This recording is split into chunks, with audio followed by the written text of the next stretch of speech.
Ready? I'm about to begin. No, let's wait a little longer. What's wrong?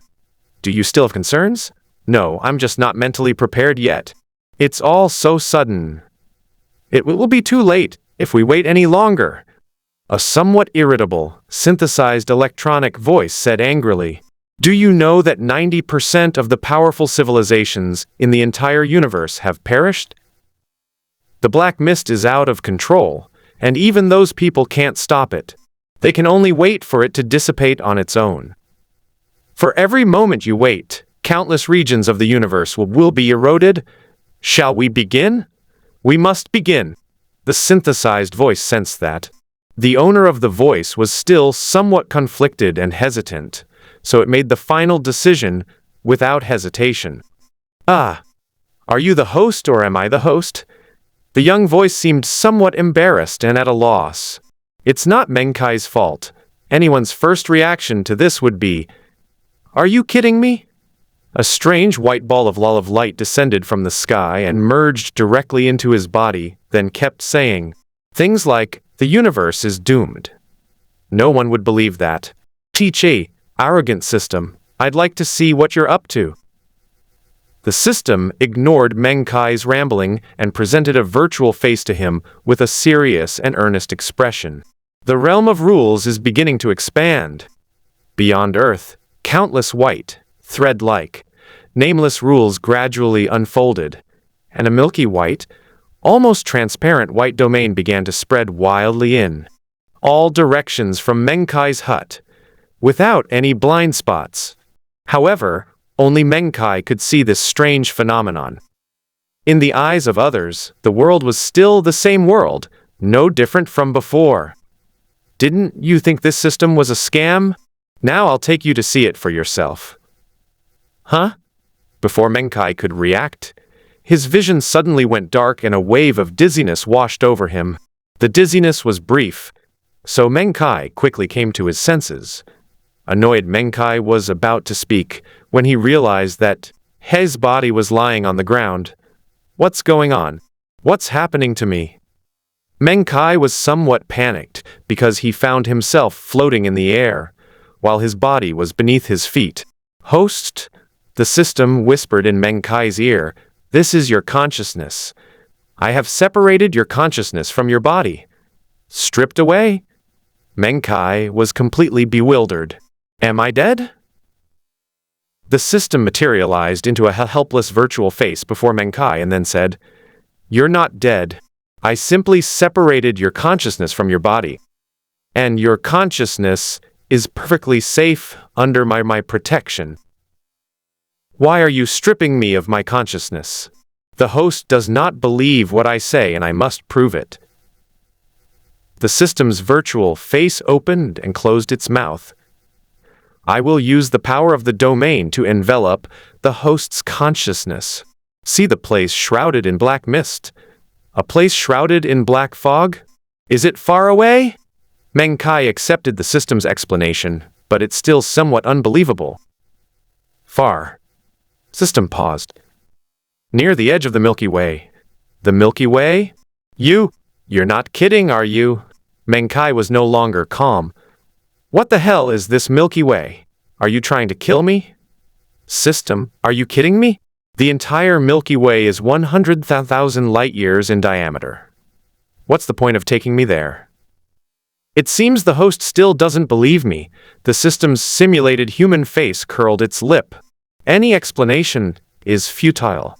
You'll see for yourself whether what I said is true or not." After the system finished speaking, a ball of white light enveloped Meng's consciousness and flew straight into the sky. "Hey, where are you taking me?" "Put me down!" Meng Kai's consciousness flew upwards with the system. Meng Kai watched as his little house got farther and farther away, until it became a black dot. Meng Kai gradually calmed down, feeling as if his consciousness was being soaked in a hot spring, extremely comfortable. White clouds passed through my consciousness, the wind howled and blew, but I felt no pain whatsoever. I must say, it's a very strange feeling. Although his body did not move, His consciousness was taken to the sky, looking down at the earth, and he was also carried higher up at an extremely high speed.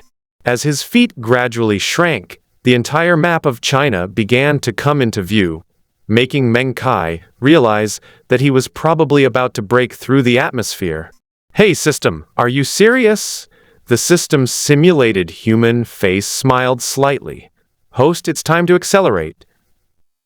Accelerate? Ah, Meng Kai watched as the scenery beneath his feet rapidly shrank, and the little blue ball gradually drifted further and further away from him until it disappeared completely. An even more magnificent and dazzling starry sky appeared before my eyes. "This is Mars, and there's Jupiter too. Holy crap! Jupiter is that big?" The speed was incredibly fast, but the planet was so large that Meng Kai was able to see the entire solar system. Hearing Meng Kai's occasional exclamations of surprise, the system's human face seemed somewhat helpless. "For the host's safety, please close your eyes. The system is about to enter the wormhole." Meng Kai was a little reluctant to leave. These beautiful starry skies were completely different when he saw them on TV compared to when he saw them in person. But Meng Kai obediently closed his eyes. By this point, Meng Kai had already come to believe in the system. He's just a nobody on Earth. He has no reason to fool himself. Meng Kai couldn't help but think of the words the system had told him. The universe is desolate. Those people released the black mist. After the black mist passed, civilization was shattered and life was reduced to less than 1 in 10. Fortunately, the black mist is out of control. It will take time for those people to erode the source. Young man, the mission of saving you has fallen on your shoulders. The system's charlatan-like words completely baffled Meng Kai. The machine lord created me, and other powerful beings from the universe, endowed me with rules and bestowed upon me the seeds of civilization from most civilizations. I drifted here in the universe, never expecting that there would be a human race in such a remote corner. Truly, fate is wonderful. Then the system said a lot of things that I couldn't understand, such as developing civilization, first-order civilization, what a pity, and so on. At the time, I felt that this golden finger was a bit unreliable, and I didn't listen to all of what they said. Now that I am in the starry sky, I have to consider the truth of these words. Has the universe desolate? And who exactly are those people who released this so-called black mist? A jumble of chaotic thoughts flooded Meng Kai's mind in an instant, giving him a real headache. "We've arrived." A cold, electronic voice sounded in Meng Kai's ear. "You can open your eyes now."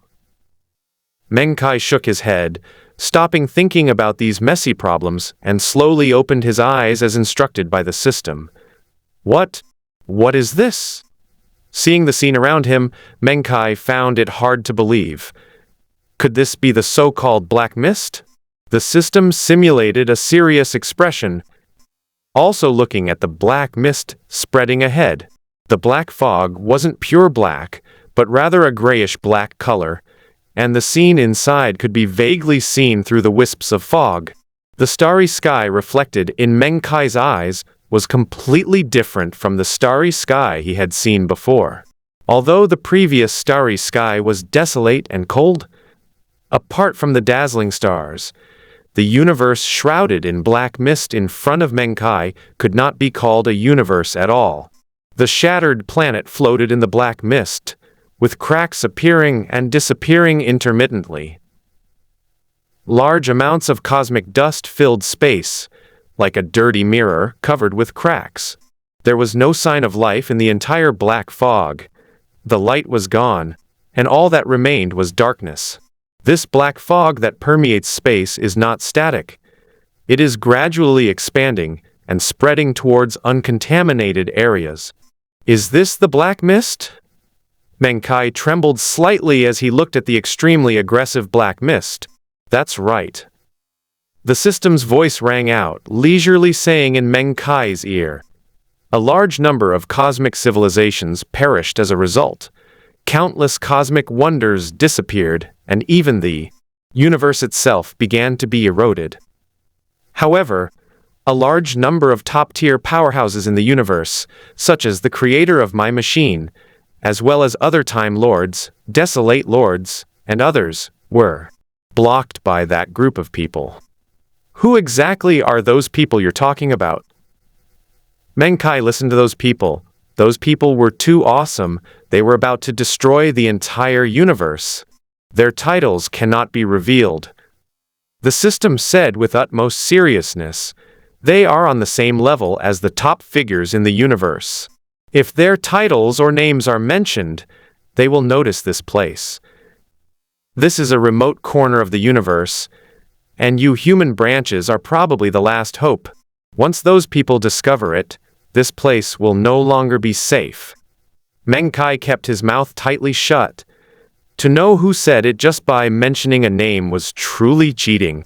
I can't tell you their names, but I can tell you what they do. The system sighed in a human-like manner. They roam between universes, a group of beings that destroy universes and devour their very essence. Their strength is unparalleled. Their true forms are difficult to descend into the universe, and can only survive in the cosmic sea. But even their projections are comparable to the most powerful beings in the entire universe. They are beings that hunt the universe. Hearing the system's explanation, Meng Kai felt a chill run down her spine. They've already hunted down the universe. What's the point of resisting? Just wait to die. Meng Kai's resentful gaze drifted back and forth across the system screen. Why did you let me know the truth? Why not just stay on Earth and live a peaceful, uneventful life, eating and waiting to die? Wouldn't that be better? After learning the truth, it was like a sword of Damocles hanging over his head. As a mere mortal, he had to contend with such an existence. The pressure was immense. Don't panic. The system remained calm and patiently advised Meng Kai, you still have a long time to develop. For such beings, 100 or 1,000 years is just a moment. Even if those people are very strong, they will still need at least 1,000 years to succeed. During this time, with the existence of this system, improving your strength will be a piece of cake, young man. Besides, it will take nearly 100 years for this black mist to dissipate. Meng Kai rolled his eyes, suddenly feeling exhausted and not wanting to talk. This is Wang Xi's first novel on Xuangxi, which references some settings from the book Raising All of Humanity by the author 300 Pounds of Smile. If you are interested, please take a look. Get ready to go back. After telling Meng Kai everything, and seeing that Meng Kai was finally going to take on the role of the savior, the system couldn't help nod in approval. Okay. Meng Kai nodded. Just like when he came, Meng Kai closed his eyes, and the system once again enveloped Kai's consciousness in milky white, traversing the wormhole back to Earth. Phew! With his consciousness returning, Meng Kai opened his eyes, stood up, and stretched his limbs. The feeling of physical contact is still the best, Meng Kai exclaimed as he moved around. The state of consciousness is too illusory, and I always feel like I have nothing to rely on. Only when consciousness returns to the body do I feel comfortable. Alright, system, we're back. I also know about the Black Mist and the group that hunts the universe, but what should I do on Earth? While asking the system, Meng Kai went to his hut, took an apple, washed it, found a comfortable spot in the courtyard, sat down, and asked. The system-generated human face flew around Meng Kai, pondering for a moment before speaking. I've already told you about my background, now let me formally introduce myself. I am a super life form Cry Lord Matchmaster, Maxtray, not called a system. Okay, system. Ignoring Meng Kai's antics, the system, or rather, Mastery continued. I possess the power of rules bestowed upon me by numerous top-tier figures, as well as the concentrated seeds of civilization from many civilizations, and of course, a high level of intelligence. My mission from the very first day I was created is to take everything I have and find a suitable host to help him become the supreme being of the universe, so as to stop the hunters. Upon hearing this, Meng Kai, who had just taken a sip of water, immediately spat it out. Unbelievable. You mean you want to help me become the supreme being of the universe, and then stop the hunters? Yes, Mastery said seriously. It may not just be the supreme, but could go even further. Going a step further? Yes, going a step further, reaching the realm of creation. Okay, now that we're about to create a new world, is the next step going to be a direct confrontation with hunters? Meng Kai put his legs down and sat up straight. Mastery, tell me honestly, what level are your creators, the Mech Master and the Lord of Time, at? The mechanical masters are half-step supreme. Puffed. Meng Kai almost spat out blood. These top-tier figures in the universe are only half-step into the supreme realm, yet you want to help me reach the supreme realm, or even go further. Are you kidding me? I'm not joking, host. Although I was created by a great being who is half-step into the supreme realm, I have been recognized by the origin of this universe. The functions I possess contain the great origin of creation. If you continue on this path, you will definitely achieve great accomplishments that are no less than those of these top beings. Meng Kai touched his nose. Whatever you say goes. Speaking of other systems, they usually give their hosts a newbie gift pack, allowing them to start with God-tier equipment. Do you have anything to give me? No, host. Other systems come with all sorts of cheat codes from the very beginning, allowing their hosts to directly reach the pinnacle of life. You don't have any special cheat codes, do you? No, host. And Meng Kai lost his composure and asked directly. Then what do you have? Masteries earnestly. I have all sorts of civilizations that I need the host to develop personally in order to fight against hunters in the future. Oh, then tell me in detail. I have all sorts of seeds of civilization within me, and I need the host to use these seeds to cultivate a true civilization. Meng Kai became interested. This sounded exactly like a simulation game. First, I will create a dimensional space, which is a spatial rule given to me by the Crimson Lord. In this dimensional space, the seeds of civilization are planted and begin to evolve. Depending on the quality of the seeds, the ceiling that the evolved organisms can reach will also be different. When the civilization evolves to a certain extent, it will feed back into the host, causing the host to also begin to evolve. Meng Kai rubbed his chin, listening carefully, and asked when he had any doubts. Then can I evolve the highest level of civilization? That way I'll become stronger all at once. No, that won't do. Mastery replied seriously. The host is just an ordinary person right now, and cannot possibly withstand the support of a high-level civilization. One wrong move and his life could be in danger. Although the host is a human with great potential, I would like to remind the host not to be too ambitious, and to take it one step at a time. Oh, never mind, you can continue. Based on my assessment, the host's Earth is a relatively backward human civilization with a technological level of 1 star, belonging to the planetary technology level, and has not yet reached the level of galactic technology. Extraordinary level 0 stars, not reaching the first level, belonging to the era of transcendentalism in the end times. As for its level of mystery, it actually has 2 stars, which means it belongs to a mid-level mysterious civilization. How can its level of mystery be so high? That can't be right. Mastery's expression fluctuated. Genuine fluctuation. Meng Kai looked at the virtual face in front of him, which seemed to be stuck, and felt a surge of secret pleasure. So you look down on my great Earth, huh? You're so stupid. However, while the technological and extraordinary levels are understandable, what about the mystery? Why do we have the mystery of having 2 stars? Start scanning the Earth database. Scan complete. A mechanical sound rang out, followed by Maxer's incredulous voice. The ancient Chinese civilization was so brilliant. Cultivators, key refiners, Buddhists and Taoists. Other countries are fine too, Mount Olympus. Norse gods, vampires. It's incredible. I never imagined that a civilization that originated in such a remote corner would have so many mysterious legends and myths. Before Meng Kai could interject, Mastery spoke up again. There are still so many wonders that don't reach the level of intermediate civilization wonders, but they already belong to the level of low-level civilization wonders. No wonder your planet has such a high degree of mystery.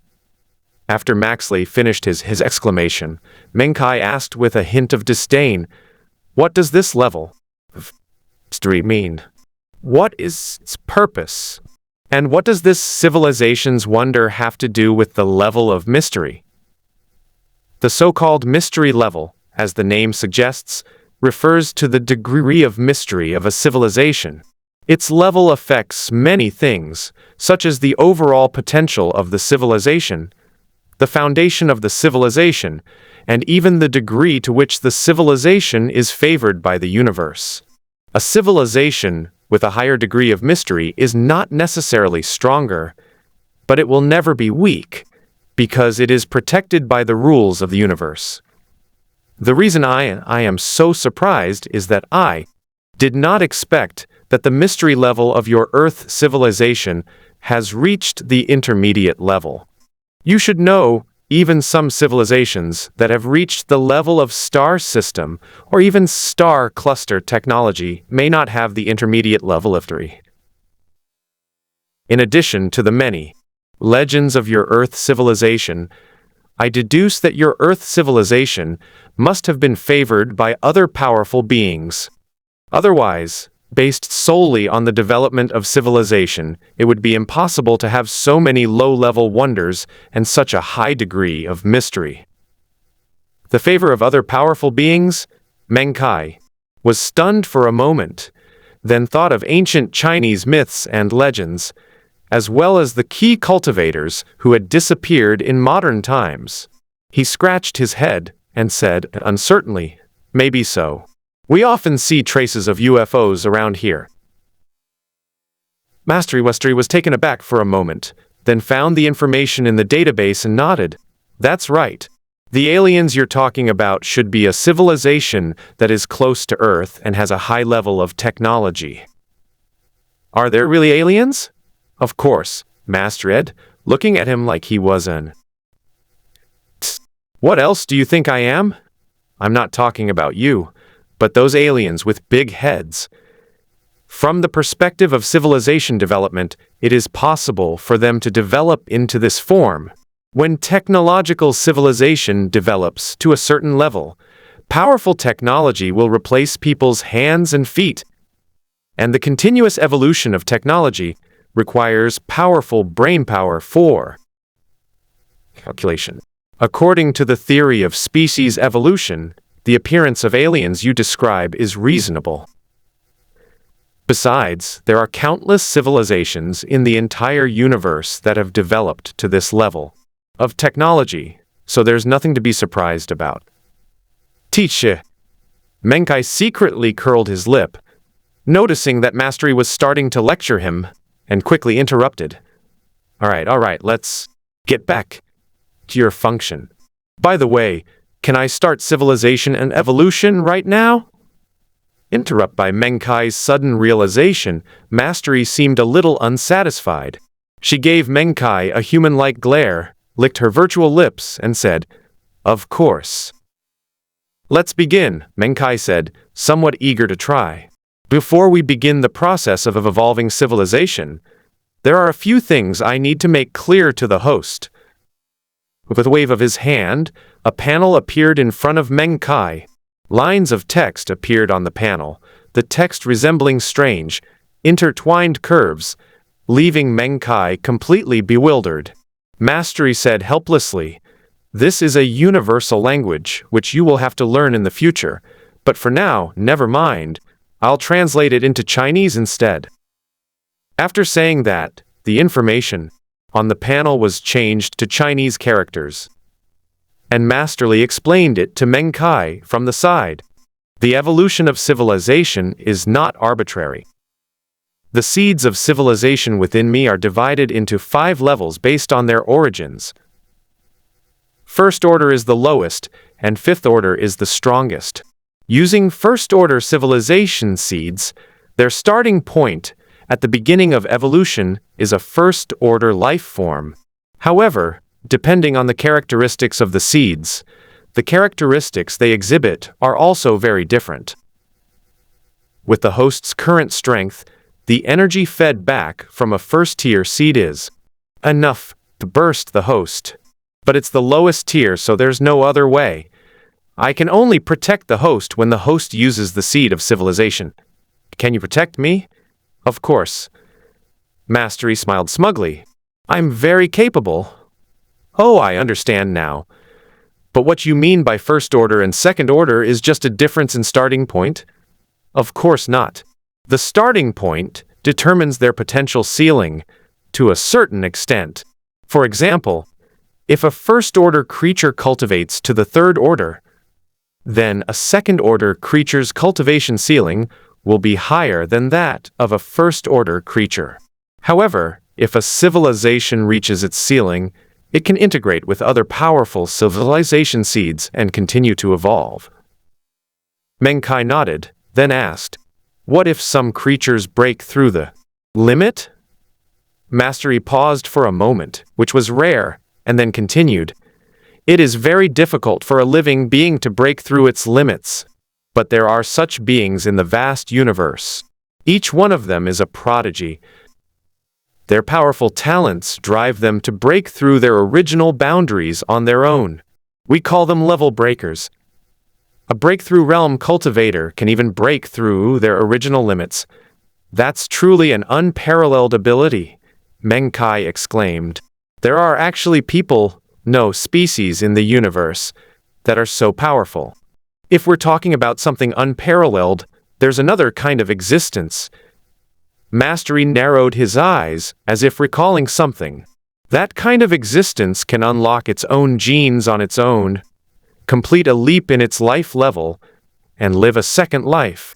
That kind of existence is truly terrifying. When you evolve your civilization in the future, if such individuals appear, you must nurture them well. They may become powerful allies for you in the future.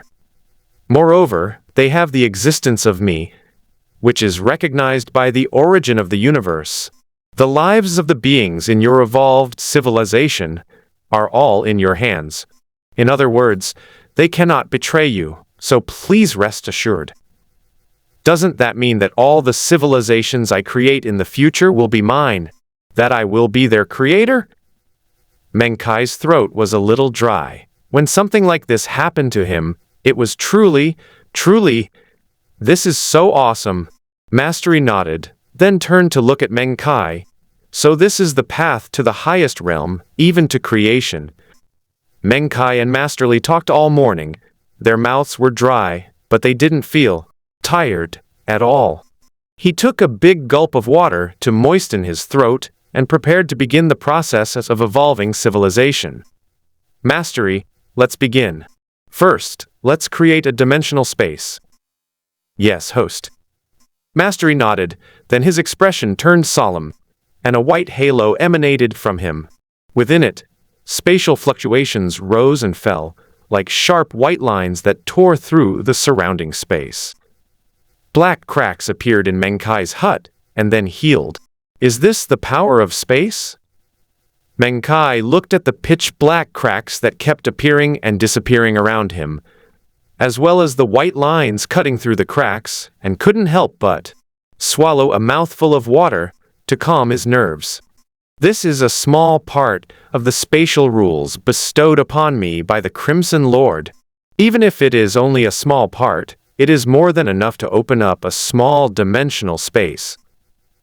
After speaking, the white lines in his hand seemed to come alive, intertwining with each other and merging directly into the space in front of him, then disappearing from sight.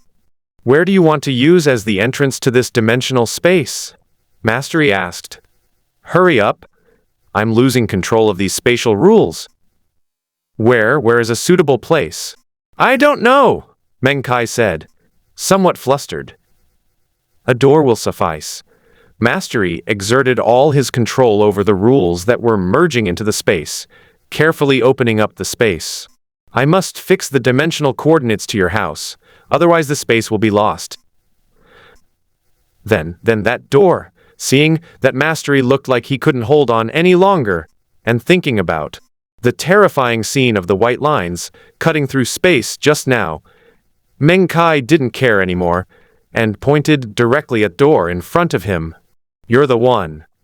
Mastery glanced at the door in front of him, and without saying a word, fixed the space he had created there. The spatial rules would continue to be created inside, and this door was essentially just a spatial entrance. Space is like a ship floating in the ocean. If it is not controlled after it is opened, it will drift directly into the endless void. The door is like a rope that firmly ties the ship behind the door. Phew, it's finally settled. Mastery breathed a sigh of relief and wiped away non-existent sweat from his face. Meng Kai looked at the door, carefully walked forward and touched it. It still felt as heavy as wood, nothing special. The door is still the bedroom door. It hasn't changed much.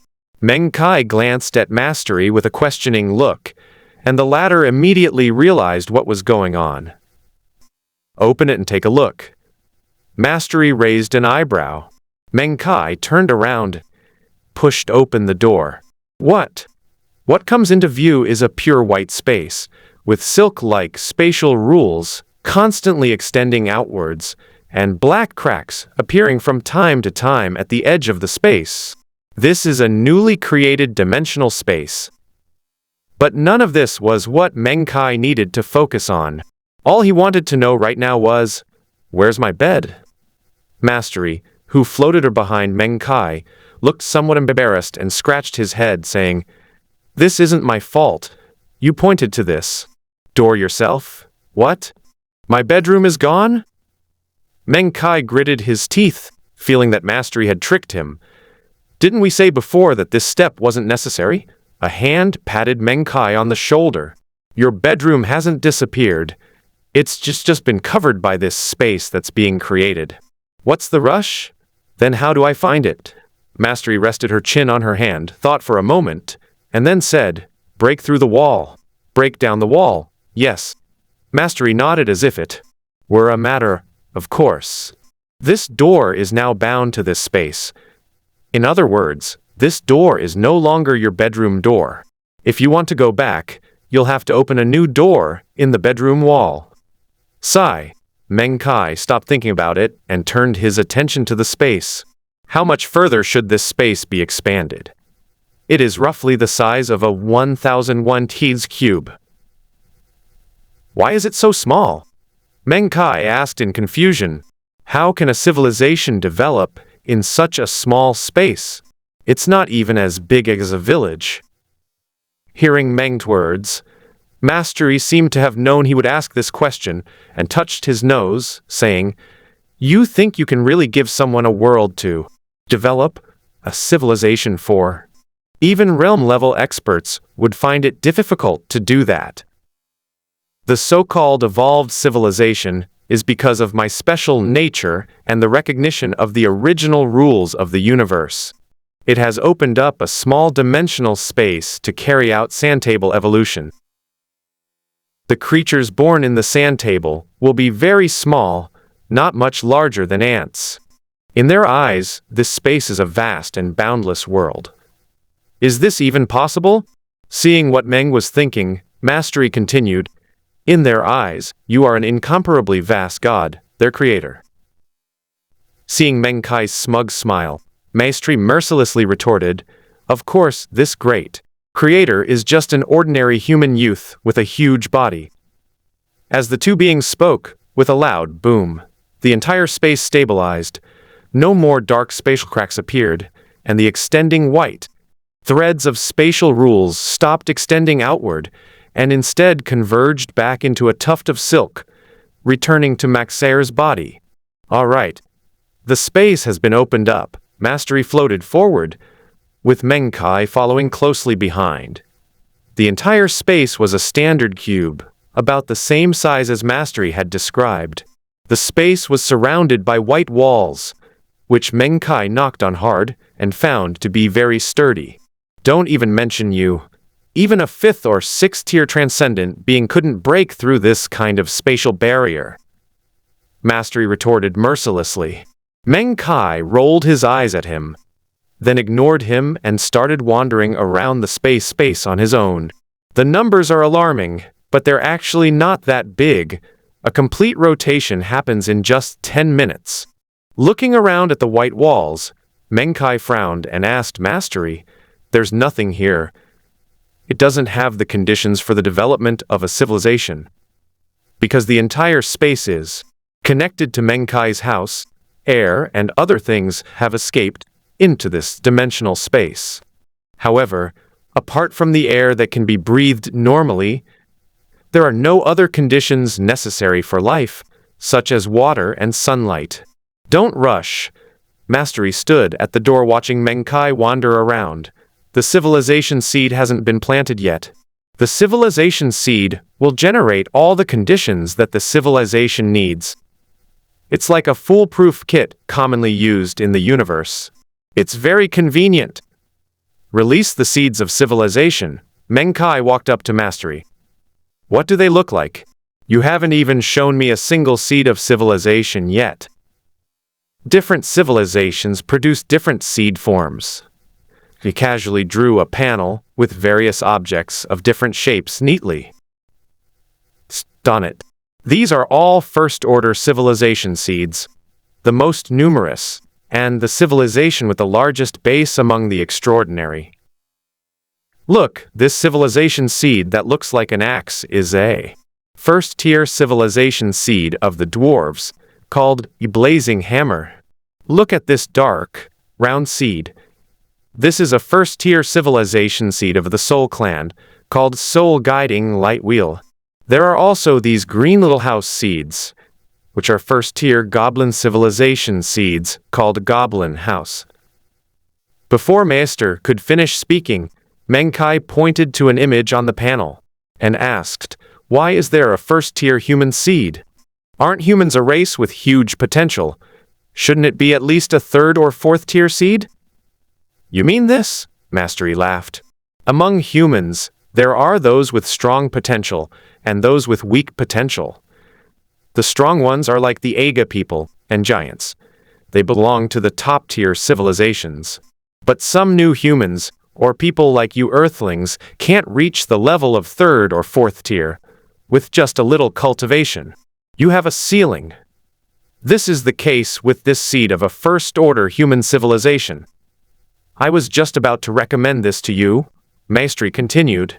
"This human civilization is similar to your ancient Chinese civilization. After this human civilization developed, its physique and appearance are very similar to your Chinese people. To evolve this kind of civilization, at least you have your ancient myths as a comparison. You can even place examples from myths into this civilization, and guide this civilization to build wonders like the Great Wall. In this way, the evolution will not be too difficult." "The seeds of humanity?"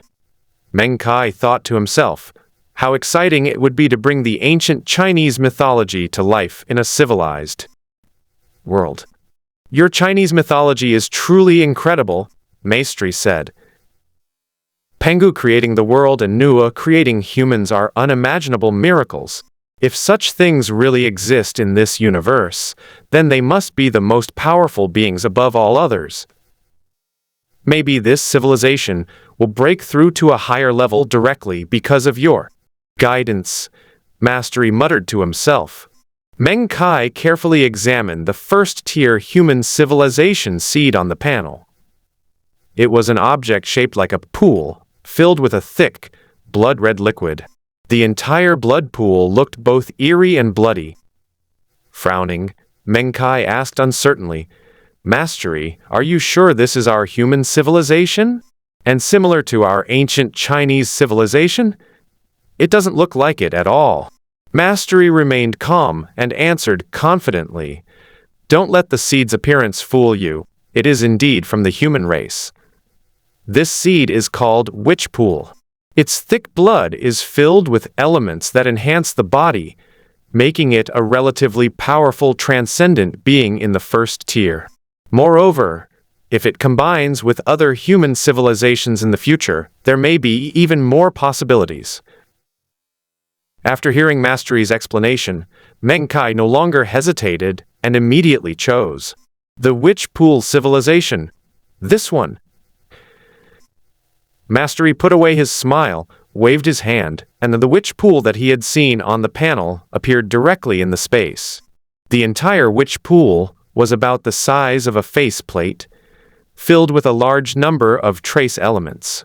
Contrary to Meng Kai's expectations, it did not have a fishy smell. Instead, it was filled with a pleasant fragrance.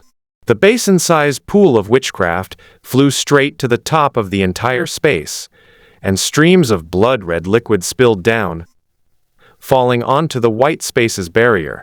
The blood spilled on the ground transformed directly into patches of crimson soil, mountains, and even oceans. Meng Kai's mouth dropped open in surprise. "Isn't this blood?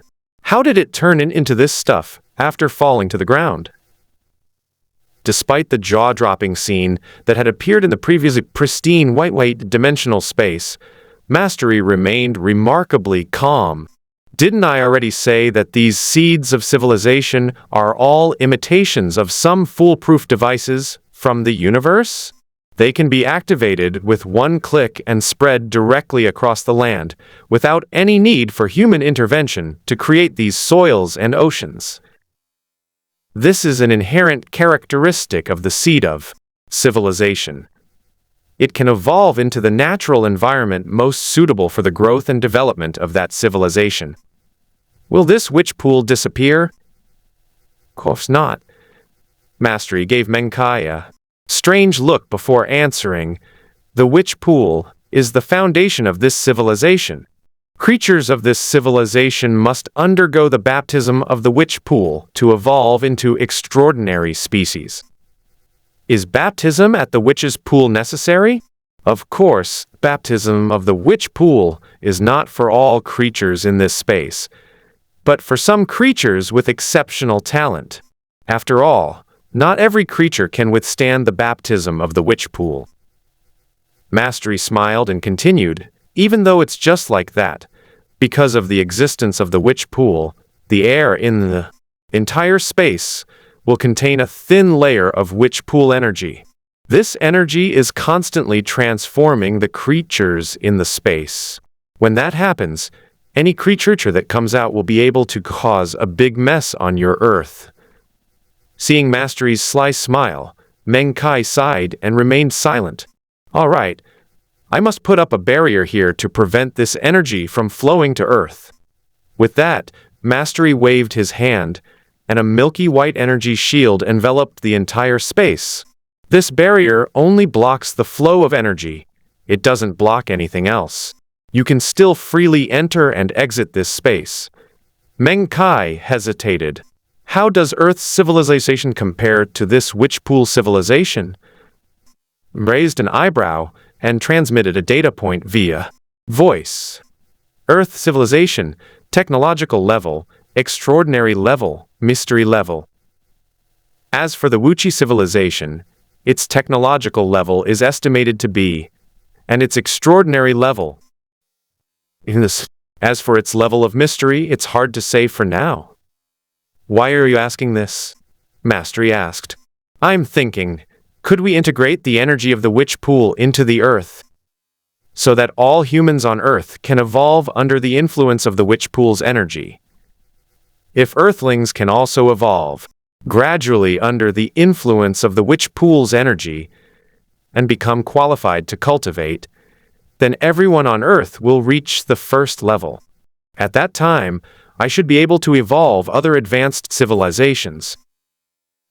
I can connect the seeds of advanced civilizations with Earth and continue to evolve. Slowly, wouldn't Earth become stronger and stronger? Hearing Meng Kai's words, Masterly scoffed. Imagination is rich, but reality is harsh. Why not? Meng Kai retorted. How big is the entire witch pool? It's only big enough to support this small area. If it were connected to Earth, it would be like a basin of salt water being diluted into a large lake. At most, some scientist in the future might discover trace amounts of the witch pool element in the air, which could be used for evolution. But can such a tiny amount of energy really allow humans to evolve? Mastery explained, however, this is also a line of thought. The civilization you have developed can appropriately cause a portion of the human race on Earth to evolve. Meng Kai nodded and changed his approach. If we can't connect Wuchi to Earth, could we put Earth's humans into the Wuchi civilization and allow them to evolve? That's feasible, Masters pondered, then as if remembering something. Hey, host, Earth is a society governed by law. If you arrest a few people and put them in this space, the police will be calling you for tea the next day. Meng Kai smiled awkwardly and scratched his head. That's true. Let's talk about that later. We're not in a hurry now. After all, the Wuchi civilization hasn't even started to evolve yet, so I don't know what it's like. All right, Mastery stretched. Host, I'm going to go into a deep sleep for now. Creating a dimensional space has taken up too much of my power. If you need anything, you can contact Wuchi. Contact the witch pool? The witch pool can be considered intelligent, Maxry thought for a moment. These seeds of civilization possess general AI intelligence, but they are not true life forms. Moreover, they are all attached with incomplete time laws, which can rapidly carry out the early evolution of species. If you want to control the flow of time in this space, you can directly command the witch pool. Meng Kai nodded. After such a long period of adaptation, he wouldn't be too surprised no matter what happened next. After all, in just one day, he had seen scenery that others might never see in their entire lives. Go ahead. By the way, Mastery, can I come and go freely in this space? Of course, host. Mastery nodded, but a look of worry appeared on his face. However, host, it is best not to enter in the early stages of civilization's evolution. I am afraid that it will disrupt the evolution of the ecosystem. Although there is a witch pool, it is best to wait until the real human race has evolved before interfering. I understand, Mastery. Meng Kai nodded. He only wanted to enter the space to observe the evolution of civilization up close. Now that Mastery wouldn't let him in, he would just watch from the entrance. Looks like I need to buy a telescope.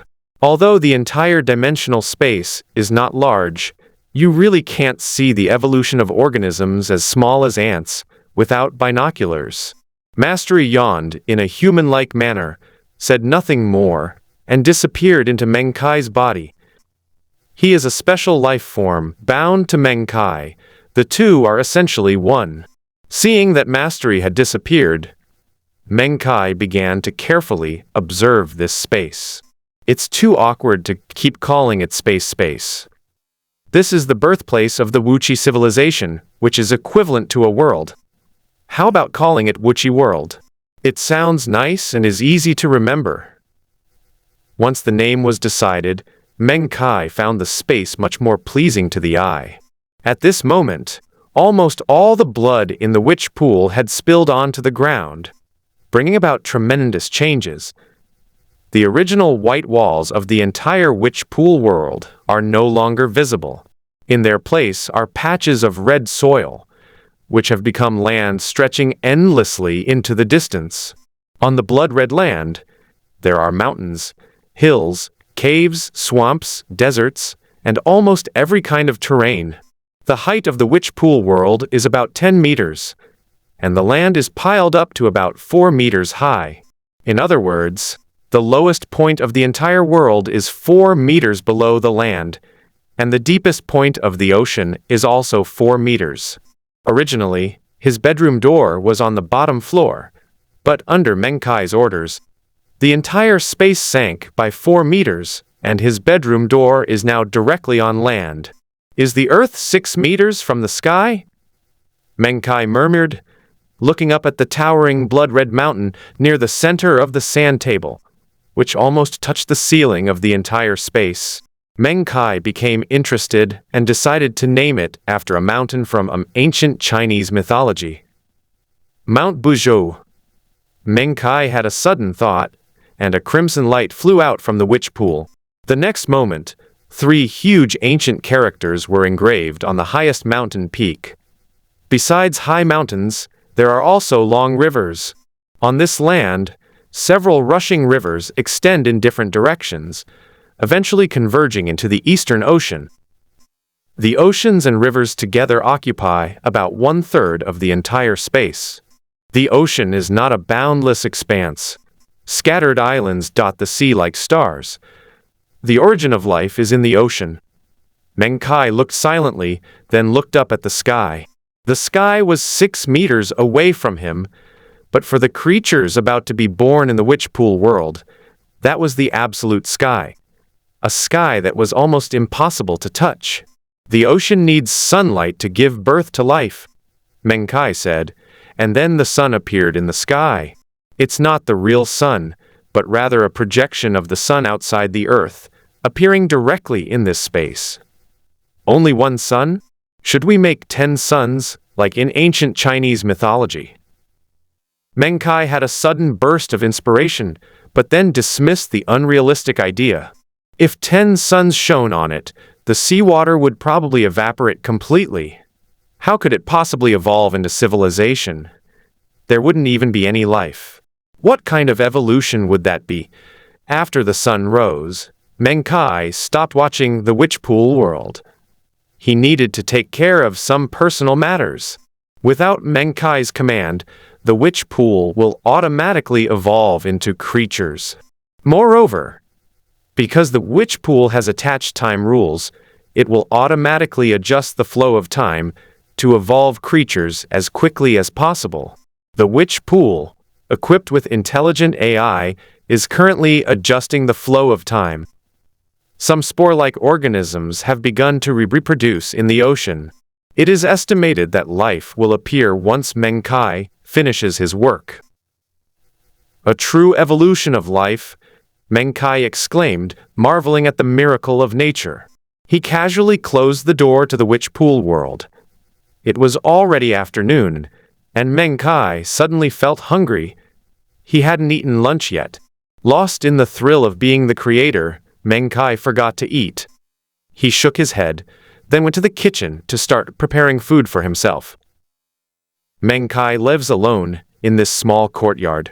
His parents died early, leaving him with this courtyard, which is located in a Haotong area on the outskirts of a third-tier city.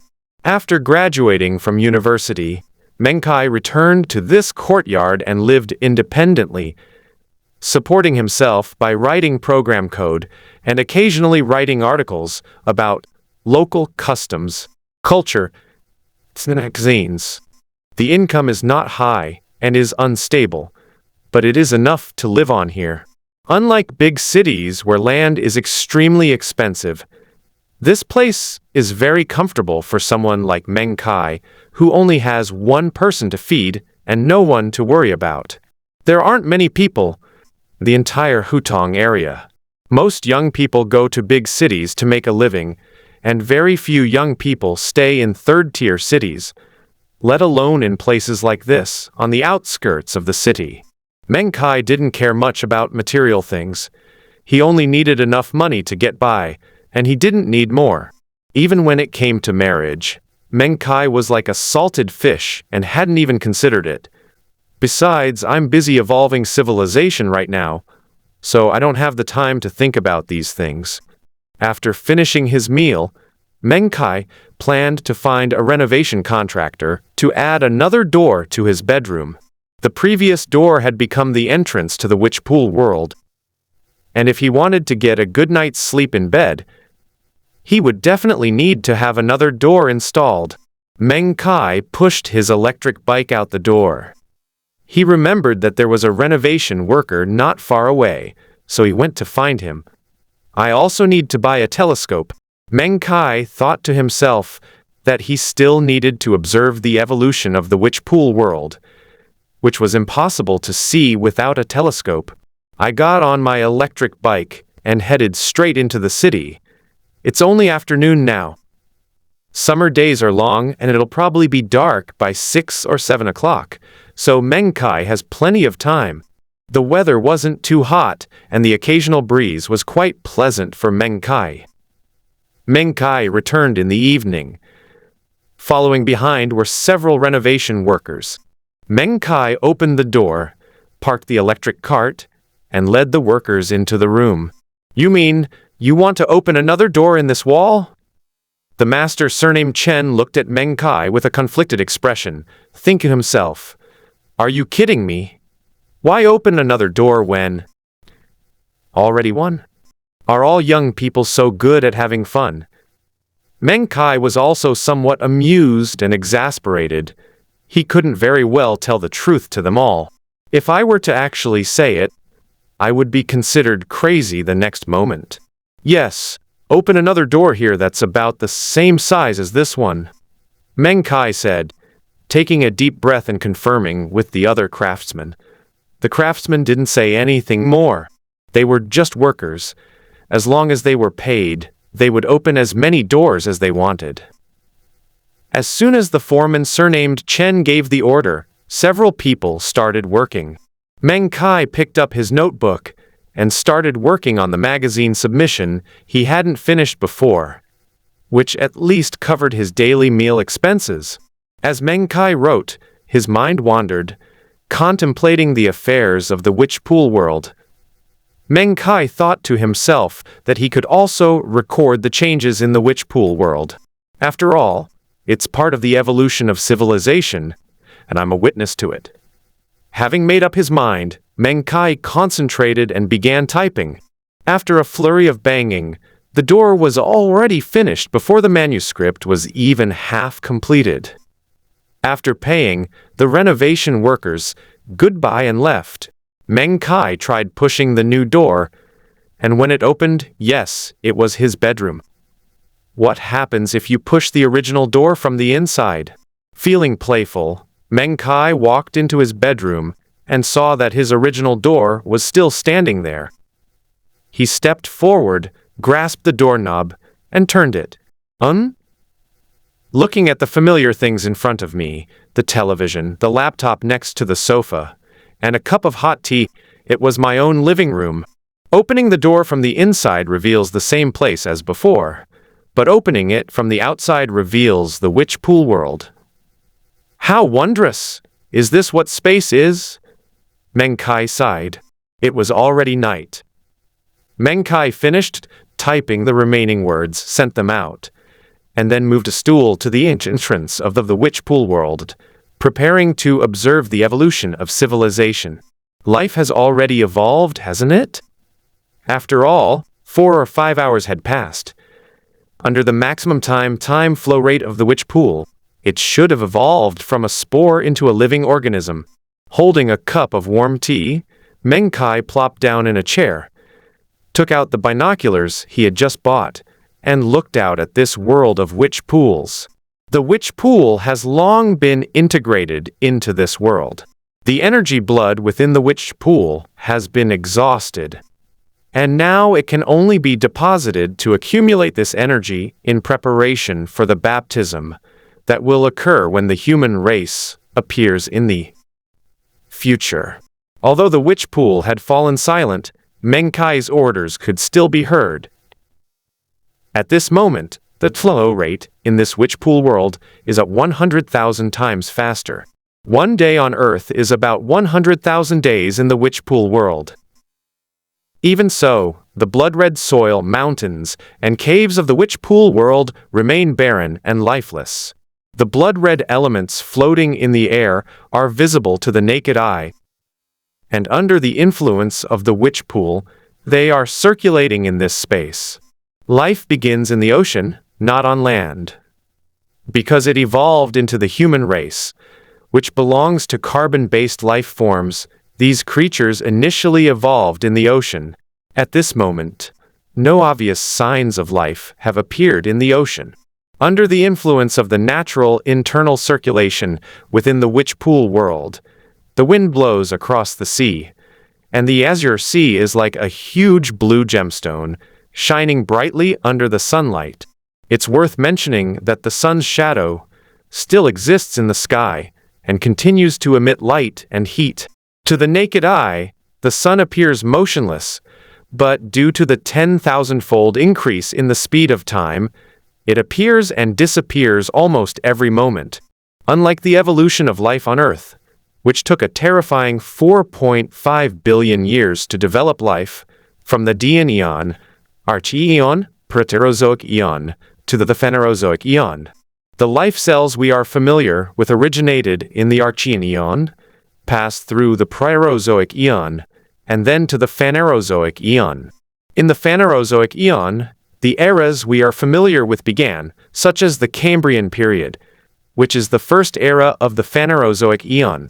The Cambrian period, followed by the Ordovician, Silurian, Devonian, and Permian periods, is the Paleozoic era, primarily a period in which marine algae, fish, and reptiles evolved. However, the world of witch pool is different. Its life evolution cannot be compared with that of Earth. The energy of the witch pool floating in the air influences the evolution of life every moment. And the speed at which life appears and evolves is naturally much faster than on Earth. But even at its fastest, it still takes time. It was almost 10 p.m., and the entire ocean was still deserted, without a trace of life. Well, I thought life could evolve in just one afternoon, but it seems I'll have to wait until tomorrow. Meng Kai was starting to feel overwhelmed.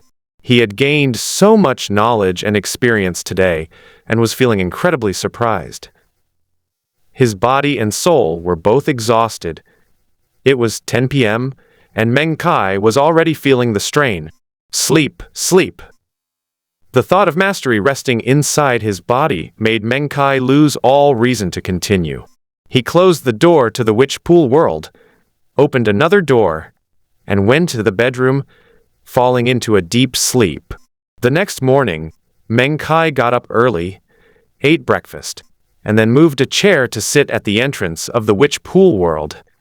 Meng Kai continued to observe the ocean through his binoculars. The ocean is not too far away. In front of the gate of the witch pool, there is both land and part of the ocean. It's like a giant standing in Taiwan, observing the north, able to see both land and sea. However, a telescope is still needed to observe distant objects. At this moment, besides the binoculars, there was also a beautifully bound diary on Meng Kai's lap. Meng Kai originally intended to record these things, which could be considered the origin of life. If some paleontologists on Earth knew that Meng Kai had observed the evolution of life up close, they would be incredibly jealous and envious. Of course, Meng Kai had no interest in studying it. He just wanted to make rough notes so that he could look at them with interest later. He opened the notebook to the first page, thought for a moment, and wrote Witch Pool World on the first page with a carbon pen. This is, after all, the first world. Meng Kai thought that when other civilizations evolve in the future, he could also use a notebook to record the major events of this world. This feeling really gave him the feeling of being a creator. Meng Kai felt a surge of secret pleasure. He then turned to the first page, picked a pen, thought for a moment, and wrote down Way one I have opened this space into a world, sown the seeds of human civilization, and with the help of the witch pool, nurtured soil, mountains, rivers, land, and sea, I have opened the gate to this world and named it Witch Pool World. This is what happened yesterday. I and Mastery created a space together and began to evolve the world. To this day, I wonder if any life has appeared. Meng Kai thought to himself. The ocean remained calm and undisturbed. Simply watching like this was rather boring, so Meng Kai gave Wu Qi the order to notify him if any life appeared, because there was a door between the Witch Pool World and Meng Kai's hut. Meng Kai simply opened the door. Anyway, the energy couldn't escape, and generally no one went to Meng Kai's house, so it was impossible for them to see the sand table in this space. Meng Kai started working right there in the living room, writing code for some internet companies to earn a living. After spending almost a whole day hunched over the computer, Meng Kai felt dizzy and his eyes were swollen. So he went to the door and washed his face with cold water. Cool! As Meng Kai picked up a towel to wipe his face, Wu Qi's voice came over. There's life. Life has appeared. Wu Qi's voice came through the door. Meng Kai didn't even bother to wipe his face. He picked up his notebook and went over. The stool and telescope were both in front of the portal. Meng Kai sat in the chair and asked Wu Qi, "Where is it?" Looking in the direction indicated by Wu Qi, the sea remained calm. I picked up the binoculars and carefully examined the area, but still couldn't find it. Is it too small? Meng Kai muttered to himself. The early stages of life's evolution consisted of single-celled organisms, and this is how evolution occurred on Earth. Life evolves from simple to complex. This is the natural order. I can't see it, Meng Kai said helplessly. Witch pool. Is there any way to make me see it? Yes, it's possible, Wu Qi replied, and a beam of blood-red light flew out from Wu Qi's world, covering Meng Kai's eyes. Meng Kai blinked, and the world around him began to appear enormous, as if he were wearing a huge magnifying glass. However, from this perspective, the entire ocean appears somewhat dark red, but it is still very clear. Following Wu Qi's guidance, Meng Kai looked towards that area of the sea. It looks different from a unique perspective. The calm and clear ocean that appears to the naked eye becomes somewhat murky. The next moment, a dense cluster of single-celled organisms appeared before Meng Kai's eyes. This organism resembles the structure of a paramecium on Earth, with a dark color and most of them exhibiting a spherical, single-celled structure. It has finally appeared. Meng Kai smiled slightly. Although only single-celled organisms have appeared, this evolution is from nothing to something, and it has achieved a qualitative breakthrough. Going from 0 to 1 is always the hardest. Looking at the densely growing single-celled organisms, Meng Kai felt a sense of satisfaction. The nearly 1 day wait was all worthwhile. Take out your notebook, pick up your pen and write on it. The next day, the world of Witch Pool has gradually come to fruition, and life has begun to evolve. It wasn't until nightfall that the first life form appeared in this world, which I named the overturning insect. The appearance of the overturning insect signifies the beginning of life, receiving the great fortune of heaven and earth. After writing this incredibly cringeworthy passage, Meng Kai put down his pen with satisfaction. If we don't act like teenagers, what's the point of life? As for the so-called possessing the great fortune of heaven and earth, Meng Kai was just making things up. Single-celled organisms can only appear in large numbers in the early stages of life. As life evolves to a more complete level, how could single-celled organisms possibly have a place to stand? Life has emerged, and its evolution will become increasingly smooth. Thinking this to himself, Meng Kai yawned and went to sleep. On the third day, the single-celled organism still hadn't transformed into a multicellular organism, suggesting that the transformation from a single-celled organism to a multicellular organism was a hurdle. However, single-celled organisms have begun to appear throughout the ocean, and these organisms are no longer limited to those with paramecium-like structures. Almost all kinds of single-celled organisms, including oval, square, and irregular shapes, have begun to appear. This is the boom period for single-celled organisms.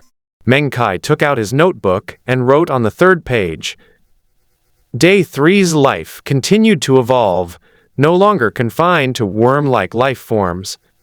The ocean experienced its first biological explosion, single-celled organisms dominating the seas.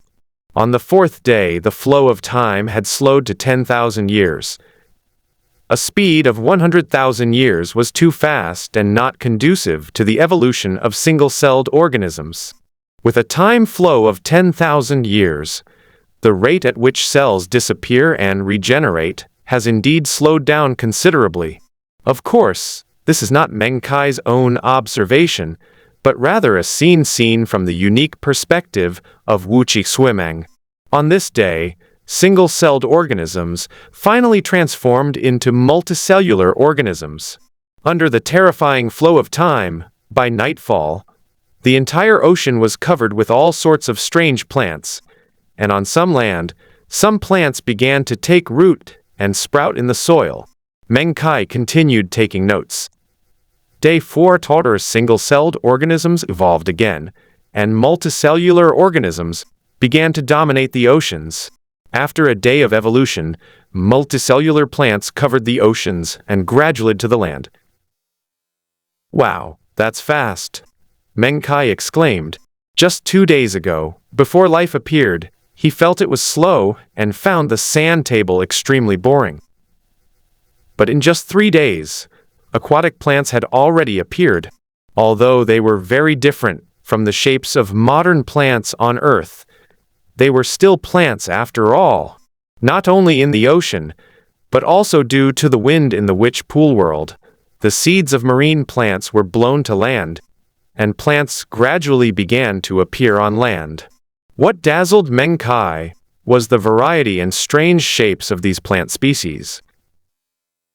Indeed, the process of life evolution was not a process of imitation, but a process of creation. The diversity of these plants greatly surprised Meng Kai. The animals should appear tomorrow.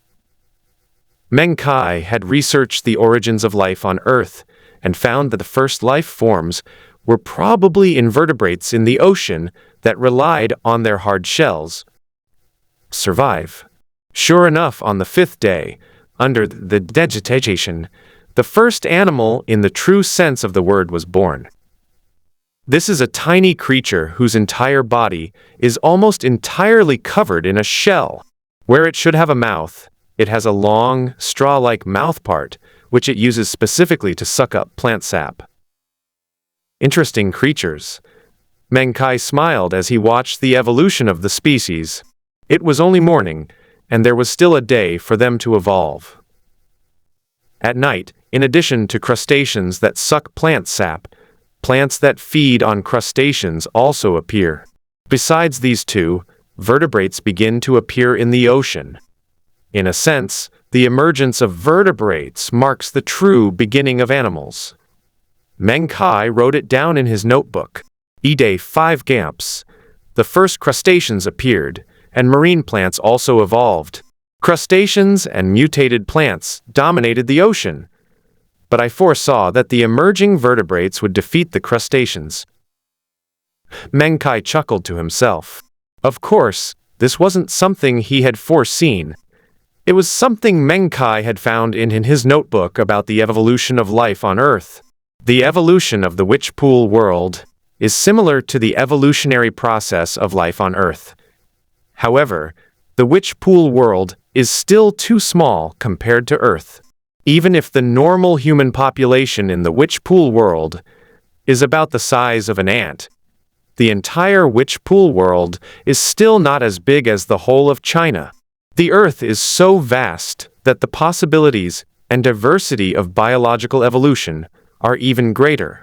Even if disasters such as the mass extinction of some species occur, there is enough geographical area to adjust and adapt. The world of witch pool is different. Its biodiversity is inherently inferior to that of Earth. Even though there is witch pool energy floating in the air, it will only subtly change individuals, making them more adaptable, but it will not increase their diversity. Even so, there are still lessons to be learned from the history of biological evolution on Earth. On the sixth day, the number of vertebrates in the ocean increased significantly. Compared to the cumbersome crustaceans, they were much more agile, and the crustaceans gradually became less competitive and began to decrease in number. Meanwhile, the mutated carnivorous plants rapidly adapted to the environment as the vertebrate population increased, becoming more adept at camouflage. The vertebrates, no longer content with living in the ocean, began to migrate to land, evolving gills. At night, vast swathes of land were occupied by these animals. Day 6. A great explosion of vertebrates occurred. No longer content with living in the ocean, creatures evolved lower limbs and began to venture onto land. Finally, when night fell, the entire land was teeming with animals. Finally, the seventh day arrived. The current witch pool world is much more vibrant than the original witch pool world.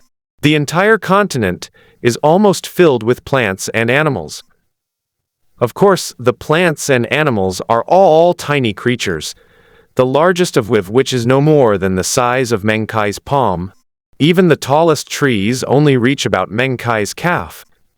As for anything taller, due to the genetic limitations of these organisms, they cannot continue to grow unless their genes evolve again.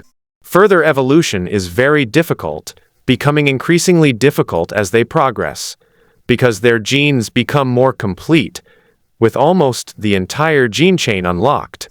To evolve again, they need some external force to catalyze it.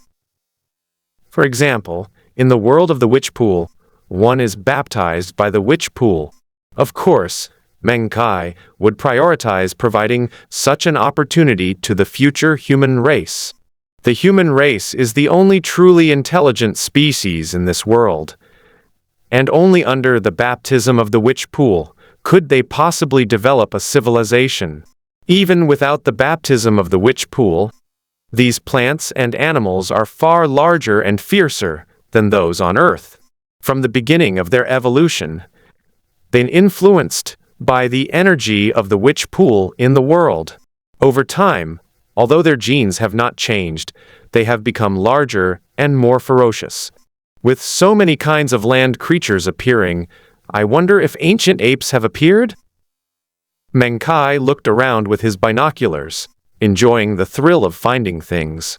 Moreover, during the continuous search, Meng Kai encountered many creatures he had never seen before, which broadened his horizons. There really are apes. Meng Kai looked at the group living on the blood-red soil. They were covered in black fur, and their faces were not much different from those of gorillas on Earth. But they were much taller, nearly 2 meters in size.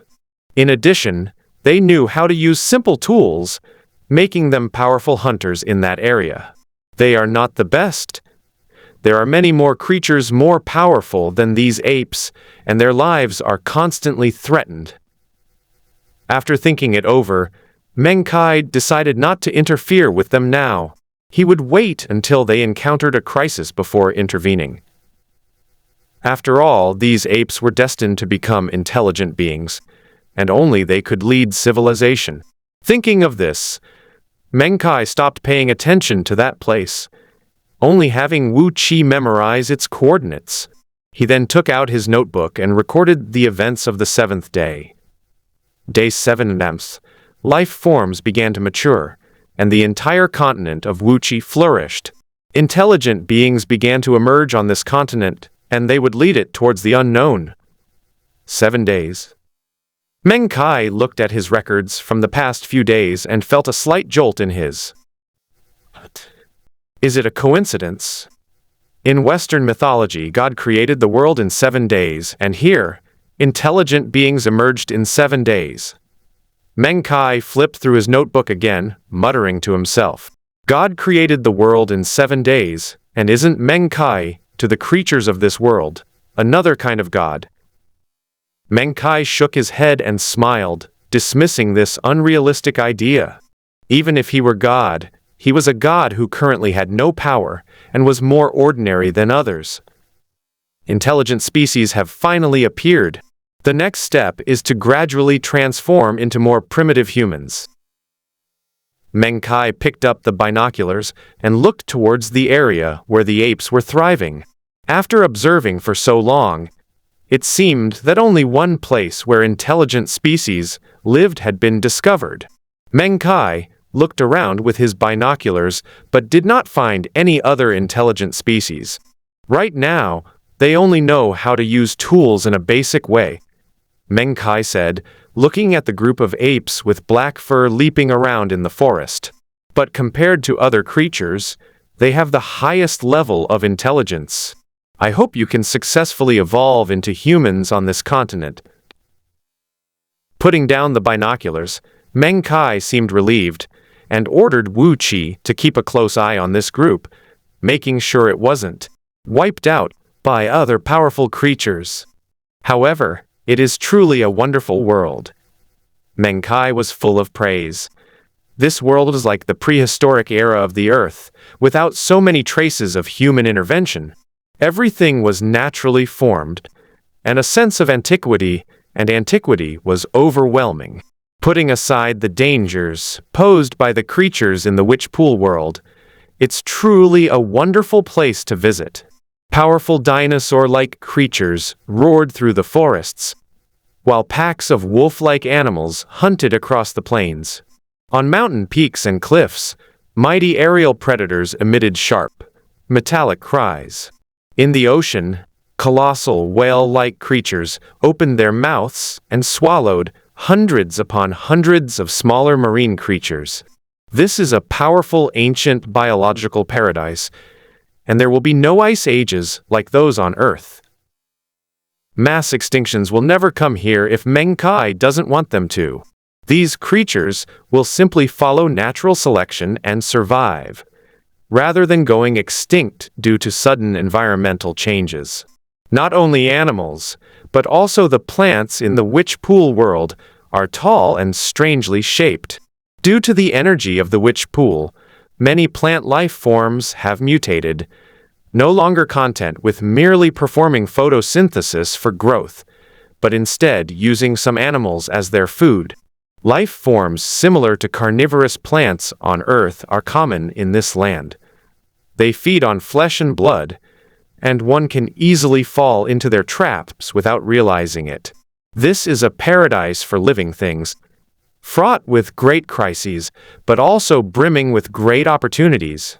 During this time, the witch pool had already fully restored the blood energy within its body.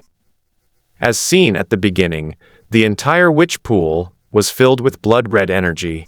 At Meng Kai's request, before the appearance of true humans, the witch pool would randomly land in a certain area and stay in that area for a certain period of time to see which lucky creatures could step into the witch pool and complete the baptism. After baptism, the genes of the organism have changed, and it is no longer at the same level of life as before. Instead, it is above the original life structure, which can be considered as reaching the extraordinary level from the ordinary.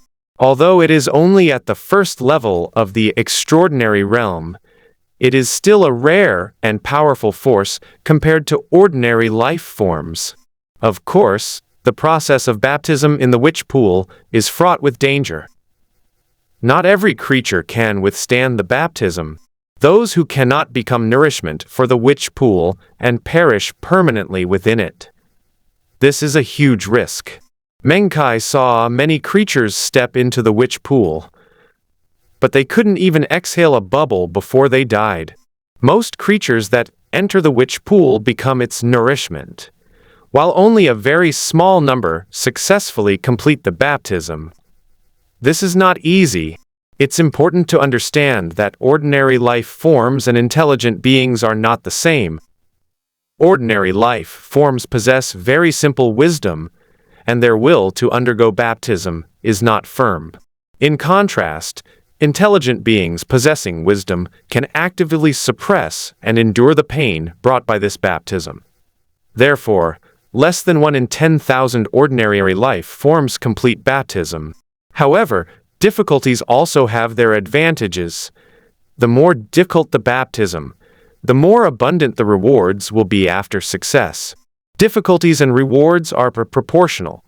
This is a universal truth.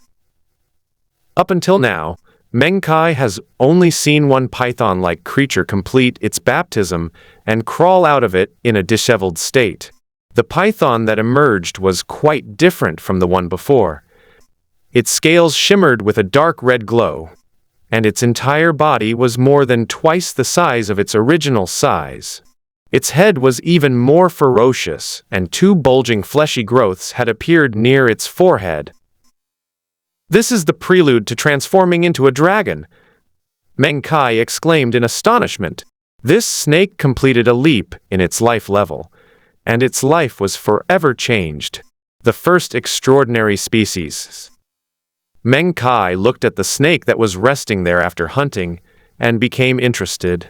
"The first one should always be commemorated," Meng Kai said, looking at the python with great interest, his mischievousness growing as he prepared to give it a name. "Since her body is red, why not call her Red Maiden?" Meng Kai's imagination ran wild. He would cultivate for 1,000 years, and then go down the mountain to Exuxian, creating a legend of Red Maiden. "Hey!" Meng Kai secretly suppressed a laugh. "Not bad, not bad." Meng Kai nodded secretly, then observed the python. It should be female, probably. The red python, a superhuman species, was resting by the mountain stream when it suddenly felt a sense of crisis. Its huge head snapped up, and its red eyes scanned the surroundings warily, watching for any movement. That sense of crisis seemed to sweep over from the depths of his soul. The red python's eyes showed a human-like confusion. "I've driven away all the powerful guys around me. So why do I feel like someone is after me?" The red python began to wander around restlessly, feeling uneasy as if something bad was about to happen. When an ordinary creature becomes a superhuman, it not only gains strength, but also develops heightened senses and a more accurate grasp of potential crises. Unaware that Meng Kai was keeping an eye on the red python, it was still roaming around, emanating its own aura. The birds in the surrounding forest that sensed the red python's aura were all frightened and flew away in a flurry, having wandered around its territory without finding anything. The red python's bright eyes were filled with doubt. Left with no other choice, it had to put aside its feelings, coil up, and prepare to rest. In a hazy state, it seemed as if an extremely majestic and vast figure appeared in my mind, and that enormous being, radiating warm light, gently caressed my body. "From now on, you will be called Matchmaker." The red python suddenly awoke. The surroundings were still the familiar mountain stream, and there was no longer any huge figure. However, the 3 words Red Maiden were integrated into its soul. The red python, which already possessed considerable intelligence, naturally knew what they meant. "That's my own name. Red Lady, the red python murmured in its heart. The feeling of being missed finally disappeared. The red python hissed twice and coiled up to rest again. Outside the sand table, Meng Kai showed no awareness of being a creator and seemed quite satisfied with his actions. "Host, this is too childish." A familiar voice rang in Meng Kai's ears, and Mastery finally woke up from his slumber. "Mastery, it's you." Meng Kai turned his head and looked at the life form floating in front of him. It was still the same scent, still the same recipe. After circling around Meng Kai and looking at the witch pool world ahead, Mastery nodded. It has evolved to this extent? Not bad. But host, when I'm not around, you use the witch pool to do such perverse things? Mastery witnessed the scene just now, using the witch pool to imprint the 3 words Red Maiden into the deep memory of Python. How incredibly boring. I'm just bored, Meng Kai said, pursing his lips. Besides, this is the first extraordinary life form in the witch pool world, which is of epoch-making significance. Of course, we have to give it a name to celebrate.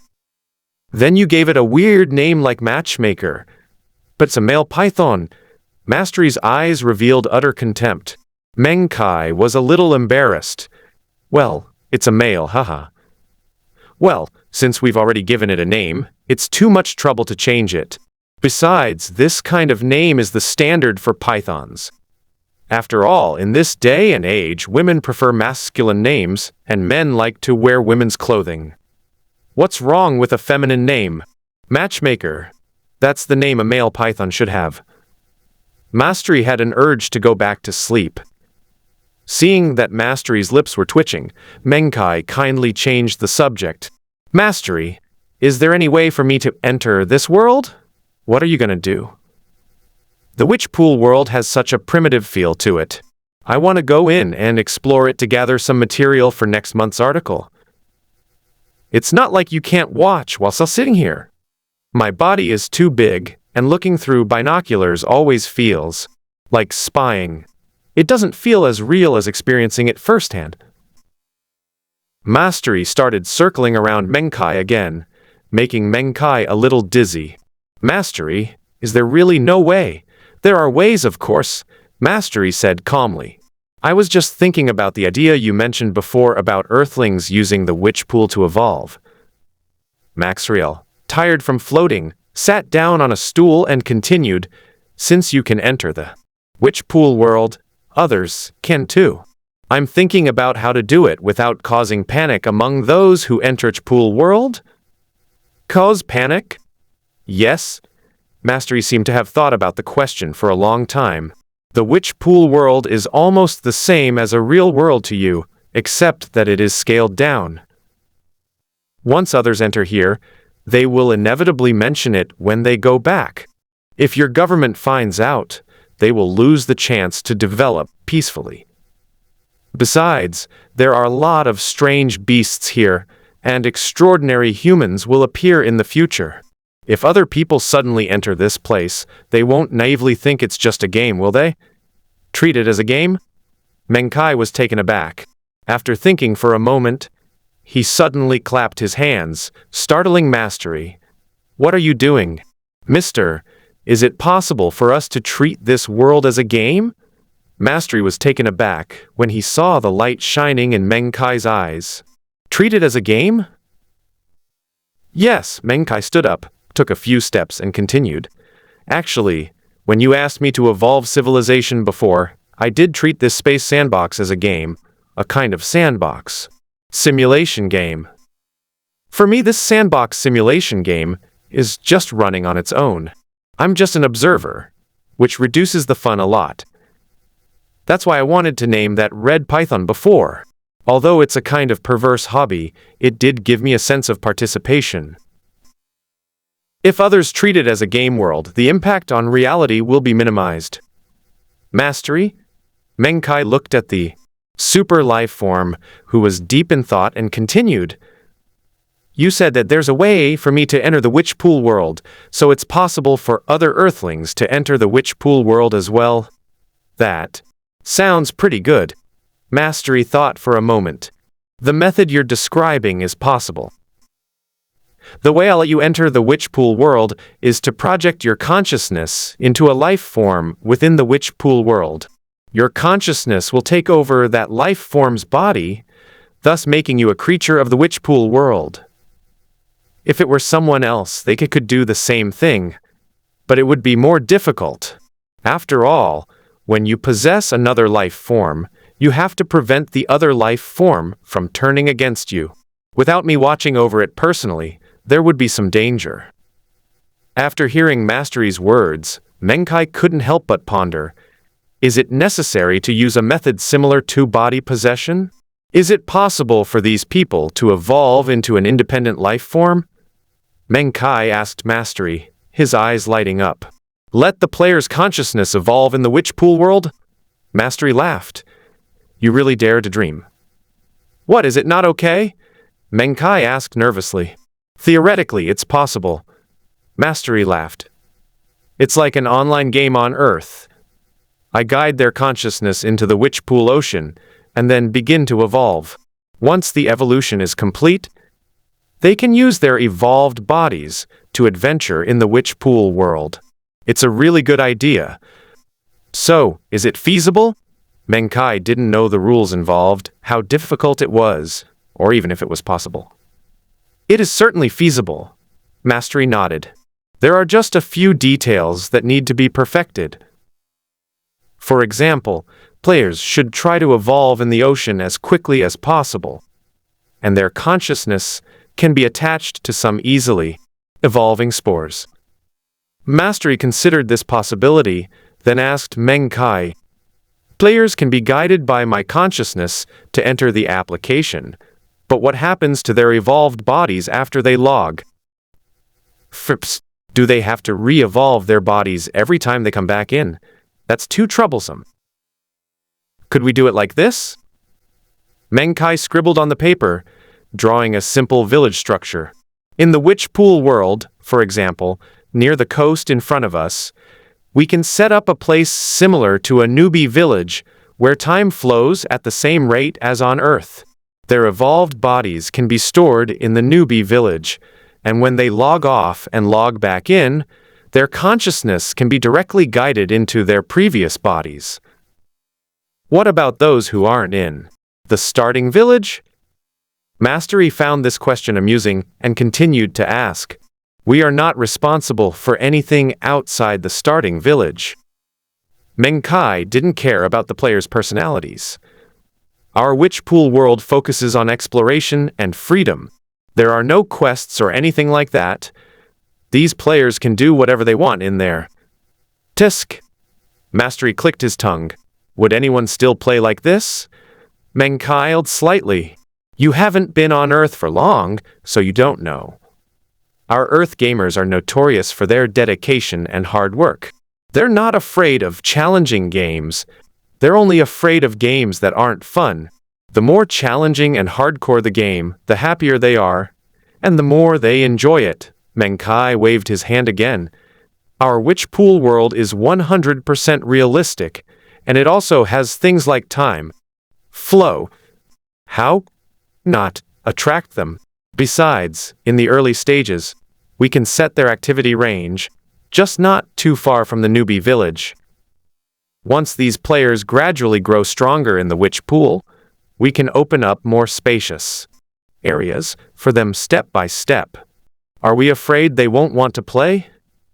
Seeing Meng Kai's grinning face, Mast felt inexplicably worried about the creatures of the witch pool world. But before he could speak, Meng Kai seemed to remember something and asked Mastery, by the way, Mastery, if these players are killed in the witch pool world, it won't affect consciousness, right? Don't worry, I will leave trace of power to envelop their consciousness when I guide them into the witch pool world. There is no existence in this world that can interfere with the rules, so there will be no problem. Mastery waved his hand. I'm not worried about those players anymore. I'm only worried about whether the original witch pool humans will be affected by you players. Mastery fiddled with the panel for a moment, then said with obvious concern, I just checked the player's information. The player is known as the fourth calamity in the game. I'm really worried that the witch pool humans will be affected by these people. I wonder if there will be any irreversible consequences in the future. Meng Kai took a sip of water and gently pressed his hand down. Relax, Mastery. Even if these players are natural disasters in the game world, that's still just a game. This witch pool world is real. In this world, you can't just level up by killing monsters. The name natural disaster is undeserved here. Besides, mastery, Meng Kai narrowed his eyes. Do you really think that I let Earth's humans into the witch pool world just for the sake of Earth's evolution? Isn't that right? Mastery countered. That's just one reason. Meng Kai smiled. In my opinion, it's a good thing for both the Earth's human race and the witch pool's human race. The Wuchi people evolved their civilization in this spatial sandbox. This sandbox only has the Wuchi people as an intelligent species. Don't you think that's too monotonous? In my view, the evolution of life and the development of civilization cannot be separated from the exchange between civilization as a whole or individual civilizations. The development of a single civilization will only breed arrogance, while the exchange and mutual evolution between multiple civilizations can go further. Guiding the Earth's human race into the sandbox world may cause some damage in the short term, but from the perspective of the long-term evolution of civilization, it is a win-win situation. After Meng Kai finished speaking, he realized that the atmosphere was a bit off. What's wrong? Is there something wrong with what I said? Meng Kai touched his nose, looking at Mastery's surprised expression, and couldn't help but say speechlessly, "It's not wrong, it's absolutely right." Mastery seemed to be getting to know Meng Kai all over again, circling around him twice. "I never expected you to have such awareness. Host, you will soon become an excellent creator." Meng Kai was both amused and exasperated. "Don't praise me. Let's talk about that after I've transcended the realm of ordinary people. Besides, you said before that evolving into a civilization would increase my strength. But why haven't I seen it yet?" "Oh." Mastery raised an eyebrow, a subtle look on his face. "Right now? Jump into the witch pool for a baptism, and I guarantee you'll emerge as a first-level extraordinary being." "Go to hell, you probably want me dead. Is this the only way?" "Of course not." Mastery rolled his eyes. "The baptism in the witch pool is just the fastest way. Normally, an extraordinary death will give you extraordinary power. In this world, after a transcendent being dies, their power will actively replenish the host. However, compared to true transcendent power, it's only a small portion that isn't lost. So, let's wait a bit longer and not rush. Also, host, haven't you noticed that your physique has become much better?" "Really?" Meng Kai looked at his still moderately plump figure. "These past few days, I've been working overtime almost every day on my programming work to observe species evolution, so I haven't noticed at all. These past few days, countless species have died and been reborn, but the benefits they provide are limited. They can only enhance your abilities to the level of an ordinary person. To achieve a leap in the level of life, the benefits from these ordinary creatures alone are not enough." "I see. In that case, let's just let nature take its course. I can't possibly kill all the extraordinary beings just to improve my own strength." "I'd do something like that," Meng Kai said helplessly. "As someone who is supposed to be a successor to society, and the creatures in the witch pool world are real beings, I really can't bring myself to do it. All right, let's put the issue of strength aside for now and figure out how to get rid of so-called game." Mastery reminded him. "Let's get the newbie village sorted out first," Meng Kai said confidently, pointing to the area near the portal. "Mastery, designate this area as a separate zone, with both land and sea. Build a fence around the land, and, build a small hut too, since the newbie village still needs a village chief." Meng Kai squatted down, looked at the miniature but exquisite newbie village in front of him, and nodded in satisfaction. "Although the scale is not large and the only NPC for now is the village chief you want to be, this is, after all, a game with extremely high freedom, and too many NPCs would be too troublesome. We also need to create an app on the application platform so that others can download it. By mastery, what should we call our game? Sandbox World? Minecraft? Free World? Which one do you think is better? I don't think either of them are good. Let's call it the Free World, where you can do whatever you want, which fits the theme. Just make an empty shell, it'll be filled with mining power. Then, just guide their consciousness in. By the way, we need to wear VR glasses, otherwise how can we achieve 100% realism? That's right, Meng Kai worked until almost midnight to finish creating Free World. Meng Kai showed the entire game to mastery. The game icon is simple and elegant, featuring a scene from the witch pool world. The icon is white and red, with the words Free World below it. Clicking on the icon, Meng Kai's design included a map selection interface. The entire interface was clean, featuring only a map with interwoven blood-red patterns and a pool-like structure in the center, resembling a witch's pool. Why are you choosing a map? This is the first world. There will be other worlds in the future. When they come, we can just put the map up on this face and we won't have to make it all over again. Mastery's lips twitched. Let's release 20 slots for now, like what you call a closed beta test, and see how it goes.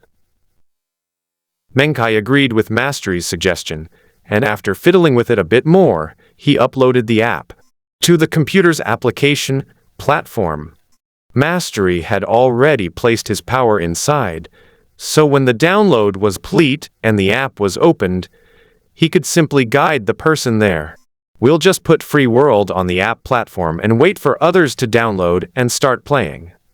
Meng Kai also needs to enter this world, but with Mastery's help, it's much simpler.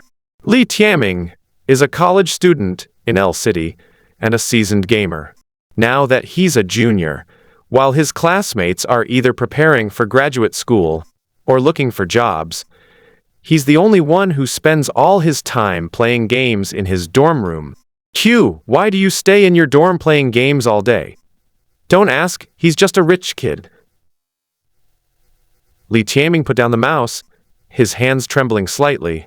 Just now, in the PC version of PUBG, Li Tiaming had dominated the battlefield, achieving a proud record of 28 kills and successfully winning the game. Although he can't compare to the well-known streamers in the industry who have 29 kills, his skill level is already quite high. I can't play anymore. Li Tiaming rubbed his temples, his face showing undisguised exhaustion. This seasoned gamer and night owl has been playing on his computer almost 24 hours straight and is about to give up. After closing the PUBG game, Li Tiaming, though tired but still excited and not very sleepy, started browsing the computer application platform, preparing to download a game to play the next day. He opened the game platform, which was full of games, most of which were familiar to him. Li Tiaming scrolled down with a bit of boredom. Aren't there any new games being released? Li Tiaming, who already had two panda eyes, grumbled. As a seasoned gamer, I've played most of these games myself, and aside from the really popular ones, there aren't many that have particularly appealing gameplay. However, some niche games are more novel when you first play them, and Li Tiaming sought out niche games for their novelty. What game is this? The game Free World, that Meng Kai released on computer gaming platforms, has finally been discovered. The Free World, the unique game icon, caught Li Tiaming's eye. It looked pretty good. Click on the description below with your mouse, and a line of text will quickly appear. A highly free world, 100% virtual reality. Please wear VR glasses to experience it. These few simple words piqued Li Tiaming's curiosity. Could it be a newly developed game from a major game company? Li Tiaming looked down with anticipation, only to be met with a face full of dismay. This is outrageous. Li Tiaming slammed his fist on the keyboard in anger. 100 realistic. Realistic my ass. It's just a 10 gigabytes game. Realistic? Realistic my ass? Games made by well-known companies are hundreds of gigabytes in size. To expect 100% realism from VR glasses. Pshaw! A bunch of unscrupulous merchants trying to fool kids. Li Tianming was cursing the company behind the game viciously when Meng Kai, who was sleeping, suddenly felt a chill down his spine. Confused, Meng Kai quickly pulled the blanket up, thinking that he shouldn't catch a cold in this hot weather. Li Tianming, who believed he had seen through the shady dealings behind the game, immediately filed a report. However, you need to provide crucial evidence when making a report, such as game screenshots. Snort. Li Tianming gritted his teeth. As a game industry professional, what he hated most were those unscrupulous game development companies that were all talk and no action. I absolutely have to report it, Li Tianming thought viciously to himself. 10 gigabytes, whatever. I'll download it first. Once I get inside and get screenshots, I'm definitely going to report them. You need to write a 1,000-word accusation. 10 gigabytes wasn't a huge amount for Li Tianming. Was fairly well off, with a top-of-the-line computer and a reliable internet connection. The game was downloaded in less than half an hour. Hey, you unscrupulous merchants, you're just unlucky to have run into Brother Tianming. Wearing VR glasses, Li Tianming clicked to enter. Just wait.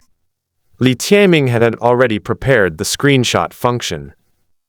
Once he entered the game, he would take a screenshot and then immediately report the game. Li Tianming clicked the free world icon with a triumphant air, ready to enter the game. Ding! The game isn't yet in closed beta. Please wait, Puff. Tianming was utterly speechless. This game is garbage, Li Tianming thought as he looked at the interface after the free world opened, where a huge countdown was constantly counting down in the middle. Is the internal testing tomorrow at noon? Li Tianming took out his phone, set an alarm, and prepared to get up on time tomorrow to teach him a lesson. Unable to stay up any longer, the workaholic took off his glasses and went straight to bed. The next morning, Meng Kai got up with a sniffle. I think I caught a chill last night and have a bit of a cold. Meng Kai quickly drank a cup of banlanjian, a traditional Chinese medicine. After breakfast, Meng Kai asked Mastery. Mastery, was the life evolution completed yesterday? Can I enter today? It's ready, Mastery said, glancing at his panel before bringing up a humanoid figure. Yesterday, I looked through all the starting villages in your Earth games and found that the village chiefs in your starting villages are all pretty much like this. He was a robust man in his 40s, with a thick beard, dressed in tattered clothes, and wearing a formulaic, lewd smile. A black line appeared on Meng Kai's forehead, and the corner of his mouth twitched. Is this the human life form you created in one night?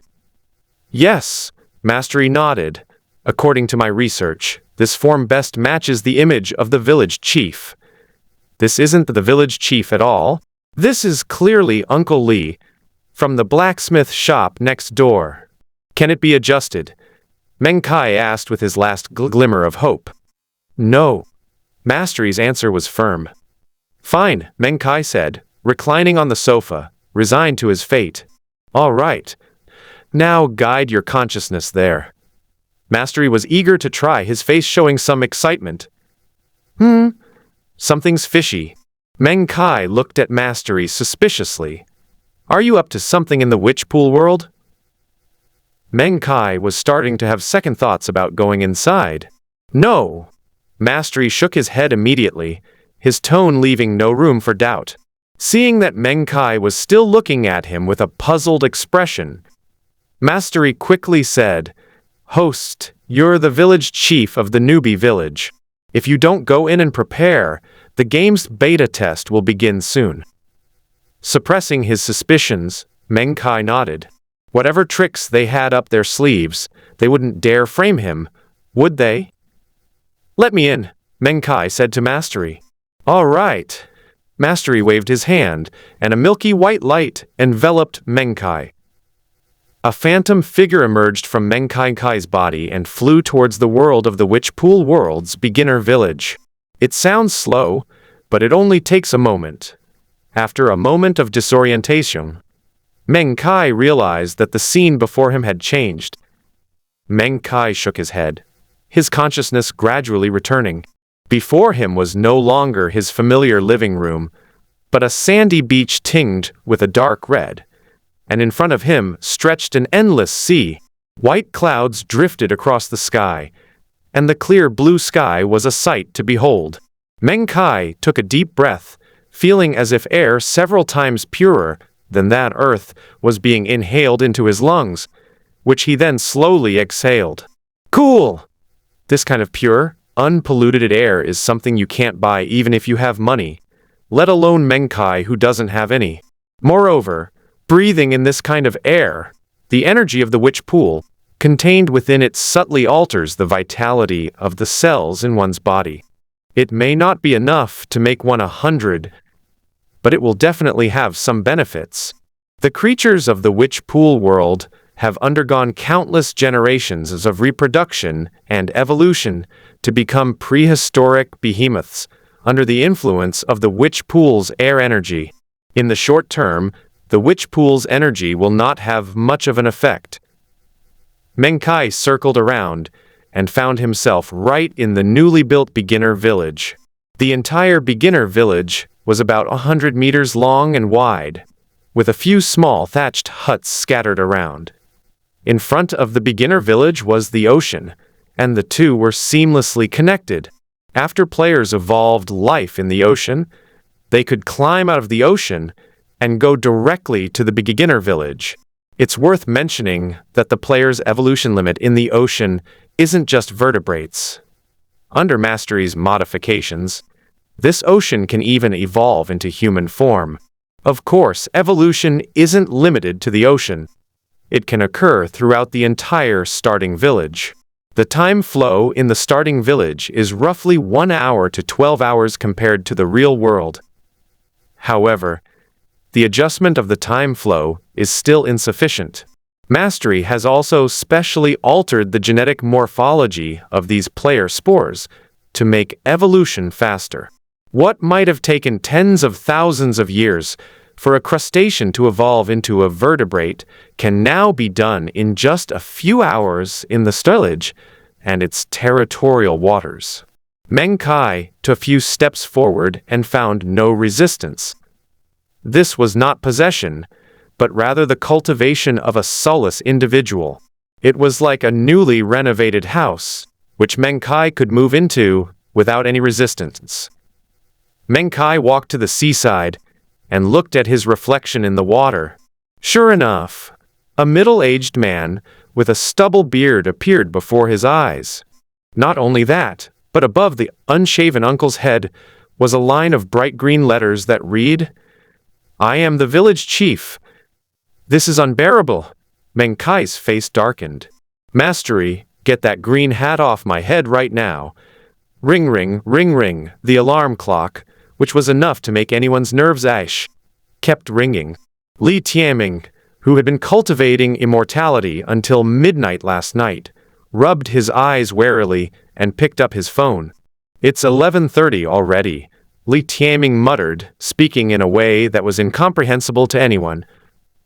Suddenly, Li Tianming sat up abruptly, all sleepiness gone. "My head is still a little fuzzy and throbbing, but I'm not afraid. My brother Tianming has already cultivated immortality to the nasal stage. Feeling a little sleepy, I turn on the computer and vanish into thin air. Oh right, I'm going to play that crappy game I downloaded yesterday today." Li Tianming got out of bed and ordered takeout for himself on his phone. I turned on my computer, clicked into the Free World app, and found that the countdown was still going on. Compared to yesterday, there were only a little over 20 minutes left before the beta test. This trash game is ruining my youth. Li Tianming glanced at the countdown screen with disdain and snorted, "Go wash up first." I didn't leave my dorm room. As a gamer, I quickly washed my face, brushed my teeth, and brought the takeout upstairs. It was almost time for it to arrive. At the same time, Mastery also reminded Meng Kai that it would start in 5 minutes. Li Tianming, sitting upright at his computer desk, was eating a bowl of rice noodles, his mouth slurring his words. "Just you wait, you unscrupulous company. Today, I'm going to rid the people of this scourge." 1 minute left. Li Tianming put on the VR glasses, takes shots, and quietly waited for the closed beta to begin. 3, 2, 1. You can enter now. Li Tianming clicked to enter directly. At the same time, a completely invisible white thread inside the software silently wrapped around Li Tianming. After clicking to enter, he was asked to select a map, which surprised Li Tianming. "You're kidding me. Making a map selection for such a small game." I randomly clicked on it and found that there was only a map lying there all alone. Li Tianming looked at the map, which was interwoven with blood-red lines and contained a pool-like object in the middle, and snorted disdainfully. "I'd like to see what other tricks you have up your sleeve. Click to enter and register your identity. My brother Tianming is cracking down on illegal activities." Naming successful, enter the game. Immediately, Li Tianming to darkness before his eyes as Mastery's white threads guided his consciousness directly into the ocean of the witch pool world. When Li Tianming opened his eyes again, he found himself in a vast ocean. My God, the image quality is way too high. A round spore-like organism bearing the ID Brother Tianming fights against illegal activities stared in surprise at the surrounding seawater. Is this 10G quality? Li Tianming tried to swim in the seawater, but found himself completely motionless. What happened? Li Tianming was shocked and then carefully felt his own body. Holy crap, where are my hands? And my feet are gone too. Oh no, where's my little brother? How did he disappear too? He peered intently into what was supposed to be his crotch, but found nothing. Li Tianming broke out in a cold sweat. I can clearly feel the flow of the ocean around me, but I can't feel the existence of my own body. It's as if I was born this way. Li Tianming's heart, he didn't have a heart, just gave him a sharp jolt, forcing himself to calm down. Have I been transported to another world? I can be transported to another world just by playing a game? Li Tianming thought about the novels he had read, and then tragically discovered that there really were novels about people traveling to other worlds through games. Li Tianming became increasingly frightened as he thought about it. He was still just a child. How do I survive in another world? Mom, I want to go home. Sub. Li Tianming was filled with regret. He shouldn't have been so impulsive as to touch that damned game. Damn these unscrupulous manufacturers. I'm so angry. Li Tianming was filled with resentment towards that game and started cursing loudly. Standing in the beginner village, Meng Kai suddenly touched his nose. Strange, why do I feel like someone is cursing at me? Stopping thinking about it, Meng Kai asked Mastery. Mastery, has anyone entered the game? Meng Kai was a little worried that his game wouldn't popular. What if no one came in? What was the point of him waiting here? All 20 spots have been filled. Are you in? Meng Kai nodded, then looked at the vast ocean. Tianming was still complaining when he heard a ding. Players, please begin evolving, head to land as soon as possible, and begin your adventure. Players? Evolution? Stepping onto land? Li Tianming keenly grasped the keywords, and his mind went blank for a moment. What the hell is this in? Once he realized what was happening, Li Tianming wanted to return to his desk. The white thread of mastery directly sensed his will, and his consciousness back. After removing the VR headset from his eyes, Li Tianming looked around in slight confusion. The familiar computer, the familiar bed, and the familiar, toilet paper scattered all over the floor. Don't get me wrong. These are all tissues for blowing your nose. Just then, Li Tianming took out another tissue and blew his nose hard. It traced another graceful arc before landing on the ground and becoming part of that pile. How could there be such a realistic game? Li Tianming stared at the tumor-like object on the computer screen, which clearly displayed his ID, Brother Tianming Fights Against Illegal Activities. It was truly unbelievable. It felt like being in a real world, without any sense of illusion. Try again. Li Tianming put on the VR glasses again and entered the game. I still look the same strange person, without hands or feet. Looking at the real seawater around him, Li Tianming couldn't help but pinch himself hard. Of course, because he has no hands, he is just like a lump of flesh, squeezing against each other. Holy crap, that hurts. Li Tianming didn't hold back. He pinched himself hard, making his tears fall from the pain. Panel, I need to adjust the pain level. By minimizing the pain, Li Tianming finally calmed down. This really is a game, Li Tianming said, maneuvering his body around. I wonder which game company made it. It's 100% realistic, just like being in a real world. What kind of cutting-edge technology is this? Even Li Tianming, who had played hundreds of large-scale computer games, had never seen such a scene. Oh well, whatever. If he dares to pay out, I dare to play. What's the big deal? Li Tianming stopped paying attention to those minor details and stopped thinking about taking screenshots, focusing instead on playing the game. You have to evolve a body and climb onto land before you can start adventuring, right? Li Tianming tried to evolve hands and feet. As a human, he was used to using his hands and feet, and it would be really inconvenient if he didn't have them. Because Meng Kai's main goal was to enable these players to leave the ocean and adventure on land.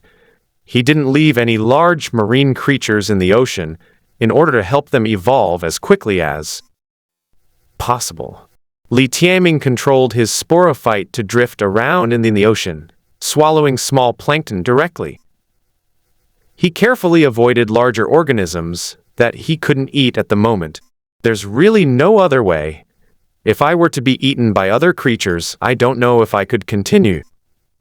Li Tianming discovered that the game didn't seem to have a save function. If he got eaten by another creature, he would probably have to start all over again. Li Tianming carefully controlled himself to devour food everywhere, and soon, a pair of tentacle-like hands had evolved. Li Tianming excitedly swung his tentacles, wondering what technology the game used, as the tentacles seemed to be on his body, and he could use them flexibly, with almost no hindrance. With tentacles, hunting became much faster. In just a few hours, Li Tianming had evolved his body to a near-perfect state and was ready to climb ashore. Suddenly a voice rang in Li Tianming's ear, startling him. Congratulations to player Brother Tianming Fights Against Illegal Activities for evolving into an individual life form. After testing, the life form's level is rated. Li Tianming was taken aback by this turn of events, and his face showed dissatisfaction. What? All that hard work evolving life forms resulted in this thing. It's not even worth a star. Despite his dissatisfaction, Li Tianming had no intention of starting over. Having finally evolved to this level, he naturally wanted to go and see the land. The ocean already feels so real. I wonder what the land is like. Meng Kai, who was idly sunbathing on a wooden deck chair on the shore, also learned that the players in the ocean had evolved a half-star creature. He wondered to himself, what kind of creature is so strong? In order to increase the number of species in the witch pool world, Mastery plans to replicate and store the potentially evolved life forms of these players. When the time is right, these species can be replicated and evolved on a large scale. because mastery has already recorded their genetic chains in his database. Depending on their potential, they are divided into half-star, 1-star, 2-star, and so on, with the highest being 3 stars. 3-star creatures are almost impossible to evolve because they are already at the same life level as creatures that have undergone the baptism of the witch pool. A half-star creature? Meng Kai was speechless. He had worked so hard to evolve for so long, only to end up with a failed species. In the classification of several levels, half-stars are considered a failed species, with almost no ability to survive in the witch pool world. As Meng Kai was marveling at the sight, he was startled to see a strange-looking creature crawling out of the ocean. What an ugly creature! Meng Kai's lips twitched. He learned from Maxley that this was a life form evolved from a player, but its appearance was just too ugly. Normal life evolution could never produce such a creature. His entire body resembled a limp octopus, with 2 tentacles swaying in the air. Below his body were 2 webbed feet resembling human legs, which were turned outwards. His head looked even more terrifying, with 2 eyes staring at him. He had no nose, only a long, pointed mouth resembling a straw, which sent chills down one's spine. The funny thing is that this creature has a line of green words on its head. My brother Tianming is cracking down on illegal activities. This must be the player's ID, Meng Kai thought to himself, suppressing a laugh as he looked at the green ID, but putting on the dignified air of a village chief. How lewd! Meng Kai watched as the creature lay down, sticking its butt out on the shore to observe him. Doesn't this player have any self-awareness? He's so old, yet he's secretly observing me. This player is incredibly sleazy. Having just emerged from the ocean, Li Tianming had no idea who the humanoid creature in the distance was, nor did he know that it had already seen him and was lying on the beach observing it for some time. Judging from its appearance, it seems to be a human, Li Tianming muttered to himself. And there's a village there too. Li Tianming's evolved life form has excellent eyesight. He can see the thatched huts standing in the distance from a great distance. It's definitely not a player. It's probably an NPC or something. Li Tianming was certain that only a few hours had passed since the start of the closed beta test, and he had been evolving all along. To reach this level, which was already quite remarkable, it was impossible to evolve into a humanoid form in just a few hours. They're not players, so NPCs shouldn't be in any danger, right?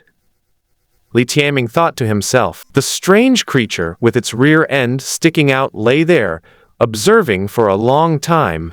Just when Meng Kai was starting to wonder if this guy had some ulterior motive towards her, Ming Ji finally made his move that day. Because it evolved webbed feet, it walks like a toddler learning to walk. Meng Kai sat on the fishing platform, suppressing a laugh, watching night ends, dawn breaks sway and run over.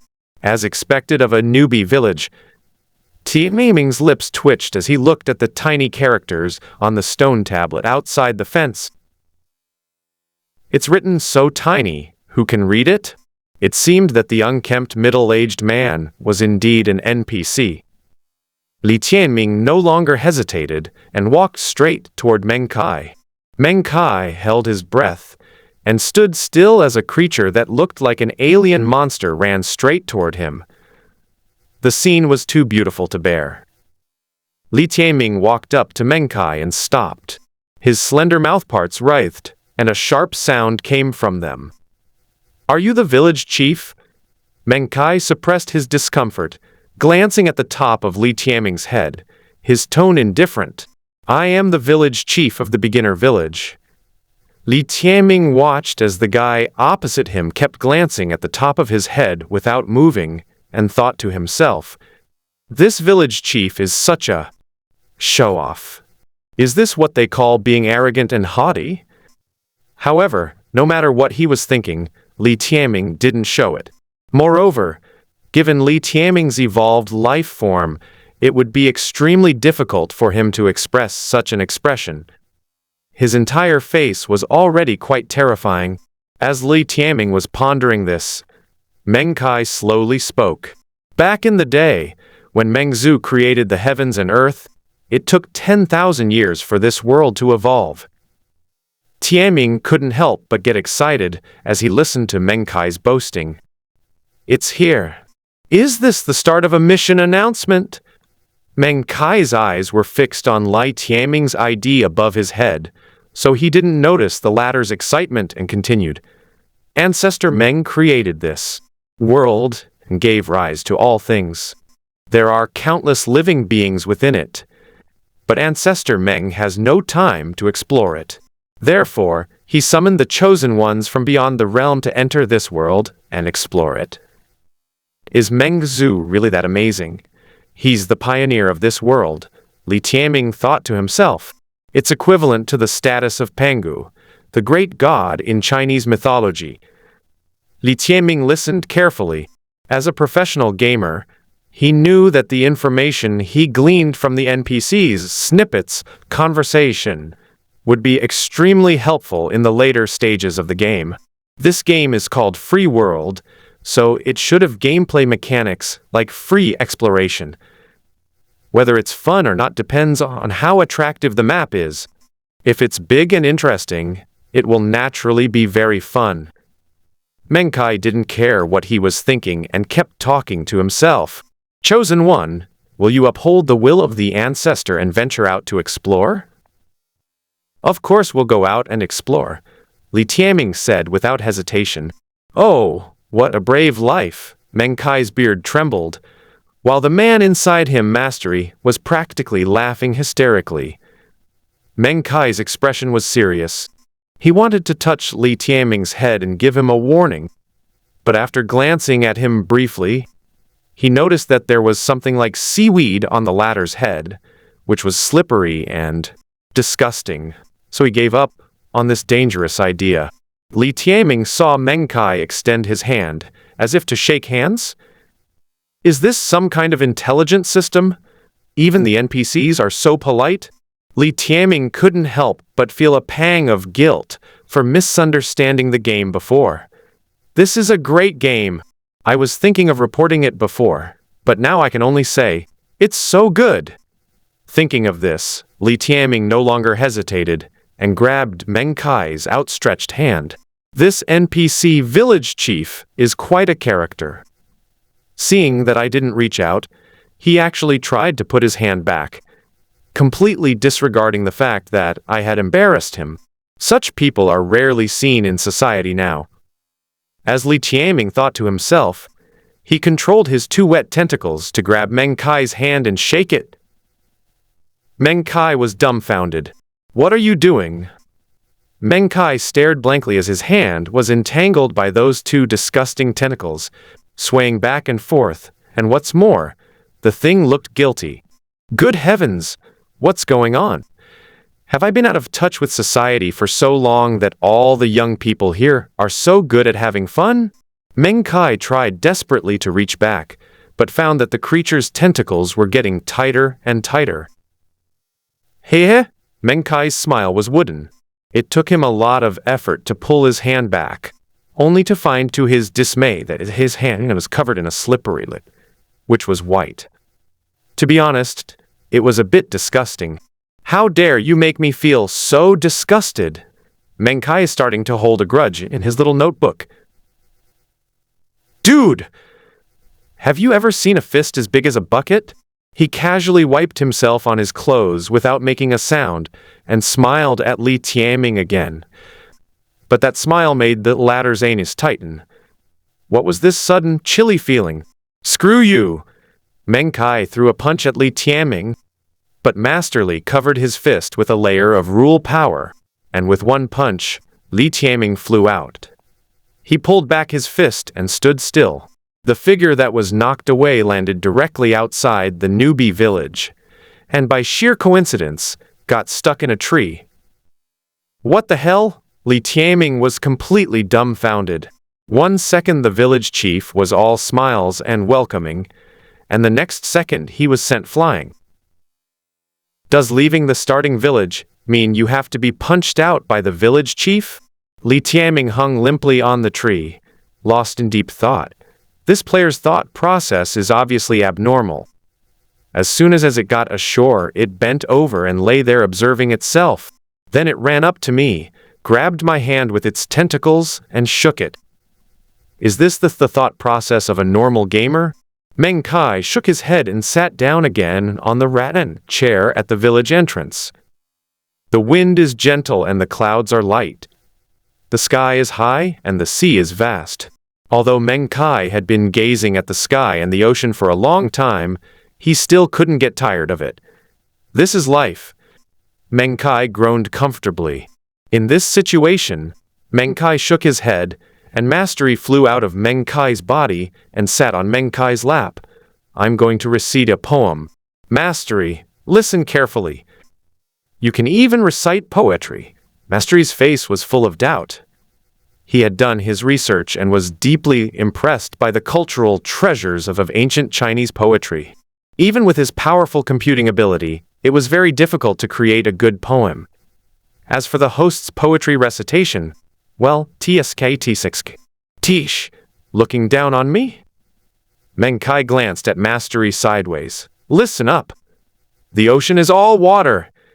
And what's coming out? Holy crap. What is this thing?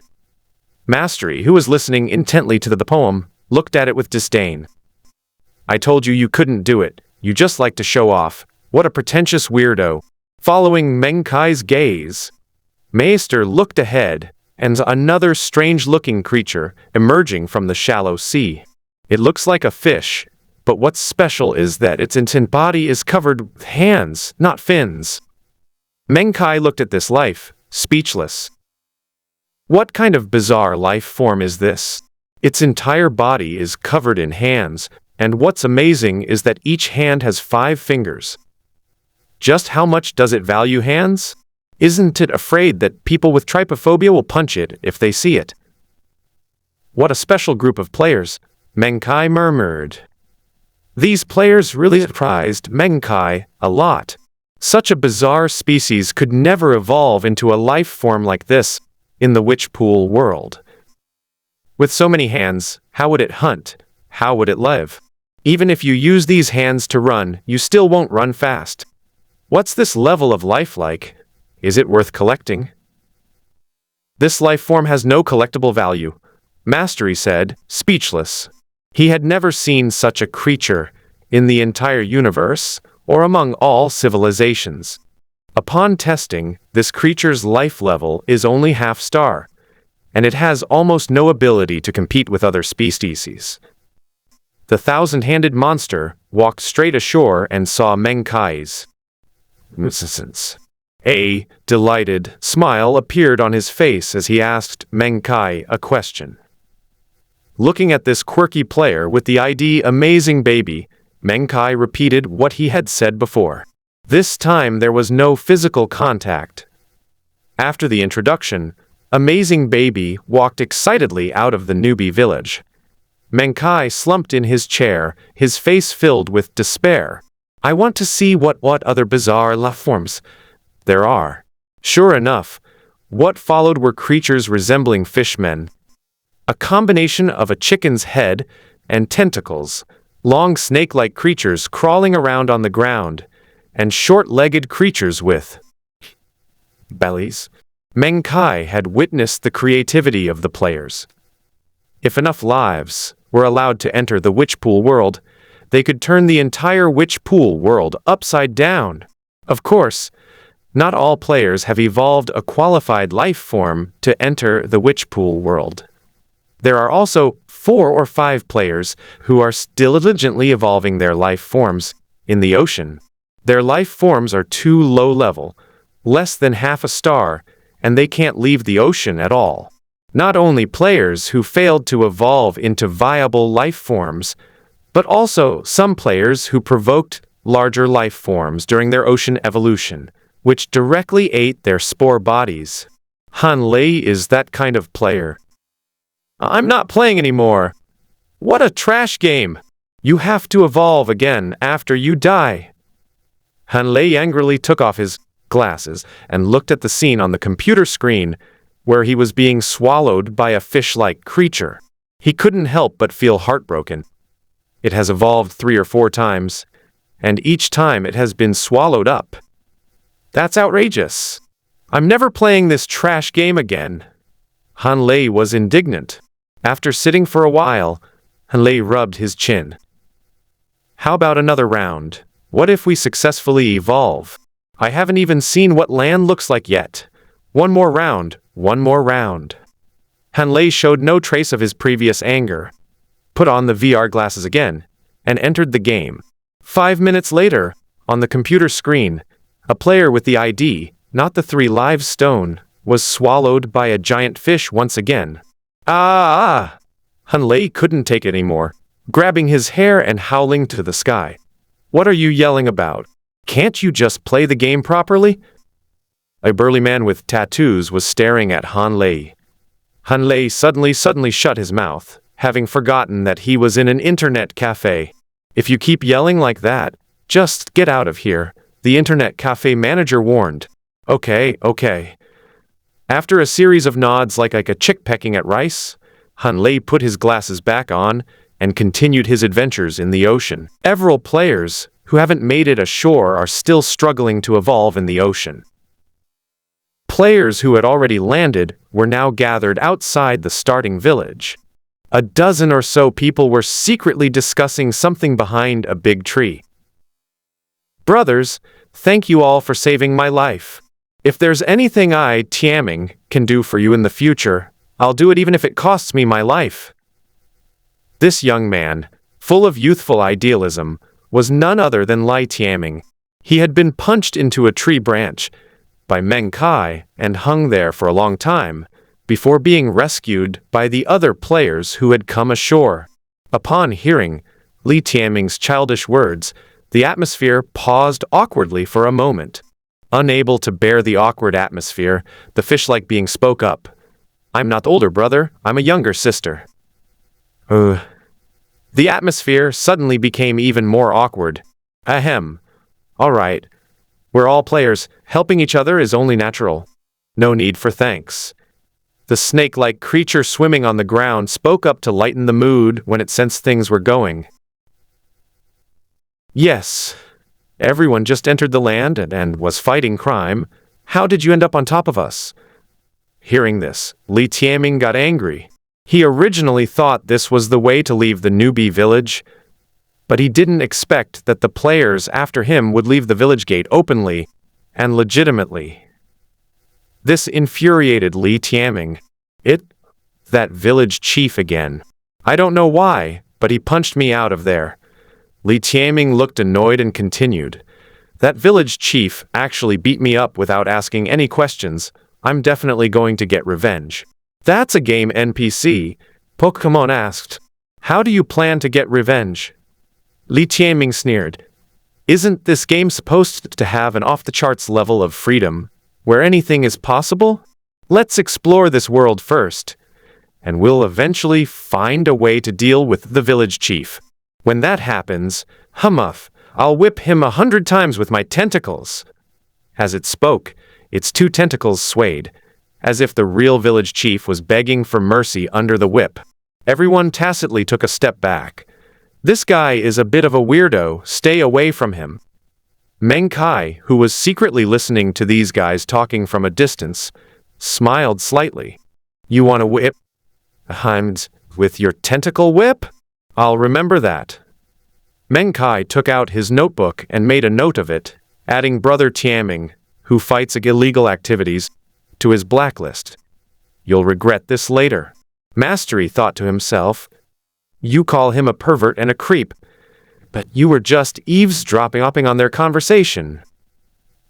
The camera then panned to the group of players, where several of them began discussing the game mechanics. I want to transform from an eel into a dragon, said the snake-like elder brother, offering his analysis. The village chief said that this world was created by a top expert called Meng Zhu. After creating it, he summoned us to explore this world. Our mission is to explore this world? The squirrel's tree hole. I think it's not just that. Didn't you notice? The village chief also said that Meng didn't have time to explore the world anymore. No time? Why didn't he have time? How could a great being who created the world not have time? The tree hole in the squirrel's house continued. According to my speculation, one reason is that Meng was extremely weak after creating the world, just like our Pangu, who became part of the world after creating it. It's possible that Meng became weak after creating the world. Become weak? Brother Tiaming fights against the law asked surprise. So, in that case we can even find Meng in this world, and beat him 100 times while he's weak? Everyone took a step back. This guy's thought process was indeed different from ordinary people. Ignoring the antics of Li Tiaming, one of the strange creatures with horns and named Good Wine Needs No Alley, continued, "Your analysis makes some sense, but it's very unlikely. It was Meng who summoned us to this world. If he were still here, why would he send a group of dangerous creatures to help him explore? This is just one possibility." The tree hole in the squirrel's house continued. The possibility of reason 1 is very small, so besides that reason, it's also possible that Meng really couldn't spare the time to let us come in and explore. Is this just for exploration? I want to transform. From eel to dragon swam around. If you ask me, if this is just for exploration, why would we evolve into life on our own? Why not just create a realistic human? This is probably the core appeal of this game. The squirrel from the squirrel family was very calm and analyzed the situation logically. The life form that the player evolves is unique in this world. If it is really a game that you enter by creating your own character, it will be similar to other games on the market and will not be attractive enough to players. Players have a deep emotional attachment to the life they create themselves and will not give it up easily. Several players were chattering away, but they couldn't come up with anything. Meng Kai was exasperated. Why don't you all go outside? You've been squatting there chatting for ages. These players are so unprofessional. It seems I need to put some pressure on them, Meng Kai thought to himself.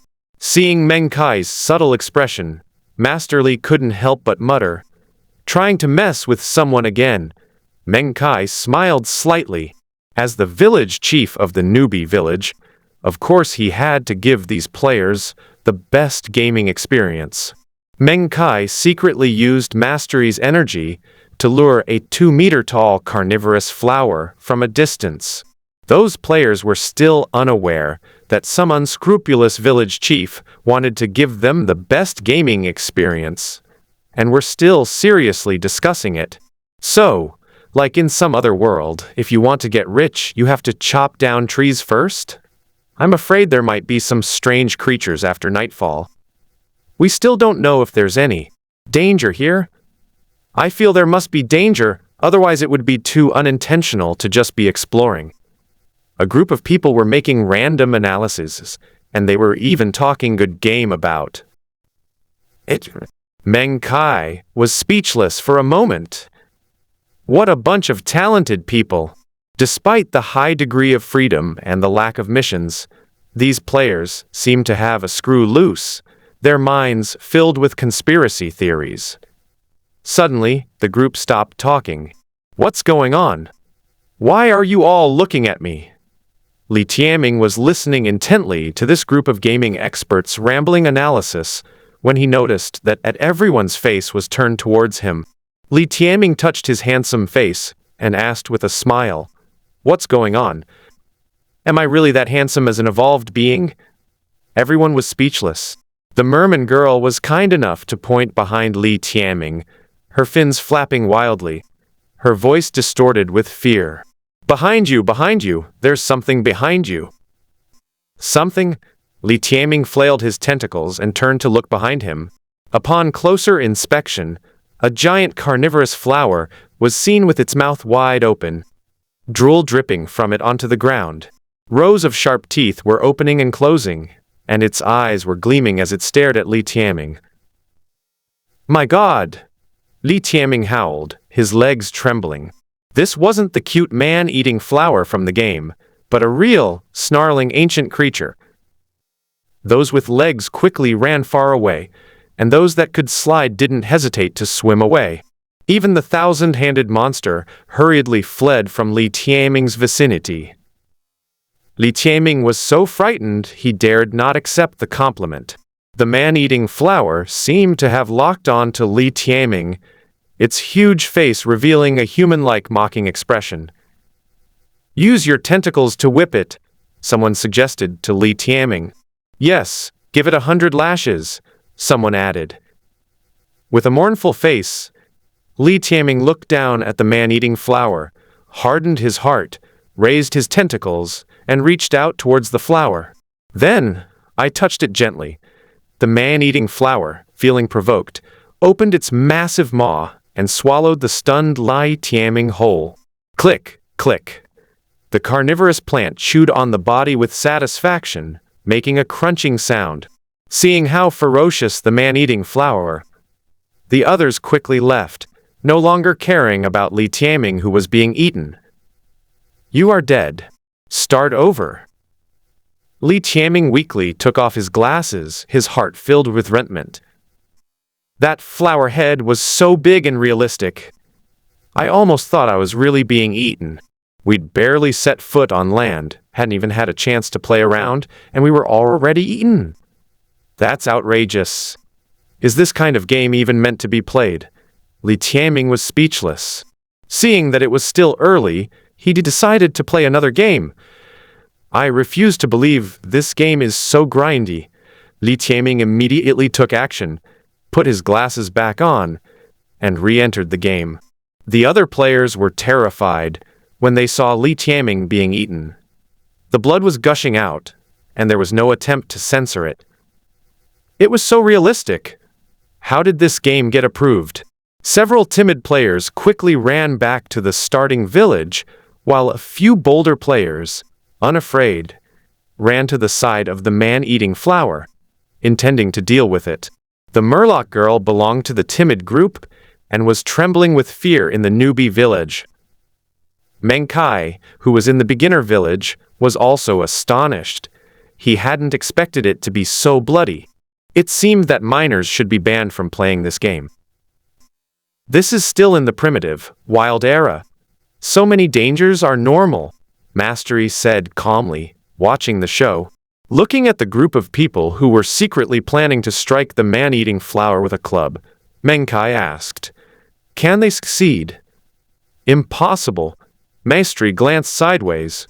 Although this man-eating plant is not a supernatural species, it is equivalent to a wild species, and is considered a powerful existence among ordinary creatures.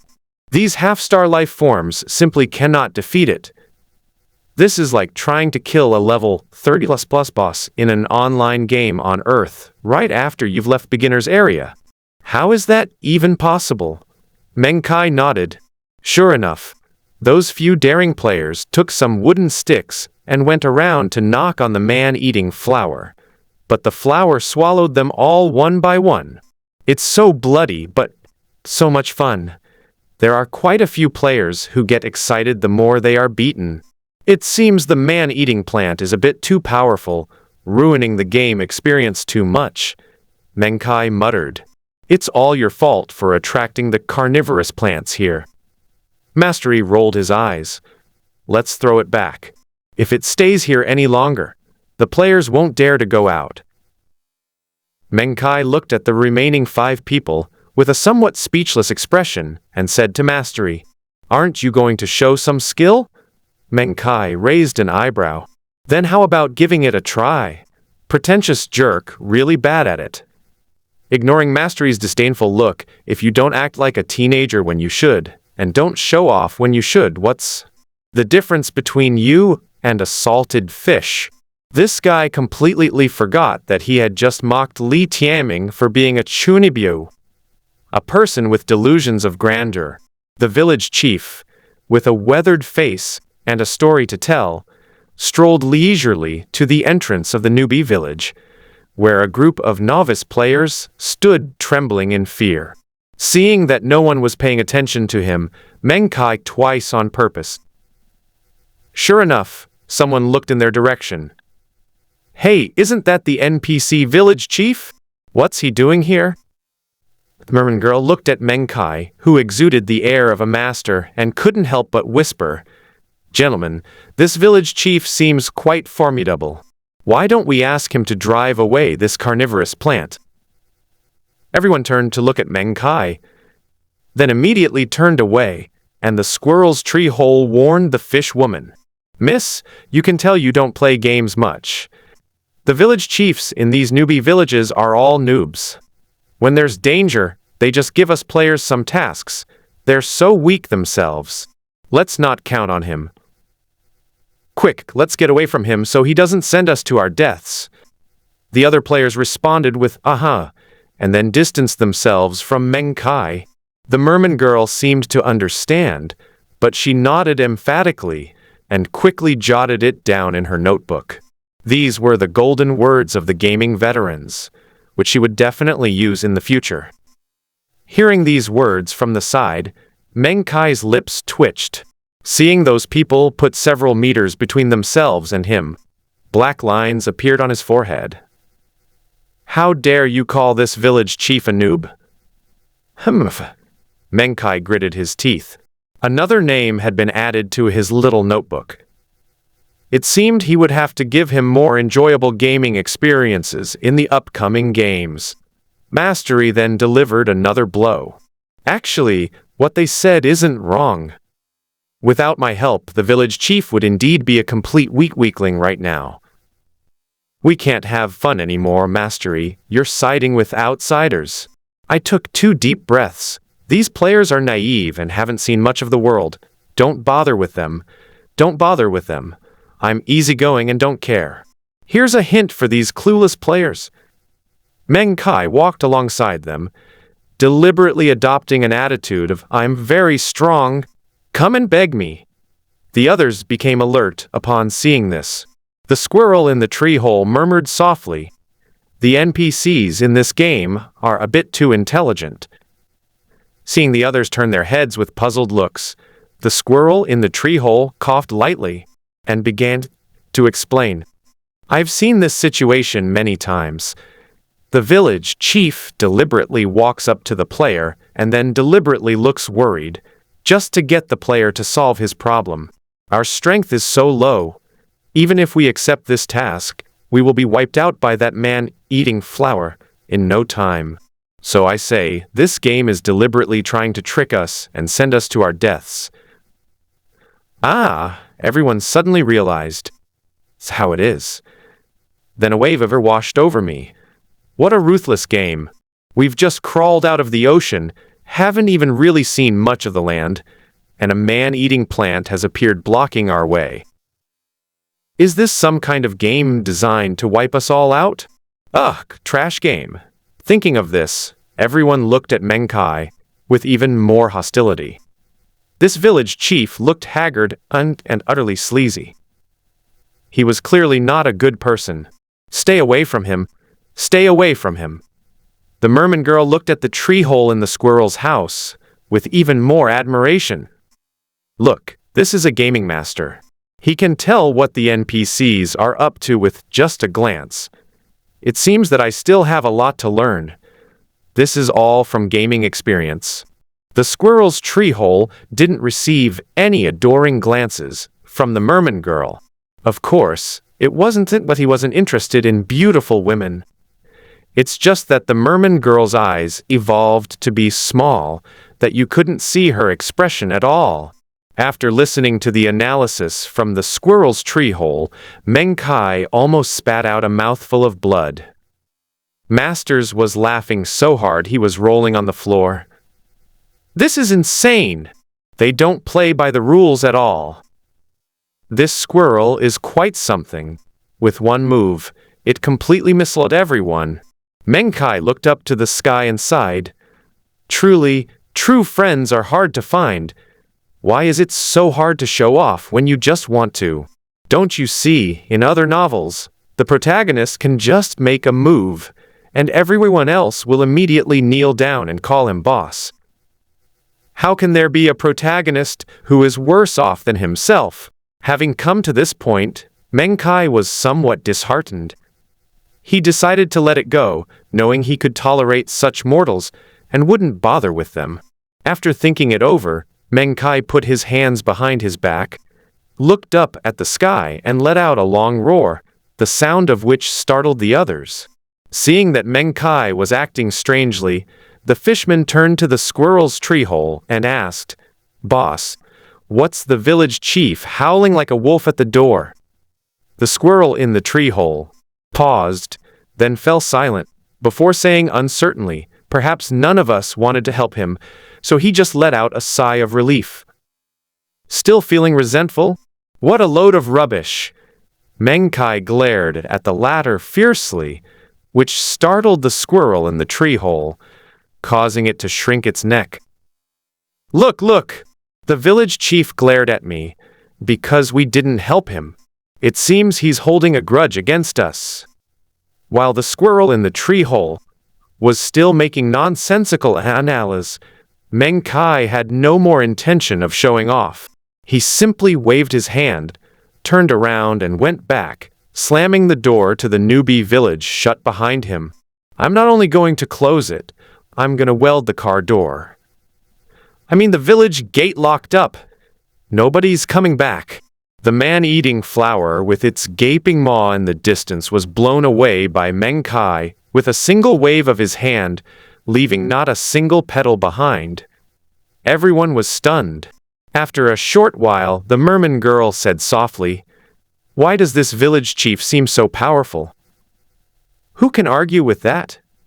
The old man in the squirrel's tree hole blushed. It seemed he had guessed wrong. "I won't admit it. I'd rather die than admit it. Perhaps there's a powerful entity protecting the starting village. Village chiefs are usually weaklings, but the starting village is where the game just begins. So it must be protected by some kind of entity. It seems that the powerful entity has taken action. The squirrel has transformed into a famous detective. All that's missing is a pipe in its mouth." Everyone was speechless. Did they have no shame at all? Let's not talk about that anymore. Now that the carnivorous plants have been driven away, let's start exploring. I prefer to travel alone, so I'll head out first. Regardless of whether the village chief is strong or not, the carnivorous plant that was the boss in front of everyone is gone, so of course they can go and roam freely. World. They haven't even seen much of this continent yet. Except for the merman girl, all 5 of them felt it was best to go out and explore as soon as possible. They had been playing the game for almost a whole day, and they were still right next to the newbie village. Nobody would believe them if they told them. Of course, this continent has strange and ferocious plants, and there may be animals beyond everyone's understanding, and even other monsters. Encountering these monsters may mean certain death, but just staying in the newbie village is not a good idea. The merman girl was still a bit traumatized by the brutal and bloody scene she had just witnessed, so she told the other players she was going to log off. Ding! Player, the cutest thing is the morning sun has been detected in an unsafe zone. Do you want to log off? Huh, I'm in a non-safe zone? The merman girl was taken aback, clearly not expecting there to be a safe zone. Where is the safe zone? The starting village is a safe zone. It is recommended to log off in the starting village. Watching the 4 people gradually disappear the distance, the merman girl pondered for a long time. They should know about the safe zone, right? At this moment, the gate to the newbie village was already open. Meng Kai's statement about welding the gate shut was obviously a joke. After the merman girl logged off in the newbie village, the entire village suddenly became a bit deserted. There is a distinction between day and night here. The sun is already setting in the west, so it looks like it's getting dark. A few players were diligently evolving their life forms in the ocean, while the others went into the forest east of the starting village. Here we need to talk about the location. The starting village. To the east of the village is the ocean where players evolve. To the west is a steep cliff, and to the north is a dense forest near the starting village. So, if players want to leave, they must pass through this dense forest. What? You're asking what's south of the village? The portal to the south of the village is located there. Looking up, you can see Meng Kai's body sitting in a chair. Of course, thanks to Mastery's deliberate concealment, you can't see it even if you look up hard. As darkness fell, Meng Kai handed the village chief over to Master, and then his consciousness gradually returned. He's not the kind of person who stays up all night grinding. He's not going to grind excessively. He just wants to see other players grinding every day, which is something he finds very enjoyable. He stretched comfortably, feeling that his own body was the most comfortable. Although the village chief's body was just a vessel without a soul, it still felt a little strange. After wandering around the witch pool world for an afternoon, I was getting a little hungry, so I decided to cook some food. After all, I am still just an ordinary person who eats grains and vegetables. I haven't reached the point where I can't go without food every day. After treating himself, Meng Kai finished his work, and it was almost 10 p.m. After a brief look at the situation in the witch pool world, it appears that most life forms are still evolving, but they are nearing the end. After all, life cannot continue to evolve in the world of the witch pool. Due to the genetic lock, most organisms are limited to a certain extent and cannot achieve the qualitative change of evolution. Instead, they focus on quantity. I glanced again at the place where the apes lived. They were the protagonists of this world. As the only intelligent species in this world, they were still evolving. The body has gradually evolved from a bent-over posture to an upright posture. The legs have gradually become straight, and the arms are more flexible. In some aspects, it is already somewhat similar to a human. It seems that it will evolve soon. However, due to the continuous evolution of intelligence, the points allocated to physical evolution have been focused on becoming more civilized, while neglecting physical strength. Therefore, compared to other wild beasts, their bodies seem to be weaker. Weakness is relative. After being nurtured by the energy of the witch pool for tens of thousands of years, even the weak apes all resemble Schwarzenegger. Weak apes seem to be easier to bully, and powerful beasts around them, even wild species that are stronger than ordinary beasts, seem to be more willing to bully the weaker apes. Fortunately, apes could use weapons simply, and their intelligence far surpassed that of these wild beasts, which is why they barely managed to survive. That doesn't make sense, Meng Kai thought to himself. Why is everyone attacking these apes?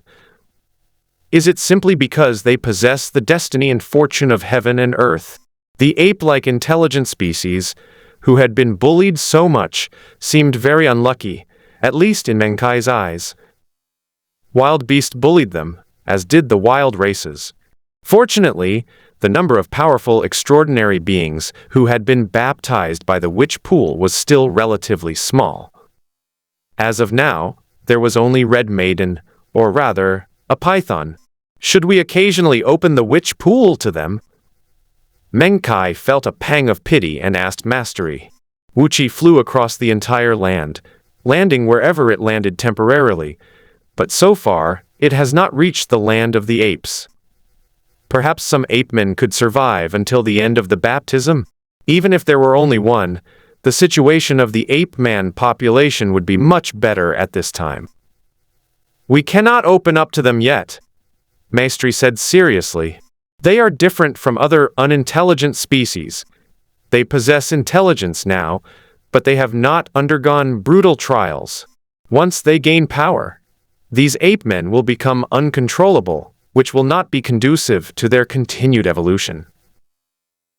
You must understand that once they gain absolute dominance over this continent, their ambition will gradually disappear, which will not benefit their evolution.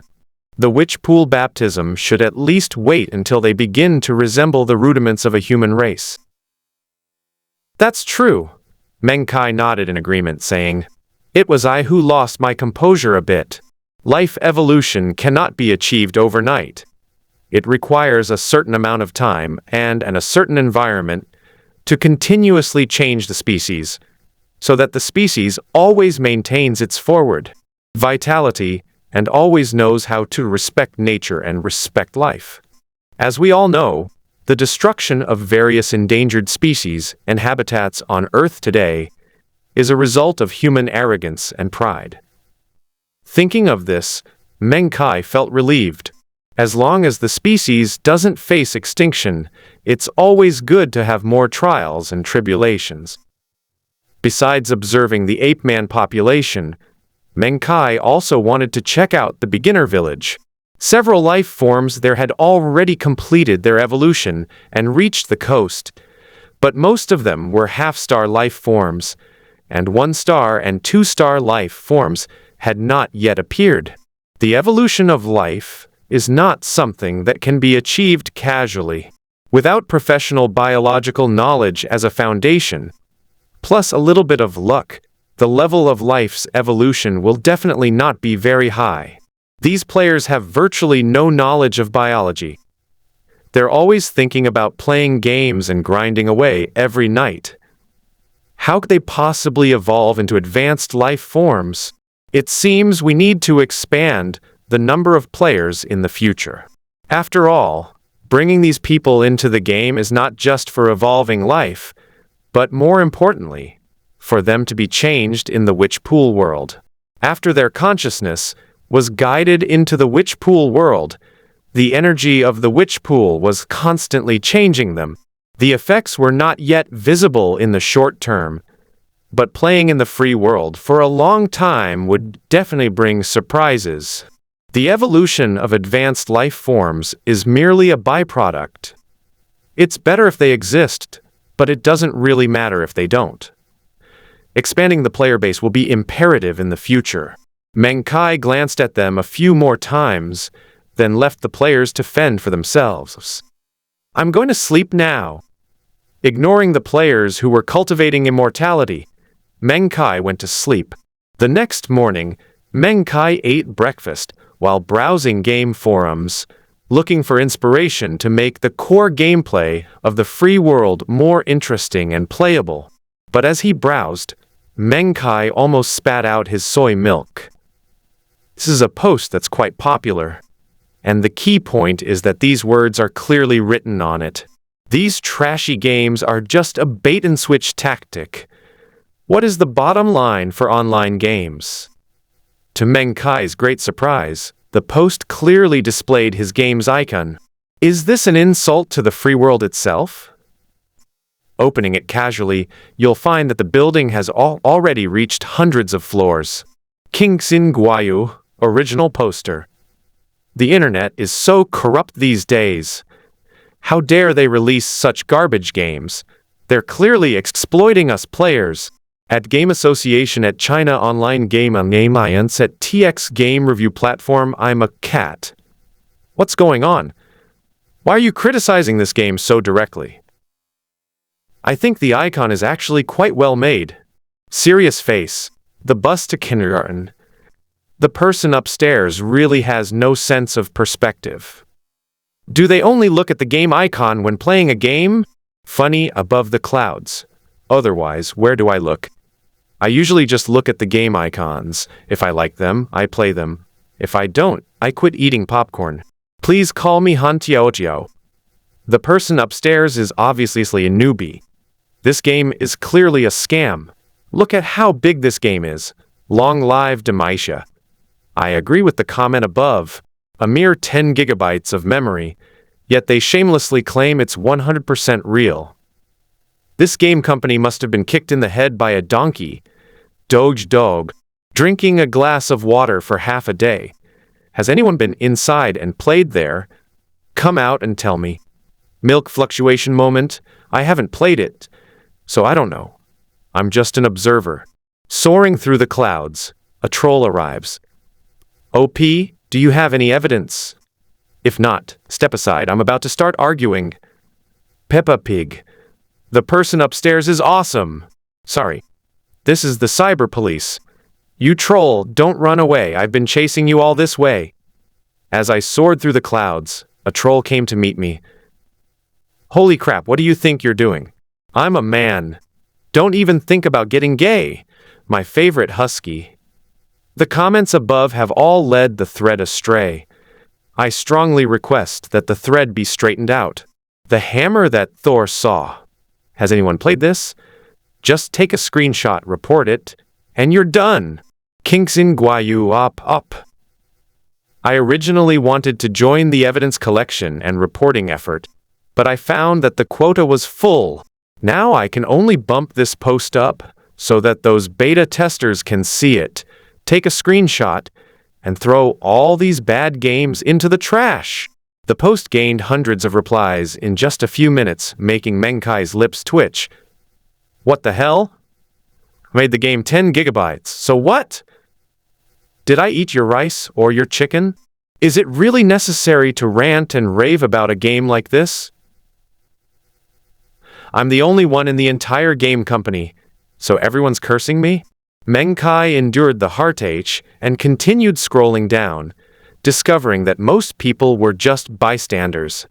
A small group were a group of people who couldn't stand the fake games, and a very small number were trying to ride the wave and sell their own products.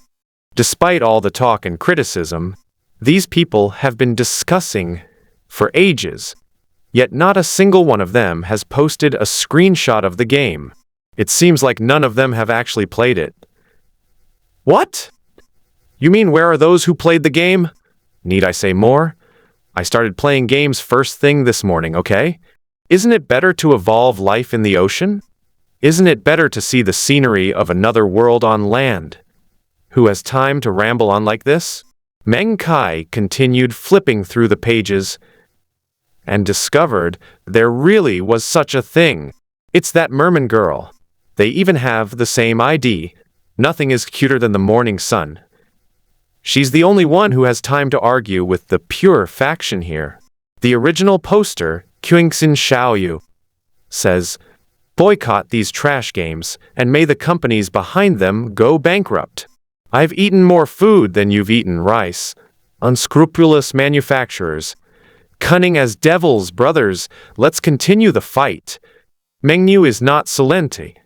I'll form the head. Xiao Qiao, the wife of Lord Zhuyu. I'll cut off the floor, just kidding. Nothing's cutest is the morning sun. Everyone calm down. This game is actually quite fun. Zhao Jun goes out. The lady above played this game? She managed to snag a beta test spot. I'm totally envious. Kingxing Guayu, up. At Zuimeng Buguo Chaoyang Hong, do you have any screenshots from inside the game? We'll report them all. Soaring through the clouds, a troll finally appeared. OP is a total idiot. Didn't you see people saying the game is fun? This is the cyber police. It's you again, you troll. Come to the station for a chat lol. Nothing's cutest is the sunrise. I was a beta tester, and the whole game is really fun. It's so realistic, like being in another world. Honestly, I'm blown away by this game.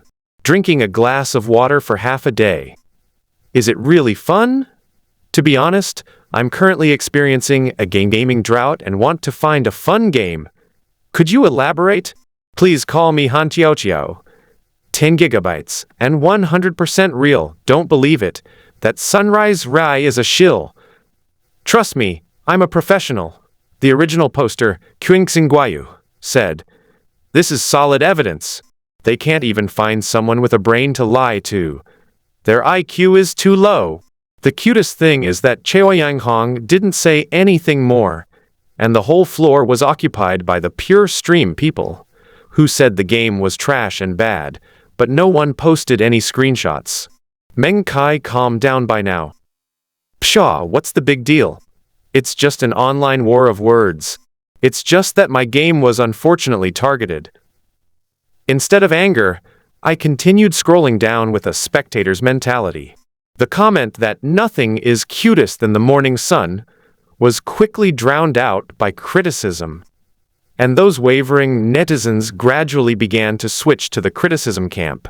Suddenly, dozens of images appeared continuously throughout the floor, all screenshots from the free world. A clear blue sky, a scene of being in the deep sea, a scene of devouring other plankton, a scene of climbing ashore, a beginner village with a few small huts, a village chief with a full beard, man-eating flower with a gaping maw, an evolved fishman image, a thousand-handed monster image, a distant dense forest covered with strange plants, and a huge cliff behind the beginner village. A series of game screenshots were posted, and the entire post fell into a brief silence. Nothing's cutest is the red sunrise. This is a screenshot I took in the game. Take a close look, everyone. Do you think I'm lying, or am I a shill? Drinking a glass of water for half a day. Holy crap, the picture quality and the scenery are amazing. The hammer that Thor saw. Why are there such ugly fishmen in such a beautiful landscape? And what is that thousand-handed monster? Go up the mountain to fight Wusong. Newbie upstairs. That thousand-handed monster looks like a trash soldier. Chao Yanghong should go and take him down. The hammer that Thor saw. This scenery is truly beautiful. Is this really the free world? As I traveled through the clouds, a troll appeared. Isn't there a logo in the bottom right corner? Come out and slap me in the face. Excuse me, this is the cyber police. What kind of cutting-edge technology is such high image quality with so little memory? It must be fake. Milkshake is me, dear cyber police. Why aren't you arguing with the trolls anymore? Lofts, Zhaojun goes out. OP is slapped in the face. And that Han Chao Tiao who was jumping the most. Aren't you a professional? How did you get slapped in the face, Lofts? Loudly. After a dozen screenshots, the wind direction completely reversed. The truth is not spoken, but demonstrated. Seeing those who were jumping the highest get slapped in the face in the blink of an eye, Meng Kai felt secretly pleased. Not caring is one thing, but it's really satisfying to see someone get slapped in the face. Meng Kai crossed his legs and continued to watch the development of Shitai. At this point, almost no one doubted the game's realism. Everyone began to focus on the game's content. Drinking a glass of water for half a day.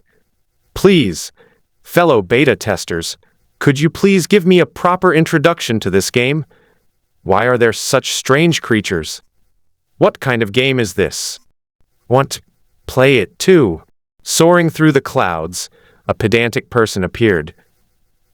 Based on my deduction, this should be a game similar to some world, where the monsters are probably zombies, skeleton zombies or something like that, specifically designed to attack players. Hey! Going up the mountain to fight Wusong. None of them seem very smart. The hammer that Thor has seen. The game description is not only about 100% realism, but also about completely free gameplay. It is essentially a completely arbitrary exploration game, which seems to be similar to the gameplay of Something World. Smile. Drinking a glass of water for half a day. This game is incomparable to some other world. One has a 2D pixel art style, while the other has a completely realistic art style with a touch of ancient jungle vibes. I really want to play it. Nothing is cutest than the morning sun. Everyone misunderstood. Actually, the fishman And the thousand-handed monster are not monsters in the game itself. Awkward. Zhaojun goes out. Not a monster from the game? Then what is it? Sorry, this is the cyber police. And that guy with the full beard, why does he look so unlucky? Is he an NPC or a player? Because the cutest thing is the morning sun. Screenshot deliberately omitted the player's ID above their head. These evolved lives of players look like locally generated monsters. Nothing is cuter than the morning sun. Sweat. Actually, that uncle is the village chief of the newbie village, and those monsters are us players. Awkward. Drinking a glass of water for half a day. Sure enough, that old man looks like village chief or some kind of NPC. Looks so pathetic. And you actually said these ugly monsters are you players? Does this game even have a character customization feature? How free! Going up the mountain to fight Wu Song. It would be so much fun if you could customize your character's appearance at the start. I want to make him look like Millennium and become the most popular character in the free world. Soaring through the clouds, a contrarian arrives. Forgive my bluntness, but I think the most suitable role for the person upstairs is the pancake vendor. Lol. Mengnu is not Salenti. Same feeling, same feeling. It's time to take your medicine. Evil laugh. Xiao Qiao from Zhu Yu's family. If I could customize someone's face, I'd like to make it look like Zhu Yu, so I could take my clothes off in the game, blushing. Long live Demacia. The person upstairs is involved in pornography. At Cyber Police, come and check it out. Sorry, this is the Cyber Police. I'm still here, and there's someone who actually wants to take their pants off in the game? Enough said, I'll just take mine off first. Soaring through the clouds. Finally appeared. You lewd cyber police officer, I've reported you. Nothing is cuter than the morning sun. Bitter smile. Everyone misunderstood. It's not a character customization feature. Evolution. Drinking a glass of water for half a day. Evolution? Hey, cutest player. Please tell us about it. We really want to play. Nothing is cuter than the rising sun. The game works like this. At the start, everyone is born in the ocean as a spore. To go ashore, you must evolve into life. The game judges your evolved life, and if it is successful, you can leave the ocean and set foot on land. Nothing is cuter than the sunrise red. After setting foot on land, there will be a starting village. This starting village is very important. It's best to log off in the starting village. Logging off in the wild might make you food. If you get eaten, you'll have to evolve again when you log back in. I want to transform from an eel into a dragon. The merman girl is right. Sob. I logged off in the wild, and when I logged back in I found that I was dead. When I watched the death replay, I found that I was swallowed by a giant bird that mistook me for a snake. It was so tragic. Long live Demacia. Capture an insider ball. Drinking a glass of water for half a day. Another beta tester has arrived. Nothing is cuter than the morning sun. Oh, it's an eel. I didn't expect you to get caught once too. The one who wanted to transform from an eel into a dragon was one of the remaining 5. After the man-eating flower bossed, the group split up and left. The one who wanted to transform from an eel into a dragon had a rather tragic experience because his evolved form was similar to a long snake. While crossing the dense forest, he thought he had found a safe place to log off, but when he returned, he was swallowed by a bird. Going up the mountain to fight Wu Song. Ha ha ha, a bird eats a snake, no problem. Mengnu is not Salenti. After listening to these people, I'm tempted to play this game. Why is it still in closed beta? Please open up access soon! I want to transform from an eel into a dragon. The game's worldview is particularly interesting. It seems to be modeled after the Chinese myth of Pangu creating the world. In the free world, That world was created by a person named Meng Zhu, who is incredibly awesome. I am a cat. Meng Zhu created the world. How interesting. Above the clouds. All I, the Chinese pantheon, want to say is, who else? I'm going to transform from an eel into a dragon. In short, to our analysis, although this is a freestyle game, there should be many Easter eggs inside, and most of them should be related to my China. I can't take it anymore. I have to play another round. Goodbye, brothers. Nothing's cutest is the morning sun. I'm going to play too. Let's chat later. Drinking a glass of water for half a day. Don't go. Don't go. Crying, boss, please do a live stream for us to see. Wah! Go up the mountain to fight Wusong. You lousy game planner. We want to play too. I'm going to transform from an eel into a dragon. And this time I'm going to do a live stream for everyone. Come and see. The topic remained highly popular, and everyone started discussing the game. Meng Kai smiled as he scrolled through the replies from these quirky players, feeling a great sense of accomplishment. After glancing at the witch pool world and finding nothing unusual, Meng Kai clicked on the link by the person who wanted to transform from an eel into a dragon and entered the live stream. I started a live stream on a certain platform where the screen was connected to VR glasses, and I'm going to transform from an eel into a dragon. A large number of people flocked to the live stream, quickly reaching nearly 10,000 viewers. Many people are skeptical and don't fully believe the screenshot of nothing is cuter than the morning sun. What if it was found online? A live stream is more believable.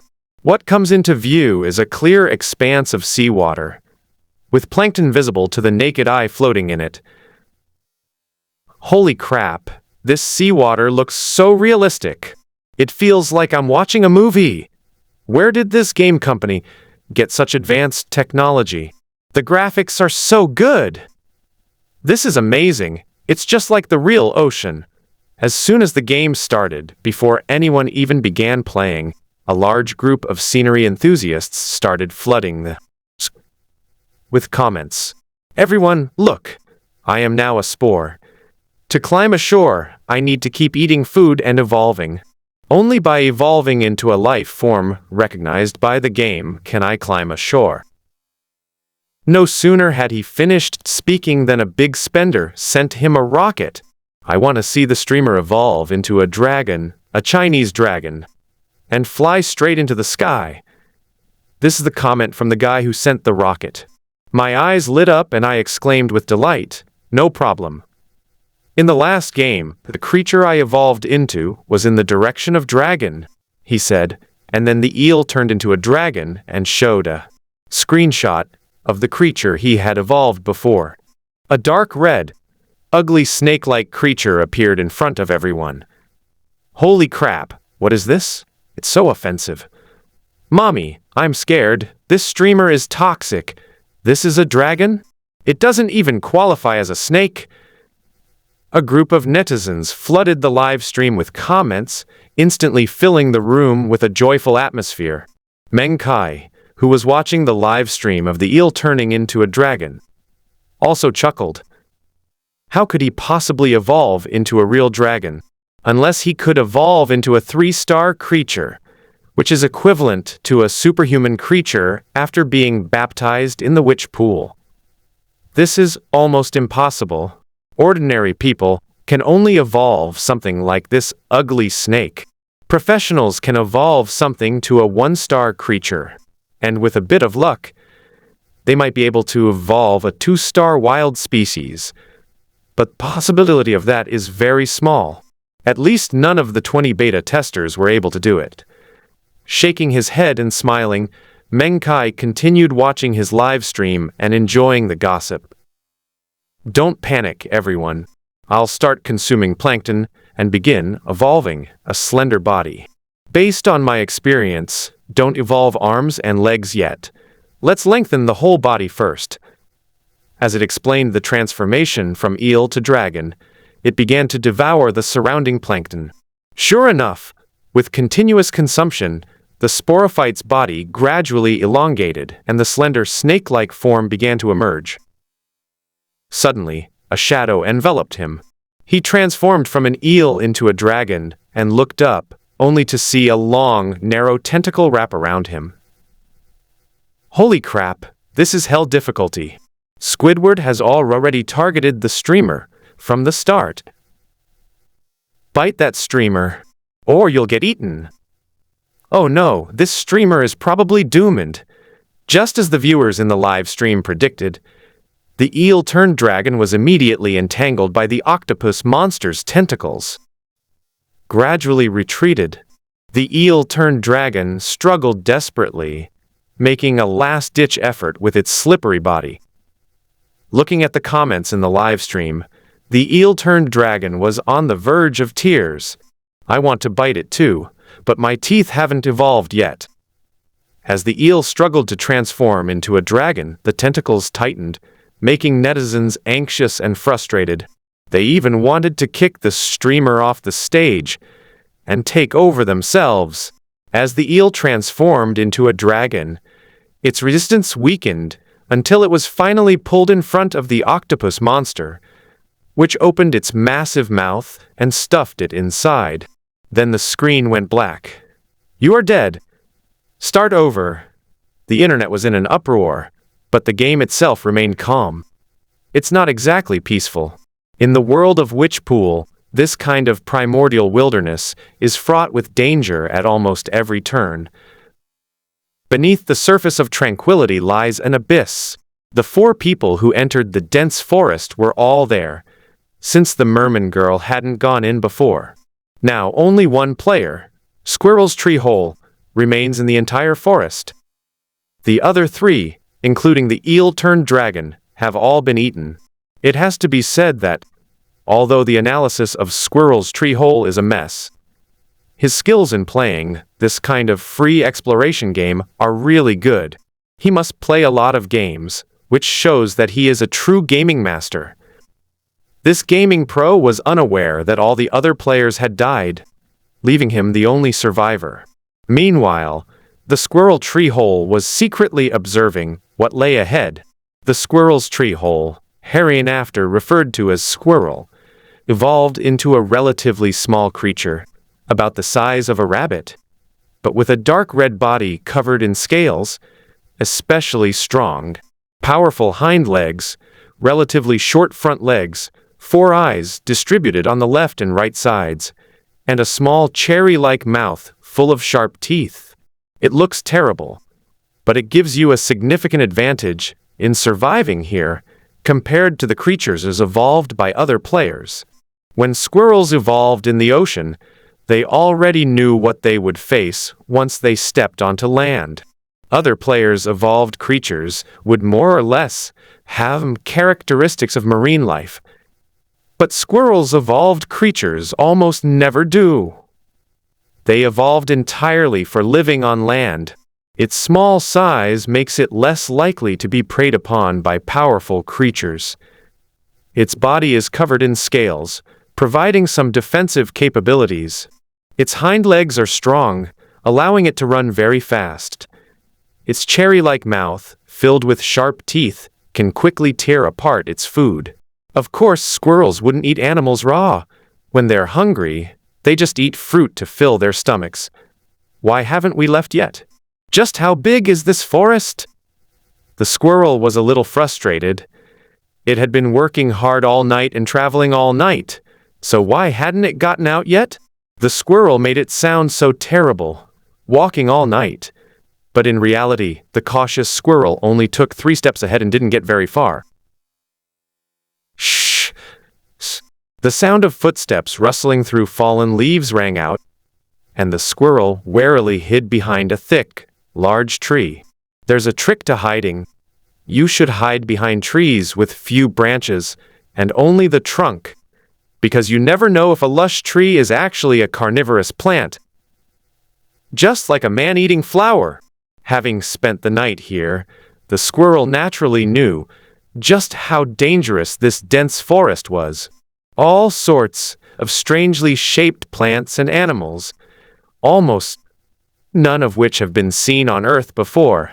The trees in the jungle are much taller than those on Earth, reaching into the sky, and their root systems are very extensive, deeply embedded in the ground. The path is particularly difficult to traverse, with shrubs and ferns growing in the gaps between various trees. This game is awesome. Is this really a game for us players? It's way too hard. Actually, this was after Meng Kai had deliberately driven away some powerful beasts. Not even a single wild beast was left. The remaining creatures were all relatively weak creatures in the witch pool world. Of course, weak is relative. For a squirrel whose evolution level had only reached half a star, any kind of beast could easily treat it as food. Truly a weakling. The squirrel can only rely on its strong hind legs to dodge danger time and time again. I'm a novice, but my opponent is a powerful beast. Yet I'm not worried at all. Why? Because my I'm faster than his. And so, the squirrel walked step by step into the forest and stubbornly survived. Outside the starting village, Meng Kai specially designated an area as a map for these weak players. The time flow here is the same as outside. Meng Kai was worried that if he changed the time flow here, it would cause a huge uproar. So he decided not to open this area to the players for the time being and let them develop first. We've gotten a bit off topic. Let's get back to the squirrel. The forest was vast and the squirrel was tiny. Fortunately, the squirrel had chosen the right path. It would be able to get out in a few more hours. This forest alone is so challenging. I wonder what the world outside will be like. The squirrel exclaimed as it hurried along. This is truly cutting-edge technology. This realistic and grand scene doesn't seem like a game world at all. Is this a real world? The squirrel smiled, banished its worries, and continued on its way.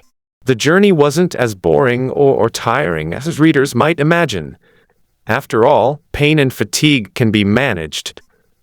I wonder if there are other people in this world. If there are only these strange and wonderful life forms. It seems like something is missing. After finding a pond, the squirrel took a few satisfying sips of water and thought to itself. Time passed quickly, and as the squirrel looked at the faint light ahead, its excitement grew. We've finally escaped this damn jungle. With a push of his short legs, he increased his speed even more. The light shining through the air ahead grew stronger and stronger. He leaped up and finally, boom! It felt like rushing into a mother's embrace. The warm sunlight felt like a soul taking flight and landing in an instant. And there was the soft touch in the thick fur. Freight!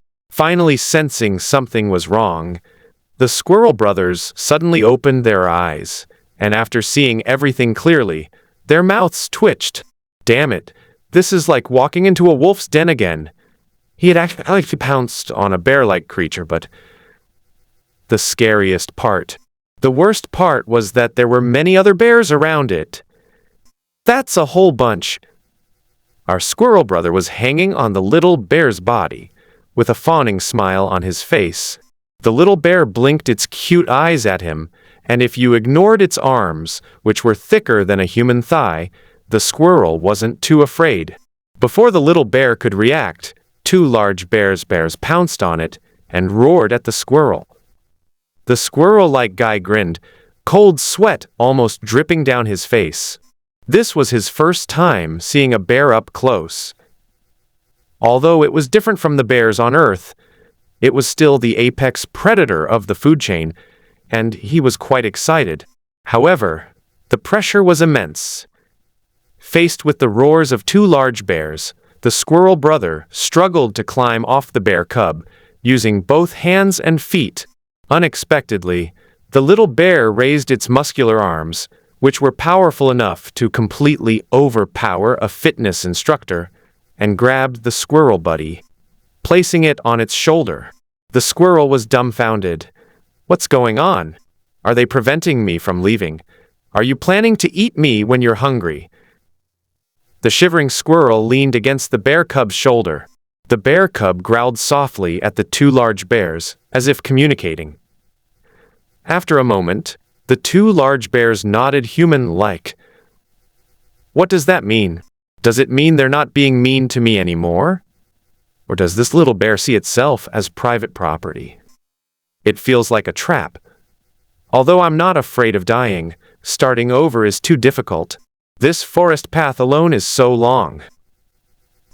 Let's wait and see, the squirrel decided, stubbornly clinging to the bear and refusing to get off. The little bear wasn't annoyed. Its shoulders were broad enough to be a haven for the squirrel. The squirrel, having calmed down, began to observe its surroundings. Behind it lay the forest it had just emerged from, and in front of it was a freshwater river. In the distance, fluffy white clouds drifted by, and unidentified flying creatures soared freely in the sky. On the other side of the river stretched an endless plain, where countless creatures galloped and hunted. Further on, towering mountain ranges stood majestically, especially in the far north, where an extremely high peak pierced the clouds. Upon closer inspection, one could see that the white clouds floated around the mountainside. Damn, that's really high, Brother Squirrel exclaimed. It was almost touching the sky. Although it was extremely far away, the mountain peak was clearly visible. There are words on it. Could it be a game Easter egg? The squirrel strained its eyes to see, but could only vaguely make out 3 words. What they were was extremely blurry because it was too far away. Let me take a screenshot first. Seeing such a magnificent and colorful scene, the squirrel naturally wouldn't give it up. Not only would it appreciate it itself, but it would also be great for showing off to others. A towering mountain peak, screenshot. A scene of 10,000 beasts, running in unison, screenshot. A vast, boundless grassland, screenshot. Screenshot, screenshot, screenshot. My God, with so many pictures, I can definitely show off for a long time. It truly deserves to be called a phenomenal game. The squirrel sat on the bear's shoulder, leisurely enjoying the scenery. The game is gaining popularity online, but this is only within the gaming community. In gaming forums, many players are discussing the game Free World. Some players even signed a petition, posting on the game forum, with thousands of signatures requesting that the closed beta test slots be continued. While scrolling through his phone, Meng Kai stroked his chin. Mastery, what do you think about continuing to open up beta testing slots? I think it's a good idea, Mastery said, fluttering around with a serious expression like a little adult. 20 players are too few. They won't make a fuss in the entire witch pool world. Besides, the game is almost finished and has generated a lot of buzz online. We can open up more slots. That's right. Meng Kai snapped his fingers, stood up, and said as he walked, then let's open up 200 spots this time. That's not too many, and it's not too few, either. Let your computing power control the village chief of the newbie village. It feels a bit strange to have your consciousness attached to him. Okay, Mastery said succinctly. After all, the village chief was just going to give some instructions in the beginner's village. It wouldn't take much of his time. And I wonder how those ape men are doing. Have they almost fully evolved by now? Meng Kai murmured. The evolution of apes is of paramount importance.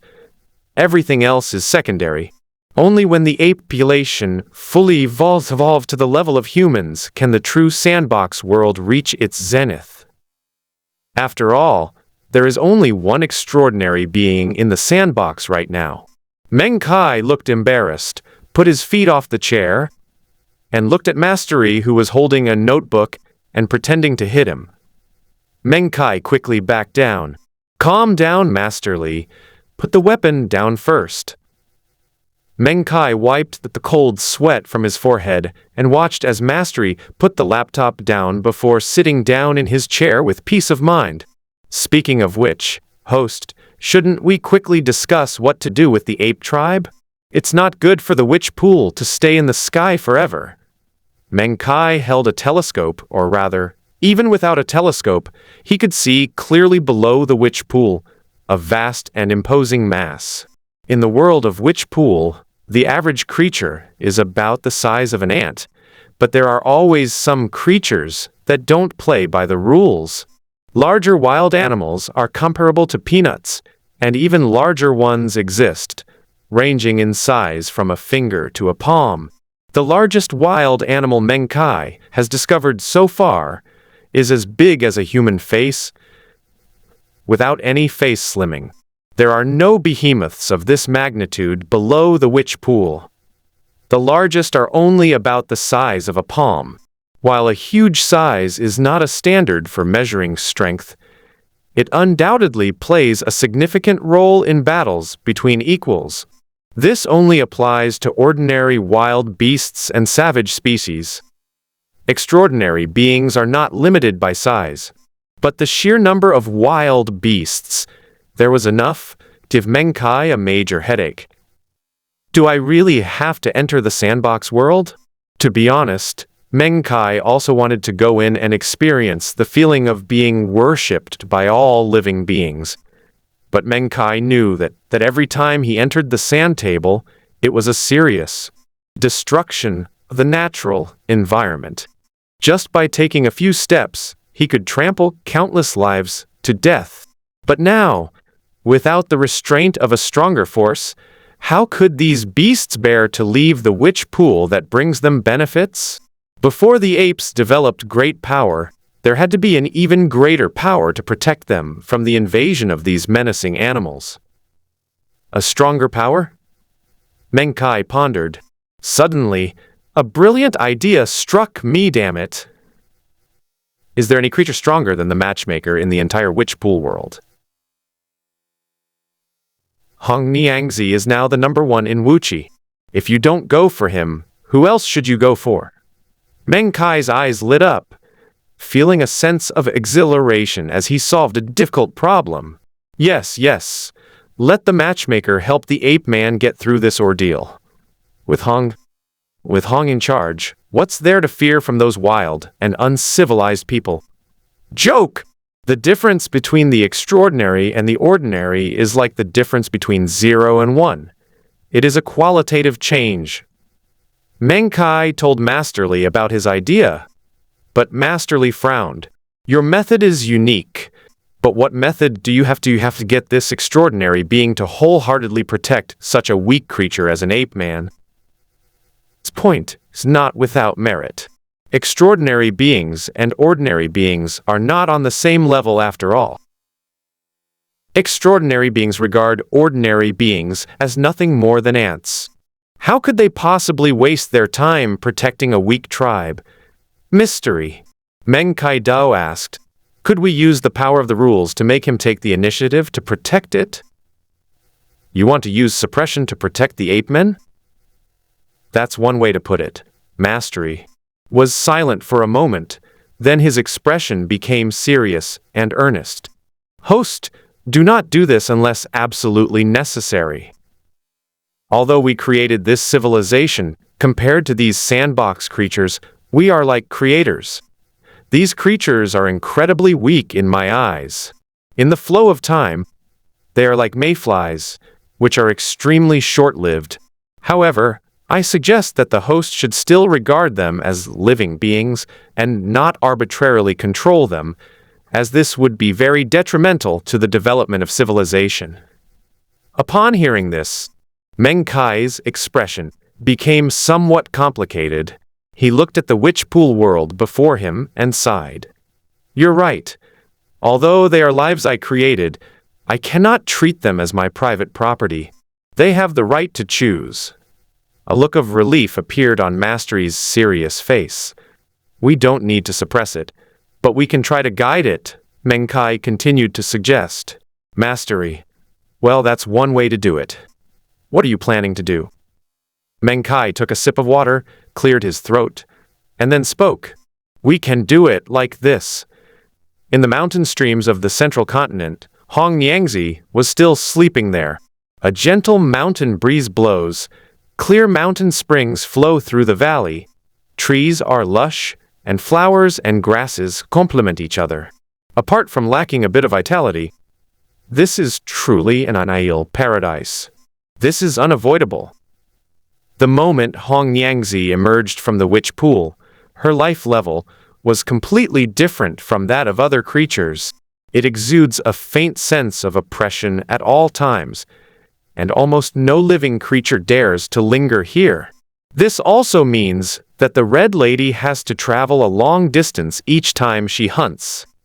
So in order to conserve energy, she usually spends her time sleeping. Although it was asleep, its body, which had been modified by the witch pool, was constantly absorbing the witch pool's energy that was dissipating from the surrounding area. Sleeping can enhance your strength, it's that amazing. On this day, as usual, Hong Niangzi went to sleep, but I had a vague feeling that something was wrong. My extraordinary intuition told me that something was going to happen today. Sure enough, in the state between sleep and wakefulness, a milky white light enveloped him, and he vanished into another space. The Red Maiden was very alert. The huge snake head was raised, and its tongue began to extend and retract wildly, signaling an impending attack. The milky white energy carried the Red Maiden to avoid space. The matchmaker's human-like eyes looked around and saw wave-like traces scattered all around, appearing and disappearing, each of which exuded an extremely powerful aura. This was another space, and one that was far more powerful than the world she lived in. Hong Niangzi was secretly on guard. Extraordinary beings possess wisdom comparable to that of humans, and in some aspects, they are even more intelligent than humans. As Hong Niangzi muttered to herself, a beam of extremely warm light shone down. The surrounding wave-like marks gradually disappeared, and the outside scenery slowly appeared in Hong Niangzi's eyes. Hiss! Hong Niangzi nervously flicked her tongue. Although she had really she still had some old habits, such as flicking her tongue when she was nervous. The band finally disappeared, and the real world appeared. A giant tens of thousands of feet tall appeared before him, and at the same time, an extremely warm voice, which made him very kind, rang in his mind. Hello, Miss Matchmaker. Who is it? Who is speaking in my mind? Hong Niangzi looked around and finally fixed her gaze on the giant in front of her. Is that you speaking? The Red Maiden hissed and flicked her tongue. The snake tilted its head and asked in confusion. Of course, it was impossible for her to speak. Hong Niangzi wasn't Chinese, so how could she possibly speak the Chinese language? Hong Niangzi just hissed there, but the meaning in her mind was clearly conveyed to Meng Kai. Haha, of course it's me talking. What an interesting little creature. Meng Kai was enveloped in a sacred and warm glow, and his tone was gentle. The next second, a massive, overwhelming hand pressed down from above, its imposing aura making Hong Niangzi tremble. But that warm and familiar feeling kept Hong Niangzi from moving. This person is not a bad person. Although Hong Niangzi was terrified, she remained completely still, despite feeling this way. The enormous hand lifted Hong Niangzi up, and the length of one of the palm lines on the hand, which Hong Niangzi was shroud of, was similar to the length of the hand's lines, which made Hong Niangzi secretly startled. The giant hand continued to lift upwards at an astonishing speed, and after an unknown distance, it finally stopped. When Hong Niangzi looked ahead, she was immediately startled. The giant's eyes, as large as the sun, stared straight at him. His dark eyes were like a bottomless spring, deep and mysterious. The giant's entire face was bathed in a pure white and holy light, obscuring the whole face. But even a part of it exuded an extremely vast and boundless divinity. Meng Kai held him up with one hand, watching with interest as Hong Niangzi stuck out her tongue uneasily. "Who are you? Why have you come looking for me?" When Hong Niangzi asked directly, although she felt that this person was not a bad person, being held up by such a huge giant was not an easy feeling of oppression. "Who am I?" Meng Kai chuckled softly, his booming voice seemingly shaking heaven and earth, echoing continuously, with all around him resounding with words. "Who am I? Who am I? Who is it? Who?" Hong Niangzi's expression grew even more serious. She felt that this giant was far too powerful. Meng Kai suppressed a laugh, thinking to himself, "This speaker isn't bad quality at all." Looking at the small palm, Meng Kai continued to speak in a rumbling voice. "If you don't mind, just call me Meng Zhu." Meng Kai brought out the deceptive title he used in the game. "Meng Zhu?" The little snake tilted its head. Its small size, and the way it made it looked was kind of cute to Meng Kai. "Yes, I am Meng Zhu from your world." "Our world? So, there's more than one world?" "That's natural," the gentle voice echoed in Hong Niangzi's mind again. "Your world is just one of the worlds I created." "You created our world?" The little snake was terrified, and a huge wave of emotions surged within it. He had pondered questions like the origin of the world, where he came from, and where he was going. But after racking his brains without success, he stopped thinking about it. However, he never expected that his world would be created by such a giant. Creating the world, what immense power that must have required. The little snake couldn't even imagine that such a being could kill it with a mere wave of its hand. Looking at the vast giant's face before it, that sacred yet blurry face, and the heartfelt warmth and closeness it exuded, the little snake's eyes revealed awe. "Lord Meng Zhu, may I ask where this place is?" The little snake, filled with a sense of awe, unconsciously used a respect title. "Where is this place?" Meng Kai looked around at the familiar furniture and living room, a hint of mockery in his eyes. The enormous, divine head lowered, and its eyes, burning like those of a furnace, gazed at the tiny red maiden in its palm, which was as small as the lines on its hand. "Little one, this is where I live. It is a space interlayer, the source of all planes, and the place where dimensions meet." Meng Kai uttered these words without batting an eye, and mastery secretly cursed in his heart. This line wasn't in the rehearsal. That's such a show-off.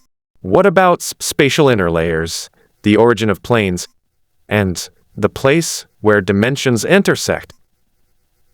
Hikui. How shameless. This is clearly just your living room. Every home on Earth has this kind of living room. Meng Kai, however, lacked this awareness and continued to deceive the extraordinary little snake in the witch pool world. The little snake was completely dumbfounded and kept exclaiming in its heart, "Holy crap, is this giant that powerful?" Although I couldn't understand some of the words, it always seemed very sophisticated and high level. Moreover, when I arrived, the wave-like traces all showed the span between dimensions.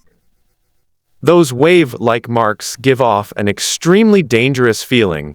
In contrast, Meng Zhu, who radiates pure white holy light and lives next to these extremely dangerous waveband traces, makes him feel extremely close. It's like a deep attachment that comes from the soul. It's a true interaction at the level of soul consciousness. The little snake now believed that this towering giant was the one who created the world and the true creator of all things in the witch pool. The red maiden felt even greater awe, and the enormous snake head bowed slightly. She felt no hostility towards this giant, only the deep dependence that children have on their parents. Hong Niangzi's body trembled uncontrollably, and her communication at the level of consciousness became shaky due to excitement. Lord Mengzu, may I ask why you summoned me here? Meng Kai was taken aback for a moment, then smiled. This question had been rehearsed. Little one, do you know that after the world was created, all living things in the world had to go through all sorts of dangers? Experience danger? Meng Kai sighed deeply, as if he had truly put himself into the role of Mengzu. The creation of the world requires great power and great benefits. All kinds of creatures multiply within it, and naturally they must bear the consequences of their multiplication. As the saying goes, every drink and every bite is ordained by heaven. The rules of heaven and earth are just like this, and even I cannot change them. Mengzu recited the lines he had prepared long ago. To talk about calamities of heaven and earth, we must mention the protagonists of heaven and earth. The protagonist of heaven and earth?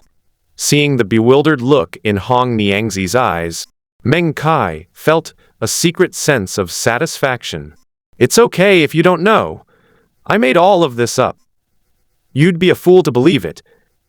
The protagonists of heaven and earth are the race favored by the entire world. They gather the fortune of heaven and earth, and if they grow up, they will become the overlords of the entire world. After I created the world, there have been 3 eras since the beginning of the world. Meng Kai gently slid his hand to the side, and the original appearance of the witch pool world began to gradually replay, like an animation. A rumbling sound arose, and the white spatial barrier extended outward inch by inch. The witch pool soared into the air, sprinkling crimson energy. From then on, soil, mountains, and oceans began to appear. After an unknown period of time, life appeared in the ocean. The first creature, the diatom, began to appear, and the entire ocean gradually became turbid. The appearance of the diatom represented the beginning of life. The little snake stared blankly as these scenes flashed by, while Meng Kai acted as its commentator. The era in which the Zerg appeared was the era of the world's rebirth. The beginning of life, the time when all things were born. I name this era the Zerg era. The Overlord is the protagonist of this era, the undisputed overlord of the ocean in this age. The light screen continued to swirl in front of Hong Niangzi's eyes. The scene shifted, and crustaceans appeared, followed by vertebrates, and the creatures began to crawl onto the land. Life continued to evolve, and countless creatures took to the land, their living space no longer limited to the ocean. I call this era the Devonian Age. During this era, creatures that ventured onto land inherited the great fortune of heaven and earth, and their numbers increased. Countless living beings sprang up like bamboo shoots after a spring rain, resulting in a biological explosion. The little snake couldn't understand these terms. It could only vaguely grasp the general meaning. But that didn't stop it from thinking they were incredibly cool. Meng Kai knew this about the little snake, which is why he dared to deceive him so brazenly. The scene shifts again, and countless wild beasts and savage creatures begin to appear. The beasts hunt, and the savage creatures roar across the sky, making the entire continent appear even more prosperous. The emergence of mammals ushered in a new era for the world. Meng Kai paused to make the little snake see more clearly, and even added the part about the little snake evolving in the witch pool to enhance the realism. Baby, what? The little snake looked at the familiar scene. Wasn't this the scene where it had just crawled out of the witch pool and survived by the skin of its teeth? Back then, I had just emerged from the witch pool, and my life force was far weaker than it is now. However, compared to other life forms, my life level was worlds apart, making it incomparable. The little snake's tongue flicking back and forth was enough to show its restless heart. So it turns out that Mengzu knew everything. Mengzu knew everything about his birth, his evolution, his extraordinary achievements, and even his deep sleep. What a terrifying existence! The evolution, existence, growth, and death of all things are all under the control of such a terrifying being. Truly worthy of being the creator of heaven and earth. Awesome! Awesome! A deep look of envy appeared in the little snake's eyes. This is a cheat code with God's perspective. How do you break it? I need help urgently. Sensing the little snake's somewhat agitated state, Meng Kai chuckled inwardly. If you act so convincingly, how could it not have an effect? The movements, the eyes, the lines, it's all acting. Someone like Xiao Shi, who hasn't experienced much, has no way of distinguishing between the real and the fake. He has no choice but to believe it. Moreover, these scenes of the evolution of all things are real and tangible. Meng Kai continued to deceive. After the Devonian era, wild species appeared, and even some unexpected situations occurred. I didn't expect that you could complete the baptism in the witch pool, achieve transcendence, and thus become the first transcendent creature. Meng Kai smiled, spoke gently, and his words were filled with a hint of amazement. Seeing that even the ancestor who created the world so highly of him, the little snake couldn't help but tremble and straighten up even more. Meng Kai glanced at them, but remained calm and continued. Within this era, you beast race creatures enjoy the great fortune of heaven and earth, and have become the overlords of this era.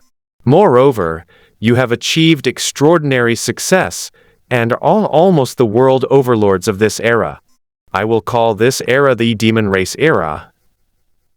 The reason it is called the demon race era, not the beast race era, is because other beasts are beasts, but you are different.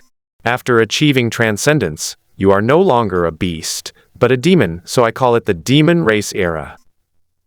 Hong Niangzi was secretly thrilled. She wasn't a beast, she was a demon. Achieve extraordinary demonic powers.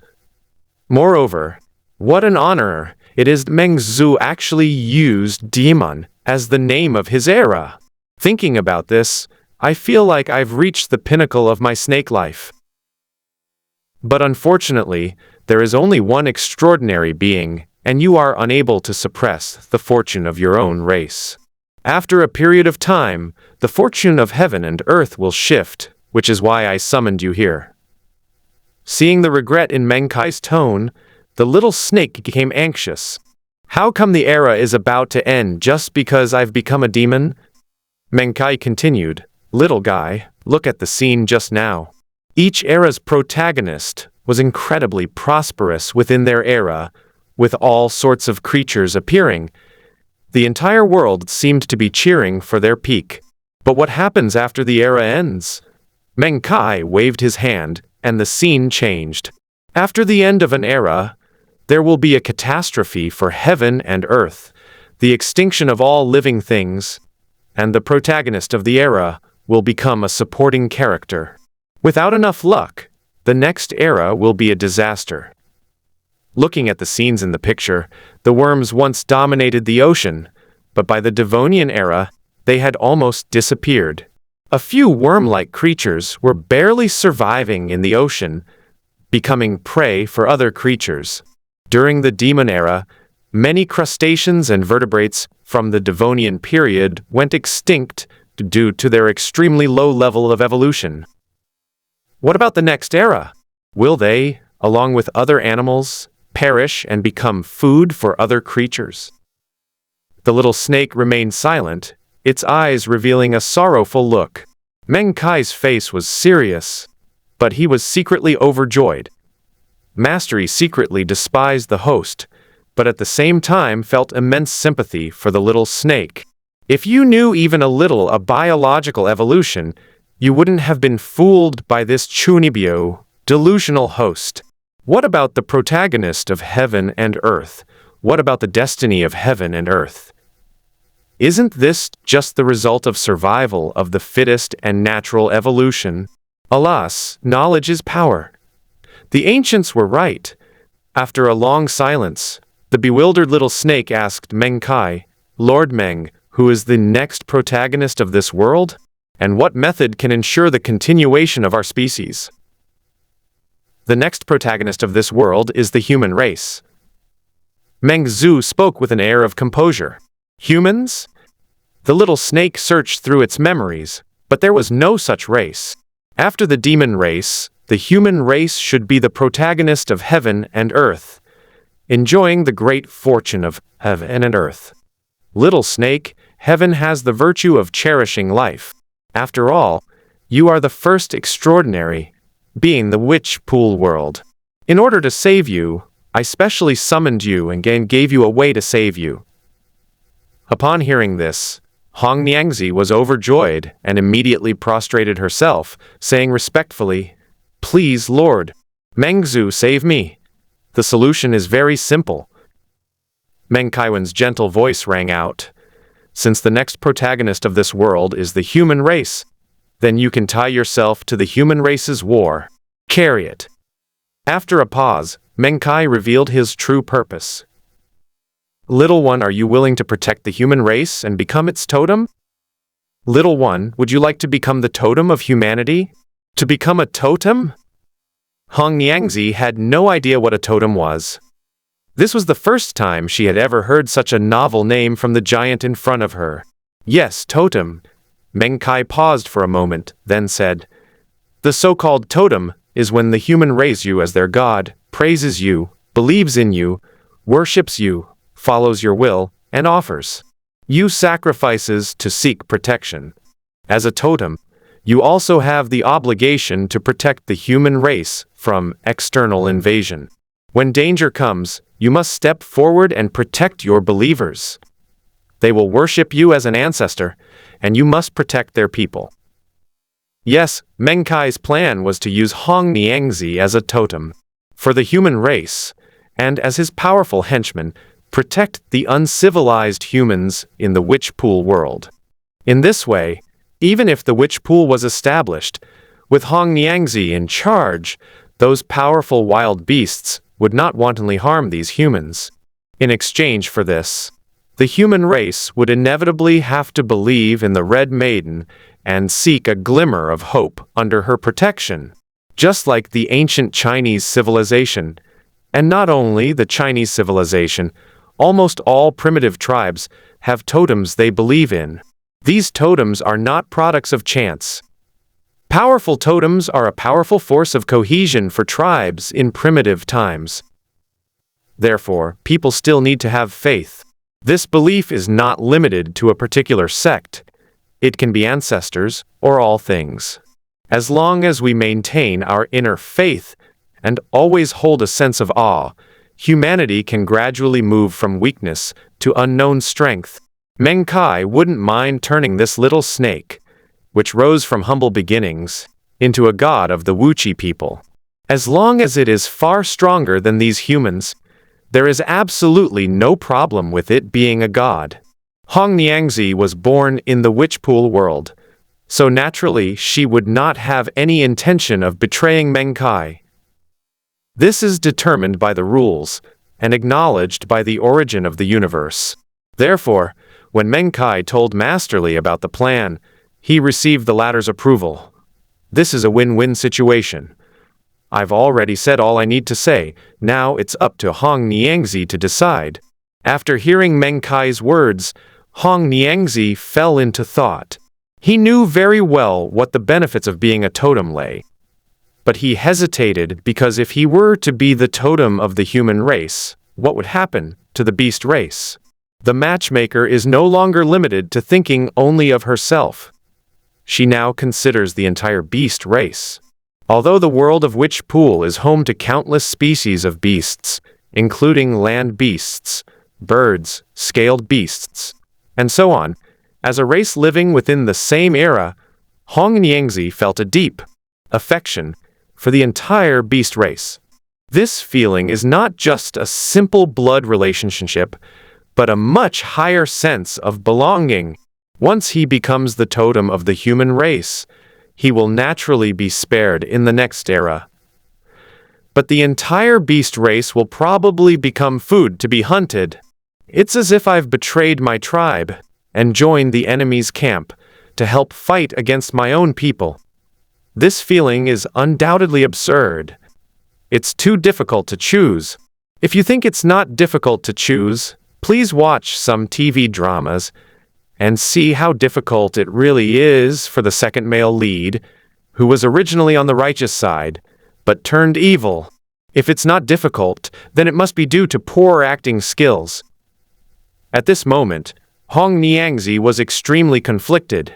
She had no way of agreeing, but she was also afraid of disobeying Meng Kai, so she just stood there, stunned, without answering for a long time. "Little guy," Meng Kai spoke gently, "I know what you're worried about. It's nothing more than the fear that the rise of the human race will lead to a massacre of the beast race." The little snake looked slightly confused, then fell silent. Life and death, taking and seizing, are the result of the workings of heaven and earth. After the rise of the human race, it will naturally take the beast race as food, which is inevitable. The decline of the beast race is also inevitable. But the human race's fortune is long-lasting, which the entire beast race cannot contend with. Look at how powerful these wild beasts are now, but given time, the wild beasts will just be their hunting targets. The reason is simple. The human race is the only intelligent species in the entire world. They do not rely on sharp teeth, claws, or even strong bodies, but solely on their intelligence to create tools and learn knowledge. They will continue to progress and rise, and this is unstoppable. Meng Kai paused for a moment, then continued, "Even the existence of the witch pool is for the sake of the human race." Meng Kai wasn't lying. The witch pool truly embodied the civilization of this human race. In fact, all the seeds of civilization were originally existing civilizations in the universe. Only a very small number were created by extremely powerful beings in the universe. In the end, the seeds of civilization were just miniature versions of those civilizations that once existed. Of course, unexpected events may occur during the evolution process, causing the evolution of the seeds of civilization to not completely follow the original trajectory of civilization. This is very normal. After all, no two snowflakes in the world are exactly alike. The witch pool civilization developed in a conventional and orderly manner, which was Mastery's idea. After transforming into humans, they entered the witch pool for training and baptism, mastered powerful forces, and became the overlords of the witch pool world. If a few of these humans broke through to higher ranks, it would be an even greater surprise. However, the creation of the totem was something Mastery never expected. This is a variable. The civilization has deviated from its original trajectory. As for where it will go, without the constraints of the witch pool, it is unknown, but its potential ceiling will definitely be higher than that of the original civilization. This is a turning point. The matchmaker was also thinking and weighing the pros and cons. Seeing that Hong Niangzi was somewhat interested, Meng Kai once again offered his assistance. "Little one, the shift in the protagonists of the world may only bring slaughter and destruction, but your existence will be a variable. Think about it. If you become the totem of the human race, you can completely reduce the killing of the beast race by the human race. As long as you have the power to be respected, you can completely dominate both sides." Do they possess sufficient power? The Red Maiden's heart fluttered, as if she could imagine a wonderful future where she could use her supreme power to mediate between the two tribes and live together in harmony, etc.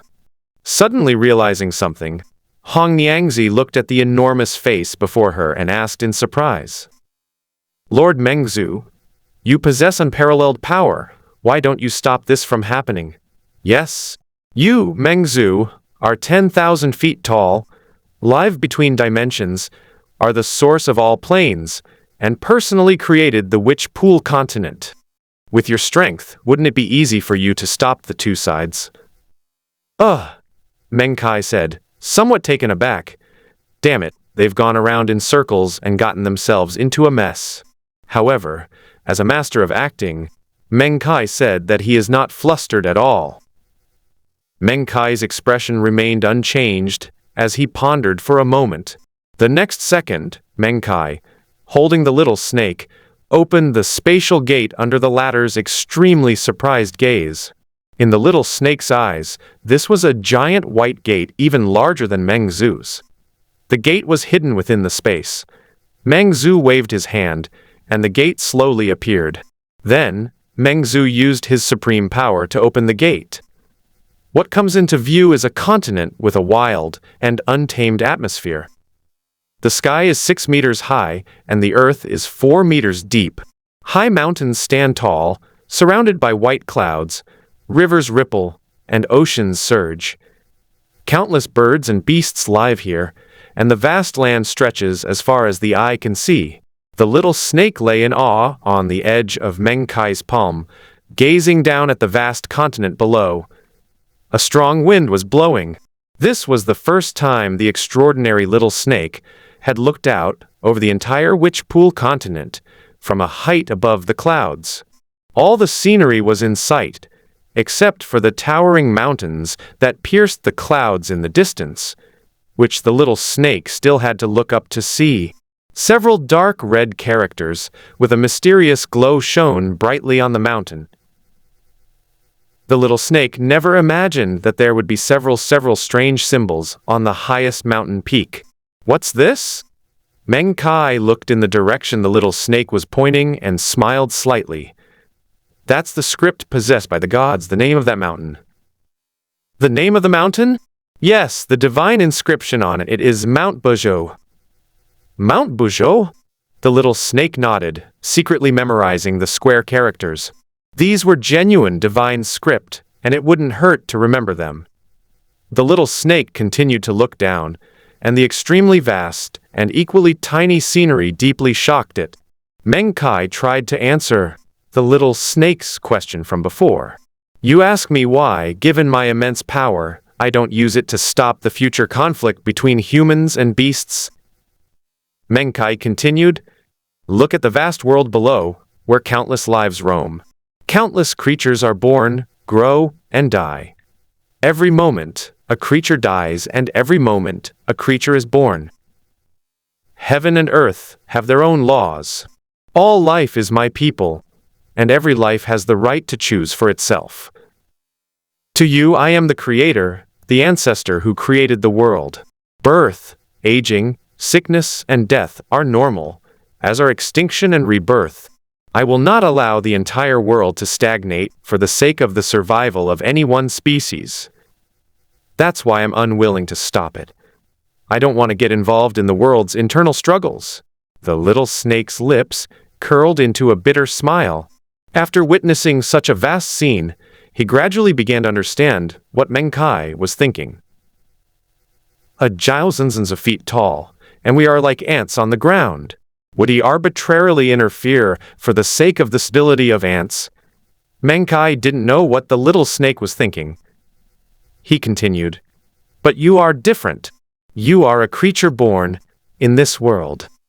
Although you are powerful, in my eyes you are equal. You are qualified to mediate between the two races and ensure that the beast race will not perish in the next calamity of heaven and earth. Maestri rolled his eyes countless times in the Shaseda. This guy is such a smooth talker. One dares to speak, and the other dares to believe. There was no great calamity. It was just a normal process of survival of the fittest. Seeing the gradually hardening look in the little snake's eyes, Masterly fainted. Can this really be convincing? Meng Kai smiled with relief, but inside he felt exhausted. This feeling of deceiving people was really unpleasant. If a vulnerability is discovered, it may require several excuses to cover it up. The more excuses there are, the more vulnerabilities there are. That's absolutely inhuman. One last step. Little one, are you now willing to become the totem of humanity? The little snake had a determined look in its eyes, and its head was lowered heavily, as if it were shouldering a great mission. I am willing to be the totem of the human race. Humanity will be protected by me, Hongyangzi. In a valley in the Central Plains, hundreds of human tribes lived. The tribes were closely packed together, making the valley seem rather small and crowded. But this was the last piece of land on human territory that had abundant fruit and edible plants. Further out, you'll reach the territories of several extremely powerful savage species. For the current human race, getting there is virtually impossible. There were hundreds of tribes, but the total number of people was only about 1,000. This included the elderly, women, and children.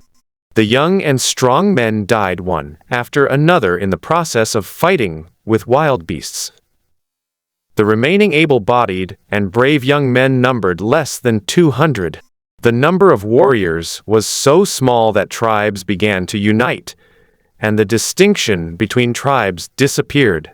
Instead, they gradually unified into one tribe, and the tribes elected the strongest human warrior as their leader to maintain the only lifeline of humanity.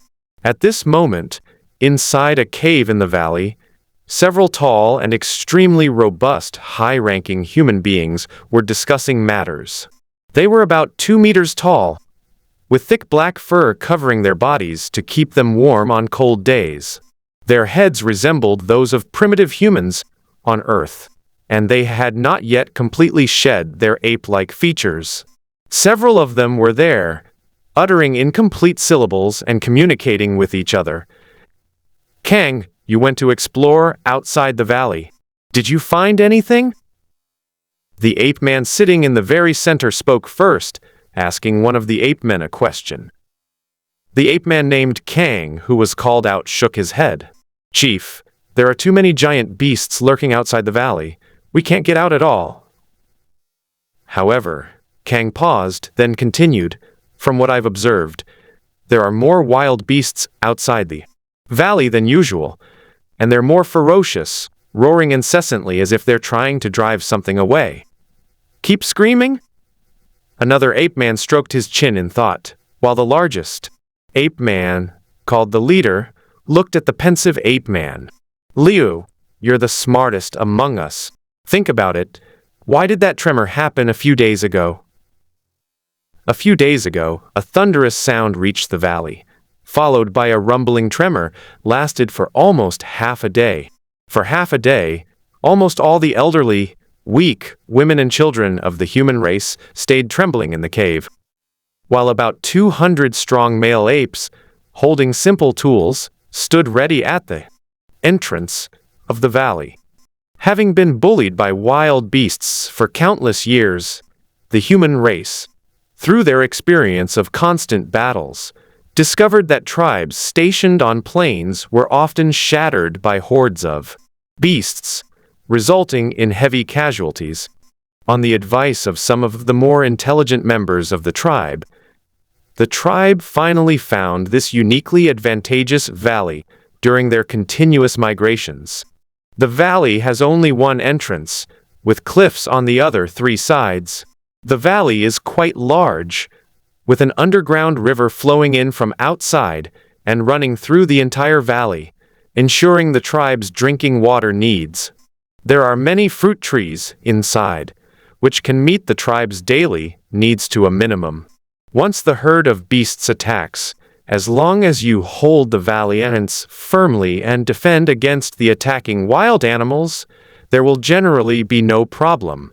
However, the earthquake-like tremors had terrified the primitive people, and a group of human warriors stood guard at the valley entrance with the determination to die, in order to prevent the beast horde attacking. But after waiting for a long time, only a few groups of startled wild beasts came, and nothing else. This made the human leaders think more. The rumbling sound of the earthquake was actually caused countless wild beasts and wild creatures chasing after the witch pool. However, when the witch pool stopped moving in the sky, the beasts also stopped. Of course, these were things that the primitive people did not know. The primitive man called Liu pondered for a moment, then shook his head. Given the current situation, we have no idea who caused the commotion. However, I suggest that the chief sent a small team of tribesmen, skilled in running and hiding, to scout out the territory of that beast. Furthermore, we must also be prepared to fight at any time within the valley. After giving his advice, Liu sat down and remained silent. While the chief was still considering the possibility of the flow suggestion, another carefree primitive offered his objection. "Chief, we already don't have enough hunters. If we send more people to the territory of the Kang beasts, the tribesmen in the valley will go hungry." "Yes, Chief. The food in the valley is almost gone. If we don't hunt enough meat soon, more people will die." "But we've hunted all the places we can. If we want to find food, we have to go to the territory of the Kang beasts," the primitive man, named Liu, said angrily. "We've been wandering and migrating for the past few years, and we've almost exhausted all the food resources in the river source area through hunting and gathering. Now that things have come to this, why don't we go to the territory of the Kang beast and fight that bastard to the death?" The so-called river source area is the place where these primitive people lived, and it is also the area surrounded by several powerful wild species. 200 warriors may not be able to kill that beast. How will we know if we don't try? Once we kill that Kang beast, we can take over its territory where there is an unknown amount of food. Have you ever considered the price we'll have to pay to kill the Kang beast? It's worth any price. If our human warriors suffer heavy casualties, can we still defend the territory of the Kang beasts? The leader remained silent for a moment, listening to the arguments of the tribesmen around him, before finally speaking. "All right." When the chief spoke, everyone stopped arguing. In a primitive tribe where the strong are respected, the chief's words carry more weight than anything else. Let's take Liu's suggestion first. We need to find out the details of those vibrations. But we can't reduce the number of hunters.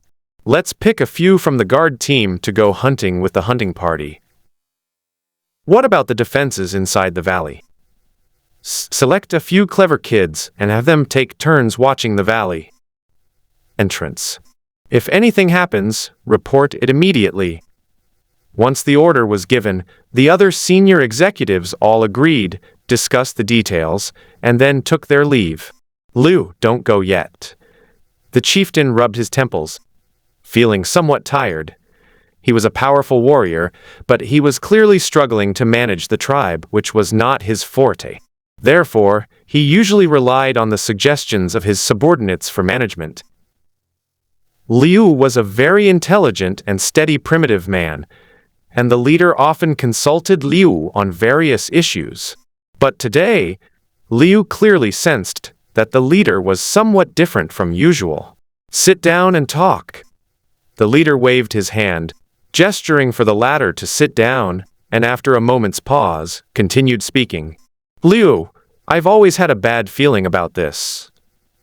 Our human race has risen from humble beginnings, but for a long time we have been confined to the river source area and have never seen how vast the outside worlds. We are trapped here by 4 hateful wild beasts and have to survive in hardship. Our people are dwindling day by day, and now there are less than 2,000 of them, with fewer than 200 warriors. Liu, how do you think we can continue to survive on this land? Are we heading step by step towards destruction?" Liu looked up in surprise at the leader, whose eyes were red and swollen. A few crystal tears slid down onto his thick black fur, and his tall and mighty body appeared somewhat hunched over. After hearing the leader's words, Liu Yu remained silent. Yes, since birth, the human race has always struggled against nature.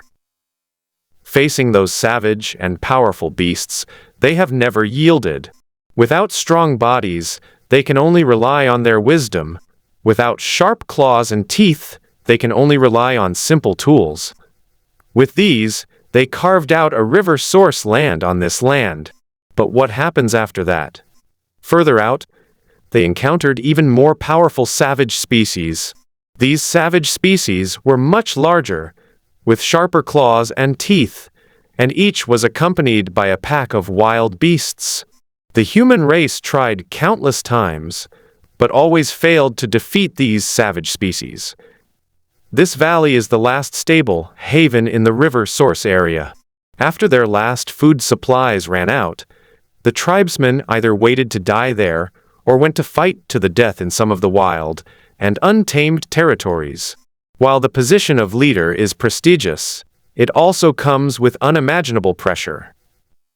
The rise and fall of the entire ethnic group rested on his shoulders. A bitter smile appeared on the leader's lips. He didn't know how to lead his tribe forward. Seeing this, Liu had no other choice but to offer some words of comfort. The next day, several strong primitive men stood at the mouth of the valley, where the chief and his entourage were seeing them off.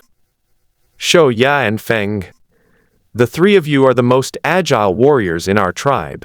Your mission is to go and find out the cause of the previous tremors.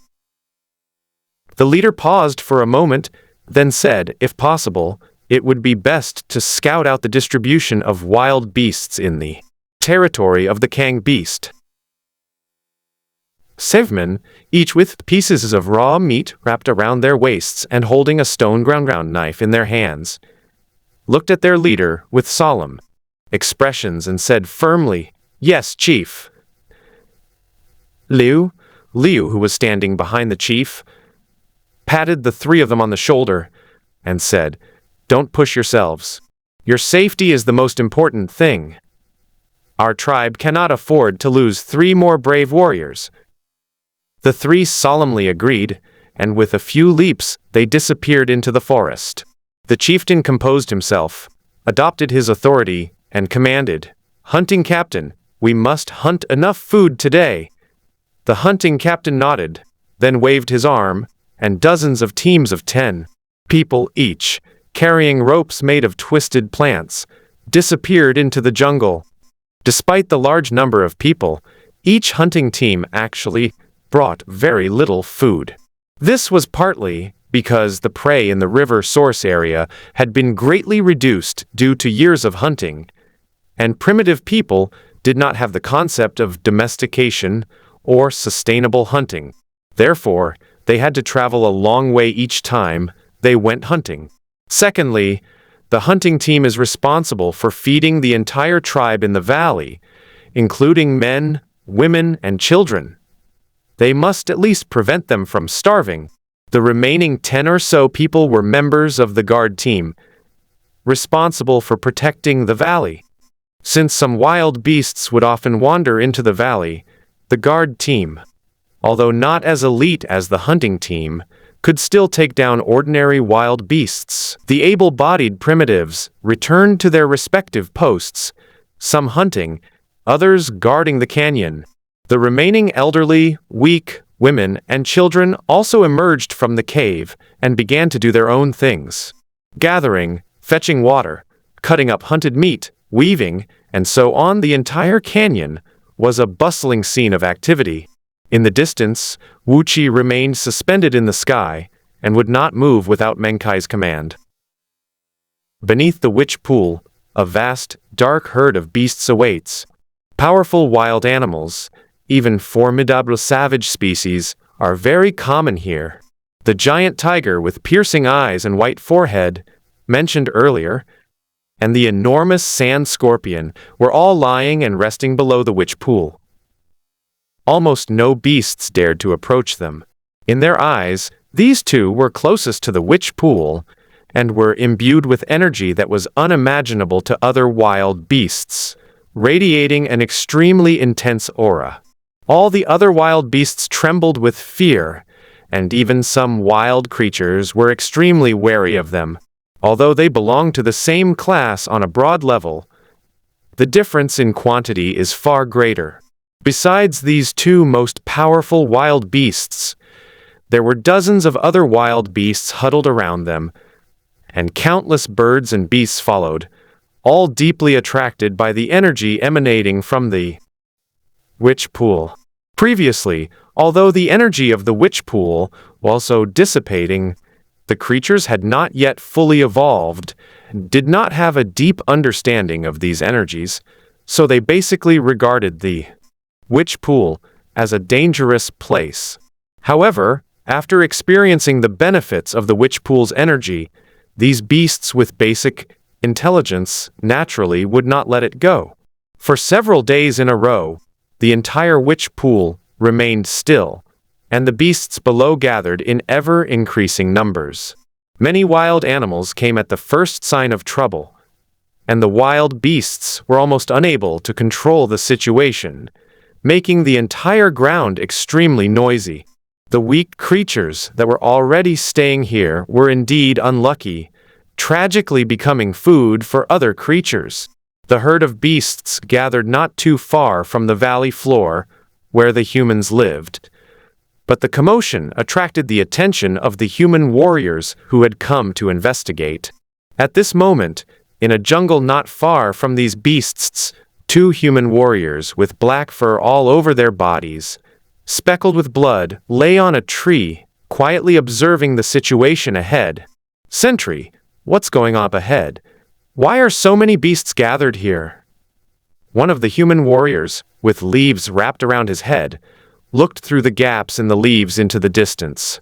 Seeing so many giant beasts gathered together, he suppressed his horror and asked another human warrior. "Have no idea." The whistle peered through the gaps in the leaves and was utterly shocked. In all his life, when had he ever seen anything like this? This is a true gathering of all kinds of beasts, including dozens of wild species. The two, Xiao and Feng, felt a bitter taste in their mouths when they thought of the wild beasts. Originally, the three of them, Xiao, Feng, and Ya, formed an exploration team to investigate in the direction of the previous sound vibration. Since the direction was west, they would inevitably have to enter the territory of the Kang beast. Despite their carefulness, the three of them unfortunately encountered a wild boar while crossing the jungle. Forced to reveal their location, they had to flee for their lives. However, the wild boar was enormous, about the size of a car when it stood still. Moreover, the force of its charge would make even wild animals retreat. The three had no choice but to try to fight the wild boar. But the result was naturally not good. The boar gored their tusks and killed them on the spot. Xiao and Feng were not much better off. They only managed to escape by leaping left and right in the forest, relying on their agility. The two buried the dead tooth and continued on their way, carrying the stone knife that had been used to cut it. It wasn't that the two of them were heartless, rather that they had become accustomed to the deaths of their people in battle. Over the years, countless people had lost their lives in battles against wild beasts, and they no longer had time to mourn their fallen comrades. The deceased are gone, but the living must continue to live. With unwavering resolve, the two continued to move forward without hesitation. Today, the two of them happened to witness the scene of all kinds of beasts gathering here. Could these be the source of the previous tremors? A storm raged in the whistle's mind. Because of the obstruction of the tree branches and leaves, they could not see the stagnant witch pool in the sky. And because there were too many wild beasts, they were afraid of being exposed, so they did not go out of the jungle, but just watched the herd of beasts gathering in front of them from a distance. With so many behemoths, the whistle could already picture a stampede of beasts, and he couldn't help but shudder. "Post!" The wind tugged at the whistle's fur beside him and whispered, "These beasts aren't here to wipe out our human race, are they?" "How could that be?" the whistle whispered back. "Our human race has never left the source of the river. Why would these beasts come to wipe us out?" But look there. The wind lifted slightly, but was immediately silenced by the whistle. Are you crazy? The whistle whispered. Are you out of your mind? What if those wild beasts see you if you raise your head? A hint of panic flashed in Feng's eyes as his head was forced down. No, sir, look over there.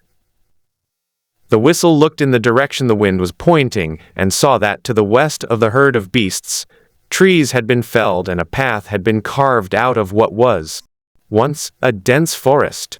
A road? Why are you looking at that? This is the path left by these beasts, Feng whispered, his voice trembling slightly with fear. This means these wild beasts are coming from the west. Look in the direction, sir. Keep heading east. Think about it. Where could they be? Where? The scout for a moment, then his expression changed drastically. It's the valley. Feng swallowed hard. Not bad. These wild beasts came from the west, trampling through the dense forest to create a straight path, clearly indicating their intention to head east. The loud earthquake we heard earlier was caused by these beasts, quietly restoring the leaves of the trees in front of him to their original state.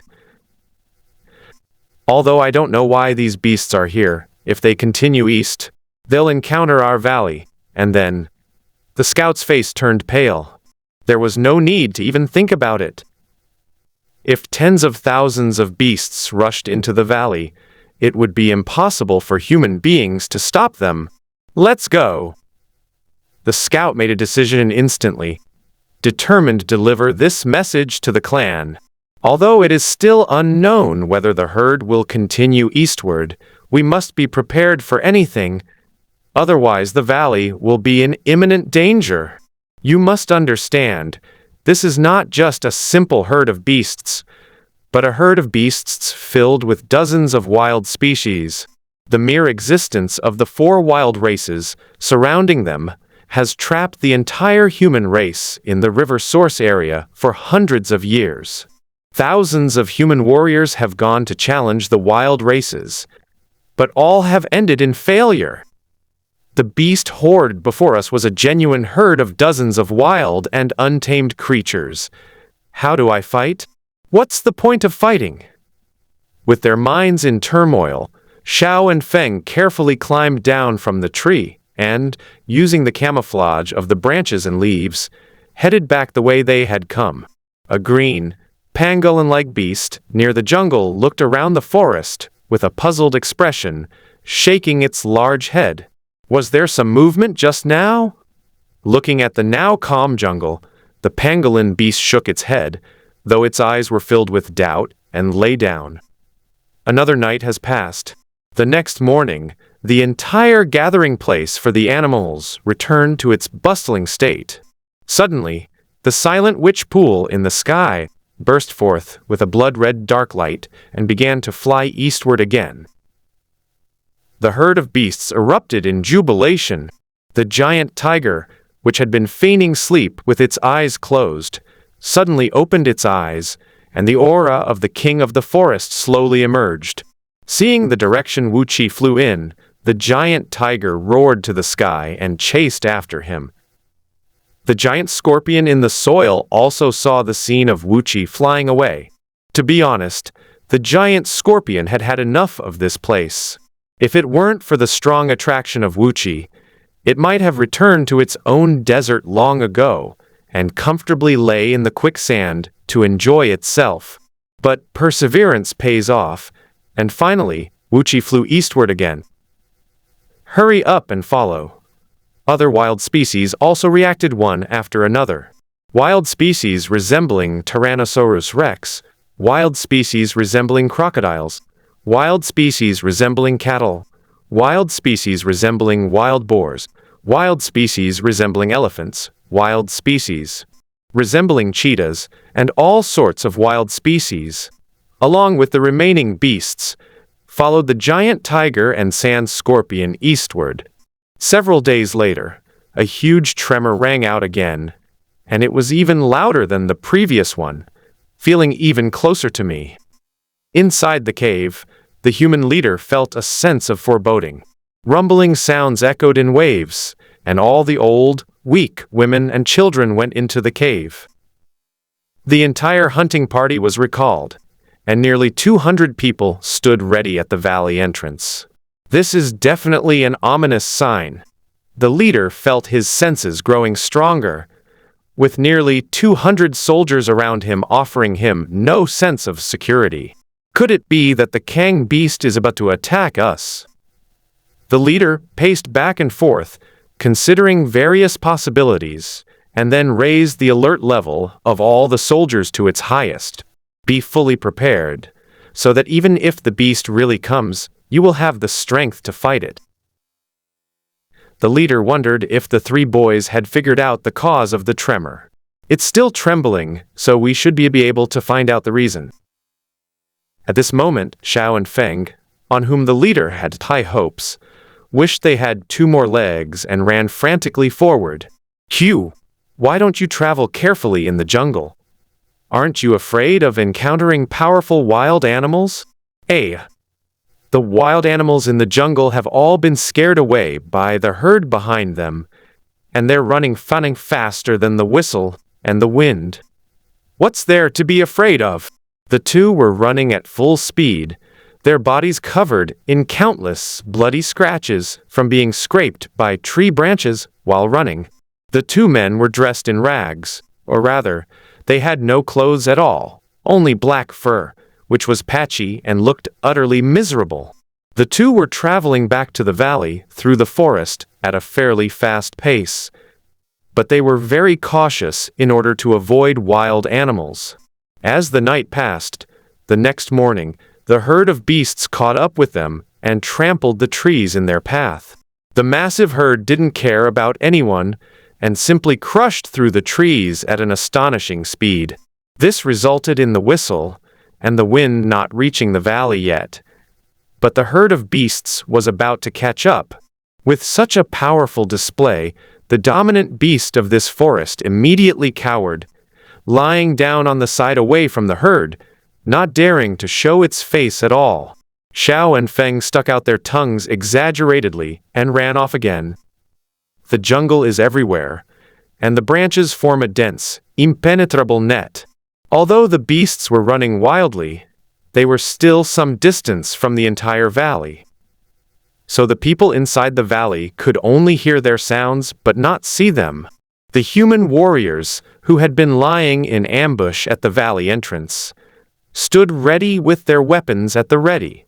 The leader, standing on the cliff face on one side of the valley, held a huge bone spike and stood there proudly.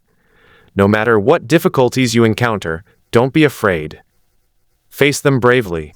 The best way to eliminate fear is confront it. Yes, that man is back.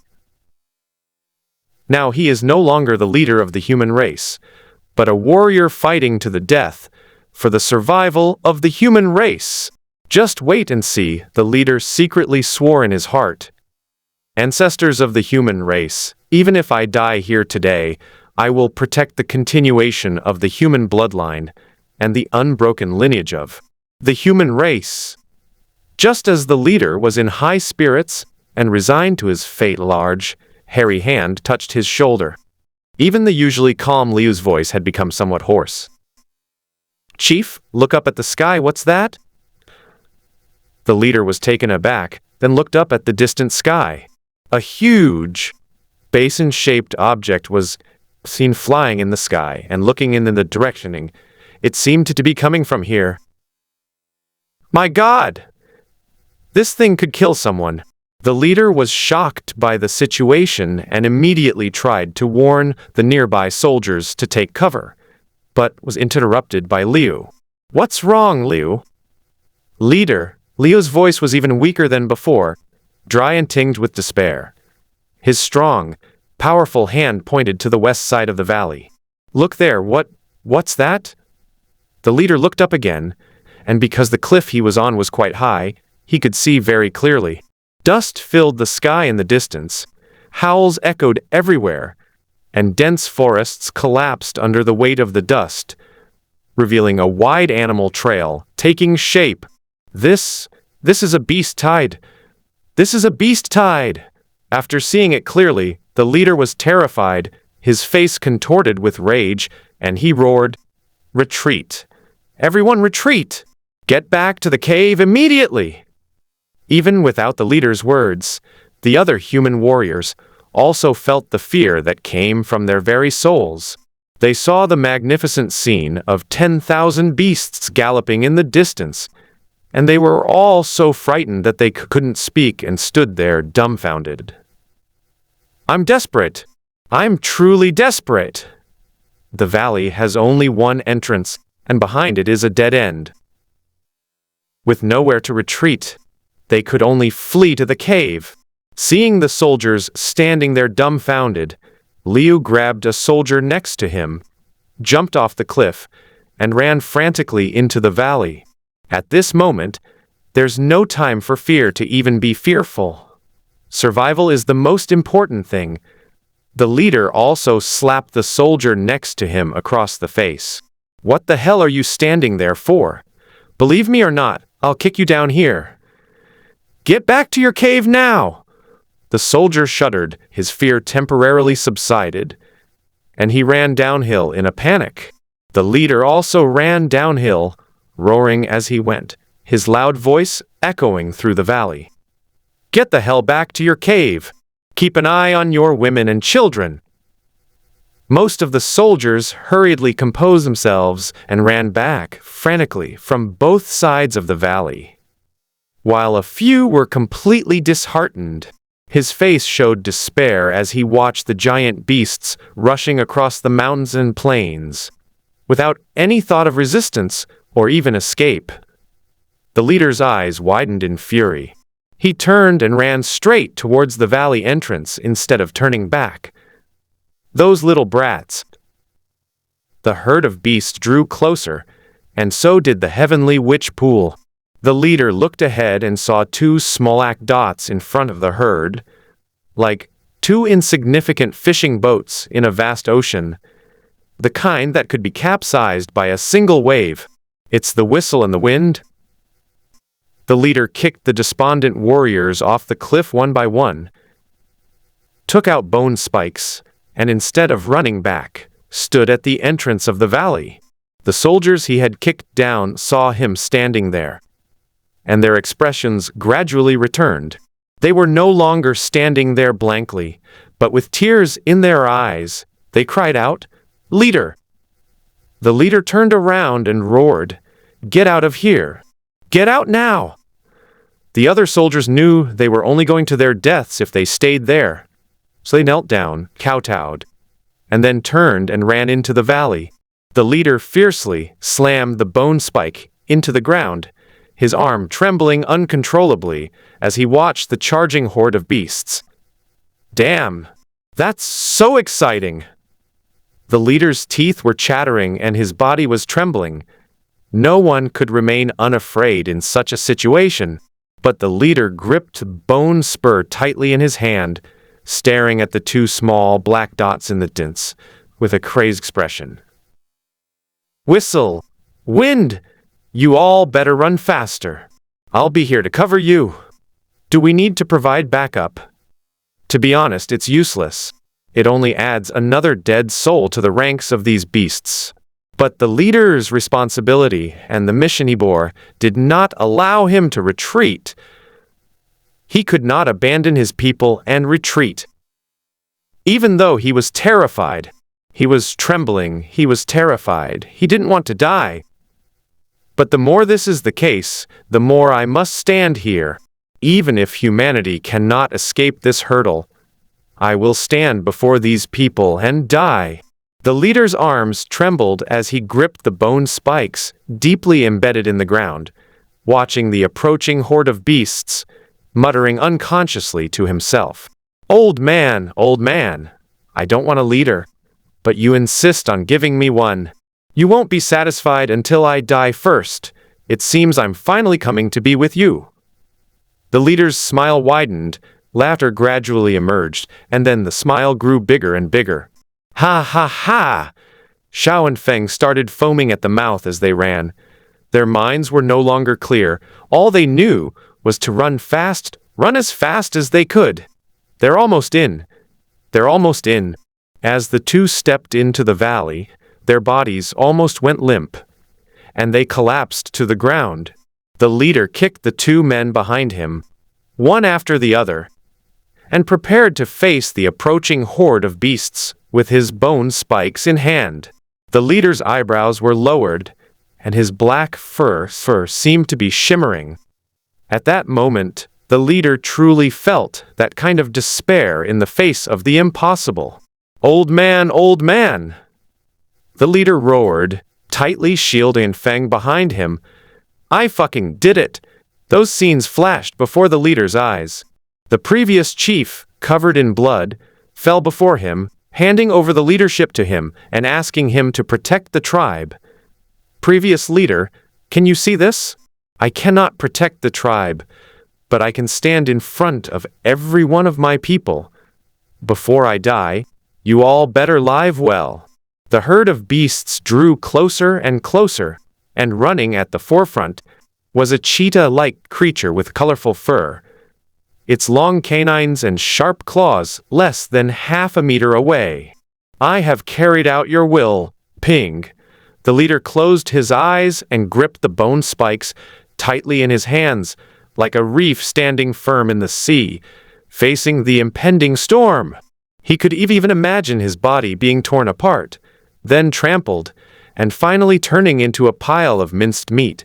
He could imagine the beasts charging into the valley, crushing the caves, and devouring their people. Humanity is doomed. The leader sighed inwardly, feeling a gust of wind brush against his face. Was he about to die? 1 second, 2 seconds, 3 seconds. Huh? Why doesn't it hurt? Is this what death feels like? It feels pretty good, at least it doesn't hurt. A faint sense of joy welled up in the leader's heart, followed by a wave of guilt. Ultimately, I failed to protect the tribe, and the human race was wiped out. I wonder if those old guys who have already died will blame me. Oh well, what's the big deal? He's already dead. Why should he care about these things? The leader was lost in thought when suddenly a cold voice reached his ears. Hey human, how much longer are you gonna stand there? Huh? The leader was taken aback. What was that sound? Slowly opening his eyes, the blinding light shone directly into the leader's eyes. He had no choice but to shield them with his hand. When he opened his eyes again, a golden light appeared in the sky, and all the giant beasts in front of him collapsed to the ground. Wasn't I dead? What's going on? The leader looked at the bone spur he was tightly gripping in his right hand, and suddenly realized what was happening. I didn't die. I'm still alive and well. The leader's heart pounded, and he looked up at the golden light shining in the sky. The golden light completely covered the front half of the creature, but the back half of the snake's tail was visible. Is that a flying snake? Was it talking just now? The leader, who had narrowly escaped death, was struck by the eerie scene before him and froze in place. Humans, I saved you, and you won't even say thank you. A cold voice emanated from within the golden light. The voice was neither clearly male nor female, but rather neutral. This was Meng Kai's suggestion, as it would better maintain the sense of mystery and make him appear more dignified. The giant beasts in the herd trembled violently upon hearing the sound. Fear, even in a human-like way, appeared in the eyes of the powerful savage creatures. The golden light made them feel a deep-seated suppression, a dual suppression of their souls and bloodlines. Moreover, the leader had his eyes closed and didn't see what happened, but the giant tiger and the sand scorpion, several powerful wild beasts, saw it all clearly. The creature in the golden light casually waved its hand, and the terrifying beast tide stopped immediately, collapsing to the ground the next second. Just how terrifying is the power of this creature? Concubine Hong was hidden in the golden light, her eyes filled with horror. What had stopped the beast tide was not her, but Mengzu's power. The terrifying beast tide was easily stopped. Hong Niangzi knew she couldn't do that, and Mengzu's power rose to another level in her mind. Meng Kai, who was watching the show from outside the sand table, shrugged. I don't have that kind of power. I just paused time in the witch pool world for a moment. Regardless of Meng Kai's intentions, this move truly shocked Hong Niangzi and the beast horde. The wild beasts stopped moving around, and Red Lady began to implement her plan. Make yourself the totem of humanity. Originally, she was supposed to reveal her full form, but Meng Kai said that revealing her python body would make it difficult for these humans to trust her, so it would be better to reveal half of.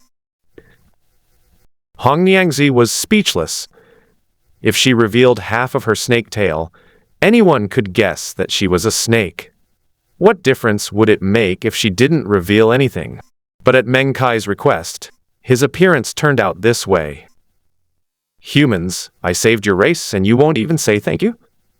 After she finished speaking, her extraordinary aura overwhelmed the human leader. Behind her, 2 human warriors who had run out and collapsed on the ground were about to wake up. But they were crushed by Hong Niangzi's aura and fell down again with a thud. The leader, who had been incredibly tough when facing the beast horde, suddenly lost his composure and knelt on the ground. On behalf of humanity, I thank you for saving me. The leader had initially considered what to call him, but later, not knowing what to call him, he had no choice but to avoid the topic. Humans! The true form of the Red Maiden was hidden in the golden light. Her voice was calm and unhurried, and half of her snake tail swayed casually in midair.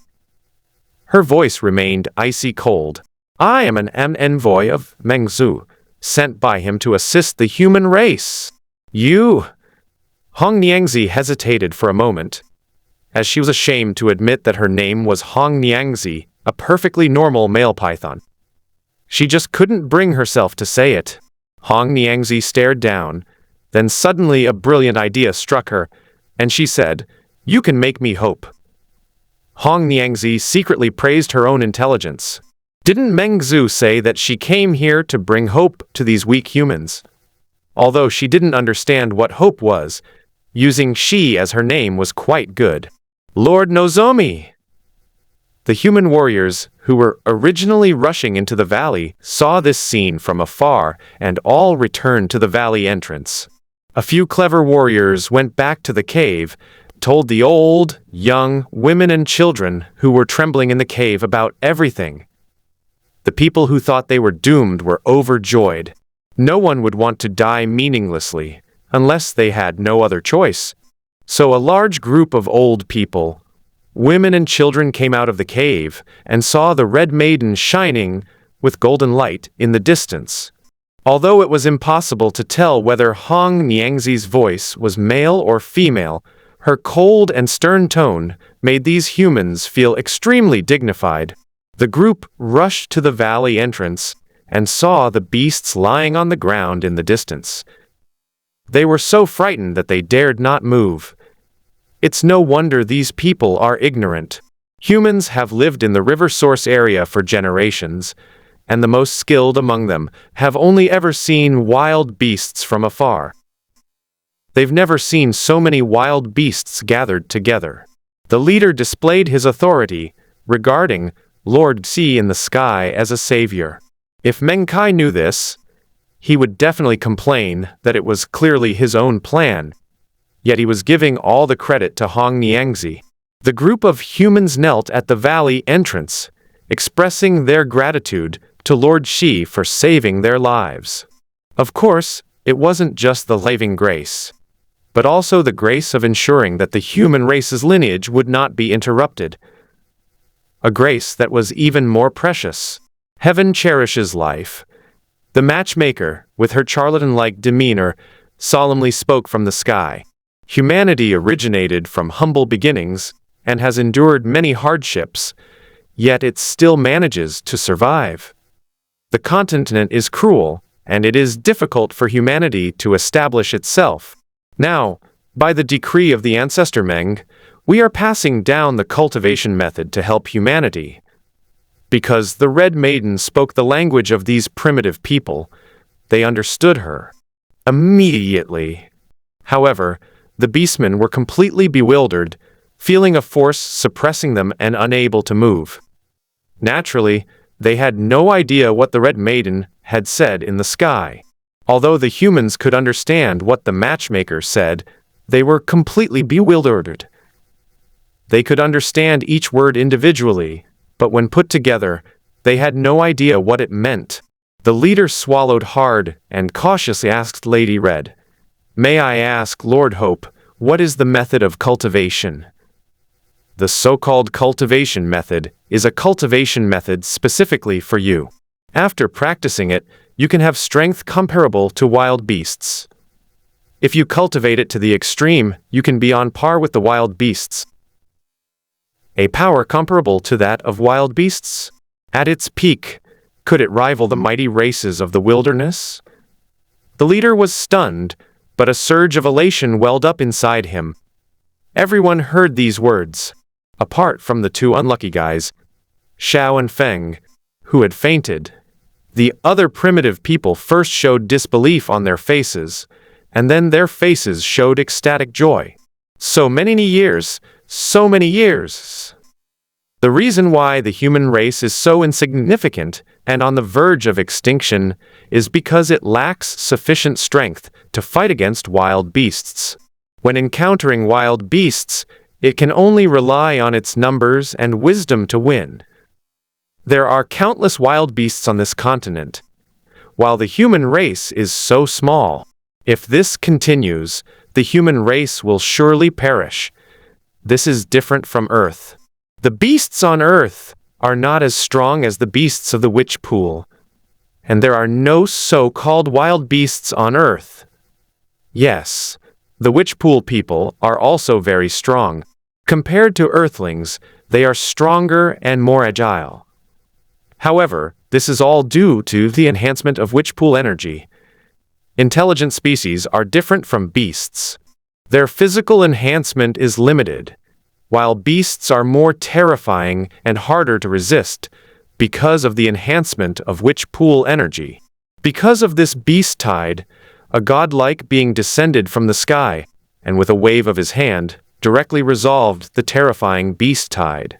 The leader was already extremely grateful, but little did he know that what truly made the leader extremely grateful was yet to come. Transmit the cultivation method. This is not just a simple emergency relief. It's a fundamental solution to poverty. With cultivation methods and enough power to rival wild beasts, what do humans have to fear from them? Why can't humanity rise up? The chieftain trembled slightly. Although he was a powerful warrior, he was not a reckless man. He had managed the tribe for many years and knew deeply that this was an opportunity that could change the entire human race. The leader was screaming inwardly, his face filled with excitement. "Lord Yi, are you telling the truth?" Her voice trembled slightly with disbelief. Looking at the human kneeling on the ground, Hong Niangzi sighed softly. This race, which looks so weak and so lowly, is almost on the verge of extinction, yet it possesses the destiny of heaven, earth, and will become the protagonist of the next era. Hong Niangzi couldn't help but secretly wonder if these frail humans could really become the protagonist of heaven, earth, and suppress an era. Despite her doubts, Hong Niangzi dared not question Meng Kai. She had already witnessed Meng Kai's power, which was far beyond her reach. All she needed to do was to do her job well. Nature is the truth. Red Maiden looked at the human race at her feet and said calmly. Then, a golden light flashed out, transforming into 1,000 rays that directly entered the minds of every human being. Even the two who were unconscious were directly penetrated by the golden light. Before anyone could see, Hong Niangzi's voice rang out again. This is the method of totemism. When mastered to its extreme, it can be comparable to that of the wild race. Before anyone could catch their breath, the witch pool emerged from the golden light. It had shrunk to the size of a bowl. Naturally, Red Maiden no longer had the ability to command the witch pool. This was all because Meng Kai had asked the latter to cooperate. Another golden light shot out, and to the astonishment of the crowd and, of course, to the gaze of the beasts, the bowl-sized witch pool grew larger and larger in the wind, quickly returning to its original shape.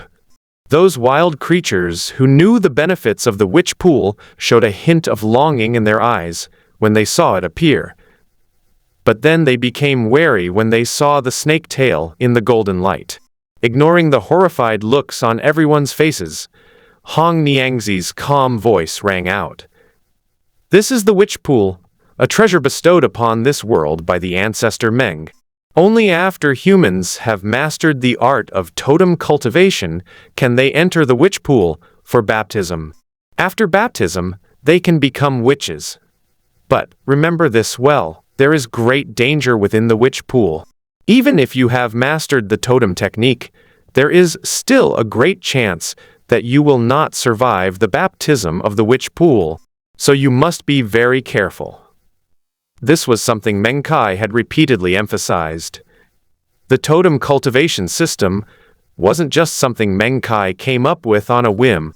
Mastery had calculated that if Hong Niangzi was used as the totem for cultivation, it would not only enhance Hong Niangzi's cultivation to a certain extent, but also, because of the totem cultivation method, the human body would adapt to the powerful energy of the witch pool, greatly increasing the success rate during the baptism.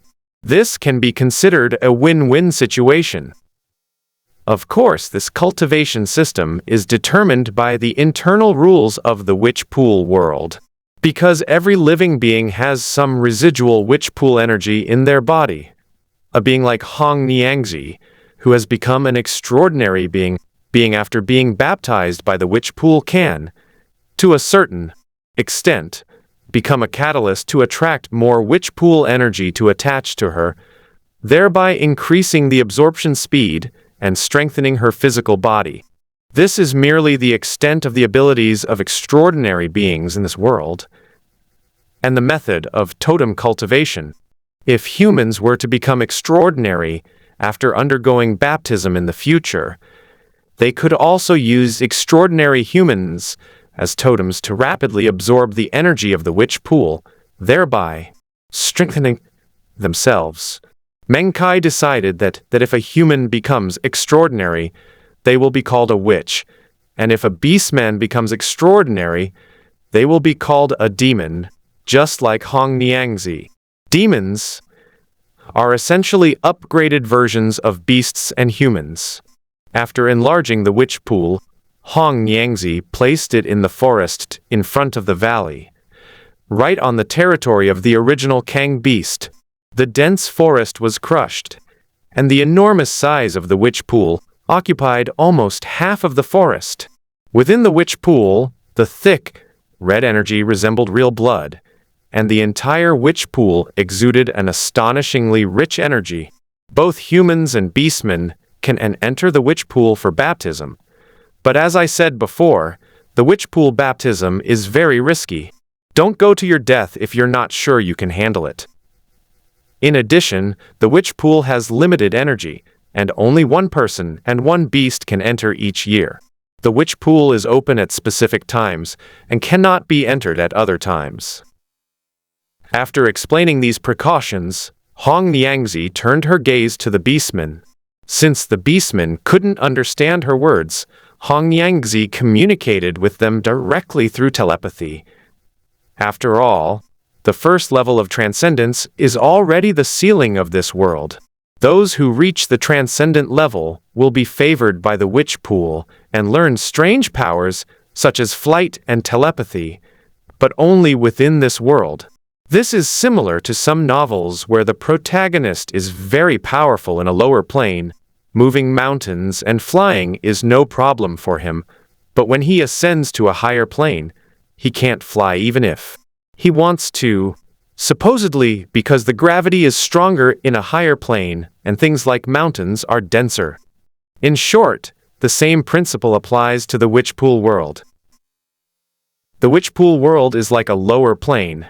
and those who cultivate to the extraordinary level are all top-tier experts. Naturally, they can fly and so on in this lower plane, so there's no need to worry about it. After saying this, Hong Niangzi paused, and the golden light shone and stopped in midair. The human warriors dared not speak, and the beastmen were even more afraid of Hong Niangzi's previous power and dared not move. For a moment, they were all awkwardly standing there. Apart from the sound of the wind, there was no other sound. Hong Niangzi, unable to contain herself any longer, continued, "The valley has been sealed off. Non-humans are not allowed to enter or leave the valley." As soon as he finished speaking, beams of golden light shot out and flew straight toward the entrance of the valley, sealing off the entire valley. No beastman was able to break through the seal and enter. This can be considered Meng Kai's protection of the human race. This valley is truly remarkable. Just look at the terrain. There is only one entrance, giving it a unique, impregnable feel. The valley is mostly flat terrain with a few trees attached to it. An underground river runs through the valley, making it a veritable paradise. This restriction only applies to the valley. If humans want to go out hunting, they must bear their own lives.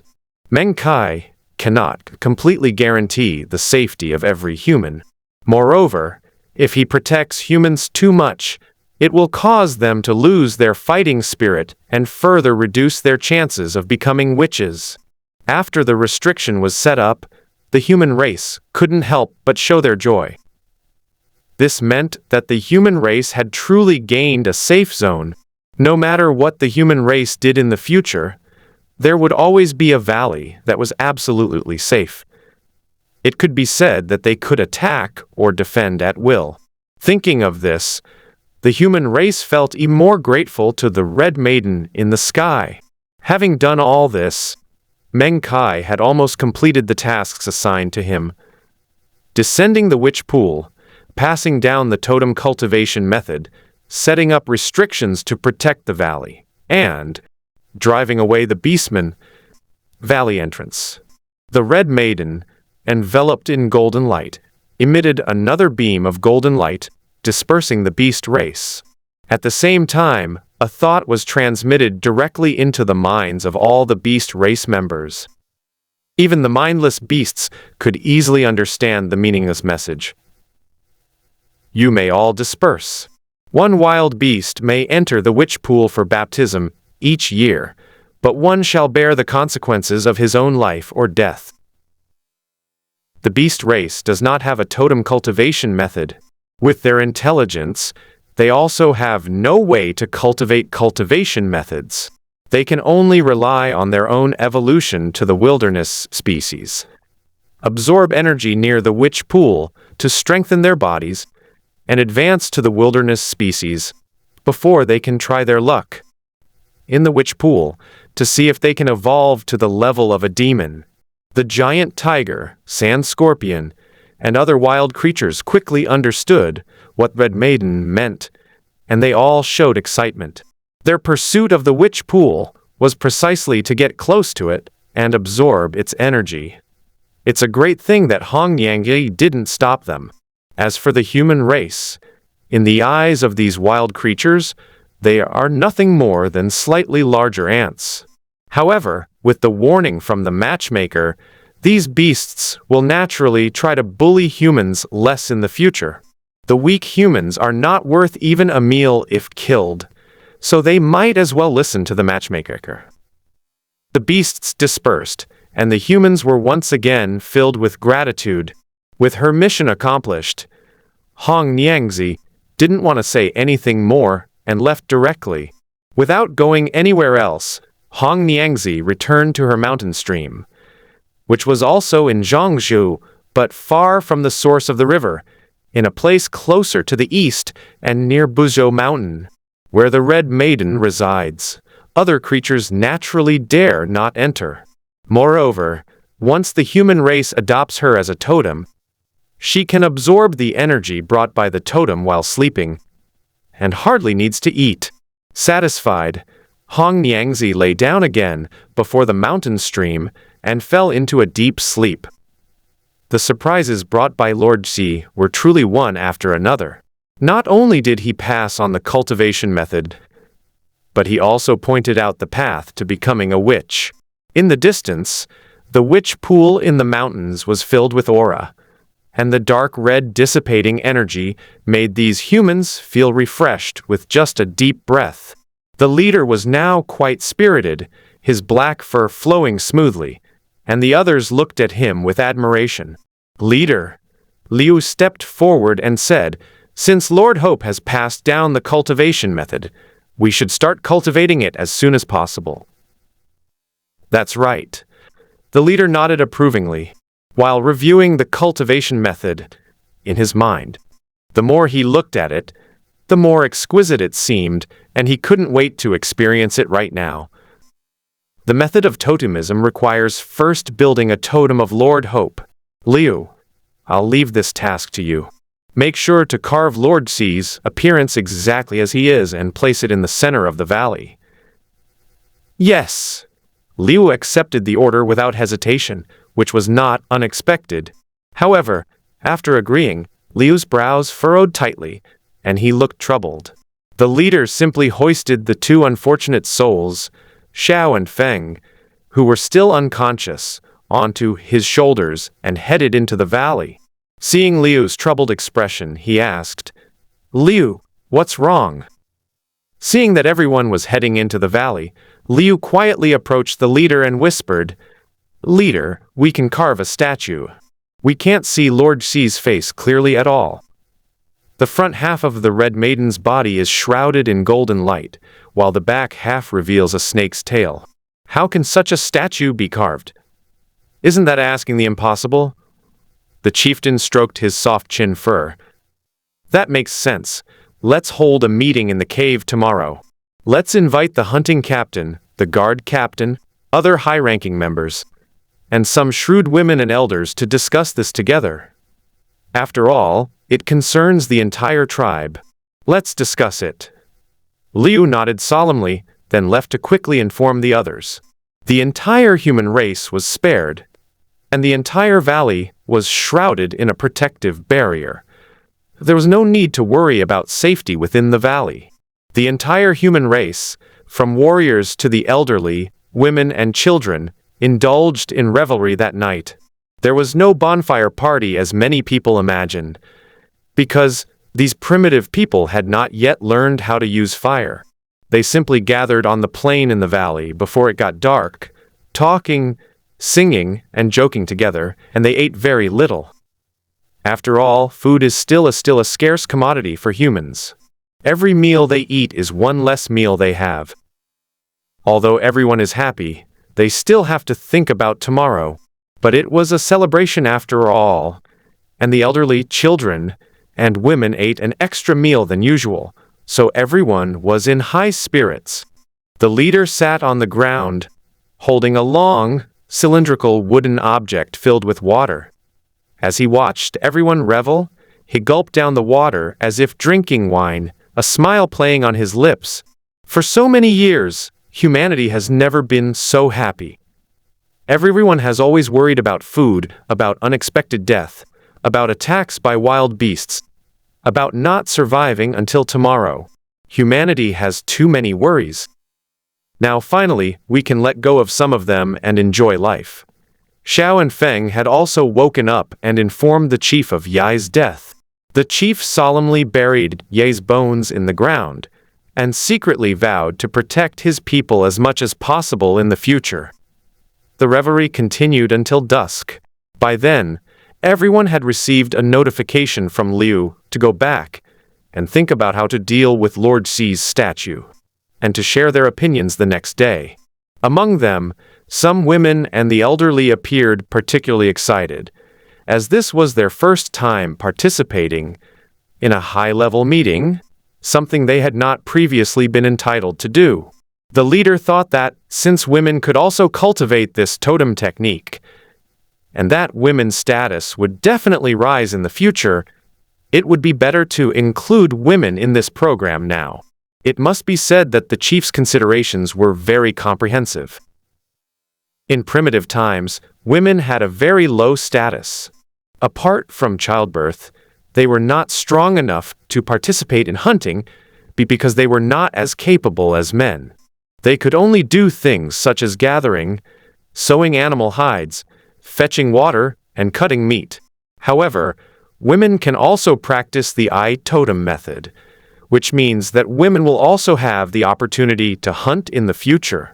Therefore, at this time, the leader should appropriately raise the status of women. The next day, the group arrived at the chief's cave. Because there were so many people, the cave seemed a bit small, so the chief waved his hand and went directly to a specific plain in the valley to discuss the matter. The leader cleared his throat, and seeing that everyone had quieted down, Lord C specially passed down the cultivation method, but to cultivate the totem, one must build the totem. Therefore, I have decided to build a statue of Lord C in the center of the valley for us to practice, and also to pay homage to Lord C from time to time, so as not to forget the grace of saving tribe this time. It's just that Lord C is in midair, and we don't know his exact appearance, so it's difficult to build. Therefore, everyone is sharing their opinions. After saying that, the leader shut his mouth and the others began to speak freely. The captain of the guard said directly, "Since Lord Hope's former form was shrouded in golden light, preventing people from seeing his true appearance, then let's just make it a little blurry." "This won't do," the hunting captain protested. "Although Lord C may not want to reveal his true form, we're going to use Lord C as a totem." "What kind of totem is this?" The hunting captain continued, "If you ask me, the snake tail behind Lord C must be a giant python. Why don't we build a giant python statue?" "What nonsense are you spouting?" one of the high-ranking officials said with dissatisfaction. "Lord C protects our human race. How could he possibly be a giant python? Even if it has a snake's tail. If you ask me, the front half of his body must be a strong human warrior covered in black hair." Everyone imagined that Lord C's front half was covered in black hair, with a burly, masculine face, and a snake tail winding its way forward. The image was simply too beautiful. Everyone conjured up this image in their minds, and then they started chattering away, but none of their comments satisfied the leader. Seeing everyone arguing heatedly, the female primitives who had initially dared not speak began to open up. Once one voice emerged, the other primitive people stopped arguing. "Why can't Lord C be a woman with a human body and a snake tail?" Yes, everyone imagined the scene. Although the hair all over their bodies was a bit strange, the female primitive man was much more attractive than the male one, and everyone accepted this opinion. No wonder, although Lady Hope's voice is a bit cold, if you listen carefully, it really does sound a bit like a woman. Everyone sighed in amazement, and then they identified the characteristics of each of the figures.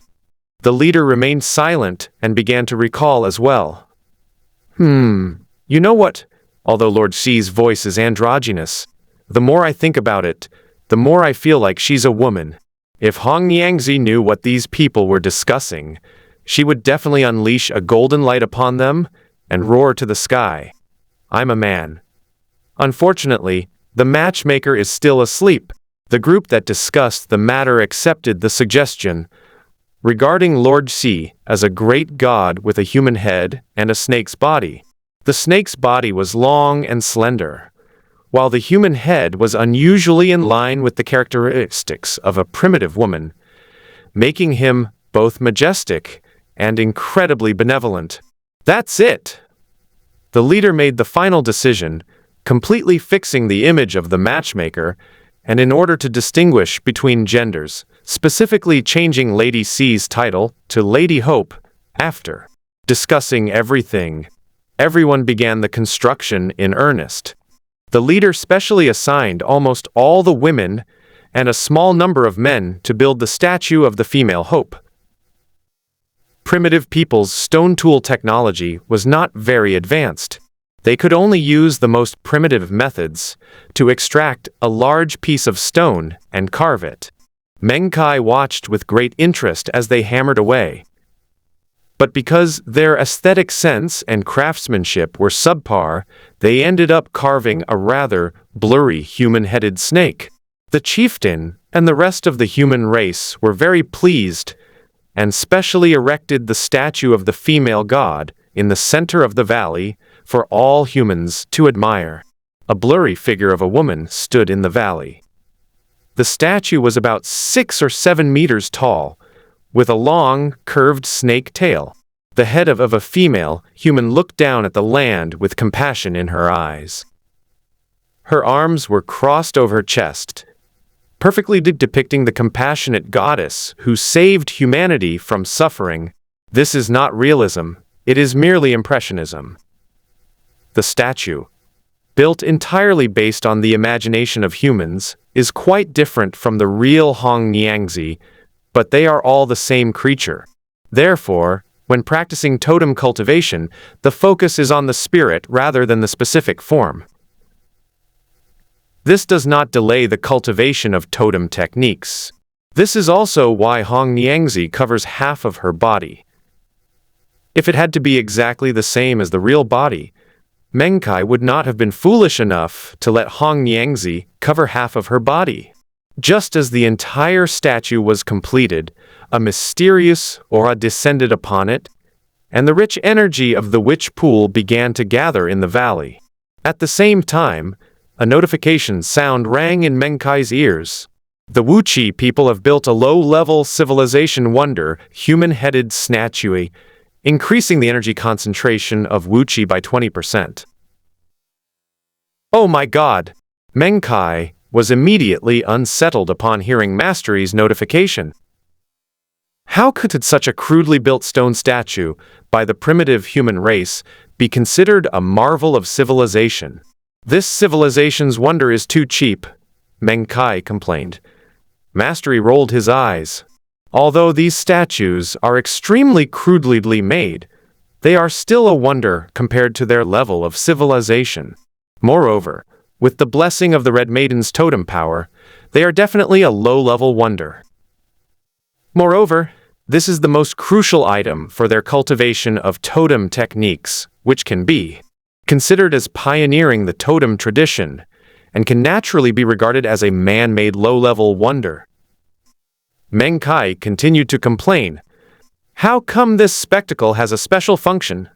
Mastery looked at Meng Kai with an expression that said, "You really haven't seen the world," and patiently explained, wonderlands of civilizations all have certain functions, and as the level of a wonder increases, its function becomes more and more powerful.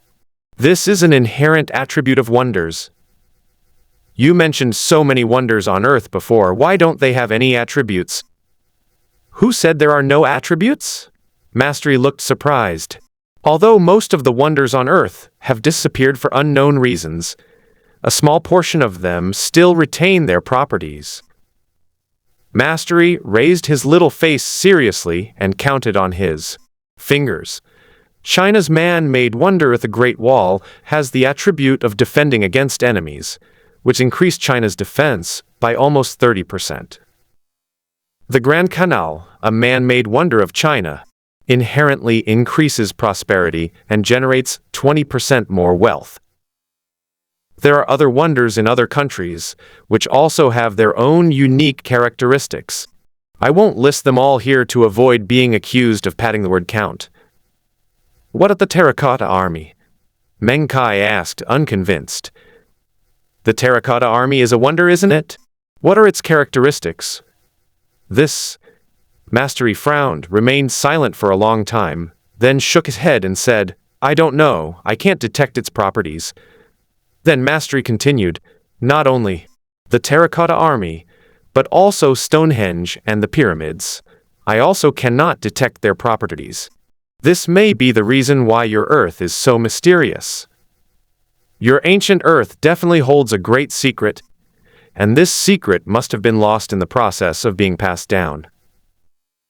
After a pause, Maestri continued, "Not only that, there should be traces of extraordinary civilizations on your ancient Earth.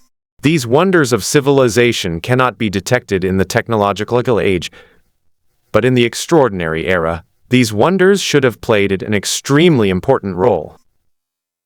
Meng Kai nodded. Even though a spectacle could harm the country, the construction of such a spectacle could be said to have benefited future generations. Meng Kai understood Mastery's last words. Wonders are wonderful, but they can only be effective in a specific era. If the human-headed snake statue from the Witch Pool world were to come to Earth, it would at most be an extremely ancient antique, and its function would be impossible to activate because there is no Witch Pool energy on Earth for it to gather. Only the right time and the right place can bring out the inherent qualities of a civilization's wonders.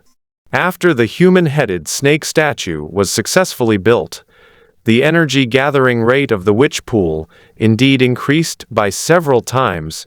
The already abundant energy in the valley was now gathering even more exaggeratedly.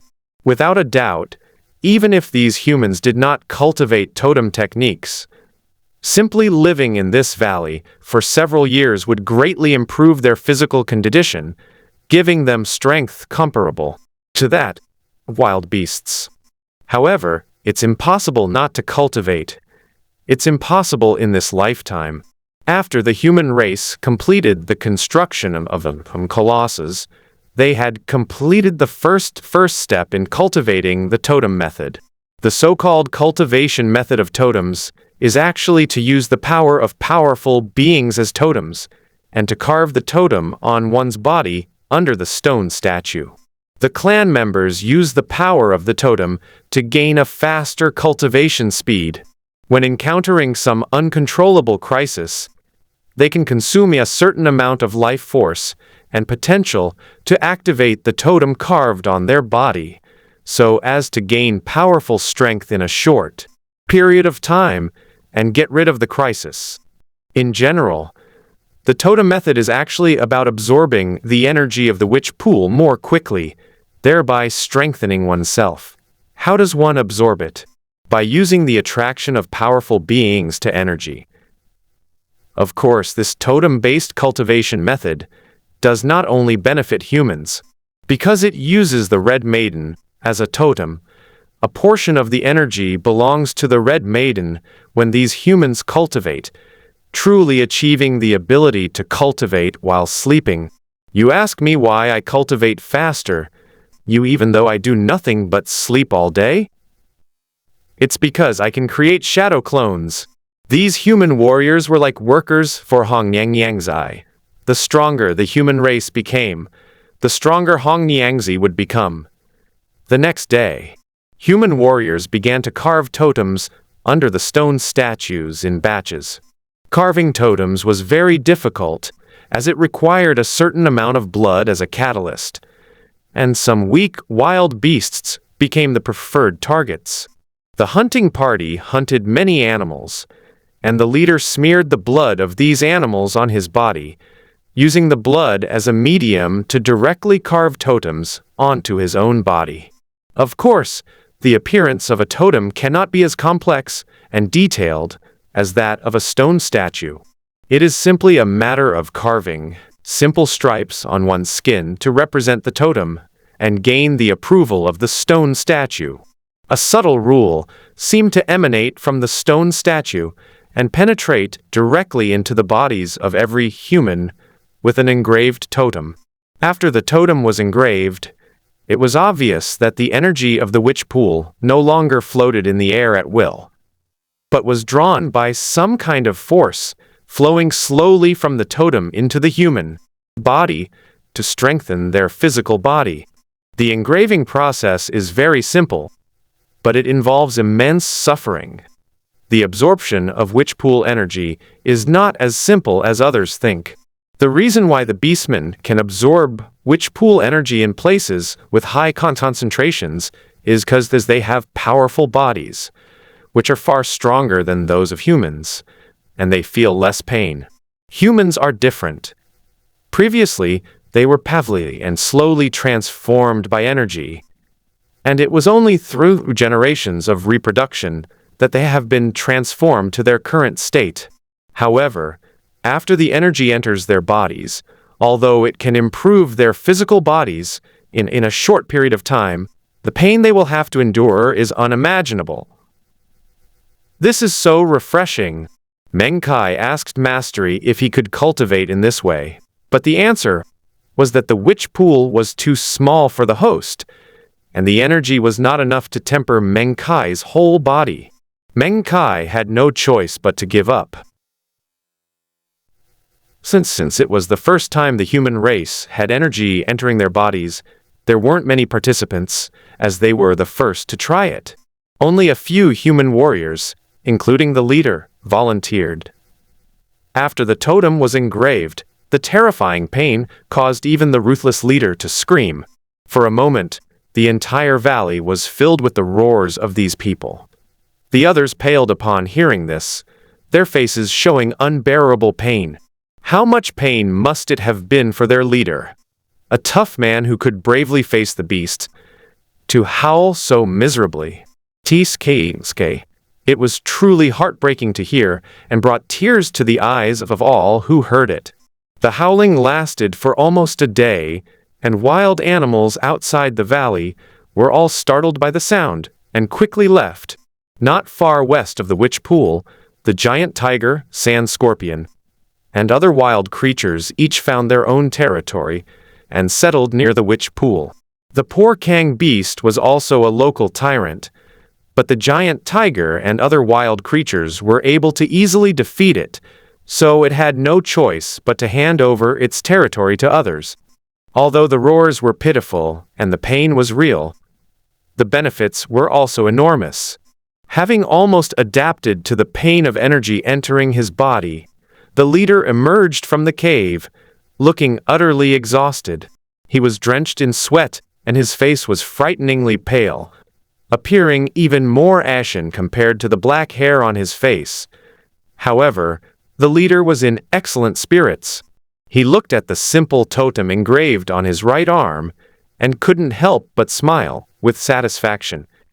He casually threw a punch into the air and felt much stronger than before. This is a real and tangible increase in strength. The chief was thrilled and immediately summoned the few tribesmen who had their totems engraved on them. "Chief, I feel like I have inexhaustible strength. I'm so much stronger than before. Giant rock, come here. I'll hit you with one hand like it's like hitting my son." Sure enough, the people who had undergone totem imprinting all became noticeably stronger. At this moment, the leader no longer hesitated and divided the entire human warriors into two groups. The first group would be imprinted today, and the second group would be imprinted tomorrow. Everyone should become stronger. "Stop!" Hunting Captain Meng suddenly gasped in surprise, holding his bone spikes horizontally in front of him, his eyes fixed on the front, his expression solemn, and slowly said, "Slowly retreat." The four human warriors around him looked in the direction Meng was staring at, and couldn't help but feel a chill run down their spines.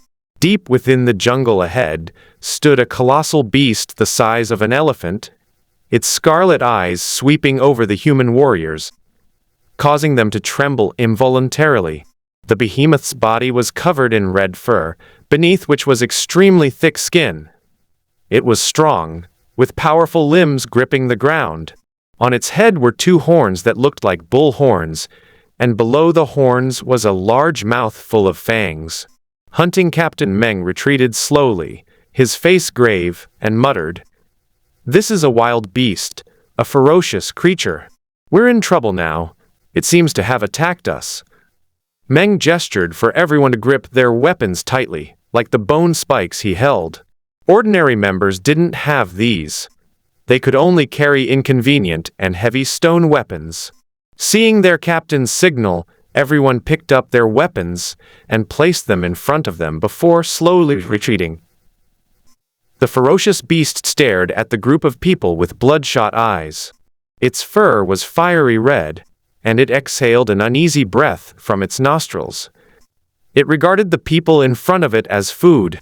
Team leader. The vice captain cautiously stopped behind the captain and whispered, "How did a ferocious beast appear here?" The captain shook his head slightly and replied in a low voice, "Ever since that witch pool descended upon this forest ahead, many wild creatures have gradually begun to appear nearby, so the appearance of fierce beasts is not surprising. It seems it sees us as food." The captain spiked tightly. "Don't retreat any further. It has already decided on us. Prepare for battle." Yes. The group stopped retreating, assumed the most suitable fighting positions, and looked solemnly at the ferocious beast before them. The last warrior was clearly inexperienced, and fear was evident on his face. This was a wild beast, and there were only 5 of them on their side. How'd they possibly fight back? The captain glanced at the scene and immediately understood what was going on. While keeping a close eye on the somewhat agitated beast ahead, he said, "I didn't expect to see a wild beast so close to the valley, but don't be afraid. Fear is the most useless thing. It will only make you die faster. Bravely face this beast, warriors. We are no longer the human warriors of the past. We have been imprinted with totems, and we can completely rely on the power of the totems to kill this beast. Fan, Mu, and Liao, you all need to protect Kong." The 3 behind the captain were clearly experienced hunters with strong mental fortitude, perhaps having taken life and death lightly. But the last one, named Kong, seemed to be just a novice, unable to take life and death lightly in the face of this level. The others all nodded, and the bushes behind them gradually calmed down. Entering the hunting team meant facing death, something they had already thought about on their first day. But since it was his first time, Kong's legs were visibly trembling. "I can do it! I can do it!" Kong gripped the stone axe in his hand, looking at the huge beast in front of him, and encouraged himself. The beast's fur was now even more vibrant red, and with its surging aura, its fur began to dance wildly.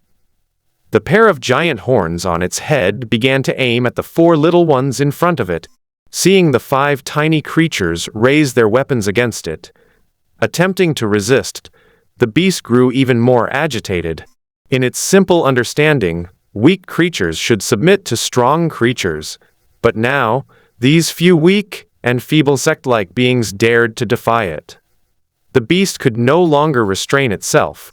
With a simple gathering of strength on its 4 legs, its muscles bulged exaggeratedly around it.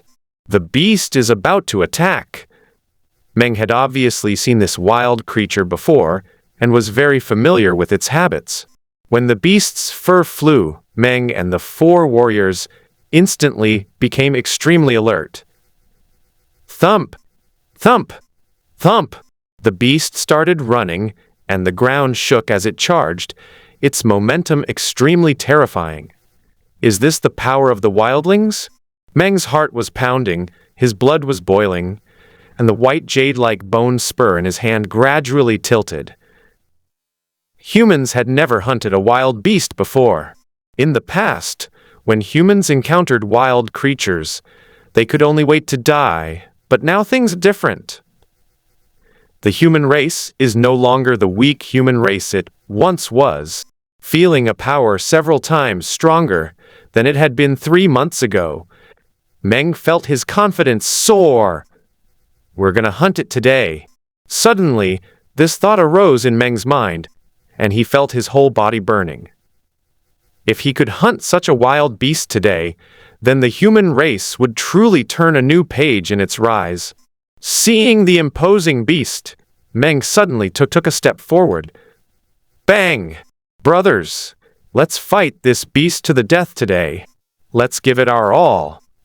Everyone seemed to be infected by Meng's enthusiasm, and even the youngest Kong felt a surge of passion coursing through his body. The ferocious beast was getting closer and closer. Meng stared intently at the beast in front of him, while the people behind him also spread out in perfect unison. "It's getting closer! It's getting closer!" Meng even saw the undried bloodstains on the beast's two huge, sharp horns. The spiral-shaped horns were the beast's unique and powerful weapons. At the critical moment, Meng burst forward, and in the gap between the two giant horns, he raised the bone spike in his hand, pressed the beast's head down at an incredible angle with his left hand, leaped up, and flipped over to dodge directly over the running beast's head, while his right bone spike stabbed fiercely into the beast's back. Thump! Contrary to what others expected, the bone spurs did not pierce through directly. The hide of the ferocious beast was too hard, and the bone spurs made of pure wild animal bones could not penetrate at all. Instead, because Meng used too much force, they broke in the middle. Having landed a successful blow, Meng immediately rolled off the beast, the broken bone spur being flung to the other side. Meng stared at the broken bone spur in his hand, his face grave. He had used almost all his strength, yet he still couldn't pierce the beast's hide. As expected of a wild and untamed race, not only does it possess offensive power, but its defensive capabilities are also extremely terrifying. The others were greatly surprised to see that Meng's attack had failed, and that his bone spur had broken instead. Despite its fierce charge, the beast failed to crush a tiny ant and was even bitten by it. Extremely displeased, the beast snorted and turned around to charge again. The beast was incredibly fast. Had the 5 human warriors not been enhanced by the totem, they wouldn't have had time to react. Like a fiercely burning flame, the beast continued its rapid charge towards Meng.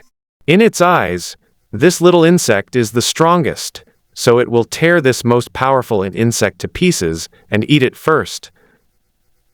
Standing to the side, couldn't see the beast's speed at all. He only saw a red gust of wind rushing towards the captain. Thinking of the terrifying impact force, Kong's heart jumped into his throat in an instant. How can it be so fast? Just as Kong was about to shout out, a figure silently dodged, rolled twice on the ground, and the ferocious beast missed its target. Seizing the opportunity, Fan and Leo exchanged a glance and, in perfect unison, raised their stone axes and slashed fiercely at the ferocious beast from either side. This was when the beast had exhausted its old strength and had not yet had time to use its new strength. Great opportunity! Bang! The 2 loud bangs did not strike the beast's body. Instead, the beast turned around and used its 2 giant horns to block them. The stone axe flew straight into the sky and was thrown aside. Fan and Leo were shocked. This beast was clearly defying common sense. How could it turn around so quickly? Before the 2 could even be surprised, the beast's eyes were filled with rage, and its fur stood on end like a hedgehog, charging straight at them. The 2 hurriedly dodged the giant horn, but they couldn't avoid the enormous head. They quickly put their arms in front of them to protect themselves from the beast's charge. Bang! Whoa! The 2 were hit directly by the edge of the beast, tracing an arc before crashing into the trees in front of them. The powerful impact cracked the trunks of the trees, and the 2 coughed up blood from the terrifying blow. Seeing this, Meng was very anxious. The 2 of them had miscalculated the wild beast's control over its body. They thought that after the beast crashed into them, it would take time to turn around. However, they did not expect that the beast would stop its speed and turn around directly, without any delay. Fortunately, the 2 dodged the giant horn at the crucial moment. But even so, the impact rendered Leo and Fan unable to fight. The ferocious beast, wanting to punish the fallen enemy, snorted and charged straight at the 2 men, who were lying on the ground. Kong was dumbfounded and didn't know what to do. while Mew was frantically trying to attract the attention of the ferocious beast from a distance with his stone axe, hoping to lure the monster away. However, even fierce beasts possess some basic intelligence, making them not so easy to tame. Seeing this, Meng could no longer sit still. If he didn't stop it, Fan and Liao would be gored to death by the beast. Meng looked around and saw his half-boned spur right next to him. He threw it, along with the spur in his hand, at the running beast. Although it cannot pierce through, it can still cause pain to the latter. For a raging beast, such pain is enough to distract it. Bang! Bang! Two muffled sounds rang out, and the sharp bone spikes struck the target directly. Just as Meng had expected, they pierced the beast's skin and then fell off, but they caused the beast considerable pain. The beast's crimson eyes shifted to Meng, and it paused abruptly. Now, Kong, move those two people away, Meng shouted to Kong, who was close to Liao and Fan, but Mu was too far away to provide support in time. The beast saw Meng shouting behind it. Although it couldn't understand the words, it didn't stop the beast from turning around to look. Kong stood there blankly, clearly a greenhorn who had never been on the battlefield and was afraid to hold a gun. Hearing Meng's shout, Meng Kai reacted and hurriedly went forward to help the two injured people up. However, a chill suddenly enveloped the bushes. Kong looked up in horror and found that the beast's scarlet eyes were staring coldly at him, and its two huge horns were about to charge at him again.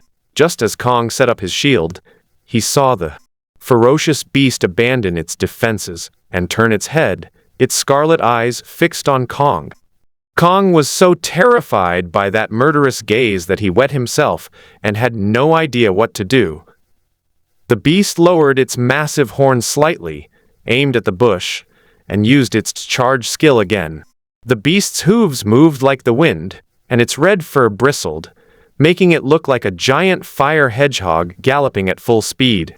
Its two enormous horns, each about 1/2 meter long, gleamed with an ancient and rustic quality, stained with dark red blood, making it look like two works of art made specifically for killing.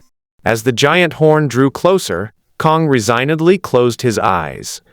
Mew Mew, in the distance, was furious, but too far to rush to his aid. His eyes filled with despair, he roared, "Get out of the way!" Fan, Liao, and Mew were members of the hunting team who joined around the same time and were very close. Seeing Fan about to die under the giant horn of the wild species, Mew was filled with grief. The giant horn drew closer, and Kong could almost smell the faint scent of blood emanating from it. Is he going to die?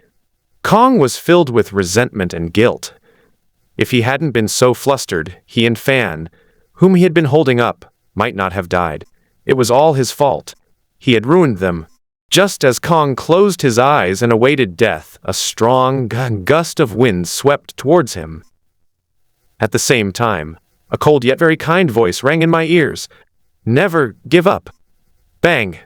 A loud thud, the sound of a fist hitting skin, sent the charging beast swerving to the side.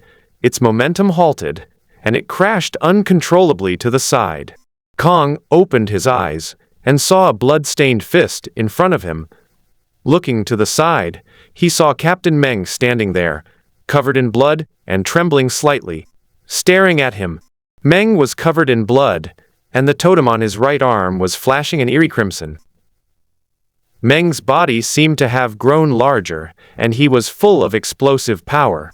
But Meng's face looked very unnatural, and the muscles on his face twitched as if he was enduring great pain.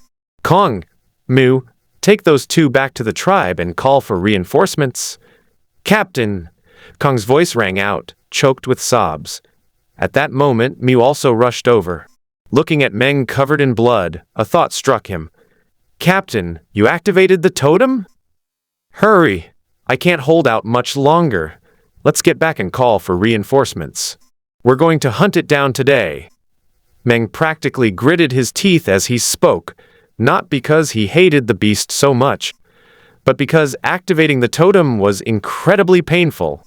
Without further hesitation, Mu and Kong each carried one of Fan and Leo and ran directly towards the tribe. The beast, nearly stunned by Meng's powerful punch, stopped running, shook its head, roared angrily, and turned around to see Mu and Kong leading the two injured people running to the distance. How could your prey escape right under your nose? Roar! The ferocious beast roared to the sky and was about to rush towards the four people. How could Meng do as the beast wanted? He directly blocked the beast's path. Covered in blood, he smiled, but the smile aggravated his bleeding muscles, causing him to wince in pain. The beast's eyes clearly showed a hint of fear. Just now, this insect-like creature had suddenly unleashed a powerful force, punching it directly and forcibly changing its direction as it was running. The power of this insect should not be underestimated. The beast abandoned its earlier contempt, its scarlet eyes revealing seriousness. However, because Meng was covered in blood, the strong smell of blood kept stimulating the beast's brain, making it restless and uneasy. Meng was also helpless. After activating the totem mode, his strength increased by more than 1 or 2 times, far surpassing his previous level.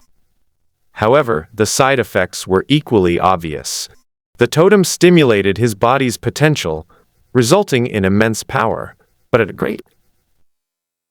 The strong smell of blood stimulated the beast, and its fear of Meng was gradually forgotten. The beast uneasily pawed at the ground, and the leaves around it rustled down in response to its uneasy aura. The biggest difference between the wildlings and wild beasts is that the wildlings contain far more witch pool energy than the wild beasts. Because of this greater energy, they are physically stronger than wild beasts. However, the terrifying aspect of the wildlings does not lie in this. Compared to wild beasts, the wildlings can externalize their internal energy to a certain extent, influencing the real world. The fierce beast is not considered powerful among the wild species, but because it is a wild species, it can also externalize its energy. The red hair on its body surface is the basis for its externalization. The angrier the beast becomes, the more its fur swells and stands on end. The energy within its body shoots out from its red fur like arrows. However, this is the beast's final move, and is generally not used because it has strong side effects. After using it, the beast will collapse to the ground. It is the kind of ultimate move that must kill the enemy in one blow. At this moment, red spots began to appear on the surface of the beast's body, but not completely. Clearly, although the beast was wary of Meng, it was not yet the point where it could use its ultimate move. Its body surface turned red, and the beast's speed and defense were further enhanced. At this moment, when it charged, it was truly like a heavily armored tank, rampaging without restraint. Although Meng's strength had greatly improved at this time, he dared not take the attack head-on. He could only rely on his totem power to move around and dodge the beast's attacks in a small area. The beast's endurance was significantly longer than Meng's. Meng, covered in blood, was almost at its limit. The totem only granted these human warriors the ability to escape from desperate situations, so its duration was not long. His vision gradually blurred, likely due to excessive blood loss. Mengdu began to feel dizzy. Although his dodges were small-scale maneuvers that consumed little energy, they required a high level of mental focus. He had to find the right moment to dodge. But at this point, his body was already struggling to keep up with his reactions. Boom! The beast smashed another tree, turned its head, its scarlet eyes staring at the swaying human before it, roared, and charged at Meng once more. Meng's eyes were almost completely filled with blood. He had almost failed to dodge it just now. Looking at the distant jungle, he realized that the tribe's reinforcements had not yet arrived. Meng smiled helplessly. He had been thinking of hunting in this wilderness, but now he was about to get himself killed. Do you regret it? Somewhat. However, after only about 3 months of totem cultivation, it is already quite remarkable that the human race can fight against the wild beasts to this level after activating the totem. If the human race continues to cultivate, one day, the human race will be able to wild beasts with its own strength. That day is not far off. Meng rallied his spirits and poured all his strength into his fist. This time, he wasn't going to dodge. He was going to burn his life force to unleash this ultimate punch. The beast's horns drew closer, and the masked man's smile grew wider. "You beast, die!" A deafening roar like a thunderclap erupted from afar, and at the same time, a blood-soaked figure rushed straight towards them. Behind this figure were several more figures, each one more furious at the sight of the ferocious beast about to strike Meng. The figure in front of them raised his hand and threw a stone the size of a millstone, charged straight toward the ferocious beast. The stone passed by, leaving a low, rumbling sound as it broke through the wind. The millstone-sized stone platform came with a whooshing sound as it smashed towards the beast's head. The beast's bloodshot eyes were filled with ferocity. Facing the rock, it neither dodged nor avoided it, and its 2 huge spiral horns continued to thrust forward. Meng's punches continued unabated, slamming fiercely into the beast's horns. At the same time, the millstone-sized stone slammed into the beast's head. Puff! Meng was sent flying, blood gushing from his mouth as if he didn't care about his life. The leader who came to help from a distance felt a pang of pain in his heart and hurriedly flew forward to catch Meng.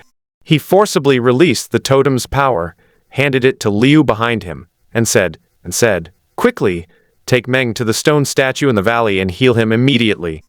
Liu, who was behind him, was also decisive. He knew that this matter could not be delayed, and every minute of delay would increase the danger. So he took a few leaps and ran towards the tribe. Seeing Meng being taken away, the leader's eyes burned with rage.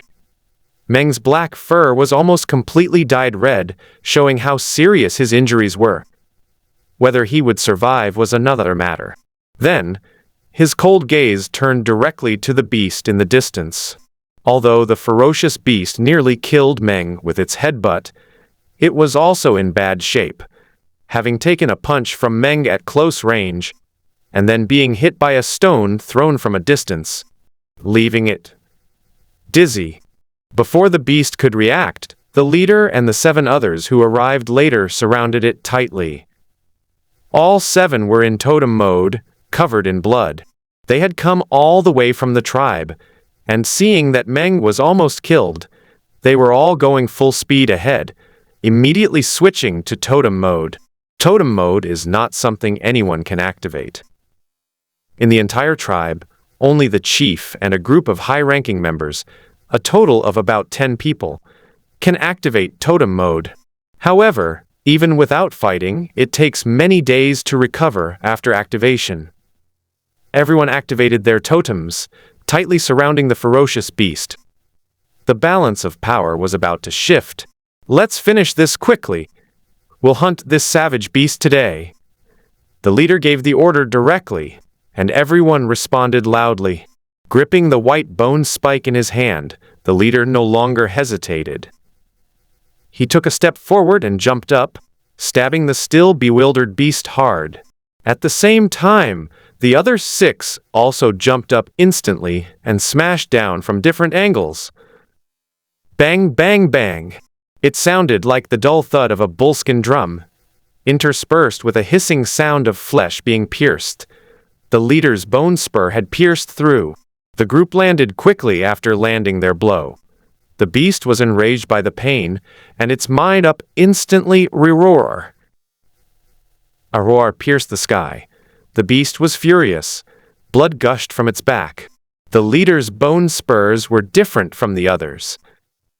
They were taken from the spine of an extremely powerful beast and were real spinal bones. This attack truly wounded the beast, causing blood to gush out continuously. The 7 small blood figures scattered around it posed a great threat to the beast, forcibly suppressing his frenzied killing intent. The beast now showed some signs of retreating. However, the 7-point array totem warriors would not let it have its way. Just as the beast was about to retreat, the astute leader sensed that the latter was all bark and no bite, and a fierce glint flashed in his eyes. Superior! The other 6 grabbed their weapons and stepped forward again. They had almost been overwhelmed by the fierce attack on the beast earlier, and now, feeling this great threat, they could no longer hold back and had to use their biggest trump cards. The beast continuously exhaled red breath from its nostrils, and its red fur grew increasingly stiff, with streaks of red light flowing across its fur as if they were about to burst forth at any moment. A faint sense of crisis arose in the leader's heart. His combat instincts, honed from fighting various wild beasts, surged forth. A warning bell rang in his mind, and he immediately shouted, "Retreat!" The others trusted their leader implicitly. Upon hearing the leader speak, they dodged several times and retreated from the beast's side. Seeing this, the beast became even more enraged. Its body, the size of an armored vehicle, was now overflowing with dark red energy, indicating that it was going to fight to the death. "Even if it kills me, I'll kill these troublesome little bugs first." This was the only thought in the beast's mind at that moment. Roar! The beast unleashed its strongest energy, channeling all its power into its fur. Its muscles atrophied instantly, and with a deep breath, its fur shot out like arrows towards the crowd. Ding, ding, ding! A fiery red arrow shot toward the leader, who blocked it with a white bone spike. However, the others did not have the leader's strength. After activating their totems, they had almost exhausted their strength in the few minutes they had fought the beast. 1 or 2 warriors even began to experience blurred vision. Faced with this indiscriminate, large-scale attack, they had no time to react. Several agile warriors immediately hid behind trees, while the slower ones could only cover their weak points and use the rest of their bodies to take the red arrows head-on. Hiss! A tearing sensation came from where the red arrow had been shot. Because the red arrow contained a large amount of energy, its penetrating power was extremely strong. The poor totem warriors, who had no way to dodge, were almost covered with spikes, and their appearance was as miserable as could be. The beast unleashed almost all of its fur at once, leaving only a few strands to cover its vital parts. However, the beast was now completely powerless, its body extremely weak. Its once strong muscles had shrunk considerably, and it was so exhausted that it could barely stand. Its limbs could no longer support its weight, and it collapsed to the ground. As the human-wielding bone spikes approached, the beast's eyes revealed resentment and a hint of fear. The wild beast was also a living being, and it could not remain indifferent in the face of death. But the dignity of the wild race prevented it from ever uttering a cry for help. The leader, covered in blood, felt his body was nearing its limit. Without hesitation, he raised the bone spike and plunged it fiercely into the wild beast's eye socket. The bone spike pierced the beast's brain, and the beast roared again in resentment. Then, the light in its other eye gradually dimmed and went out. Thump! Exhausted, the leader plopped down on the ground, deactivating his totem mode. The others quickly followed suit, and the remaining humans approached after the battle was over. These people were also human warriors, but none of them had the ability to activate totems. They were of little help in the battle, but after the battle, they were responsible for transporting the 7 seriously wounded people back to the valley and bringing back the dead beasts. The beast was in a terrible state, its body almost entirely bald, with its two giant horns still gleaming with a terrifying light. The leader, dragging his wounded body, directed the others to pick up the scattered beast fur on the ground. Although the fur had been restored to its original form after the energy was depleted, the material was surprisingly capable of holding energy, making it quite remarkable. Moreover, this is the first wild species to be hunted by humans, which is of great significance, and all the spoils must be brought back. The remaining human warriors lifted the entire body of the ferocious beast together and walked into the valley. The wild beasts along the way trembled at the sight of the ferocious beast, but when they looked up, they saw the beast's corpse being carried by a group of humans. It looked like it was completely dead, which horrified the beasts even more. Although they lack intelligence, they are not stupid. They can distinguish between the strong and the weak. Several humans hunted down the ferocious beasts, which clearly shows that these human warriors are also extremely terrifying. Along the way, almost no foolish beasts came to provoke them. The journey was peaceful, and the group entered the valley directly. Liu was leading everyone to wait in the valley. Whether old or young, they all stood quietly under the human-headed snake statue. Only two old men with rudimentary medical skills were stopping Meng's bleeding. Liu stood at the forefront, his expression calm, but inside he was incredibly excited. This was the first time that the human race had hunted a wild beast. This creature, which was like a tyrant of the land, had finally been wiped out by humans with the power of their totems. This was comparable to the beginning of a new era. In Liu's view, when the leader showed a furious expression, it was the death sentence for the wild race. Therefore, after Liu brought Meng back, he led all the humans here to welcome him and witness this historic moment together. Time passed minute by minute, but no one in the human race grew impatient. They remained standing there. Some frail old people, having stood for so long, could no longer hold on. A primitive child next to them tried to help them sit down. But the old man smiled and shook his head, continuing to stand there stubbornly. The old man's hands, as weathered as tree bark, gently stroked the back of the child's head, touching the still somewhat tender and soft hair. He murmured softly, his voice so soft that it reached the child's ears. "My child, you don't know. All my brothers died in the mouths of the savage race. But once they were eaten, they were eaten. I couldn't avenge them. The savage race was not something our human race could afford to offend back then. We could only accept our bad luck after being eaten. But now, things are different. We humans can hunt wild beasts now.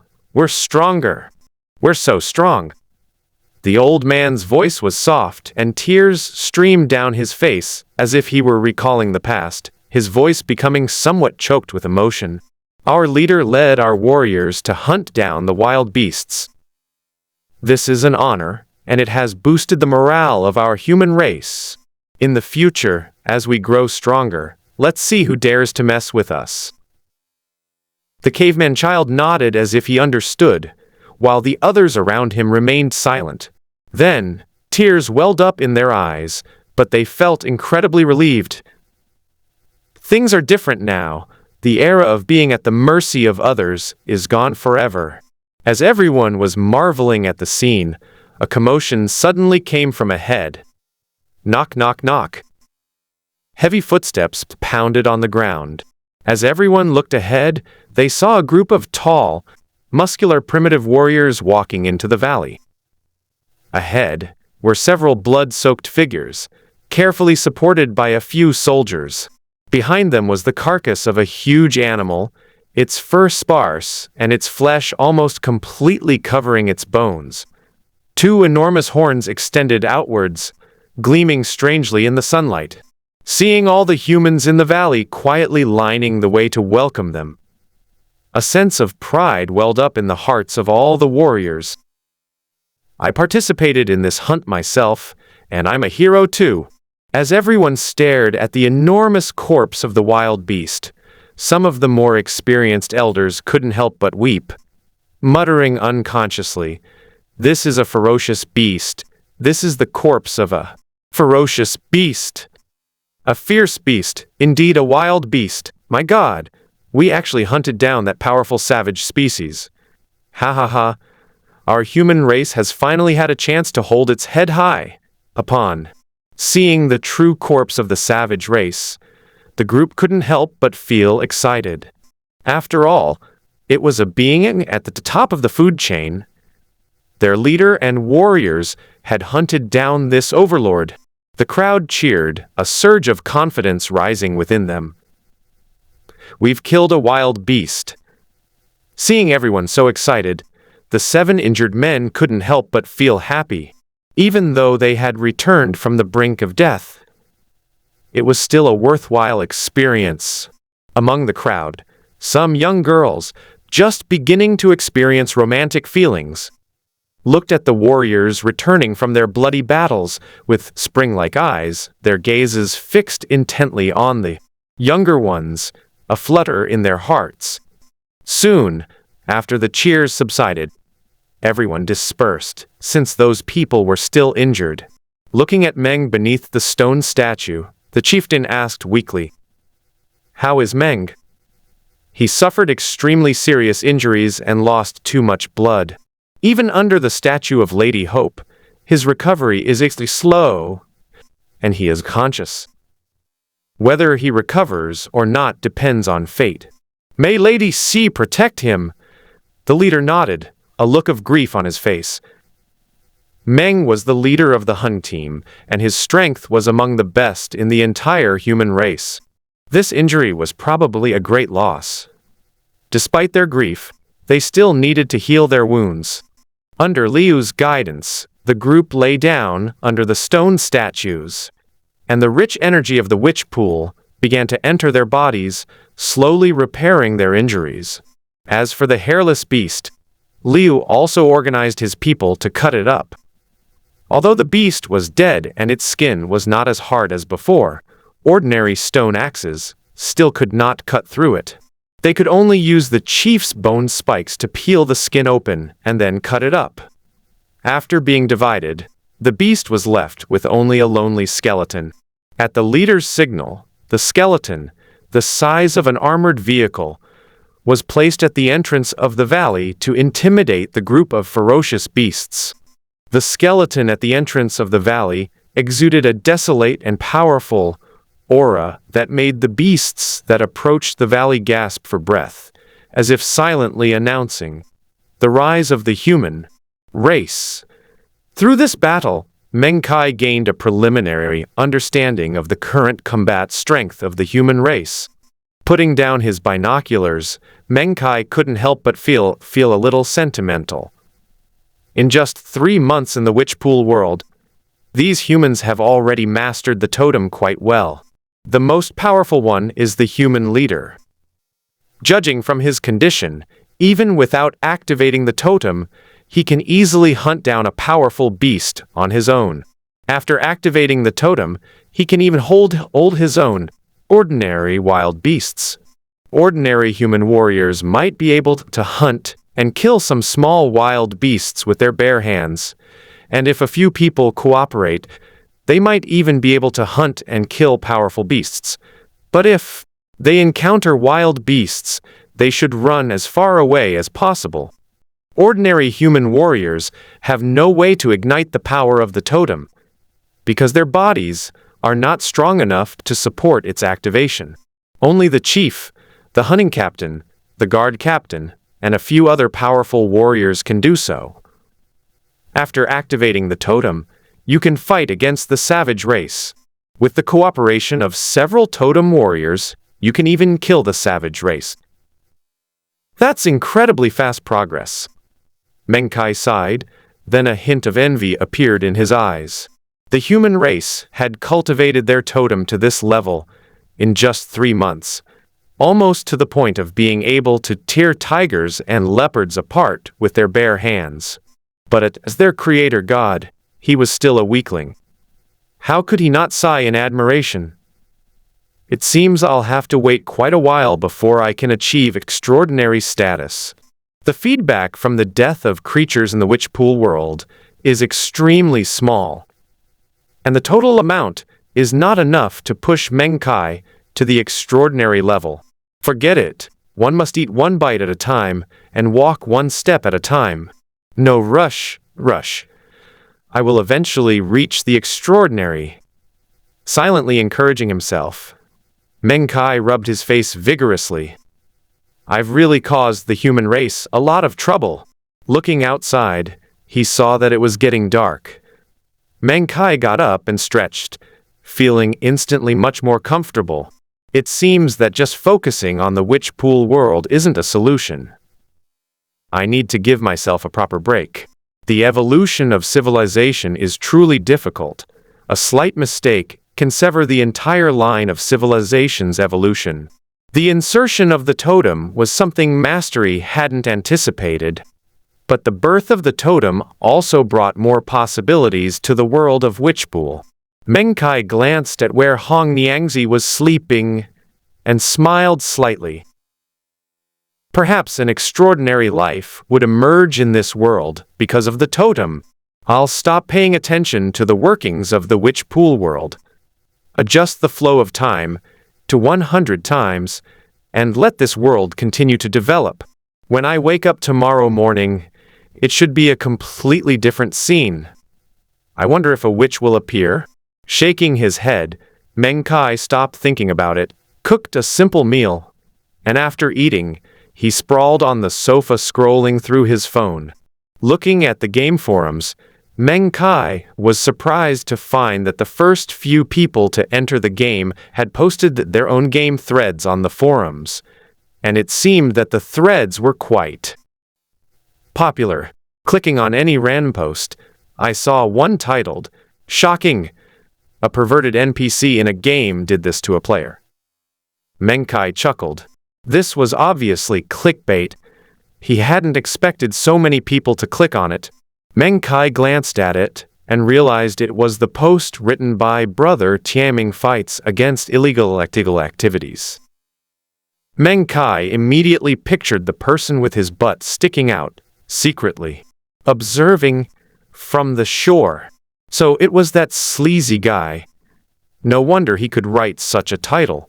As Meng Kai continued reading, he discovered that Tiaming was recounting how he had kicked Tiaming out of the sea after he climbed out. Meng Kai was speechless. Don't you have any self-awareness about what you looked like back then? It's a miracle you weren't kicked to death, and you still dare to criticize the village chief here. I'll write this down. Meng Kai went back and looked at other posts about his game. The click rate was quite good. Some players wrote about their experiences in the Witchpool world, which made those who hadn't played the game very eager to try it. One of the players, known as Squirrel's Tree Hole, posted an extremely detailed guide on leaving the dense forest, which Meng Kai quickly clicked on and was immediately astonished. This Squirrel's Tree Hole is quite impressive. It actually managed to walk out of that forest and reach the plains all by itself, which is truly beyond my expectations. Furthermore, they wrote a decent forest walkthrough. So once other players climb ashore, can they simply follow this walkthrough to get out of the forest? Meng Kai thought about it for a moment but didn't care. He originally wanted these people to get out of there as soon as possible, meet the human race, and make the most of his fourth calamity characteristics to see if he could raise the ceiling of the entire world a bit more. After all, players' creativity is limitless. Looking at the comments following this post, besides those who were among the first batch of beta testers, many more netizens are writing petitions pleading for the opening of the next round of beta slots. Meng Kai thought for a moment. Since everyone wanted to open a second closed beta test so much, why not just open it directly? Meng Kai called out to Mastery, who was sleeping inside him. Mastery looked sleepy, and Meng Kai was furious at his lack of self-control. Mister, you've fallen from grace. Life is meant for striving, not for sleeping. Seeing Meng Kai's affected expression, Masterly remained calm, showing no extra emotion on his face. Its host was once again so engrossed in acting that he couldn't extricate himself. It's okay, I'm used to it. Mastery remained unmoved, leaving Meng Kai feeling awkward. He then scratched his head and said somewhat embarrassedly, Mastery, speaking of which, are we going to have a second closed beta test? A second closed beta test? Mastery's small figure floated in the room, her little hand supporting her chin. We've been preparing for this for a while now. Do you have any ideas for this second closed beta test? I do have an idea, Meng Kai said, getting up to pour himself a cup of tea.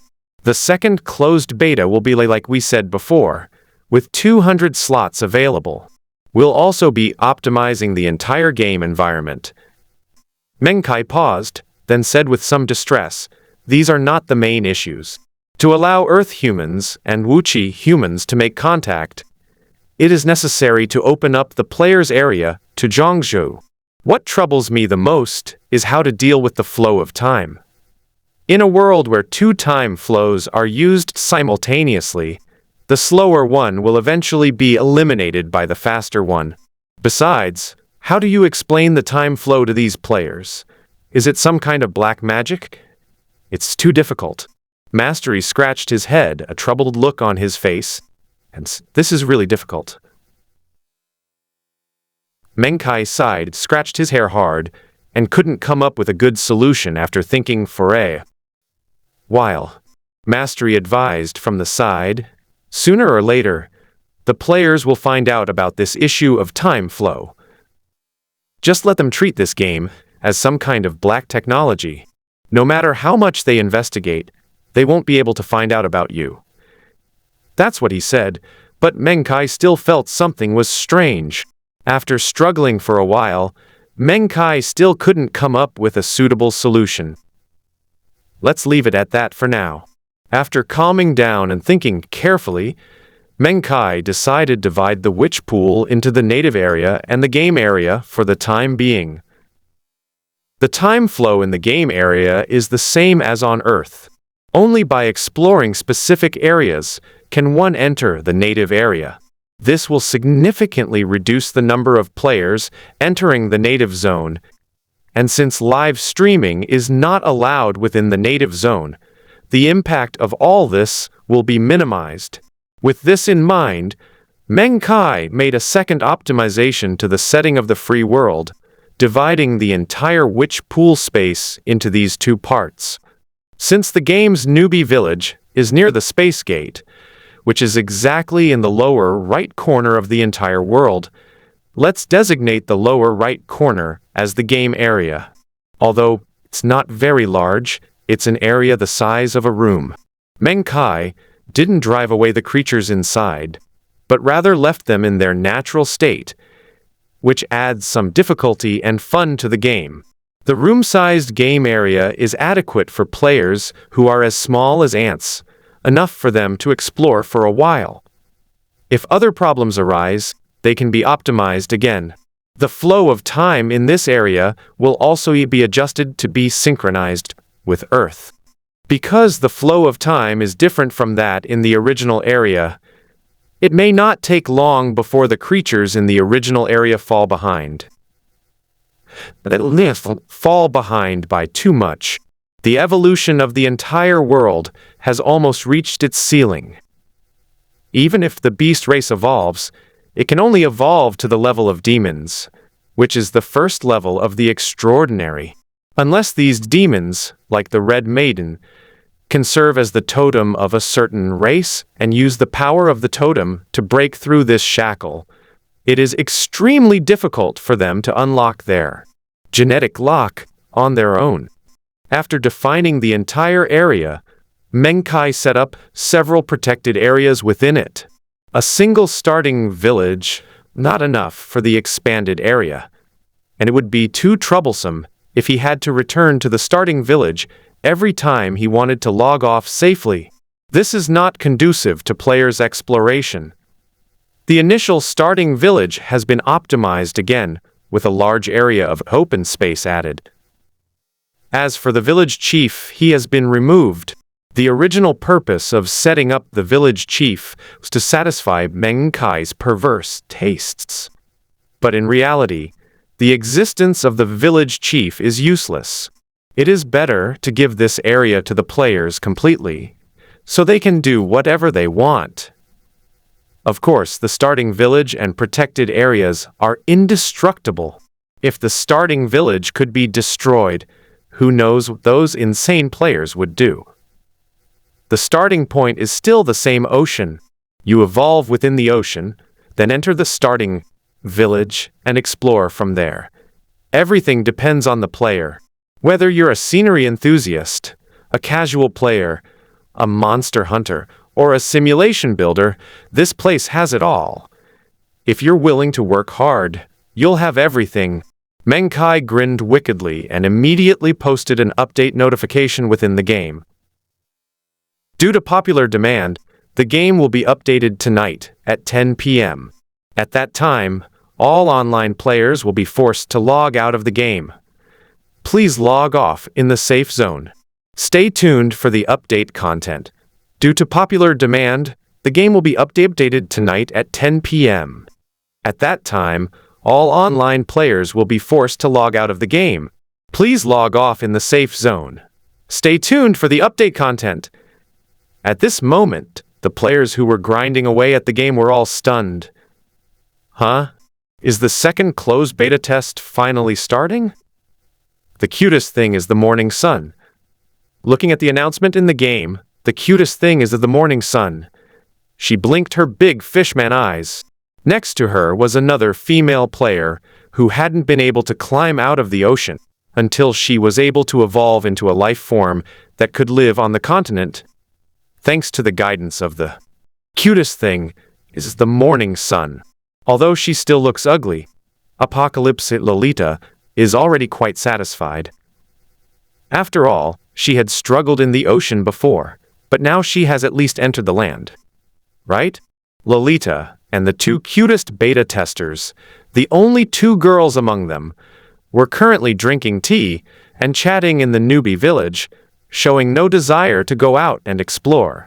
These two are true casual gamers. They only entered the game because they thought the scenery was nice and the air felt fresh. After the update announcement was released, the two were so excited that they immediately logged off in the newbie village and posted the update announcement on a forum. Shocking! The second update that netizens have been eagerly awaiting is finally here.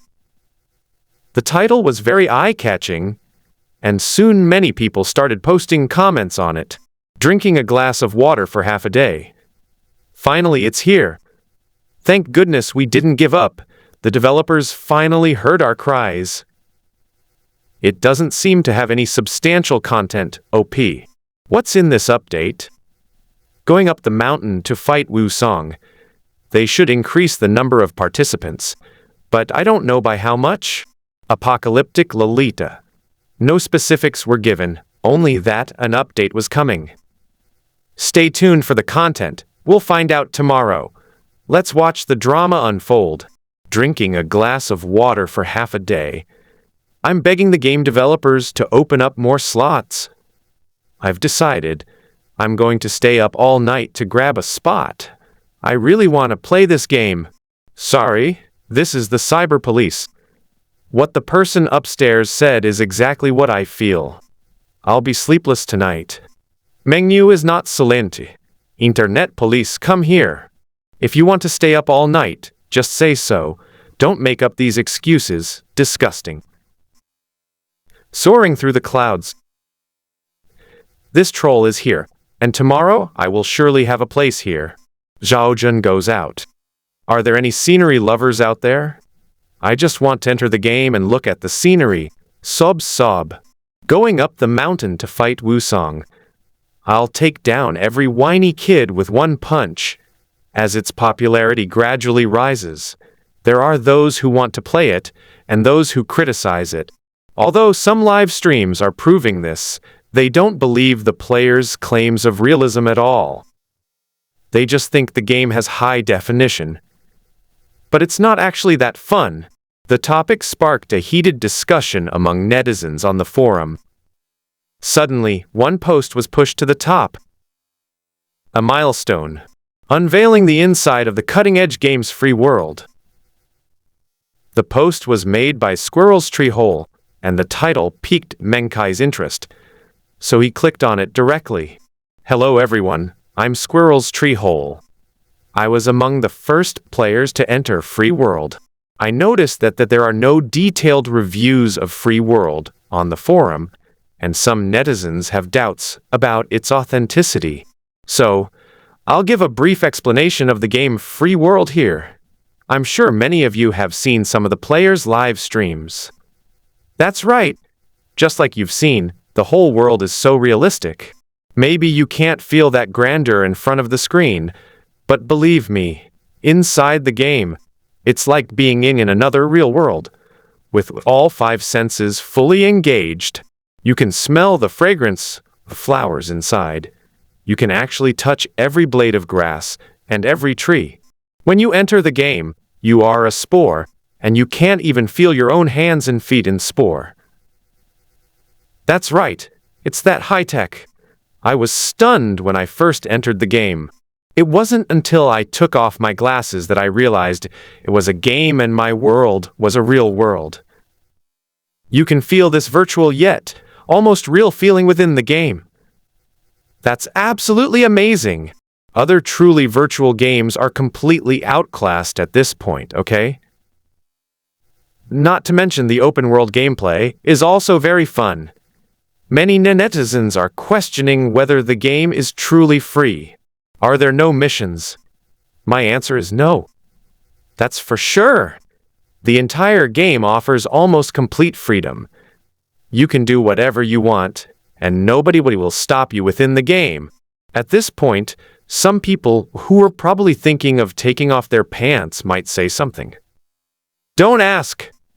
I can only say that there are no pants in the game. So what's the point of taking them off? Completely authentic, completely free. At this point, some netizens might ask, aren't there any drawbacks? My answer is yes. The downsides are huge. This game is fun, but it's incredibly time-consuming. You have to grind. Wanting to get stronger by spending money is impossible, because there's simply no way to get stronger. Why grind? After entering the game, you must evolve your life form. You are no longer yourself. You are a spore within the game and must evolve into the form you desire, but evolution is extremely difficult. Evolving into a human form is almost impossible. There is a specific rating system for life evolution. You must evolve into a half-star life form to have a chance to climb onto land. Of course, half-star is just the lowest level. On land, it's utterly useless. I wanted to evolve a squirrel, but I ended up with this thing. Meng Kai looked at the picture and chuckled. It was indeed a creature resembling a squirrel crossing the dense forest, but much uglier than a real squirrel. Half-star is just the lowest level of evolved life. Above that are 1-star, 2-star, 3-star, and 3-star is the highest level. I deduce that this star rating is based on the strength of the creature. 3-star is the highest level of strength and should be the top level in this game world. However, evolving such a creature is almost impossible. To be honest, none of us in the first batch of beta testers evolved a single 1-star creature. I deduce that this definitely requires extensive professional evolutionary knowledge. After evolving into a creature, the creature you control can climb onto land. Players who have just climbed onto land can directly enter the starter village. This starter village is different from the starter village we imagine. There is only one NPC village chief in it. Everyone must be careful of this village chief. He has a strange temper. One of the first players did something and was kicked away by the village chief and hung on a tree branch outside the village. He was too ruthless. The village chief is quite powerful, not a pushover. Everyone must be careful after entering the game and never provoke him. Also, the starting village serves as a safe zone. If you log off outside the starting village, the creatures you've painstakingly evolved will likely be eaten by other animals after you log off. Once your evolved creature dies, you have to start the game all over again. Start over. You have to start evolving from a spore again. All your previous efforts are for nothing. This is incredibly hardcore. That's why I said the biggest drawback of this game is that it's incredibly grindy. It requires a lot of time to play, and it's not suitable for people who lack patience.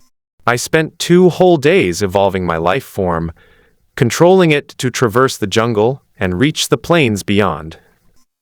But unfortunately, I encountered this bear-like creature picture. Wah! I was so unlucky. In the end, I couldn't take it anymore and had to log off in the wild. When I logged back in, I was already dead.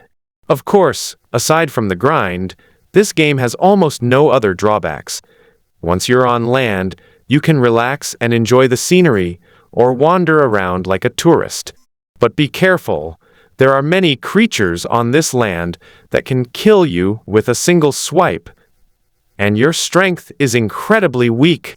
Aside from evolving into higher star life forms, I haven't found any other way to increase my strength. Maybe this will happen after this update. Besides these gameplay modes, you can also choose PvP and PE modes.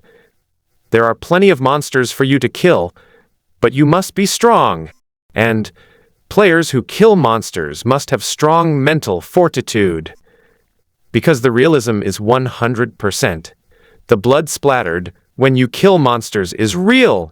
Pictures, look, this is from our first time playing. A carnivorous plant ate a player whole. So bloody, right? Finally, besides its engaging gameplay, this game boasts an incredibly vast background. This world was created by a powerful being named Meng Kai, which sounds like something out of ancient Chinese mythology, doesn't it? Based on my deduction, this world is immense and boundless. Our location is merely a small part of it. With so many wild beasts and plants, how could it possibly lack intelligent life? I deduce that somewhere in this unknown corner of the world, there must be intelligent beings. We might just make contact with them while we're playing. The more I think about it, the more excited I get. This reminds me of the law of the cosmic forest. This is a clash between 2 civilizations. I just don't know who will meet first. Moreover, I discovered that the creatures in this world are all extraordinary. Where on earth can you find man-eating flowers that can devour people? Yet here they are. The existence of such fantastical plants makes me feel that this world might actually be a world of cultivation. The humans we encounter in the future might be cultivators, riding flying swords. Whooshing by just thinking about it is thrilling. Isn't that awesome? There are definitely many secrets hidden in this world building. We've explored far too little. I'm sure there are all sorts of Easter eggs inside. As for the strategy, I posted a guide on how to get out of the dense forest before. New players who go in tomorrow can follow the route in the guide to get out of the dense forest. But be careful, because the various wild animals inside move around at any time. They are just like real animals. They don't seem to be controlled by AI at all, so be careful. Finally, I'm really looking forward to tomorrow's update. If I have time, I'll post an update. If you still have doubts, you can grab a spot tomorrow and experience it for yourself. I won't say much more. In the end, I'll say it again. This game is amazing. This is so much fun. I feel like I'm about to give up. I'm going to buy some supplements to nourish myself, and then get back to grinding tomorrow. The results of the postgraduate entrance exam are coming out soon, and I'm feeling anxious and restless. Writing every day feels like an escape. Sigh, my mind is in turmoil. The comments section quickly went wild, filled with anticipation and further criticism, creating a lively atmosphere throughout the forum. The world of silly netizens is always full of joy. Originally, they were discussing the update of the free world, but the thread went off topic, making Meng Kai laugh. However, this Squirrel Brothers idea was good. Players are too weak at this stage and have no way to fight against beasts. The only solution is to evolve into a higher-level life form, but there is no good solution at this stage. After thinking for a moment, Meng Kai decided to add 2 new features to the game. Around 10 p.m., the entire free world officially shut down, and the few remaining players were forcibly logged out of the game, which then entered the update phase. While playing on his phone and sipping tea, Meng Kai watched the hilarious and silly netizens online. As for updates, Mastery's powerful computing capabilities instantly revamped the entire game. Closing the game was just an excuse. In reality, the update only took a few seconds to complete. However, in order not to arouse the suspicion of these players, they left a full night and restarted the game the next morning. After browsing the forum for a while, Meng Kai quickly climbed into bed and went to sleep. Nothing happened that night, and the next day, Mastery, is the game ready? Of course. Mastery flew over, answering with pride. Meng Kai had just woken up and was still a little dazed. It took him a while to come to his senses. After eating a few bites of breakfast, Meng Kai saw that many players on the forum were already complaining wildly. Why isn't it finished updating yet? I've been waiting here all night. Hey, you upstairs, you're not alone. All you night owls gather here. This game is garbage. They can't even give a clear update schedule. Aren't they afraid of losing us? They're little darlings. The game planners aren't afraid at all. I really don't understand why.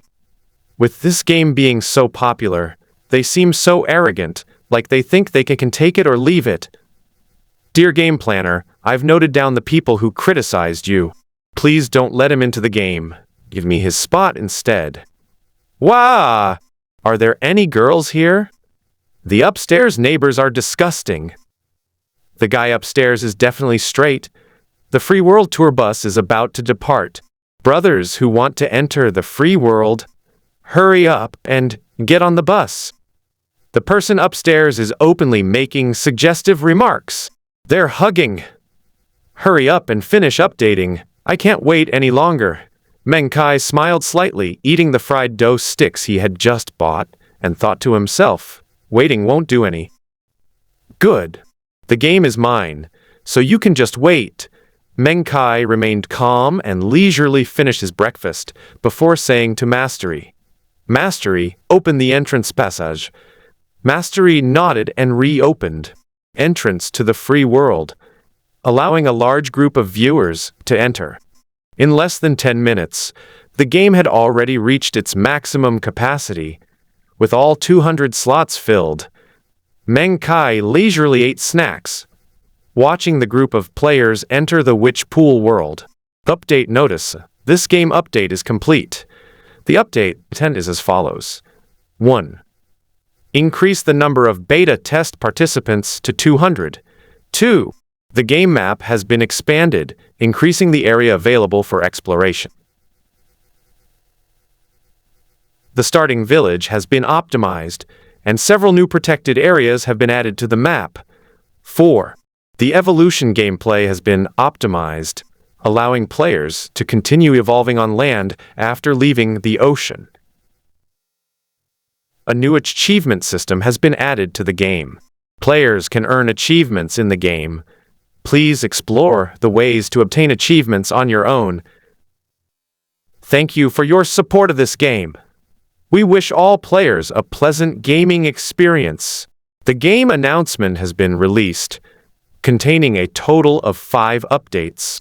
This was also the result of discussions and deliberations between Meng Kai and Mastery, which fully implemented the core of the free world, freedom, with everything created by the players resulting in an even higher level of freedom. As for the continued evolution of the land and the achievement gameplay, it was a method that Meng Kai came up based on the suggestion of that squirrel brother. Previously, players could only evolve in the ocean, and once they finished evolving, their form was pretty much set, and their strength was pitifully weak.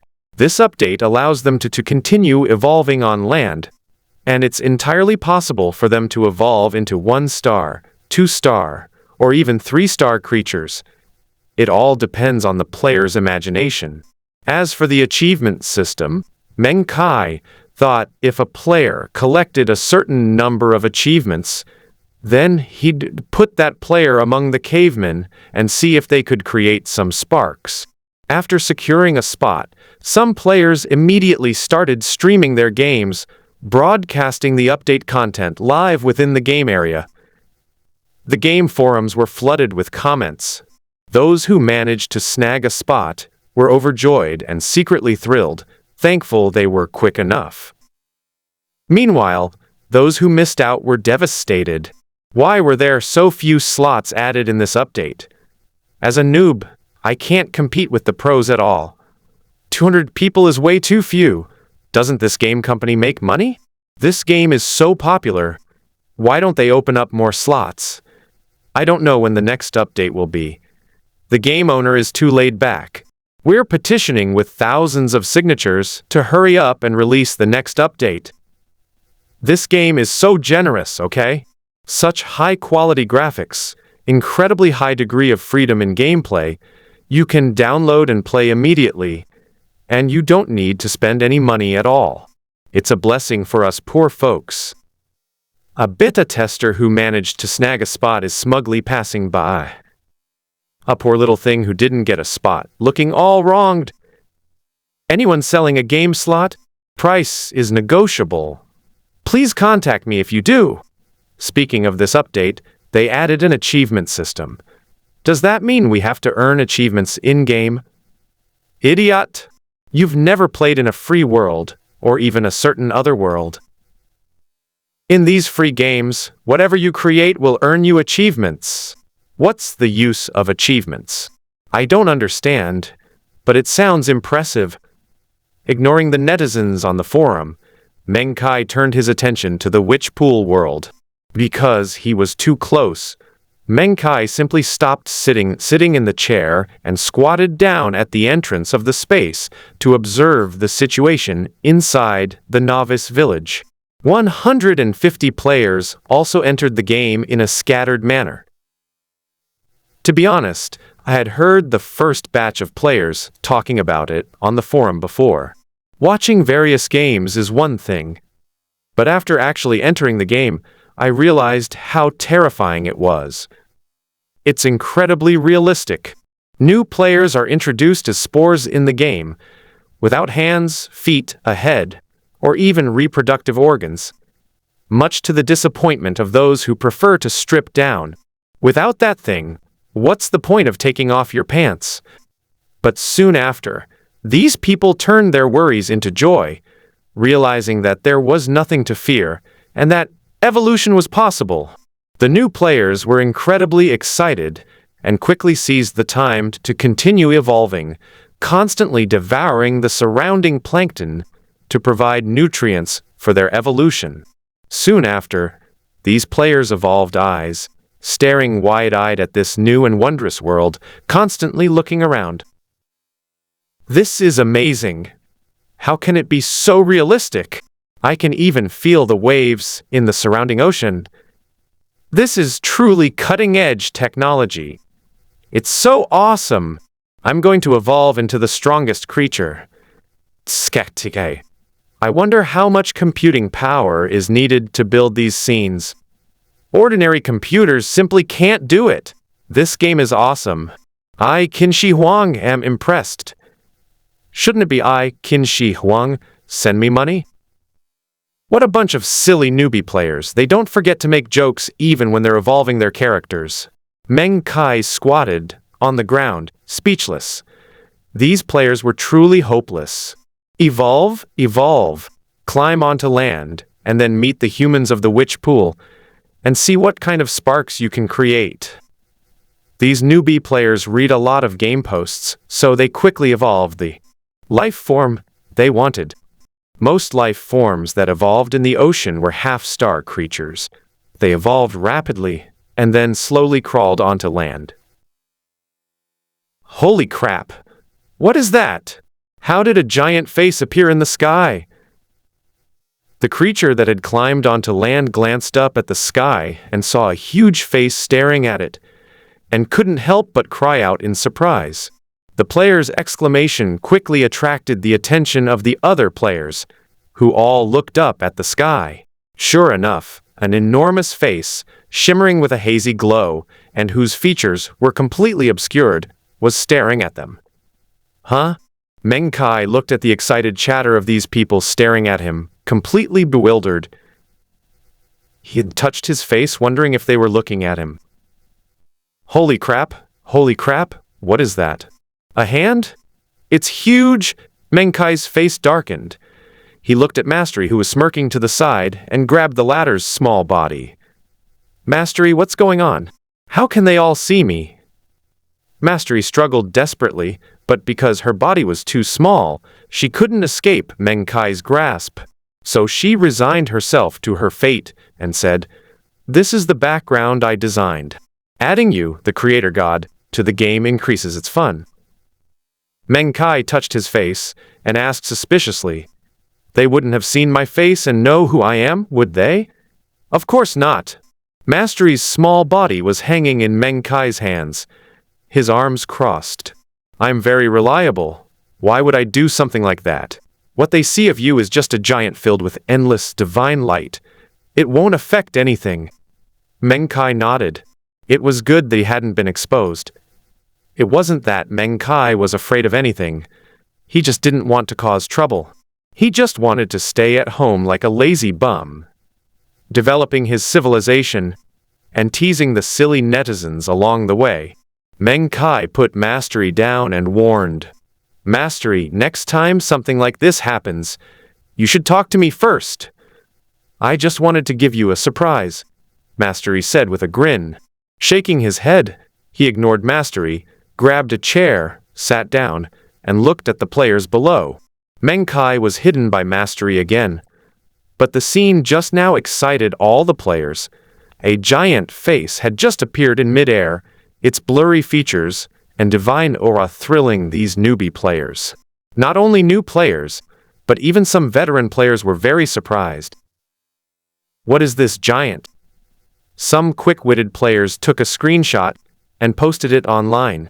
Anyway, after evolving into life forms, they crawled out of the ocean and were right in the beginner village.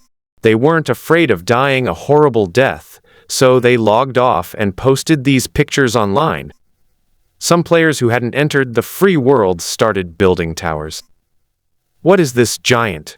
It's never appeared before.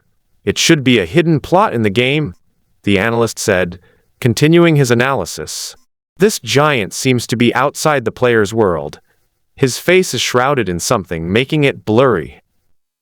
This must be some kind of law, space or something. Holy crap! Could it be that a giant has been watching us play this game all along? Some players also started discussing it on the forums. It's terrifying to think about. It turns out that we players have been under the watchful eye of another being all along. Can any expert analyze this for me? This must be an Easter egg in the game, created after the update. We're like animals being kept in a sandbox by giants. This could be Meng Zhu, who frequently appears in the game, a great being who created the world. This game is amazing.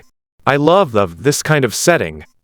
Speaking of Meng Zhu, that's a possibility, but it could also be some other terrifying being, such as the ultimate boss of this game, like the Black Dragon in a certain. We must work together to defeat him. Defeat him. Are you kidding me? This giant's face alone is that big. If he had even a little bit of thick skin, he could crush all the players to death in one fell swoop. That's terrifying. The appearance of the giant makes the entire game setting more mysterious, and players have been speculating, but none of them can figure it out. Most players believe that this is the final boss, and this mysterious appearance is a huge Easter egg. It has to be said that the effect is very good, and players feel that it is more interesting and the game is more fun. There are so many secrets for players to discover. The giant's fleeting appearance is like a pebble, elevating the game's background and worldview to a level of mystery and piquing players' interest.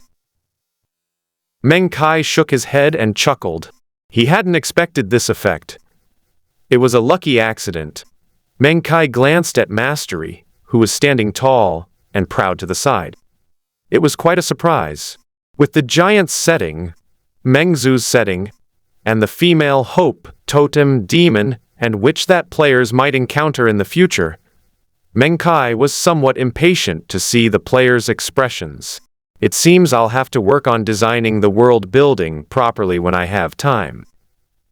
The commotion passed quickly. The giant was like a gust of wind, causing a slight disturbance before dissipating. New players stepped into the beginner village, intending to see the strange village chief, but were shocked to find that the chief was nowhere to be found. What happened to the village chief? The cutest thing is that when Choyang Hong discovered the village chief was missing, she initially thought he was holed up in the hut by himself. But even after all the new players had climbed ashore, the village chief still hadn't come out. So she couldn't resist and pushed open the door of the hut and went inside. The village chief was no longer there. The players were all speechless. Had the village chief left? Was he absent without leave or fired? "There's a letter here!" Sui Meng shouted as he saw a letter on the table in the thatched hut, which must have been left by the village chief. Other newbie players rushed over. "I never thought I'd see this before. An NPC actually left us a letter? This game mechanic is amazing. Quickly flip through it and see what's written there. Maybe it's a hidden plot." The novice village chief suddenly disappeared, leaving behind only a bizarre letter. Is this a sign of distorted humanity or moral decay? A group of players exclaimed in amazement, urging Zuimeng to open the letter and take a look. The cutest thing was that everyone was sweating profusely on the snow-white fishman's face, yet he hesitated to open the letter. "Open it and take a look, boss." I don't have hands." The cutest thing on her own fins. It turned out she hadn't evolved her own hands and couldn't open them at all. "Does anyone have hands? Anyone evolved hands?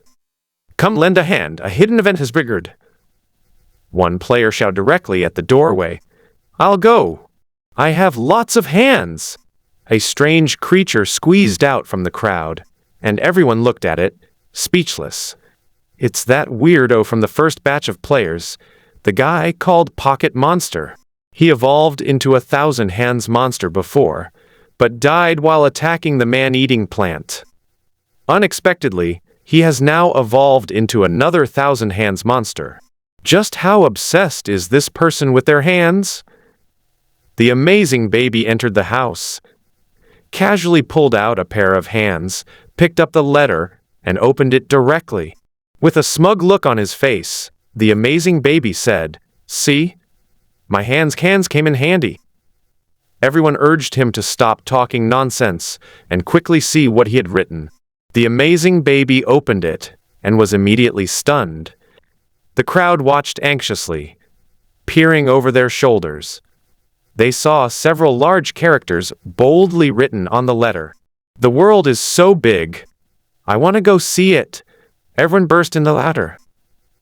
I initially thought it was some hidden plot point, but I didn't expect it to be so simple and straightforward. Is the village chief of the newbie village really that capricious? This game truly lives up to its reputation for offering an incredible degree of freedom. Even the NPCs have an off-the-charts level of freedom. This minor incident did not dampen the interest of these novice players. Since they had never met the real village chief, they simply left. The silly players flocked out of the newbie village and happily began their game journey. Meng Kai sipped his tea while watching the newbie's antics. Some players, after evolving into life forms, don't explore the area, but instead chop down trees in the jungle next to the starting village. This is a creature that has evolved serrated edges.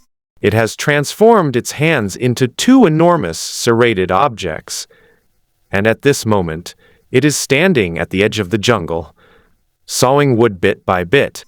Since the pain level has been reduced to 0, no matter what the player does, they won't feel any pain. Dude, you're amazing. You just used your bare hands to chop down the tree? Several players nearby watched the spectacle with amazement. As expected of a master, chopping down trees is all done by hand, and he's even evolved serrated hands, one tree in each hand. Awesome. So there's this kind of game in the free world? Wow, how come I didn't think of that? If you want to get rich, start by cutting down trees. The ancients were right. The guy chopping down trees was called starting with a forbidden city. He smiled slightly, revealing a menacing smile, and muttered, I'm going to chop down enough trees, then die, evolve into a new life form, and start building. I'm going to build another beginner village in this jungle. The others gave a thumbs up, and those who didn't have a thumbs up extended their tentacles to show their admiration. Brother, you've got ambition. I'll chop down a tree too. Stop making things worse. What are you two trying to do? No way. This guy's idea has won me over. What do you think about a city right here? We can evolve all sorts of creatures, then chop down trees, dig the soil, build houses, and maybe we even build this city on the other side of the jungle. Holy crap! Bro, this idea is totally solid. I'm not saying anything more. I'm going to feed the eagle my flesh, then re-evolve, and I'm going to chop down trees too. I'm a newbie. This game can be played like this? It's so free, I love it. A large group of oddly shaped players saw this tree-chopping man, and their inner fanatics were quickly ignited. They shouted and rushed into the dense forest. Beast, come out. I only want to die. Today, I will prove my faith with my death. Death is not the only end, but the beginning of new life. The immature players rushed into the dense forest, shouting and yelling, recklessly testing the limits of their own lives, attracting wild beasts from the jungle, and then being devoured by them. Holy crap! That's too gory, Beastmaster. Oh crap, you bit my butt, you bastard. Ouch, I'm sorry. That beast is terrifying, so ferocious. The players who rushed into the jungle quickly ran out again, shouting and yelling. The wild beasts following behind them leaped and killed them one by one, and then followed these reckless players out of the dense forest. Upon seeing wild animals charging out of the jungle, the tourists who were enjoying the scenery by the dense forest lost their composure. You bunch of idiots, you're asking for it, and you're even leading wild beasts. What the hell? Run, everyone. Get into the newbie village quickly. These wild beasts won't dare come in. Holy crap. This is outrageous. Those idiots have ruined everything. Run! I don't want to die. Mommy, take me home! The Forbidden City, which had been quietly chopping down trees nearby, was also horrified. Damn it, I'm just quietly chopping down trees here, and I'm being disturbed like this. It's like a million alpacas are running through my mind. Stop chopping down the tree, you buddy. Run! as one of the instigators passed by the Forbidden City. A wild beast resembling a raccoon pounced on him from behind. The man in the Forbidden City turned and ran, but the instigator stopped running, his face filled with tragic determination, and roared, "Orcs will never be slaves." The raccoon-like beast pounced on him, bit off his neck. As he ran through the Forbidden City, he heard the instigator's roar, and nearly spat out a mouthful of blood. "You lured out this monster, and you're still acting all righteous." The rest of the people also ran to the newbie village in a panic. Watching from the side, Meng Kai burst into laughter. These silly netizens were hilarious. A group of strange creatures, some running and some crawling, except for a few unlucky ones, all ended up in the beginner village. Seeing the several menacing raccoons approaching, the players stood inside the starting village walls, whispering among themselves. Can they come into this newbie village? They probably can't get in. This is a protected area. Where's the village chief? Wasn't he supposed to be really powerful? You're such an idiot. The village chief has run away from the village. Didn't you see his letter? Damn it! The village chief isn't here. Do you think we can defeat these monsters? Fight my ass! With your evolution, you're lucky if you don't get killed. So what if I evolved like this? I'm happy with it. You're a complete noob. You're a noob too. The giant raccoon didn't linger in the starting village for long before leaving.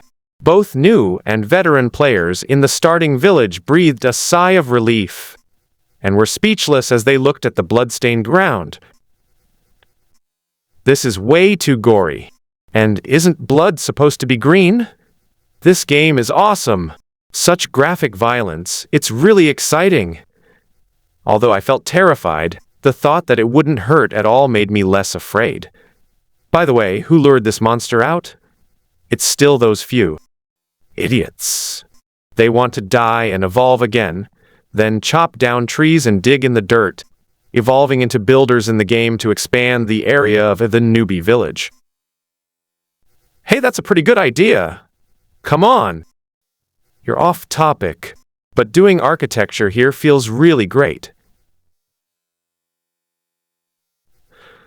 A group of players who had reached a consensus rushed into the jungle again, asking for nothing but a quick death. I've never seen such a shameless request. The Forbidden City official sighed, shaking his head, before going over to chop down the tree. Several hours later, a large group of strangely evolved players crawled out of the sea. Some of them, like the Forbidden City, evolved serrated arms. Some evolved axe arms.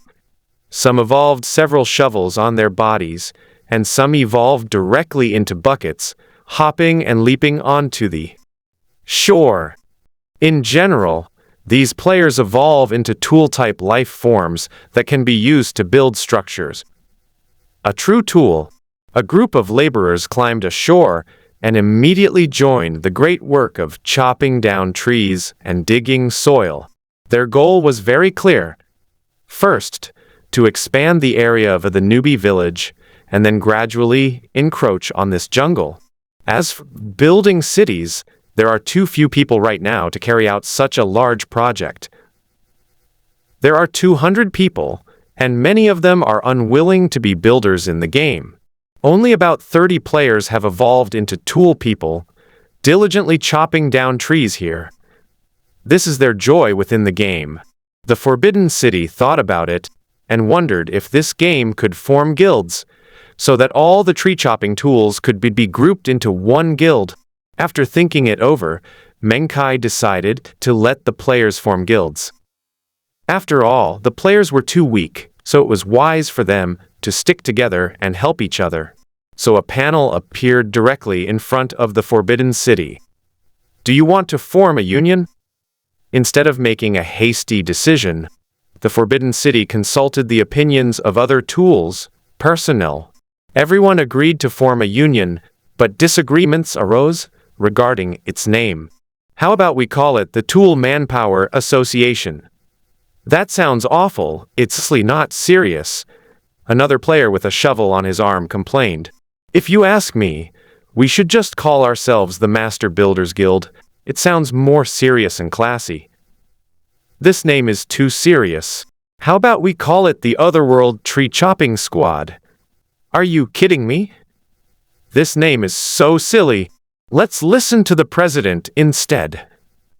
Because Forbidden City was the first to create the tree chopping style of gameplay, he was elected as the guild leader by these tool-type players. Forbidden City's two saw-teeth hugged each other and thought for a moment. How about calling it Luban Guild? After discussing it for a while, they decided to call it the Luban Guild. Should we name the guild? Yes, name it Luban Guild. Naming successful. The Luban Guild is established. Congratulations to players starting with a Forbidden City for achieving the achievement Founder of Tree Chopping. Congratulations to players starting with a Forbidden City for achieving the guild achievement Number 1 Guild. And achievements? Zijincheng opened his own page and saw that there were indeed several new things after his ID. The ID is followed by a guild name, and the panel information shows. Starting with the Forbidden City, Guild Leader of Luban Guild. Below the guild are the 2 achievements I've obtained. I didn't even bother chopping down trees in the Forbidden City for the time being, and clicked on them directly. Founder of Tree Chopping. You are the first person to chop down a tree. This is the first step in civilization, and without a doubt, it will bring about a change in the world. First Guild. You are the first person to create a guild. This is the first step towards the world. The creativity of a single life can never compare to the creativity of a group of creatures. President, has it been successfully created? The other assistants asked eagerly from the side. The Forbidden City touched its head and said, It's successfully created. Everyone can open their panels to take a look, and everyone excitedly opened their own panels, and seeing the suffix after their names, they couldn't help but feel satisfied. Anything else, President? Everyone looked towards the Forbidden City. Could there be some hidden reward for establishing a guild? The Forbidden City hesitated for a moment, then finally said, as if he had made a great decision, Also, I have gained 2 achievements because of this. An achievement, everyone exclaimed. The Forbidden City felt a little embarrassed. After establishing a guild, it took all the benefits for itself. The other players who were watching the commotion were stunned when they heard the exclamations of these tools. Players who were just there to watch the game. And then they rushed forward, asking, all at once, "You guys actually got an achievement? How did I achieve that? I still have no idea. Could someone please demonstrate this?" Players flocked forward, eager to see the Forbidden City showcase its achievements. The other support staff immediately became unhappy. What? What our guild leader's achievement have to do with you guys? They didn't even join the guild earlier, but now they're asking all sorts of questions. Disgusting. The tools may look down on them, but the other players have developed thick skin too. They're practically indestructible. The Forbidden City directly displays its own interface, making it clear to everyone. There is a tree-cutting founder and a number 1 guild. The Forbidden City looked at its interface and then said, the number 1 guild should be the guild achievement, which all guild members currently possess. The newcomer couldn't help but open his panel and found that an achievement had actually appeared. Although we don't know what the purpose of this achievement is yet. Since the game has introduced this feature, it must have some meaning, and it's always good to accumulate them. The other onlookers couldn't help but feel envious when they saw that the entire guild had achieved something. Guild Master, can I join the guild now? President, I also want to be a tool. I have 10 years of experience. The Forbidden City was speechless. They only want to join us after they've gotten something in return? Guild achievements only belong to all members who joined the guild at the time of its formation. Those who join later will not receive this benefit. Upon hearing this, the others became dejected, secretly regretting not joining the Luban Guild. So what if they were just tools? It's not like they've never been that before. Clever players directly communicate with the game to try and establish a guild to earn achievements. Unfortunately, establishing a guild requires at least 10 members, and only the first guild is valuable. Subsequent guilds will not receive achievement rewards. The guild members ignored the onlookers and, under the leadership of the Forbidden City, continued to diligently chop down trees and dig soil, striving to build a larger safe zone. New players were still marveling at the realism of this world, while veteran players already had their own detailed goals. A more agile and faster creature evolved from the squirrel's tree hole, constantly exploring outwards. Lazy players, like the fishman girl, were too lazy to even leave the house, simply continuing to evolve on land. Meanwhile, goofy players like Tiaming were constantly luring monsters, running away, and finding amusement in causing trouble for other players. The entire gaming area began to get on track. Apart from the stronger lone wolves, most of the players who were powerless had formed guilds to explore together and try to achieve their goals. Meng Kai looked at these players, crossed his legs, and took a sip of tea. With so many players, isn't there a single one who has evolved to 1 or 2 stars? The quality of this generation of players is terrible. Mastery spoke up casually from the side. To evolve into a 1-star life form, one must understand the evolutionary process of life. It's not something these players can do casually. Moreover, the evolution process has now been opened on land, and these half-star players will be able to evolve into 1-star players sooner or later. It's just a matter of time. Even a 1-star level is considered weak on the continent, barely able to fight against wild beasts. Only a 2-star level can be comparable to a wild beast. Can't we evolve directly to the level of a witch or a demon? Mastery jumped up in anger. What do you think demons and witches are?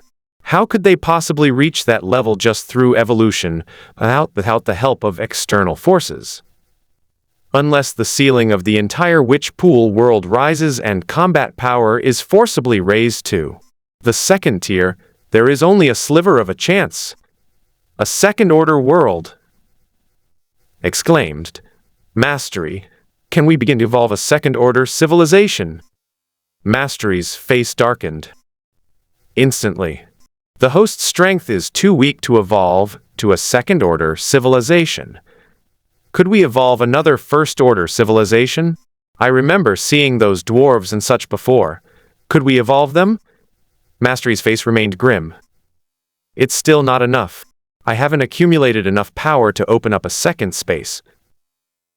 Meng Kai curled his lip and deliberately sighed. What use are you? Ah! Mastery kicked off with his legs and flew straight over, landing on Meng Kai's face, his expression furious. How dare you say I didn't do it? How dare you be so bold, host?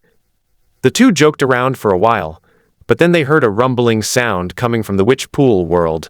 They were both startled, and Meng Kai's expression changed slightly. What's going on? Mastery opened the portal and flew over first. Meng Kai followed him to the entrance and saw a large cloud of dark red energy gathering in the central plains. At the same time, rumbling sound almost echoed throughout the entire witch pool world. Mastery's expression was solemn, with a hint of surprise, as he stared intently at the unusual phenomenon. Meng Kai picked up his binoculars and looked at the area, which turned out to be the mountain stream where Hong Niangzi had been staying. This is incredible! Lady Hong is trying to break through to the next level directly. A direct breakthrough to the next rank? Was somewhat incredulous. Is a breakthrough about to occur? Mastery shook his head, his tone somewhat solemn. The road ahead is not so easy. Although Red Maiden has reached the peak of the first rank, it will be very difficult for her to break through to the next rank. The so-called level breaker is someone who reaches the pinnacle of a world, breaking through the constraints of that world with extraordinary strength and willpower, raising the ceiling of the entire world one level. Level breakers are all geniuses with the most outstanding strength and unwavering willpower in a world. The rumbling sound resounded throughout the heavens and earth, and almost all living beings in the entire witch pool world heard it. Countless creatures were directly crushed to the ground by this terrifying pressure from heaven and earth. Only a few powerful beings were able to barely resist. Not only in the witch pool world, but even players in the game area heard this thunder. What's going on? Is it thundering? Time to bring in the laundry when it's thundering and raining. Screw you. This is a game. Holy crap! That thunder was so loud, it made me feel completely weak. Brother, I'm exhausted too. Did I get some kind of muscle weakening drug? What the hell? It's obviously that thunder's doing. Holy crap, my legs went weak and I can't stand up. Oh crap. Hey bro, your lying posture isn't as good as mine and what a joke. I wonder who made this thunder. Is some fellow cultivator undergoing tribulation? Brother's analysis makes sense. In my opinion, there must be a powerful being undergoing tribulation within this world. After reaching the tribulation transcending stage, they can enjoy the status of an immortal and roam freely in the world. The players were all forced to the ground, and a few of them were whispering and discussing themselves. Meng Kai was speechless. These players were really carefree. However, they were discussing the right direction. This really was a tribulation. However, this tribulation is not for ascension, but for breaking through a higher level. The witched pool world is only a first-order transcendent world. The strongest beings born there are only at the peak of the first order. If they want to take another step forward, they cannot do it by relying solely on the witch pool. They must find another way. Meng Kai created the method of totemism and gave it to Hong Niangzi. Hong Niangzi then passed it on to the human race. As the human race cultivated the totem, the power would be fed back to Hong Niangzi, which was essentially a win-win situation. As discussed in a certain philosophical principle of modern society, contradictory sides can transform into each other and progress together. This is the case with the human race and the Red Maiden. The human race has been developing for over a century, and its territory is no longer limited to the source of the river. They can be found almost throughout the entire central continent. The human race has begun to show its strength, and its population base has grown almost like crazy in the past century. From less than 2,000 to tens of thousands. The collective cultivation of the totem by tens of thousands of humans directly enabled Hong Niangzi to reach the peak of the first tier. However, the witch pool world is a first-order extraordinary world. To break through the first order and reach the second order, one not only needs a huge amount of energy, but also needs to break through the constraints of this world. Mastery looked at Hong Niangzi under the thunderclouds and shook his head. In her current state, Hong Niangzi has absolutely no chance. The accumulation of first-order peak is still too little. Moreover, the evolution of the world by the witch pool consumes too much energy. If the witch pool were to reclaim this energy and give it all to Red Maiden, there might be a slight chance that she could break through to the next level. Isn't there any other way? Meng Kai was still to give up. The total energy of the witch pool is finite. The more life forms there are, the more dispersed the energy becomes, and the more difficult it is to concentrate it unless. Seeing Mastery's hesitation, Meng Kai hurriedly asked. Unless what? Unless there is a mass extinction of all life, and all energy returns to the heavens and earth, there is only a slight possibility. This is sane. Meng Kai stopped talking and just looked at Hong Niangzi under the thunderclouds. The dark red thunderclouds accumulated and grew larger, almost enveloping the entire central continent. No matter what kind of living being it was pressed to the ground by the oppressive power of heaven and earth, and it was completely unable to move. As the accumulated power grew heavier, even some powerful creatures could not withstand it, and could only prostrate themselves on the ground, trembling in fear under the force of heaven and earth. The pressure on the woman in the very center of the thundercloud was even greater. She felt as if she were tightly bound, and it was extremely difficult for her to move even a single step. This world simply doesn't have enough energy to support me in taking the next step. Red Maiden gritted her teeth, struggling to stand upright under the oppressive force of the thunderclouds. Her mind filled with resentment. Is the next step after transcending the ordinary a dead end? No matter which way I go, I can't see the direction of the next step. Mengzu. Hong Niangzi recalled the magnificent figure she had seen years ago, the earth-shattering power, the divinity, radiating white light, and the power to influence space with every move. How I long to reach the level of your existence. Thunder rumbled in the sky as the thunderclouds accumulated. The enormous, dark red cloud mass churned and roared with energy. The witch pool, hidden within the mountains and forests, shone with extreme brilliance, and the world seemed to darken at that moment. Red Maiden straightened her serpentine body, her enormous form stretching out to fill the entire mountain stream. Red energy enveloped her, like a liquid covering her massive serpentine form, making her appear extremely powerful. The two horns on its head were already beginning to show their power, and its vertical snake eyes looked at the thunderclouds gathering in the sky, and it suddenly roared. Roar! A sense of oppression stemming from the difference in life levels caused both wild beasts and untamed creatures to tremble at the soul level. The aging giant tiger and sand scorpion also felt immense pressure. Cold sweat poured from their foreheads. The two beasts tried desperately to straighten their bodies, wanting to resist this oppressive feeling. But they couldn't. Who is it? Who on earth is capable of inflicting this kind of pressure on me? The giant tiger opened its eyes wide, staring at the gathering thunderclouds in the distance. A sense of fear, reaching the level of its very soul, surged forth. The immense pressure and power caused it to slowly prostrate itself on the ground. This primordial beast, which was almost one step away from reaching the realm of a demon, had been cultivating near the witch pool for nearly 100 years, but it just didn't have the courage to step into the witch pool to receive its baptism. It was timid, and the label of cowardice was engraved in its bones. Until now it was old and frail.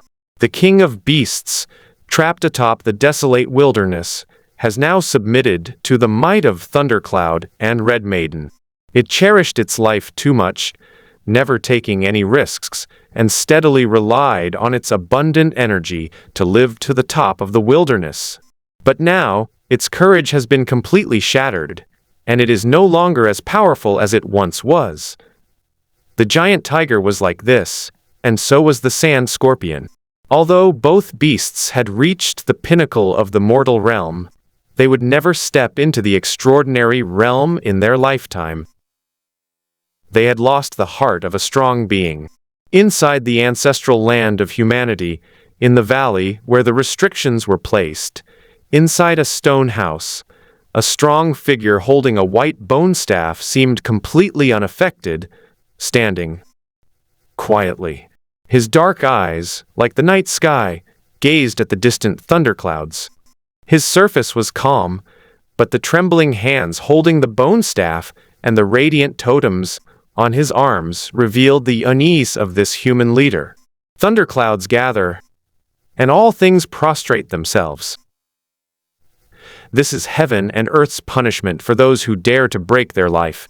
This is the only way to break through to the next stage.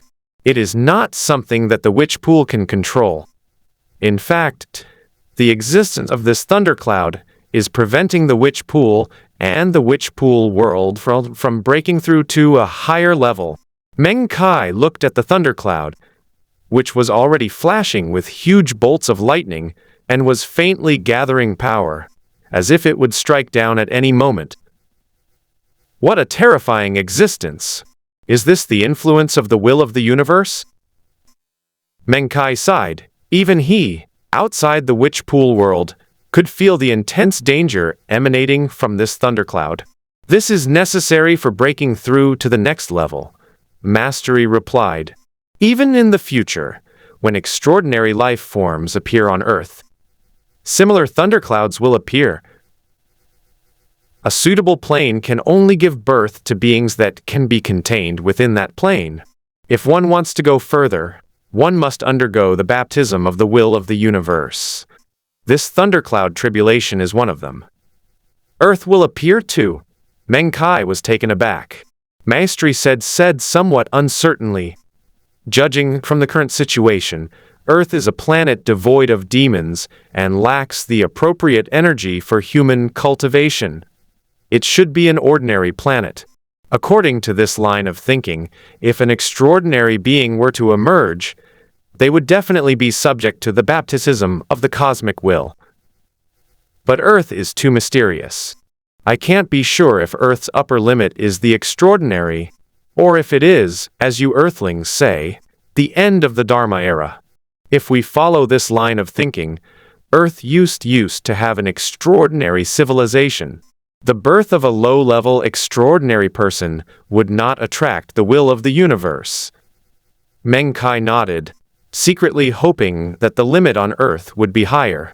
If nothing unexpected happened, he would definitely be the first to reach the transcendent level on the entire Earth. He didn't want to undergo the baptism of the universe's will. Just looking at its power was terrifying enough. As if reading Meng Kai's thoughts, Mastery flew to the latter's shoulder, patted him, and said, "Relax. I am a life form recognized by the will of the universe. With me taking action, these thunderclouds can't hurt anyone at all. Is this even possible?" Meng Kai glanced at Mastery beside him and patted the latter's head with his finger. "Then I'm relieved. We have a man by our side." Meng Kai was feeling quite pleased with himself when a thunderclap pulled his mind back to the witch pool world. Hiss! That looks a bit scary. Meng Kai looked at the Red Maiden, who had been cleaved to the point of vomiting blood. Her scales were flying everywhere, and dark red energy was constantly moving around her body, repairing her shattered skin. Her originally dark red body was now gradually turning black and emitting a faint smell of roasted meat. Of course, Meng Kai couldn't smell the aroma, but he had a cheat code. Mastery can directly connect Meng Kai's 5 senses with Hong Niangzi up close and see every minute detail. This was the first bolt of lightning. It severely injured Hong Niangzi.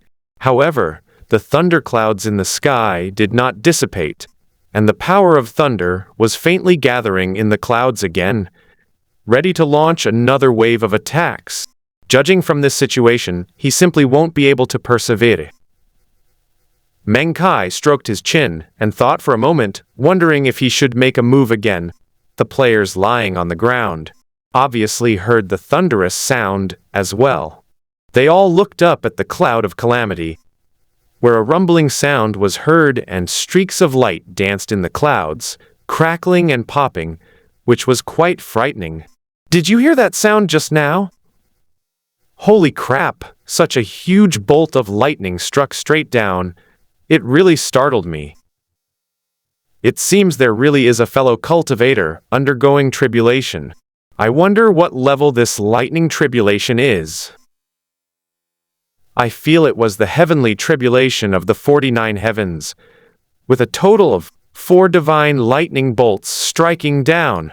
Then that powerful being ascended directly, and maybe that immortal energy even spread to this area. This is the Golden Core path. I'm so envious. This continent is definitely a place for cultivation. I've made up my mind. No more being a lazy bum. I'm gonna go find some opportunities. Go to hell. Can you even get up? If you can, I'll call you Dad. You guys have some really weird thought process. Shouldn't the most important thing right now be why we can't move? We can't just log off. Can't log off? Holy crap! I really can't log off. Is there a bug in the game? That can't be right. It's because this tribulation is part of the storyline, and we're forced to watch it. That makes sense. We always thought this game was just a casual game with monsters slaying, but we didn't expect it to have elements of cultivation. This is probably the transition in the storyline. It's so realistic. I'm shaking with excitement. It's so much fun. Bro, you're not trembling because you're excited. It's because you touched my body and got an electric shock. My body evolved from an electric eel. I said, I feel a little dizzy. Quickly take a screenshot. After this part of the story is over, go brag about it on the forums. That's what real proof is. Screenshot. This game's setting is amazing. A group of players were frantically taking screenshots.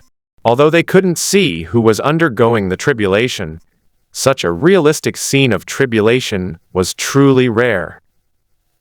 The tribulation clouds were even made to look incredibly lifelike. Hearing these players' discussion, Meng Kai was speechless. This was the real scene. It was interference from the will of the universe. How could they say it was my doing? They were slandering someone's innocence out of thin air. After a brief exchange of complaints, the clouds in the sky emitted a dazzling light once more, and a thick bolt of lightning struck down again. Bang! A bolt of lightning, even thicker than the previous one, struck down fiercely. Below, the Red Maiden's snake eyes shrank drastically, her hair stood on end, and a chill ran from her tail to her head. Danger was imminent. The Red Maiden's energy had already been almost entirely used up during the first strike to defend against and repair herself. Now, another bolt of lightning struck, its terrifying power locking onto her. The Red Maiden had no choice but to mobilize all her energy to resist it. A thunderbolt struck directly from the sky, hitting Hong Niangzi with perfect accuracy, followed by plumes of black smoke rising into the air. Puff! Blood gushed from its mouth, as it were trying to kill itself. The hard snake scales shattered like fragile glass, revealing fresh flesh and blood underneath. Lightning flashed, and the flesh and blood turned golden at a visible speed. The light in Hong Niangzi's eyes gradually faded, and her entire enormous snake body was now in a miserable state, with almost no part of her body unscathed. Her eyes were filled with pain and confusion. Is this road a dead end? So there was no next step at all? I am clearly capable of taking the next step. So why does the world have to stop me? What Hong Niangzi didn't know was that she wasn't just taking her own next step, but exploring the next step for the entire witch pool world. She carried the weight of countless lives on her shoulders. Looking at the dark clouds gathering again in the sky, with lightning flashing within them, Hong Niangzi's eyes revealed despair. Her massive body could no longer support her. She fell straight to the ground, blood flowing freely. Her body was extremely weak at this moment. This is the limit, Mastery said quietly from the side. His immense computing power allowed him to accurately predict Hong Niangzi's current state. It's time to make a move. Meng Kai looked at the extremely weak Hong Niangzi with a complicated expression and sighed inwardly. After all, he was the earliest and only transcendent being in this world. I couldn't just watch him die. Moreover, with the death of Hong Niangzi, the totem cultivation system would no longer be able to be maintained. If the human race could not emerge alive from the witch pool, the human race's heritage would probably be in danger of extinction. Both emotionally and rationally, Meng Kai felt he had to take action. I haven't actually entered this world in my true form since I created it. As Meng Kai thought about it, he put shoe covers over his feet. Inevitably, some creatures will be trampled to death. Meng Kai thought to himself, those who are trampled to death can only accept their bad luck. After all, the creatures in this world are too small. With just one step, countless lives will die under his feet. This is also why Meng Kai is unwilling to easily enter the witch pool world. However, the life and death of Hong Niangzi is related to the future of this world in a broader sense, so I have to intervene. The thunderclouds in the sky were still gathering, ready to strike down on the next bolt of lightning at any moment. Almost all living things on Earth were forced to prostrate themselves by the power of heaven and earth, with only a few powerful creatures putting up a tough fight. Tap, tap, tap. The ground shook, and the sound of huge footsteps instantly reverberated throughout the world. What is that? My God, is it a giant? The portal was closest to the players, and they were the first to discover Meng Kai. Hearing the noise, the players turned their heads and saw a huge, majestic figure walking towards them from outside the world. God, could this be Ultraman? You're kidding me! You've been watching too many tokusatsu dramas. This is unbelievable. Could this be the boss of this world? This is huge. The players strained to look up, but they couldn't see Meng Kai's face. Their vision was limited, just his waist and abdomen. Wait until he walks a little further away, then he won't look so tall anymore. Everyone, don't just look, quickly take screenshots, click like crazy. What's this giant doing here? Is he here to capture that cultivator who's about to undergo tribulation? I don't think so. Thunderclouds are still up there, and those tribulation crossing exp haven't even finished their tribulations yet. Under the pressure, the players desperately unleashed their silly side, frantically taking screenshots of Meng Kai's back. Trees were trampled, and countless lives were turned into minced meat under Meng Kai's feet, embedded in the pits left by his huge footprints. The remaining lives were unable to move under the pressure of heaven and earth, and could only watch helplessly as they were trampled to death. Meng Kai stopped in his tracks. This wouldn't do. He was killing too many living beings by stepping on them. Meng Kai, bathed in white light, stood there, gazing at the gathering thunderclouds in the distance, lost in thought. The Red Maiden, who was being tormented by the lightning tribulation to the point of near ecstasy, heard the earth tremble, and then saw a giant that seemed to reach the heavens in the distance, along with a white, divine radiance. Suddenly, a burst of light burst forth from her lifeless eyes. Mengzu! That warm feeling, there's no mistake, it's Mengzu. Hong Niangzi was incredibly excited, and her face was filled with piety.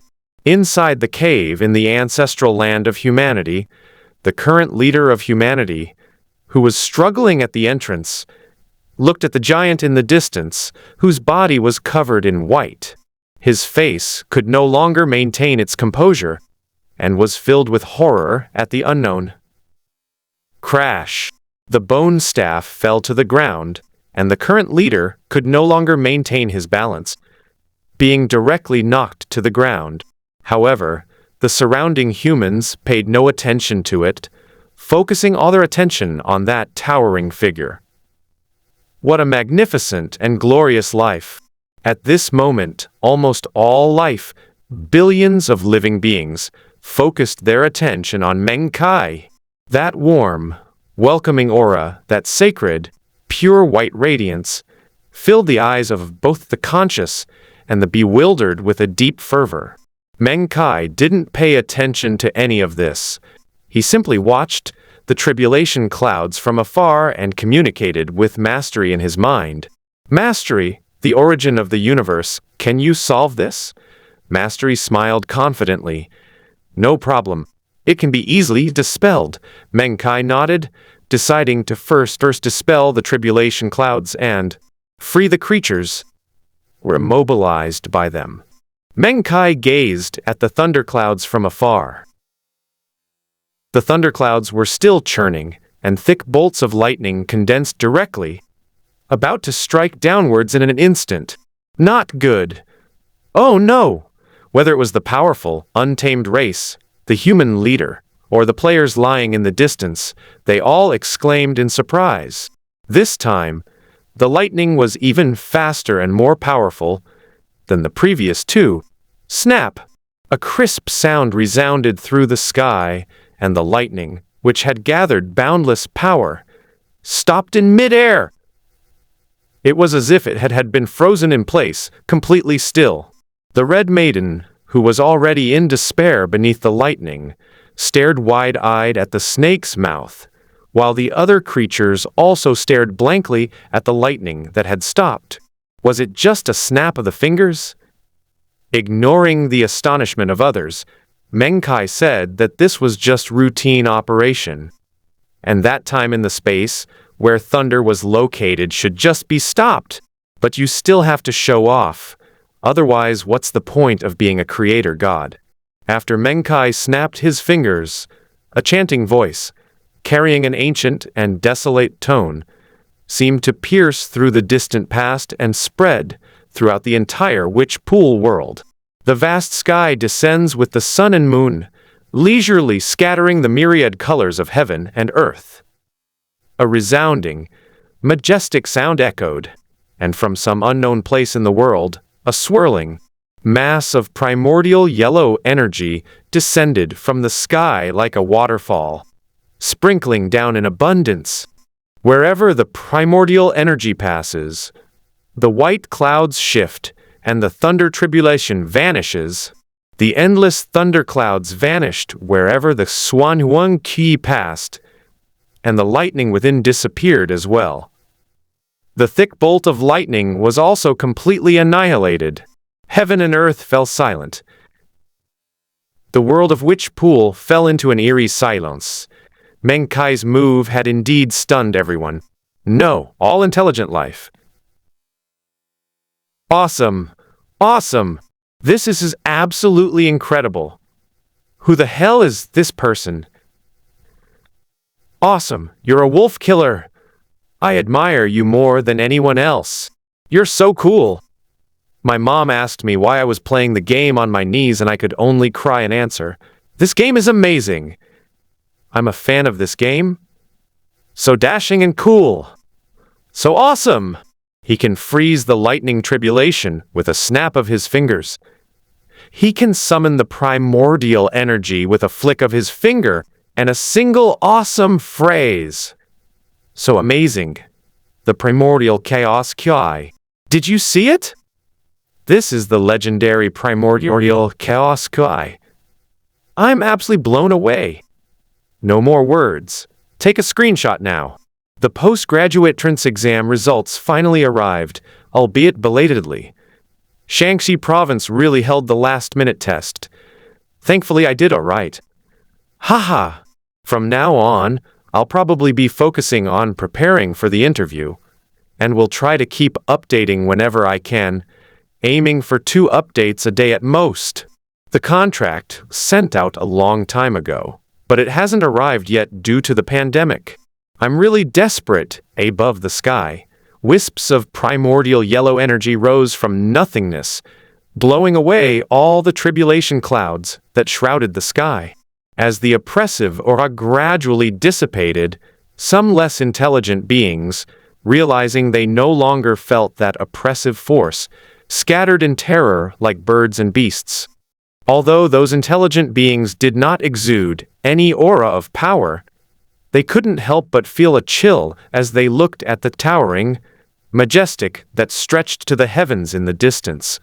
The current leader of the human race had gotten up from the ground, his face full of relief at surviving the ordeal. He picked up the bone staff that had fallen to the ground, stood up, and looked at the figure in the distance, his heart filled with endless envy and respect. What magnificent, intelligent beings these are!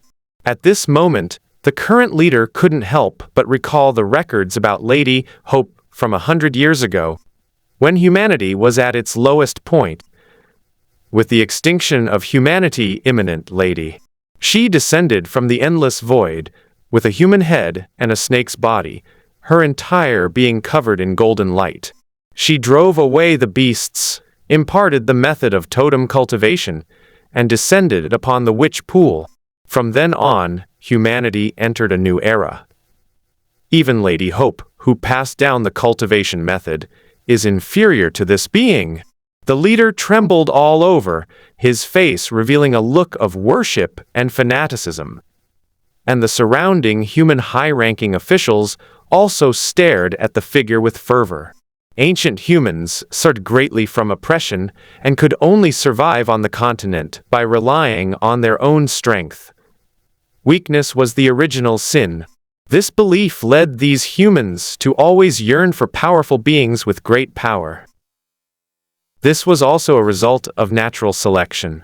The pursuit of power became the goal that humans pursued generation after generation. Compared to 100 years ago, when a group of humans couldn't defeat the wild race, even after igniting their totems, now almost every strong individual in the human race can defeat the wild race. After igniting their totems, people like the leader can even go toe-to-toe with the wild race without igniting their totems. This is a huge improvement. However, despite the abundance of powerful individuals, the proverb left by Nuxi 100 years ago states that one can become a witch through baptism in the witched pool. Yet, after more than a century of development, not a single powerful witch has been born, which is undoubtedly a regrettable situation. What reassured the current leader was that, although there were more wild beastmen on the beast side, none of them had become demons, and the human and beast races had reached a balance. In fact, the success rate of the witch pool baptism should not have been so low. But both the human and beast races tacitly agree that the annual baptism be performed by those who are strong, but old, frail, and short-lived. Young people are either not strong enough to be comparable to the wild beasts, or they are too afraid of death and do not want to experience danger. Although the willpower of the elderly and frail is strong, their physical strength simply cannot keep up, which is why no one who has entered the witch pool in the past 100 years has ever come out. The witch pool baptism fell into a strange cycle. The fewer people came out, the more the witch pool was regarded as an ominous place, the less young people dared to step into it, and the more elderly people who entered often could not withstand it. Over time, no powerful beings stepped into the witch pool anymore, and this was true for both human and beast races. Some even suspect that the witch pool is actually a conspiracy by Nuxi, who wants to eliminate all powerful beings through the witch pool in order to ensure her own powerful position. I wonder what Hong Yangzi would think if she heard this strange idea. Meng Kai didn't try to correct them after he found out. Opportunities were delivered right to your doorstep, but you couldn't seize them. Who can you blame for that? The arrival of Meng Kai's true form this time may be an opportunity for both races. This kind of power is something all living beings want to pursue. Wild species are no longer the pinnacle of individual strength. Perhaps witches and demons really exist.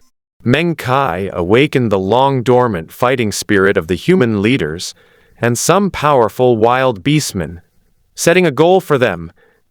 A powerful goal. This was something Meng Kai hadn't expected, since all he wanted to do was rescue Hong Niangzi. He shook his head slightly.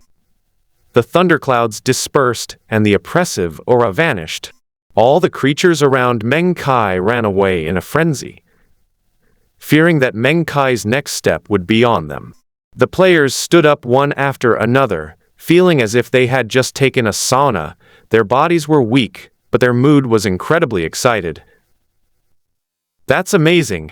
That huge cloud of tribulation disappeared with a wave of his hand. This must be the ultimate boss of this game. He's so strong, maybe we'll have a chance to challenge him someday. How many hours would that take? This game is so hardcore. We're still in ancient times, but the masterminds behind the scenes are all like immortals. How many eras? Heavens above. Gods, giants. I'm calling you father. Can you teach me a cultivation method? Shameless, you sycophantic bastards have completely disgraced humanity. I am ashamed to be associated with you. Am I right, giant father? If anyone's going to give anything, it should be to me. You evolved life forms don't even have arms and legs. What kind of cultivation are you going to do? The whispers of the players reached Meng Kai's ears. Meng Kai smiled slightly, a mischievous glint in his eyes. Seeing that most of the lives around him had dissipated, Meng Kai continued walking towards Hong Niangzi. Boom, boom, boom. Animals can hide everywhere, but plants can't. They can only grit their teeth and accept Meng Kai's stomping feet. Trees were trampled one after another. Meng Kai could only apologize in his heart. The forest coverage in this world is too large. It is almost all trees. It is hard not to step on them. The primordial yellow energy in the sky gradually disappeared, actually being absorbed by mastery.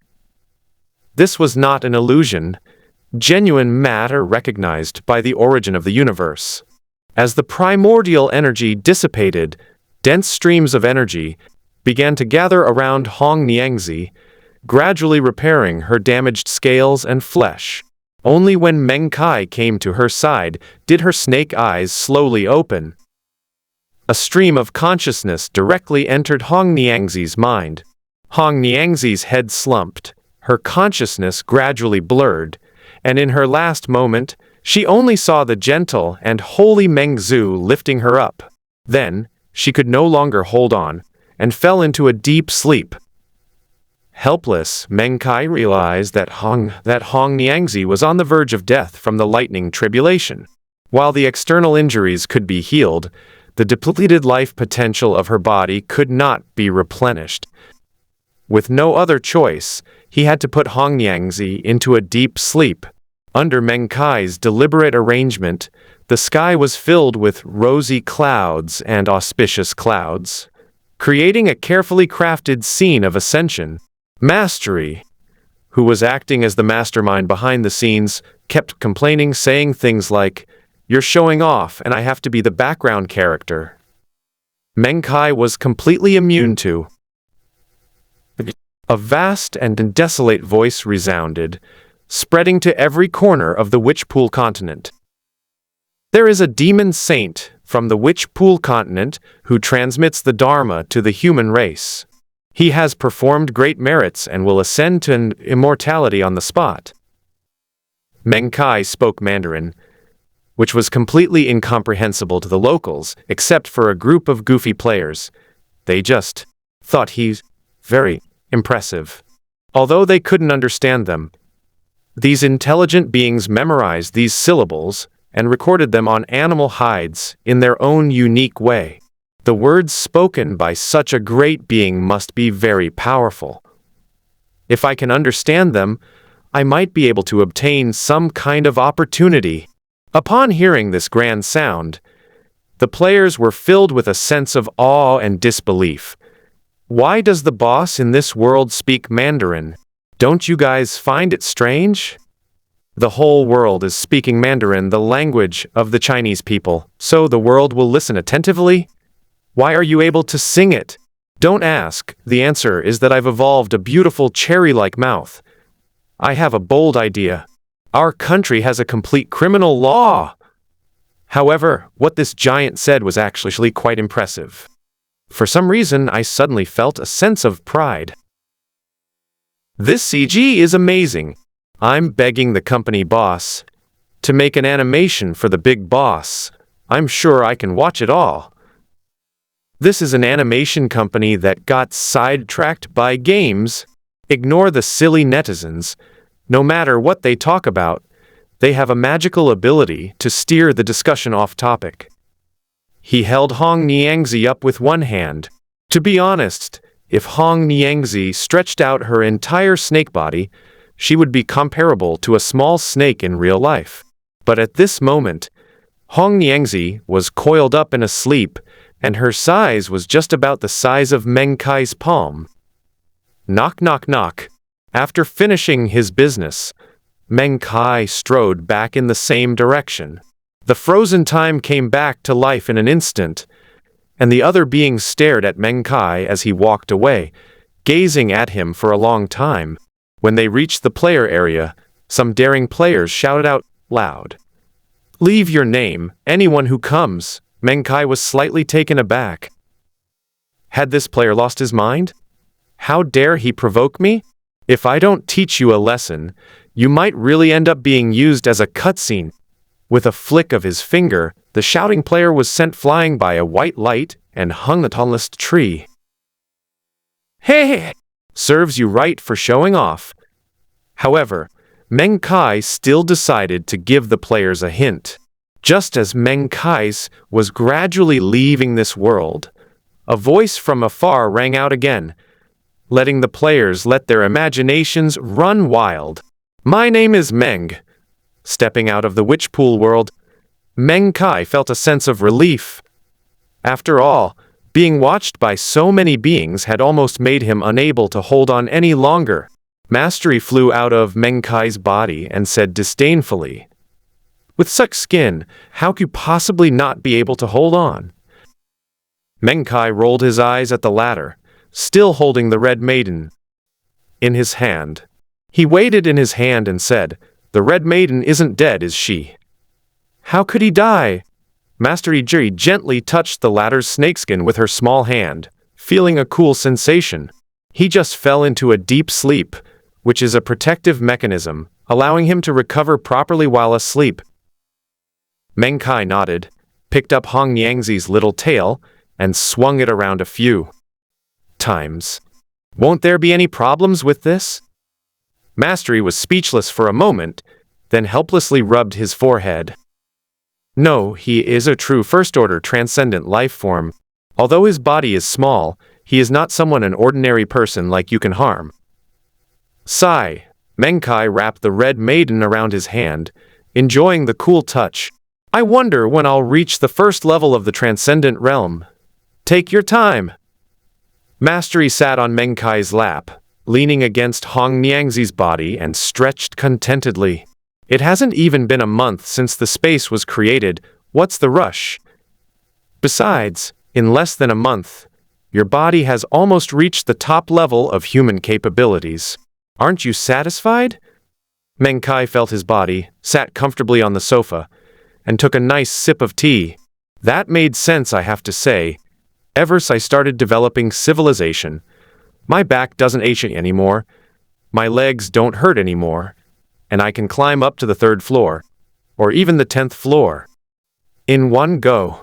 After all, the evolution of civilization certainly requires the accumulation of time. In the process of the continuous passage of time, life must be born and die in a cycle, and a part of the dead life will be fed back into the body of Meng Kai, the creator god. Over time, the benefits that ordinary living beings bring to Meng Kai are enormous. Meng Kai's old problems, such as dull skin and poor health caused by spending too much time in front of the computer, have all disappeared. Although Meng Kai has not left the house for nearly half a month, he is neither weak nor frail, but rather very healthy. Meng Kai looked at himself in the mirror with a touch of narcissism. His body had increased by nearly 5 centimeters, reaching a height of 1.8 meters. His entire body was slender yet powerful, without any overtly visible muscles, but it was very solid. His face was still the same face, not handsome, but there was an inexplicable aura hidden within it. His hair, which had been thinning due to staying up late, was now completely undetectable. His head was full of black hair, as if he had used bawang shampoo. Meng Kai looked at his transformation with satisfaction, then casually clenched his hands, feeling an explosive power contained within them. Let's go out for a while. Meng Kai thought that firstly, he wanted to test his abilities, and secondly, his food supplies were running out, so he needed to go out and buy some more. Even the creator god needs to eat. Meng Kai glanced at the sandbox world again and saw that it had returned to calm. He then closed the spatial gate, locked the main gate, and rode his electric scooter into the city. It was just past noon, and the sun was blazing. Even as Meng Kai rode his electric bike, he felt the scorching heat swirling in his face. I really regret forgetting to bring the little snake. At least it would have brought me some coolness. Meng Kai clicked his tongue, expressing his regret. The matchmaker was casually placed on the table by Meng Kai before he left, and he forgot to take it with him this time. Mastery scoffed. You really think the superhuman is just a cooling device? If he were awake, he'd eat you alive, you wicked creator god. Meng Kai thought about the image of the little snake biting him and felt a surge of amusement. Don't underestimate him. After all, he is an extraordinary being. If he were to live freely on Earth, he wouldn't be afraid of ordinary bullets, let alone missiles. It can stop bullets. That's incredible. Meng Kai underestimated the energy contained within the little snake. Meng Kai continued riding his bike, his mind drifting into casual conversation with Masterly. I really wonder what it would be like if everyone Earth became superhuman? By then, I'm afraid none of us would need these technological creations.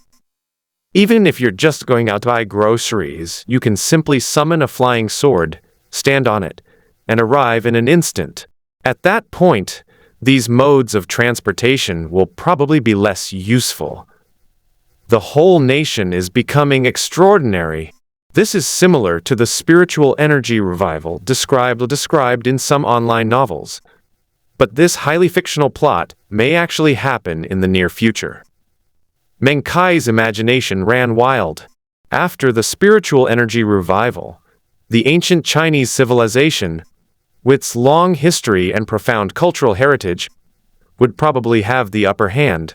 But he wondered if those so-called true interpretations and Taoist classics were actually useful. At that time, the whole world will probably become more colorful. With the cheat code of mastery, I can create different civilizations. If I have the chance, I can bring all kinds of civilizations together. Just thinking about it, it makes me feel wonderful. Mastery poured cold water on the idea, saying, "This is only a first-tier civilization. There's a long way to go. The task is arduous and the road ahead is long." Meng Kai nodded. His enemy, or rather, the enemy of this universe, is terrifyingly powerful. It is an existence that hunts the universe. Whenever he thinks of this, Meng Kai feels a chill run down his spine. Can I really reach that level? A supreme being comparable to the highest. According to Mastery, the highest is the ultimate point of the extraordinary system. Can it really be achieved through the evolution of civilization? Mastery didn't know either, and Meng Kai knew even less. His most important task now is to guide his own civilization and Earth's civilization step by step toward the path of the extraordinary, and to improve his own strength as much as possible, so that, when the moment of utter destruction comes, he will still have a fighting chance. With his mind filled with these chaotic thoughts, Meng Kai shook his head. Who cares? There's still 100 years to go. At least, he can develop steadily. Meng Kai quickly bought some daily necessities, as well as some fruits and vegetables. Looking at his nearly empty wallet, His expression was complicated. Looks like I need to find a way to get some money from those players, otherwise I won't be able to make a living. Riding his electric scooter, Meng Kai began his journey back. There were too many people here, and testing his strength would be too conspicuous. It was better get further away from the city first. At a roadside stall, a mother carrying her child is haggling with a vendor. The mother seemed to be struggling financially, and she was fighting back and forth with the vendor over a few dollars, but she neglected her daughter. The little girl was holding a red balloon and had a lollipop in her mouth. A gust of wind blew by, and the balloon popped out of her hand and slowly floated into the sky. "Mommy, balloon, balloon!" The little girl cried anxiously, tugging at her mother and pointing to the balloon that had flown away into the distance. The mother, however, did not hear her daughter's cries and continued to negotiate with the vendor, while a crowd gradually gathered around. The girl bit her nails, her eyes fixed on the balloon that had flown away. She glanced at her mother beside her, then let go of the balloon and stumbled towards the middle of the road. The balloon streaked across the sky, and the little girl stared intently at it as it flew away, unaware of the danger she was in. My God! Meng Kai happened to be passing by on his electric scooter and saw what was happening. The girl was walking towards the middle of the road, but a truck was about to crash into her from a distance. Beep, beep! The vehicle seemed oblivious to the child on the roadside and was about to crash into him. The surrounding crowd also realized what was happening, and a commotion arose. The girl's mother finally saw that her daughter was in danger, and without thinking of anything else, she rushed over. Good-looking passers-by quickly pulled her back, but it was too late. The woman couldn't save her daughter even if she went up. "Xiao, run!" The mother looked at her child in despair and shouted loudly, hoping her child would understand her. The little girl turned around in confusion, looking at her mother with a lollipop in her mouth. What the hell? How can they look after a child like that? Meng Kai cursed and jumped out of the car without stopping. Thanks to his physical strength, he barely had time to react before leaping towards the little girl in the middle of the road. The truck was right next to him, but Meng Kai grabbed the little girl tightly, rolled on the spot, and narrowly avoided it. This is insane. Meng Kai pushed his body to its absolute limit to pull the little girl back from the brink of death. Hiss. Meng Kai reached up and touched his arm, where a large patch of blood had been rubbed off. After all, he had never received any professional training in these areas before. Although his body had reached the peak of human potential, he had never learned any skills or techniques. That's quite impressive. The little girl looked at her brother, who was hugging her and grimacing, with a bewildered expression. Then she took a lollipop out of her pocket and said, "Here you go." The little girl had no idea that she had just narrowly escaped death. Meng Kai smiled and accepted the candy, and only then did the others realize what was happening. The truck braked hard, leaving tracks nearly 10 meters long, before slowly coming to a stop. The girl's mother disregarded everything else and rushed over in a frenzy, grabbing the girl in her arms and bursting into tears. Meng Kai stood up, still sucking on a lollipop, and prepared to leave. The girl's mother then realized what had happened, her face showing a look of relief, whether laughing or crying. She quickly came over to thank him and reached into her pocket to take money out to hand Meng Kai. Meng Kai smiled and shook his head. "I've already paid the fee."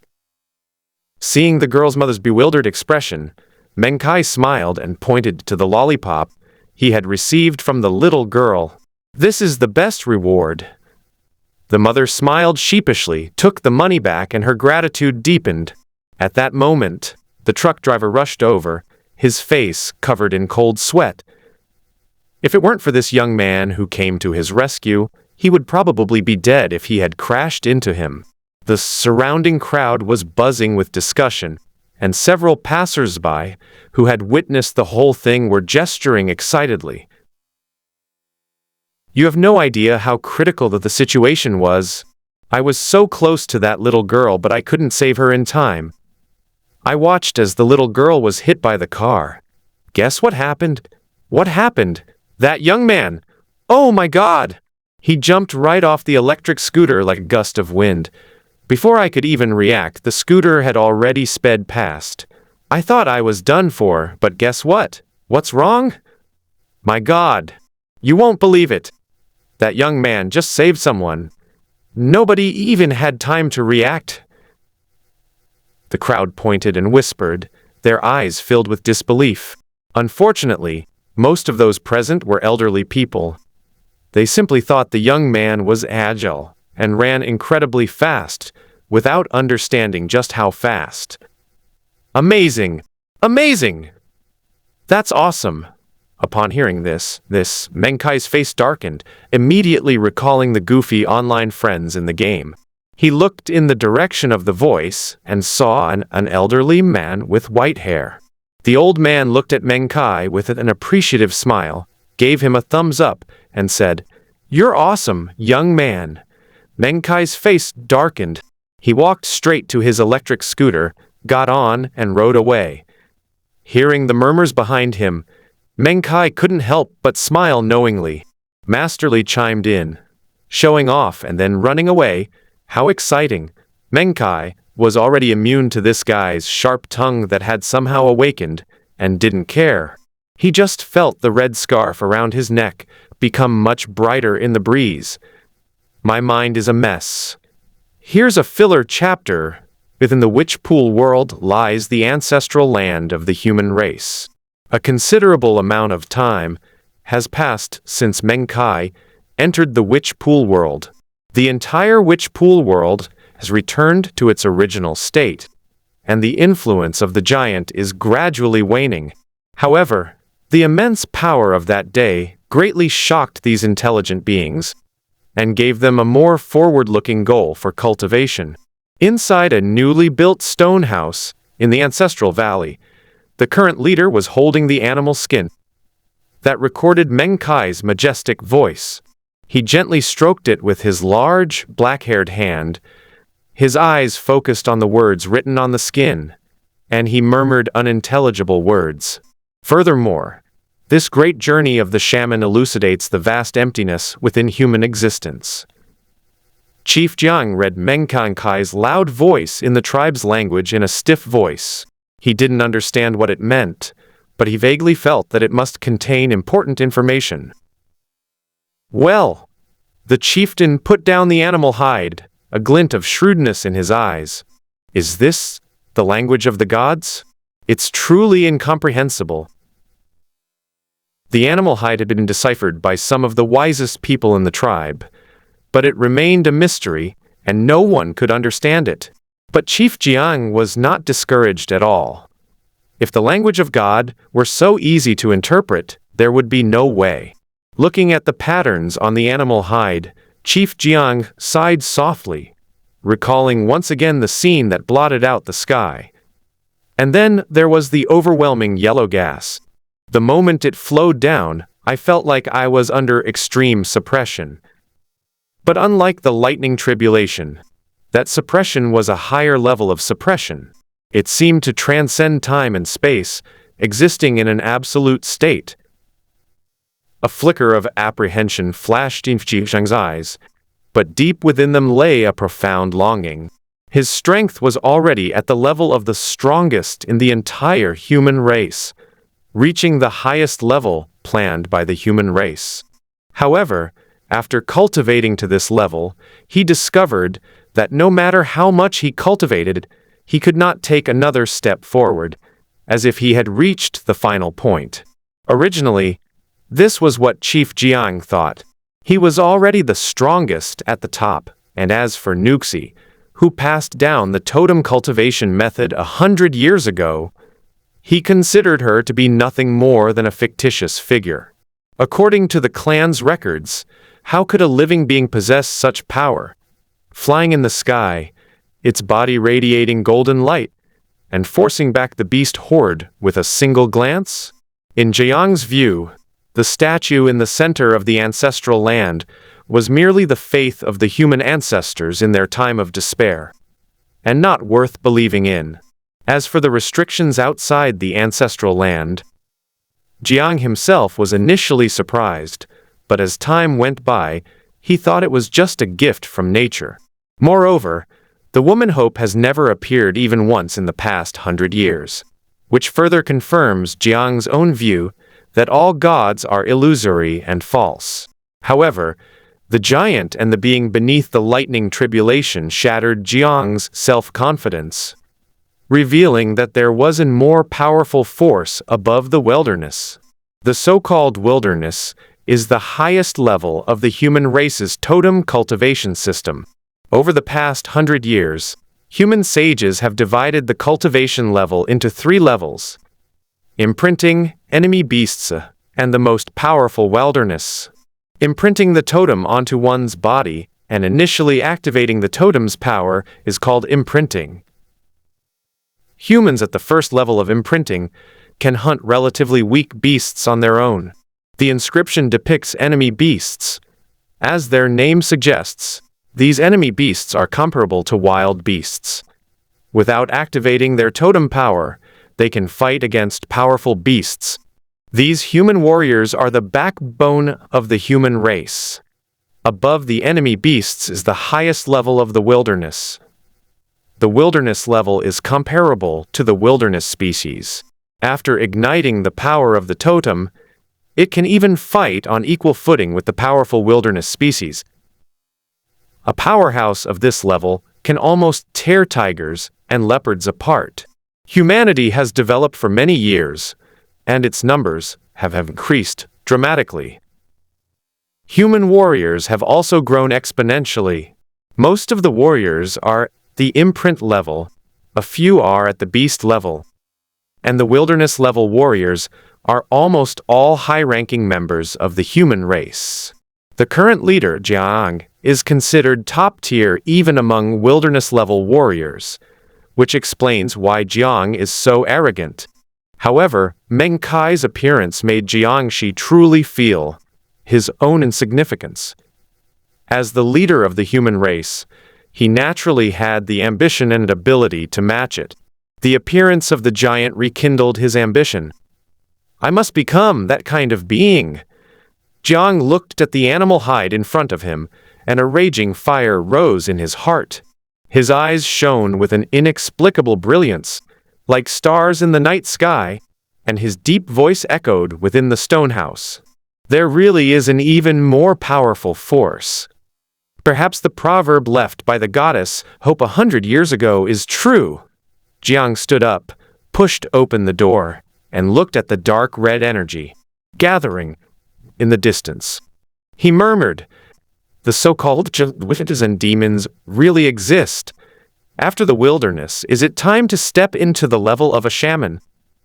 Jiang could no longer bear it and went to find the wisest old man in the ancestral land, who had preserved the most complete historical records. The old man had white hair and beard and was physically frail, but he was the wisest elder in the entire ancestral land. "Do witches and demons really exist in this world?" Jiang asked bluntly.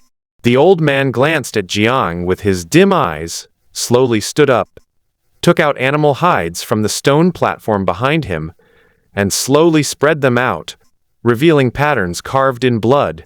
A hoarse voice came from the old man, and a faint glimpse of history appeared before the leader, Jiang. Jiang, in the past, was arrogant and did not believe in the existence of gods. He always disdained these so-called histories. He was the strongest warrior of the human race, and he had that confidence. But the witch and the demon shattered his confidence. With such world-destroying power, even someone as strong as him was just a lamb to the slaughter. He was bewildered. He wanted to find the truth of history through the fog of mystery. In fact, 100 years is not a long time. But for the human race, who lived a hard life, without paper and pen, without writing, They could not record what happened at that time, and could only rely on patterns drawn with blood to recreate the scene. My teacher's teacher was Liu, the most famous sage among humans at that time. The old man began to speak slowly, and Jiang sat down calmly, listening to the old man continue.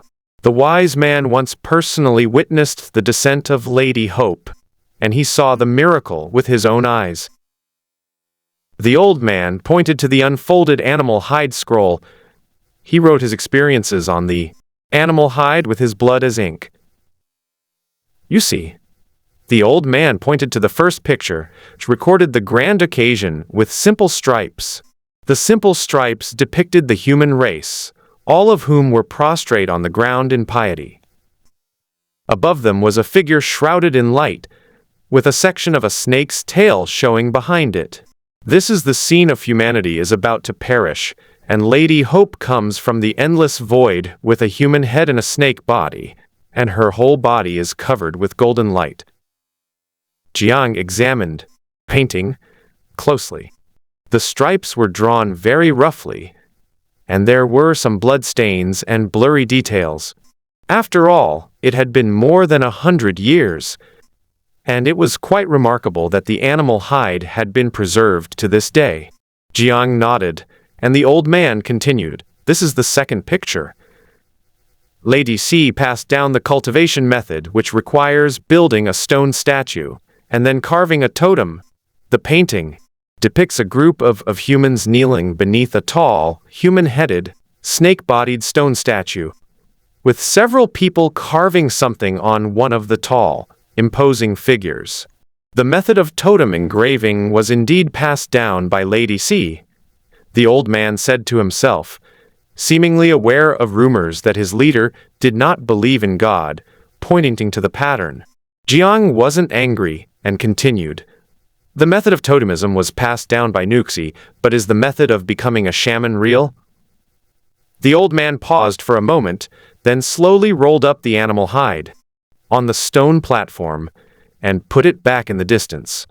He tapped the stone platform before slowly speaking, "The method of becoming a shaman has been passed down, so it should be authentic in theory." Logically speaking, Jiang frowned imperceptibly, then asked, "Human race has people entering the witch pool almost every year, and the beast race also has beasts entering every year. If the method to become a witch is truly real, then why haven't any of them succeeded?" The old man fell silent. It wasn't that he didn't want to talk. In fact, he was quite puzzled by this as well. As the wisest elder among humankind, he had witnessed countless humans, in their despair, seek the method to become sorcerers at the witch pool. But over the centuries, not a single one had succeeded. Seeing the old man remain silent, Jiang paused slightly before leaving. The old man looked at the latter with a complicated expression, and his hoarse voice slowly rang out. "Does a shaman truly have a method to become a shaman?" The leader did not get any useful information from the wise man. He was also wondering whether the method of becoming a sorcerer was really about the weather or a shocking conspiracy.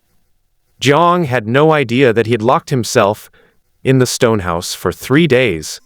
On the 4th day, after 3 days of silence, Chief Jiang stepped out of the house, holding a bone staff, and said to the crowd gathered outside, "I am going to the witch pool." Everyone was shocked.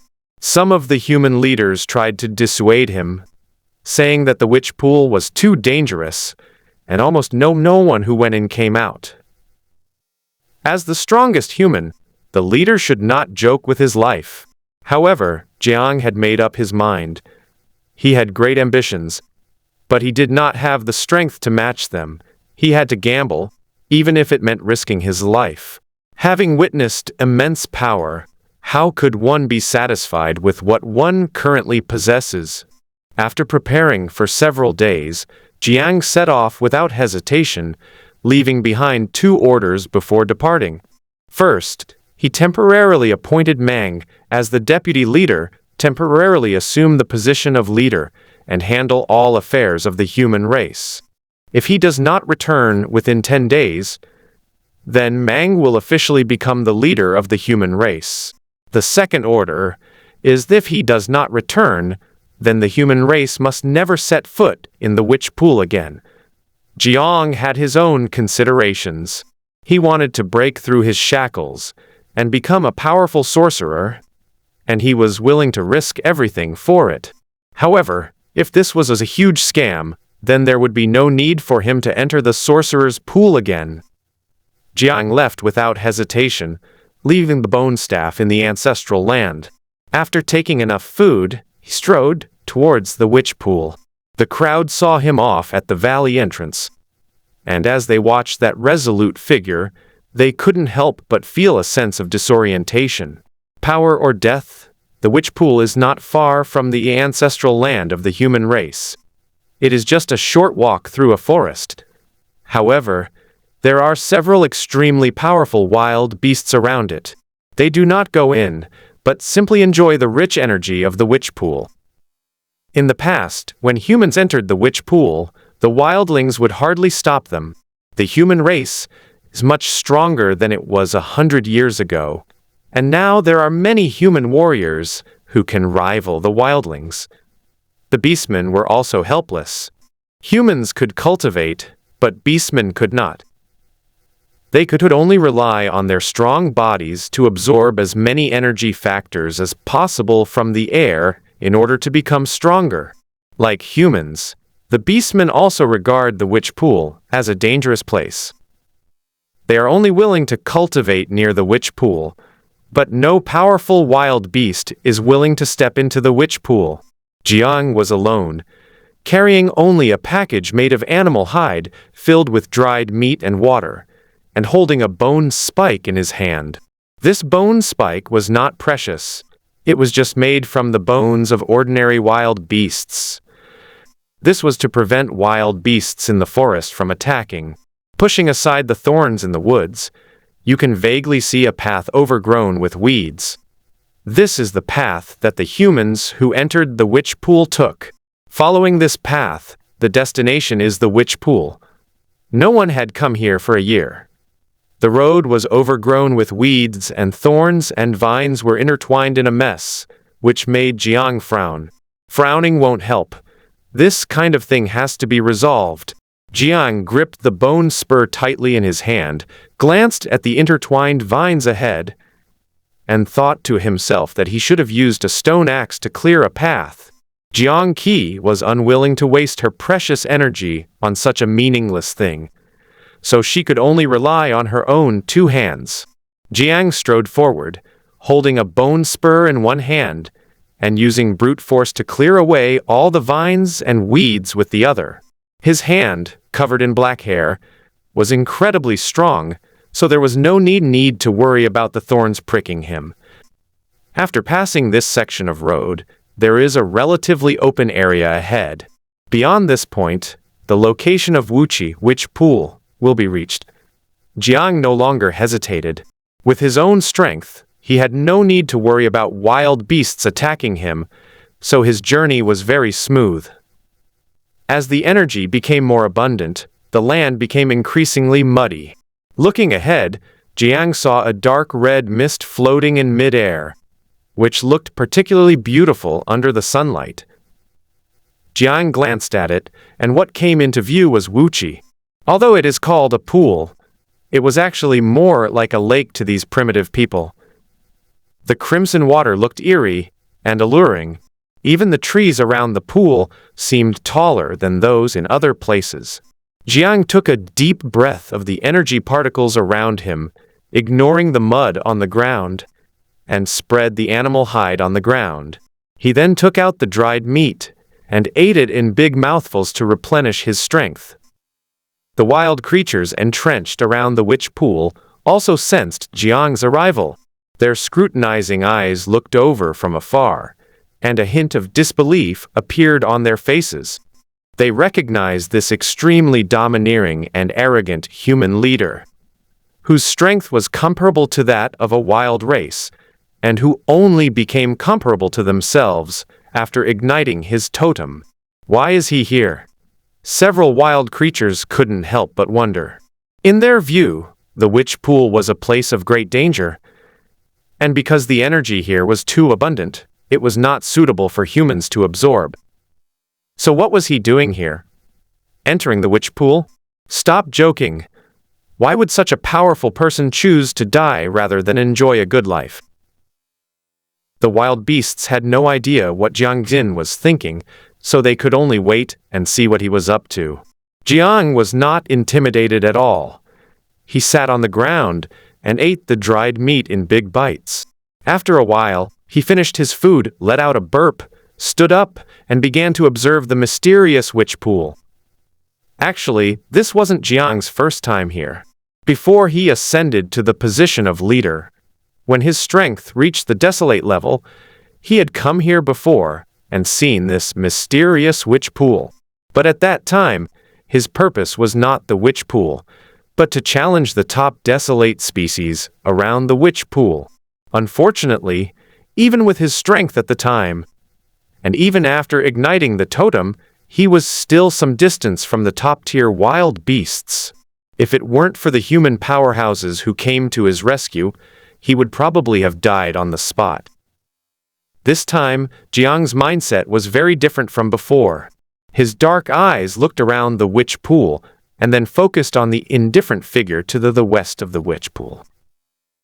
Jiang touched his left arm, where a red scar was clearly visible. Jiang's eyes turned slightly cold as he met the blood-red gaze for a moment before looking away. My purpose isn't to cause trouble. It's more important to get down to business first. In the spot where Jiang Lengleng was staring, a giant black wolf, comparable in size to a tank, lay there with blood-red eyes, its gaze revealing a solemn expression in a human-like manner. He sensed through the aura that if the human in front of him were to unleash his full power, he would be no less than himself, and perhaps even stronger. The black giant wolf lowered his eyes, pondering the difference in strength between them. Jiang had seen most of the Wuchi pool, but he still had no confidence whatsoever. The blood-red color of the Wuchi pool was all liquefied energy, and his body simply could not withstand the infusion of this liquid energy upon contact. What to do? Jiang pondered from the side. Was the way to become a witch simply a step inside?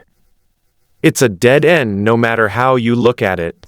But when I think of that enormous thundercloud, the deafening roar, the thick lightning that illuminates the sky, the towering giant, and the swirling, primordial energy it casts down, I realize that it is truly inspiring. If you don't become strong, even one such being can easily overwhelm you.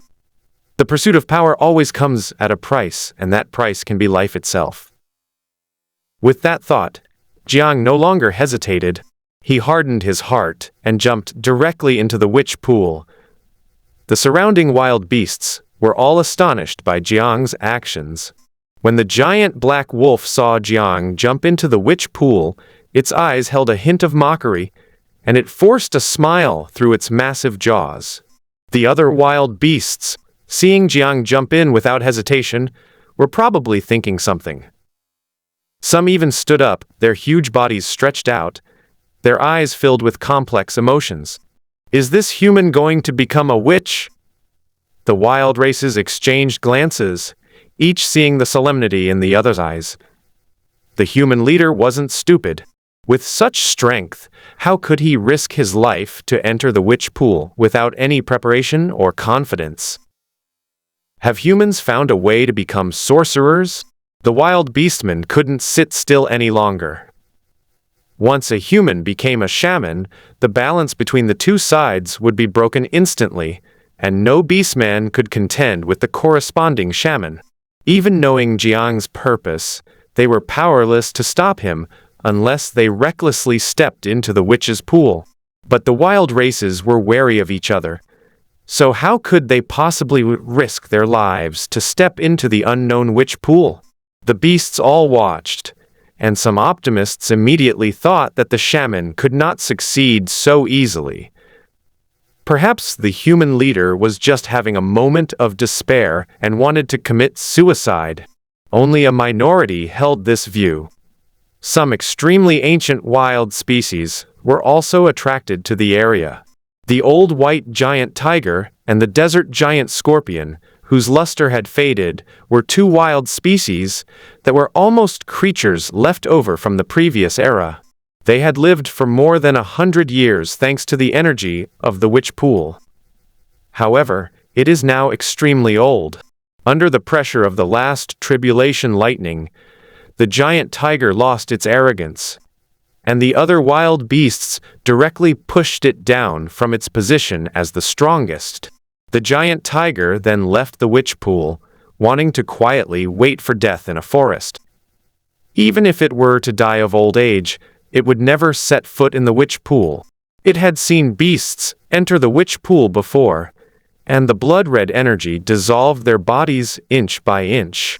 The pitiful roars still sent chills down the giant tiger's spine when it thought about them. As the tiny human stepped into the witch pool, several wild creatures who had come upon hearing the news watched from the side. The giant tiger's eyes revealed disdain. He actually wanted to step into the witch pool and dream of becoming a witch or a demon. What wishful thinking! In a little while, your hair, your muscles, your bones, every inch of your body will melt under this abundant energy and become nourishment in the witch pool. The wild races cursed the human who stepped into the witch pool with utmost malice. In fact, even without the curses of the wild races, Jiang could already feel his body being gradually devoured by that dark red energy. The moment Jiang jumped into the witch pool, even though he carefully enveloped his body with energy, almost all of his black hair was dissolved the instant he touched the pool. His energy barely lasted a second before the red liquid directly invaded his body. Stinging! The pain was unbearable.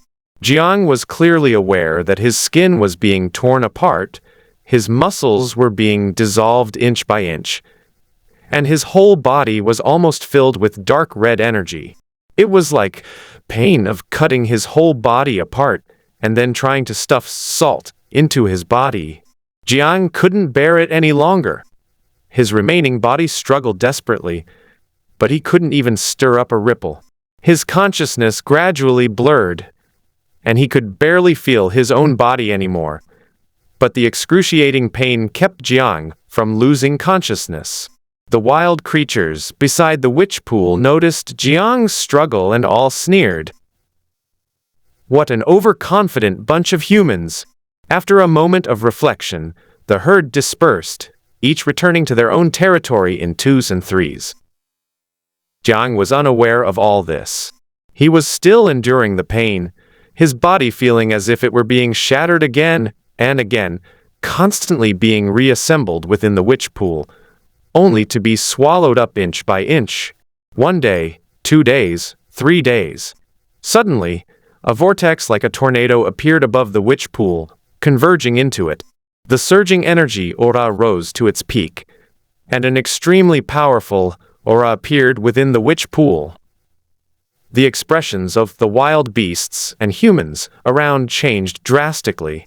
That aura was several times stronger than that of the top wild beasts. The first witch of the witch pool world was born.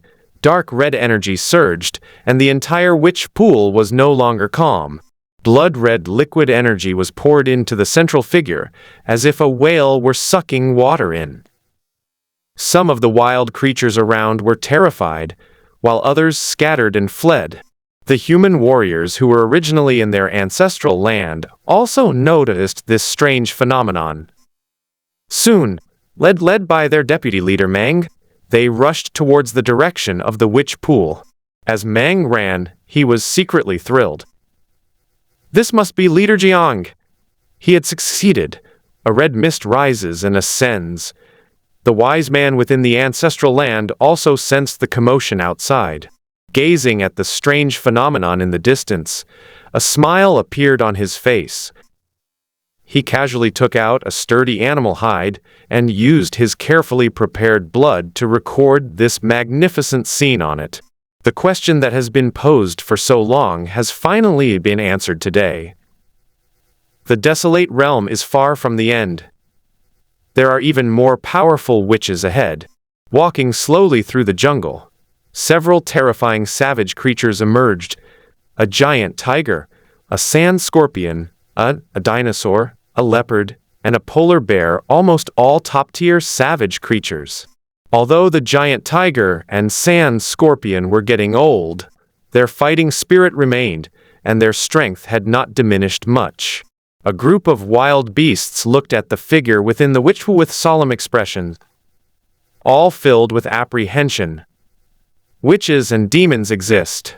The dark red liquid slowly dripped down, and Jiang stood alone in the pool of water that made people tremble at the mere mention of it.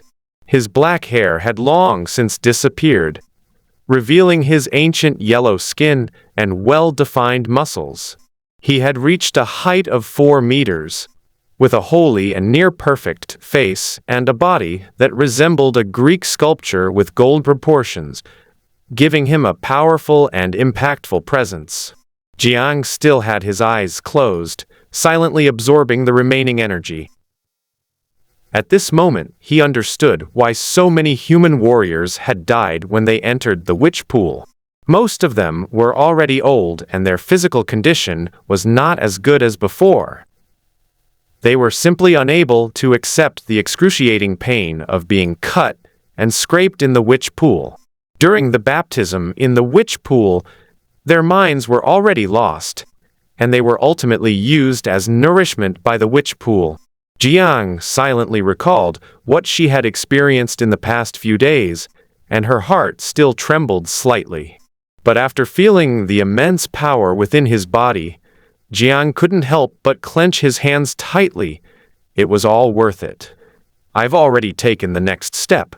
Jiang coldly opened his eyes, his dark eyes looking at the top-tier wild beasts that were vaguely surrounding him in the distance.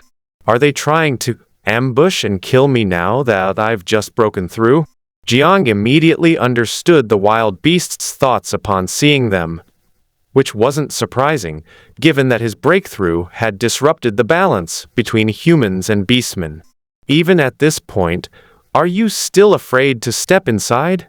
Seeing the undisguised killing intent of the wild beasts around him, yet they managed to keep their bodies outside the witch pool without daring to touch it, Jiang couldn't help but reveal a hint of mockery on his face.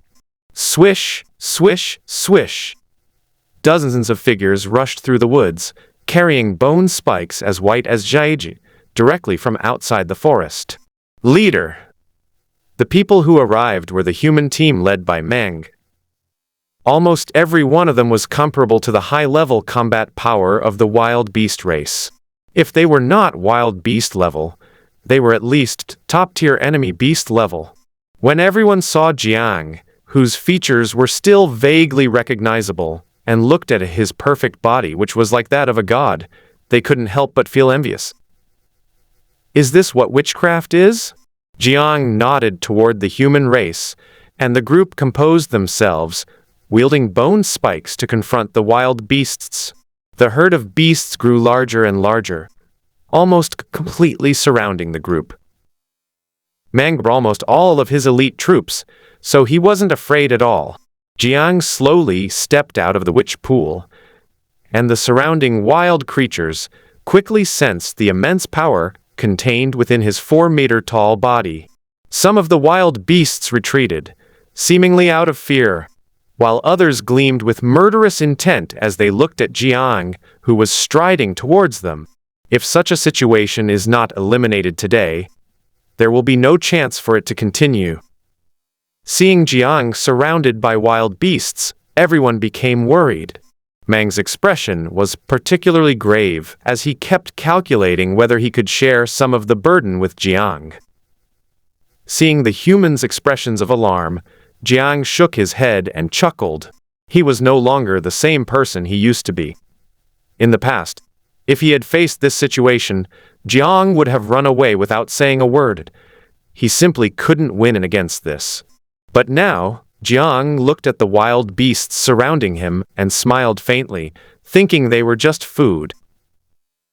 They had no idea just how powerful the witch was. It was a force of crushing power. It's the difference between the extraordinary and the ordinary. Jiang strode onto the shore, where the polar bear, unable to contain itself any longer, swung its massive paw at him. Jiang is 4 meters tall, but compared to a polar bear, he is not in the same weight class at all. A polar bear's claws are more than 3 meters long. Everyone looked at Jiang with concern. Meng had a lot of confidence in Jiang. He could easily dodge such a blow. 3 inches, 2 inches, 1 inch.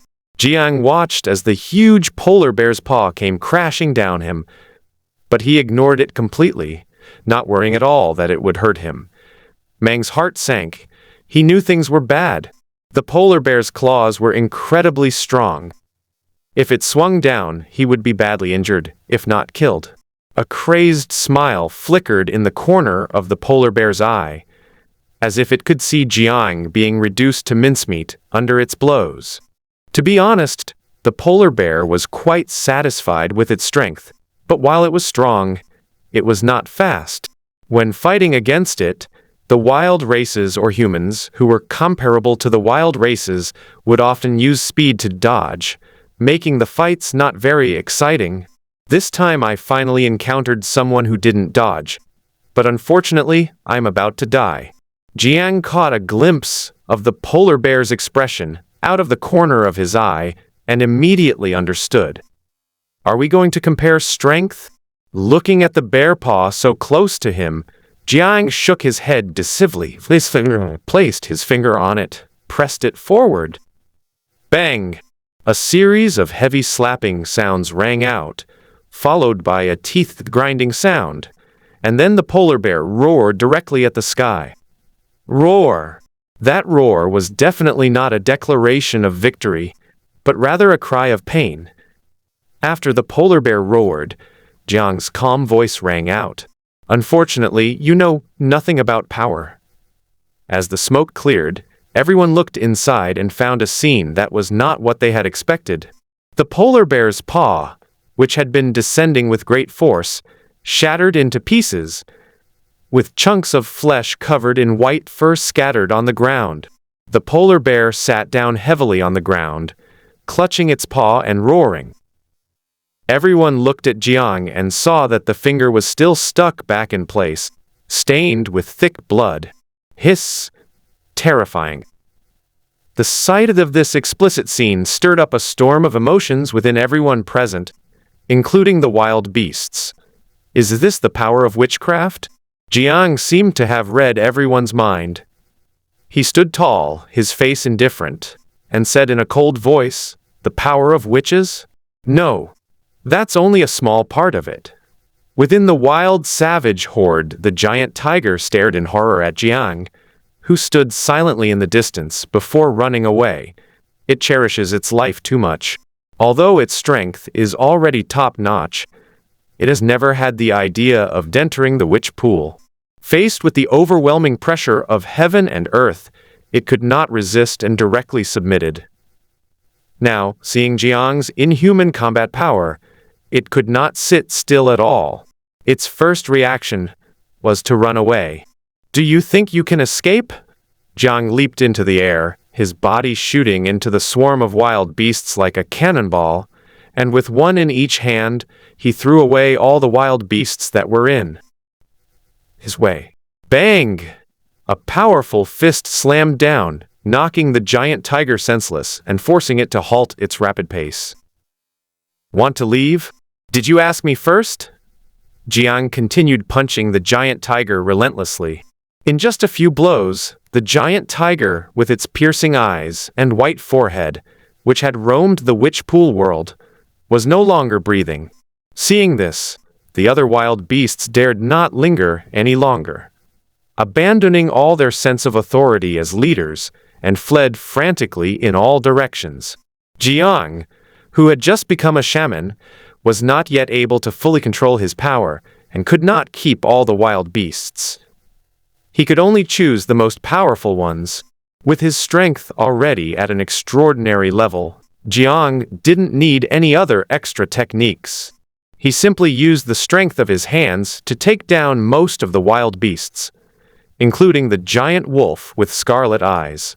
The giant wolf died a horrible death. Jiang ripped its body apart, scattering blood, internal organs, and bone fragments across the ground. If given another chance, the giant wolf would certainly never provoke this human leader again. The giant wolf said, feeling wronged. He was the one who provoked me first. Despite feeling wronged, in such a primitive era, might makes right. There was no need for any other human warriors to intervene. Jiang alone, or rather, a shaman left all 10 powerful savages here. Their blood soaked the earth, and scattered pieces of flesh, broken fur, and scarlet organs were all scattered on the ground. Jiang was bathed in blood. The once handsome Jiang was now covered in blood, looking just like a demon from hell. Is this the power of the witch? Meng looked at Jiang, who was displaying great power, with a sense of awe. This was true power. Compared with the witch, the power of beast-level or savage-level beings was simply insignificant. The surroundings were quiet, and all the wild beasts scattered and fled, not daring to approach this godlike man. Jiang grabbed the giant tiger by the tail with one hand, and the creature that looked like a Tyrannosaurus Rex by the neck with the other, dragging it towards them. Everyone immediately bowed their heads, offering their utmost respect to this most powerful leader. Leader! Jiang nodded calmly, glanced at the respectful crowd, and gestured for everyone to collect all the corpses of the dead wildlings before heading towards the ancestral land of the tribe. The blood of those following Jiang was boiling. They knew that the human race was now different. When Jiang returned, dragging the wildling back with one hand, the tribe was in an uproar. Jiang, the greatest leader of the human race, single-handedly fought against 10 wild beasts and killed them all, making all the tribes proud and extremely shocked. Since the dawn of humanity, he was the first king to possess such power, and countless people admired him. He made history. A new civilization will be created in my hands. The newly returned king, Jiang Rushi, said that he had once again ascended to the position of leader of the human race. He possessed power that matched his ambition, and his plans could be implemented step by step. He not only wanted humanity to survive on this land, but he also wanted to bring humanity's power to its peak and make humanity the overlord of this land.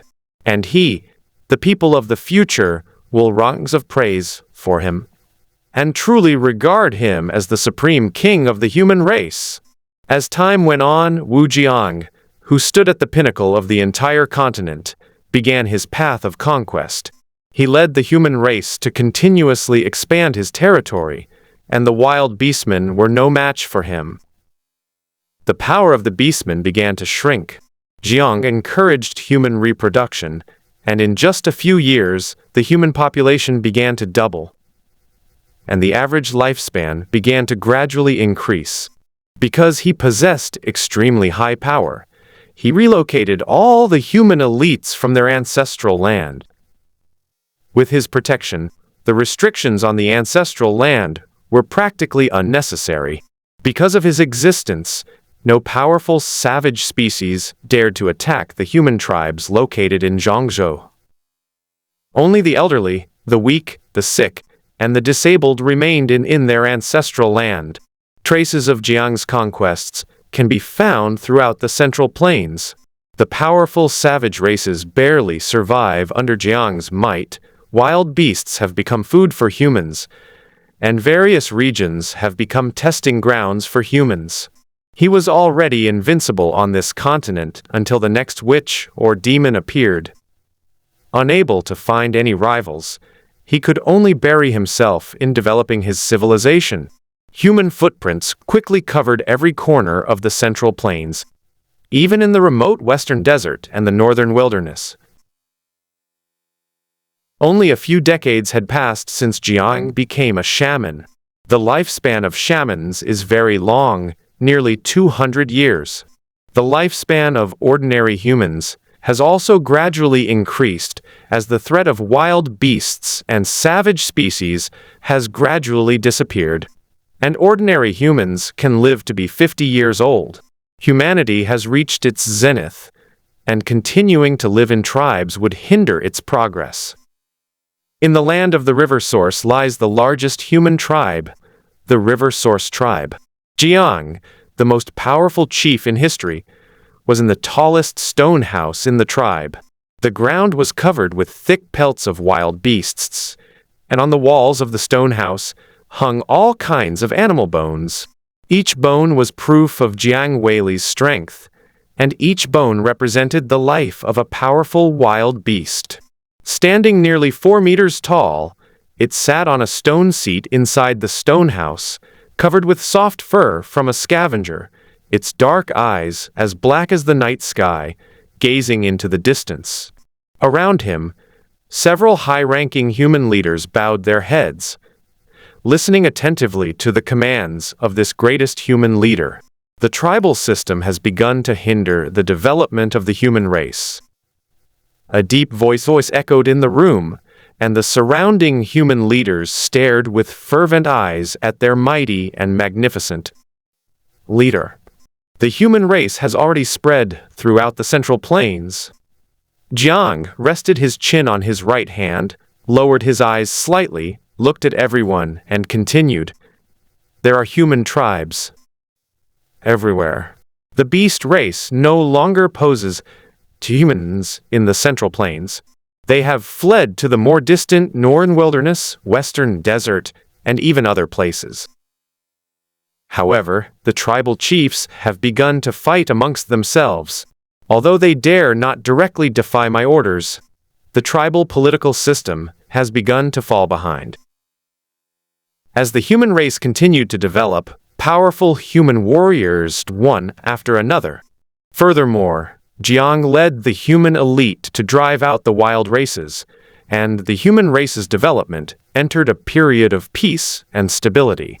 However, without external enemies, the innate tendency of humankind to fight among itself began to surface. Tribes spread across this rich land, and while each tribal chief was nominally to obey the orders of Jiang, the leader of the largest tribe, intrigue and scheming gradually began to emerge between tribes. The tribal form of government was no longer suitable for the gradually developing human race, and a more powerful and centralized form of government was needed to rule the human race. I want to establish a nation. A deep voice rang out, and the people sitting around Jiang became excited. They were all high-ranking members of Jiang's tribe and warriors who were completely loyal to Jiang. Jiang's desire to establish a country naturally won the support of everyone. Once the decision was made, on the same day, hundreds of warriors began to leave the Heiyuan tribe and rush off in all directions. These warriors were to convey the most revered shaman's command to all the tribes. Found the nation. Upon receiving the message in animal hide, the tribal chiefs fell silent in unison, and some even convened high-level meetings overnight to discuss the intentions of this great being. It is worth mentioning that the entire human race consists of nearly 100 tribes of varying sizes. Among them, the River Source Tribe, with Jiang as its leader, is the most powerful. After the River Source Tribe, there are the 8 great tribes, and below the 8 great tribes are the other smaller tribes. The 8 tribes are all extremely powerful. Although they do not have powerful shamans in charge, each tribe has a number of warriors at the wilderness level. The Southern Flame Tribe is one of them. The Nanyan tribe was founded by a wilderness-level human who came from the ancestral land of humanity and explored the southern part of the Central Plains. The area was rich in stone, and he gathered the stranded humans, established villages, concentrated the human race, and began to systematically drive away the surrounding wild beasts. After decades of development, the powerful wilderness-level expert had long since died, and the successor to the tribal leader was the son of that deceased wilderness-level human. Although he was the tribal chief, he was not very powerful. The tribe elected him because of the achievements of the previous chief. Since taking office, this incompetent second-generation chief has gradually revealed his true nature, becoming extremely tyrannical and taking pleasure in killing and fighting beasts. The tribe's people suffered greatly, but because the second-generation leader, Xiao, held the power left by the first leader and had the recognition of the greatest shaman from the River Source tribe, he continued a carefree life. After the warriors from the Heiyuan tribe delivered the message in animal hide, Xiao dismissed it with disdain. Nation building?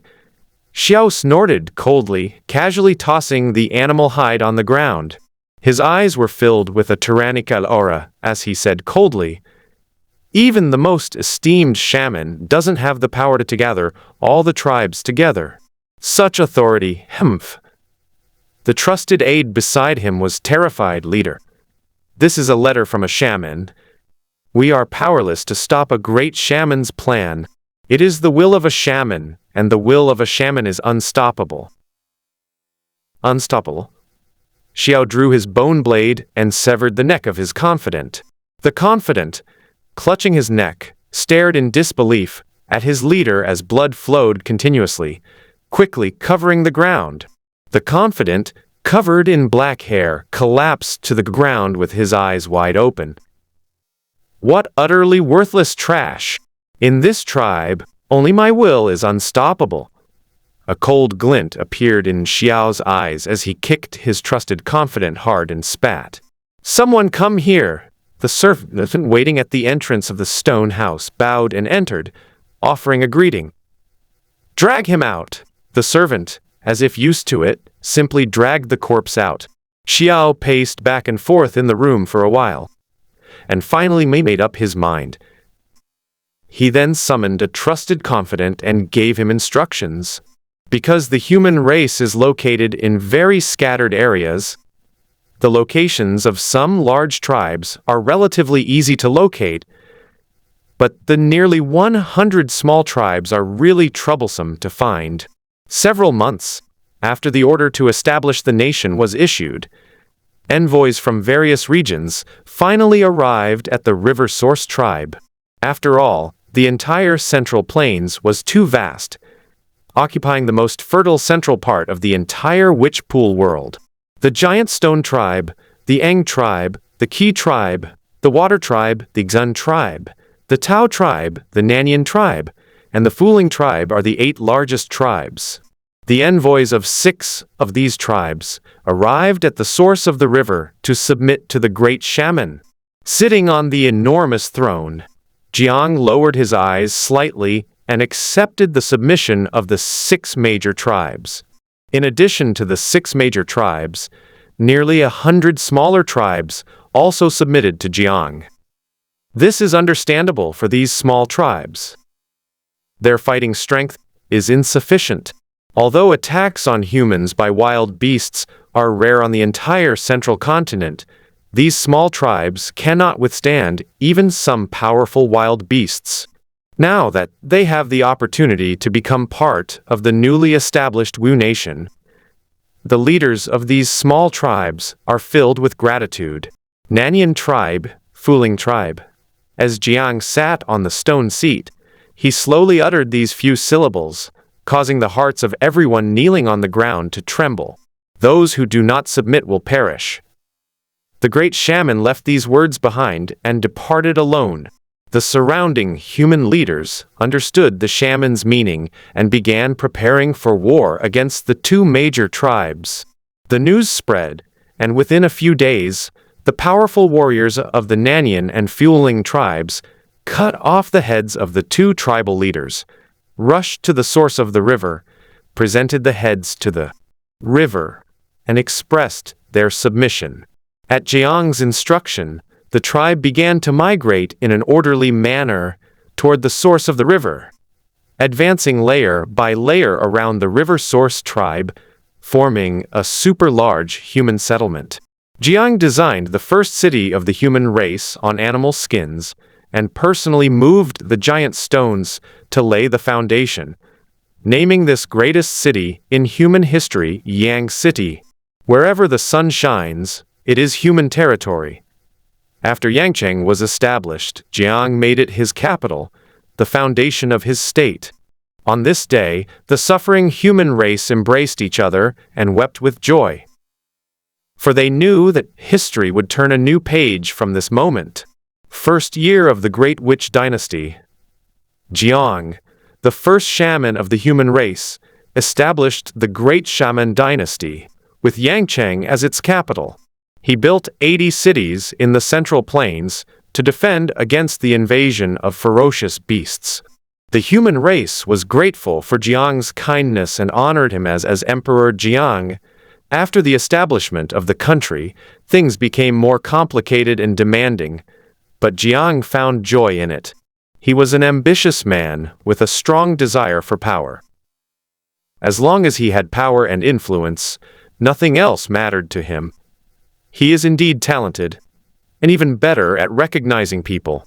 After the establishment of the Great Witch Dynasty, people flocked to Yangcheng in search of Jiang's protection. Jiang had no choice but to order the construction of 80 cities throughout the Central Plains, with each city equipped with a certain number of warriors. With the walls as a barrier, ordinary wild beasts could not be slaughtered, which gave the people of the new country a great sense of security. Besides these, there are other problems that need to be solved. First, there was the issue of food. Even though Jiang had built many other cities to alleviate the population pressure, the population of Yangcheng had already reached hundreds of thousands, making it difficult to solve the daily food problem. Jiang specially selected the sage food to harvest edible grains and fruits for artificial cultivation. In addition to the crops that could be grown, Jiang also resettled all the original tribespeople on the grasslands, taming the uncivilized wild animals and making them a stable food source. Thanks to the combined effects of plants and animals, people gradually had more food than they could eat. As a result, a market appeared in Yangcheng where people could exchange their surplus goods with others. However, this exchange also created many new problems. The most prominent issue is that people were unable to quickly trade for what they wanted. In response to this phenomenon, Jiang and others discussed it and decided to use Sang to improve monetary policy. With currency, people could trade more conveniently and goods could circulate more quickly. However, this also brought about new problems. In the process of trading goods, animal hides were often used to record the quantity of goods, and there was no accurate written description. Therefore, Jiang ordered the granary to create a script for the Great Witch Dynasty. With the establishment of currency and the improvement of writing, the Great Witch Dynasty finally began to resemble a rudimentary form of civilization. In the 20th year of the Great Witch Dynasty, Yangcheng was a prosperous city. Countless people live here. They don't have to worry about attacks from ferocious beasts or food shortages. Here, as long as you work, you will reap the corresponding rewards. The population of Yangcheng has reached hundreds of thousands. Many of the previous generation have begun to pass away.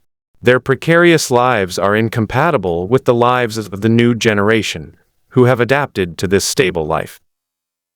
In the center of Yangcheng, inside the somewhat dark Great Witch King's palace, the building has a distinctive exterior, and the walls are carved with countless original murals depicting Jiang's victories over the wild beasts, a testament to his power. Soft carpets are laid on the ground, made from the fur of the beasts of the savage. At the end of the carpets, in the deepest part of the dark palace, a tall throne stands prominently. The throne was cast from bright red stone and was covered with patterns, giving it an air of majesty and mystery.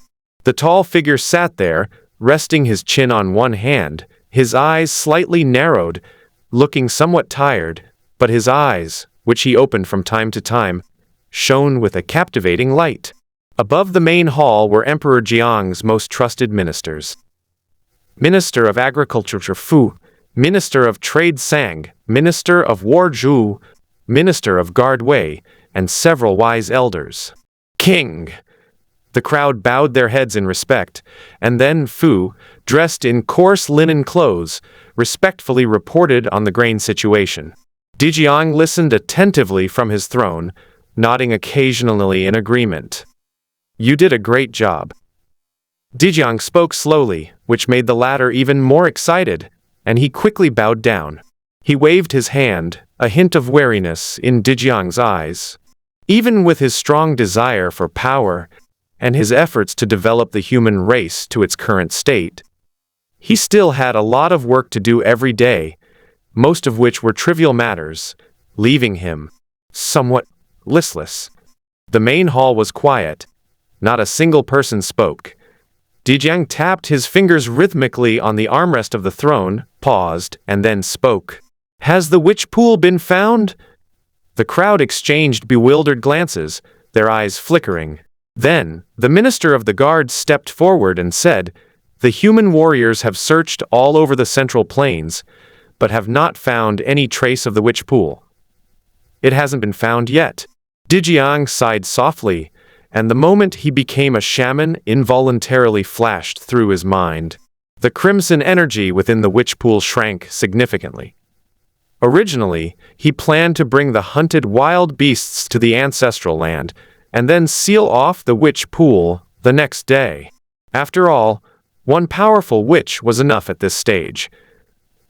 However, when they went to the location of the witch pool the next day, they found the witch pool had long since disappeared. Dijiang didn't take it seriously at the time. After all, the energy in the witch pool couldn't produce a second witch in a short period of time. Moreover, even if one did appear, in Dijiang's mind at the time, it would be perfect for a battle.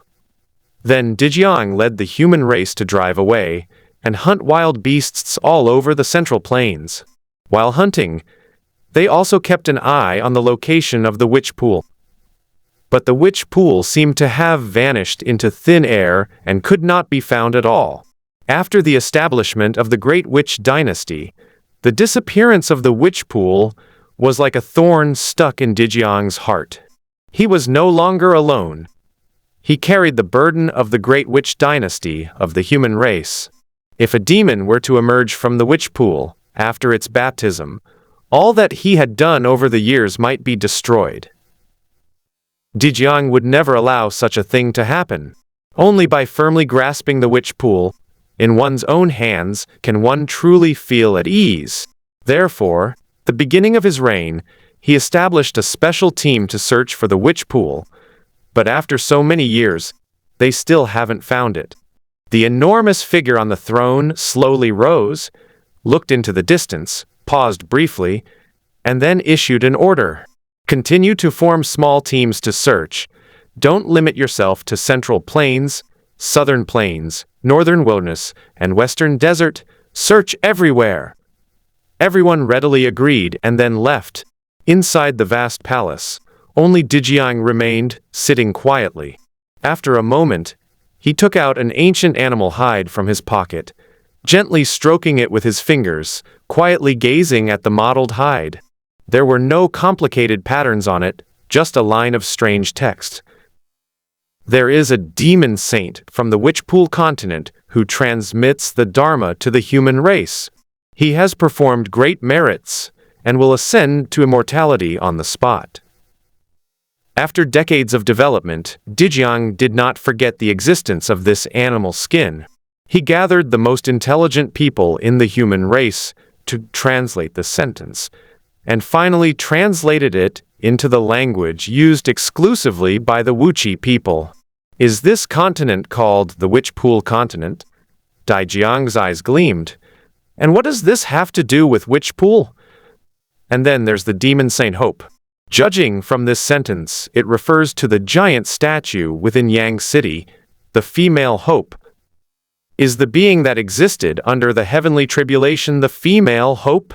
Dijiang recalled the earth-shattering tribulation of that moment. When two thick bolts of lightning struck down, the terrifying power of heaven and earth was such that even he himself couldn't have withstood two bolts of lightning in his current state.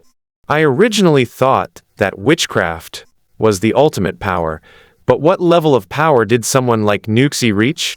Over the years, no matter how hard I try, I just can't seem to take another step forward in my cultivation, as if there's a huge barrier blocking me from the outside world. Dijiang's eyes were deep as he slowly gazed into the distance, as if he saw that towering figure from decades ago, whose height almost reached the heavens and the earth, with white clouds only drifting at his chest. A vast white radiance enveloped him, obscuring his face, but one could only sense that this being was born sacred. The magical syllables, filled with ancient simplicity and desolation, seemed to come from the distant past, long and vast, like the grand tolling of a great bell.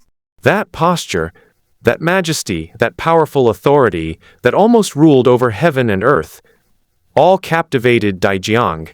Are there really beings in this world as powerful as giants? Or perhaps ascension? In this sentence, neither merit nor ascension exists in the wisdom of the Wuchi people. They can only transliterate and roughly translate them into local terms. Could it be that the ultimate goal of witchcraft is ascension? When one ascends to heaven, thunderclouds will gather, and giants will descend to earth to take the ascended one out of this world. Demon saint. Is it only by reaching the level of a demon saint that one can come into contact with beings like giants? In Dijiang's eyes, the giants were a special kind of being, a powerful and intelligent race. The giants did not belong to this world. They would only appear when someone ascended to heaven to guide the ascended person out. If Meng Kai knew this idea, he would definitely chuckle. Dijiang, don't even mention that you could never have touched the barrier between heaven and earth.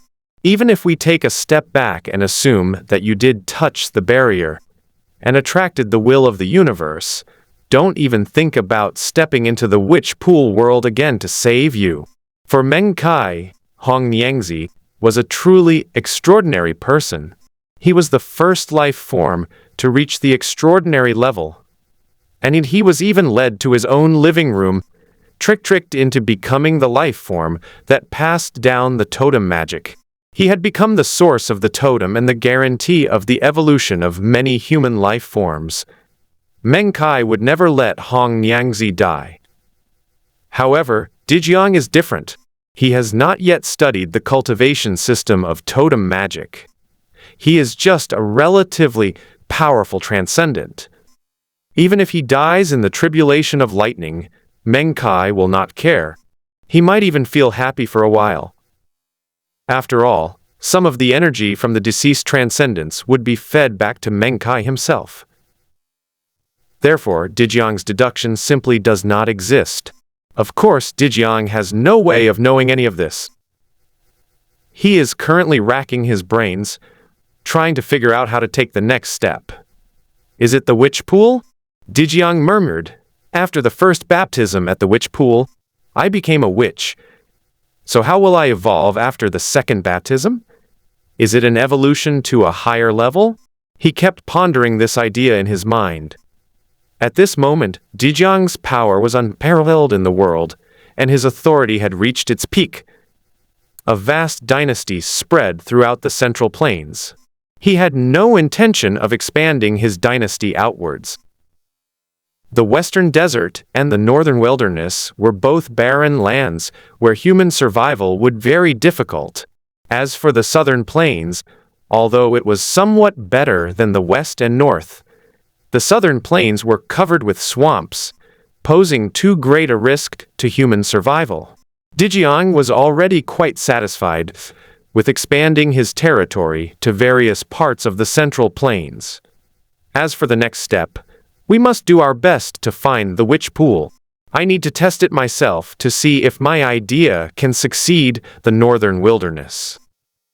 This place is located at the northernmost point of the entire witch pool world. The weather is harsh, and a large area is just a vast wasteland. On the wasteland, low shrubs dotted the landscape, and some animals adapted to the local environment searched for their food for the day among the shrubs. To the north of the wasteland lie vast pine forests. Due to the climate, the plants here typically lack well-formed leaves. To withstand the cold and store water, the trees growing here have needle-like leaves. Beneath the coniferous forest lies a thick layer of pine needles, accumulated from the fallen leaves and branches of these tall trees over the years. Swish, swish, swish. Several small, thin creatures scurried frantically through the woods, as if trying to escape something. A moment later, a huge, bee-like creature buzzed through the sky, its compound eyes darting around as it tried to find traces of other creatures. Buzz! Several flapping sounds came, and the giant bee in midair swooped down. As its wings vibrated, energy gathered between them, and a faint dark red color condensed on them. The giant honeybee was extremely fast. Its compound eyes had already spotted the small, thin creature, and then it flapped its wings and swooped down. The bee's wings had no effect on the tree needles when they touched them, but the needles, after being exposed to the energy from the wings, began to wither and turn yellow. The giant bee seemed to have known all along, completely ignoring the bee, and focusing all its attention on the delicious meal in front of it. 4 enormous arthropods grabbed the small creature, ignoring its struggles, and took flight again. The giant bee in the sky, seeing the creature struggling incessantly in its claws, showed a hint of impatience in a human-like manner. It thrust its venomous stinger directly at the creature in its hand and plunged it in. Within seconds, the creature was forcibly rendered unconscious. The giant bee continued flying. This was only the first prey, 3 more to come.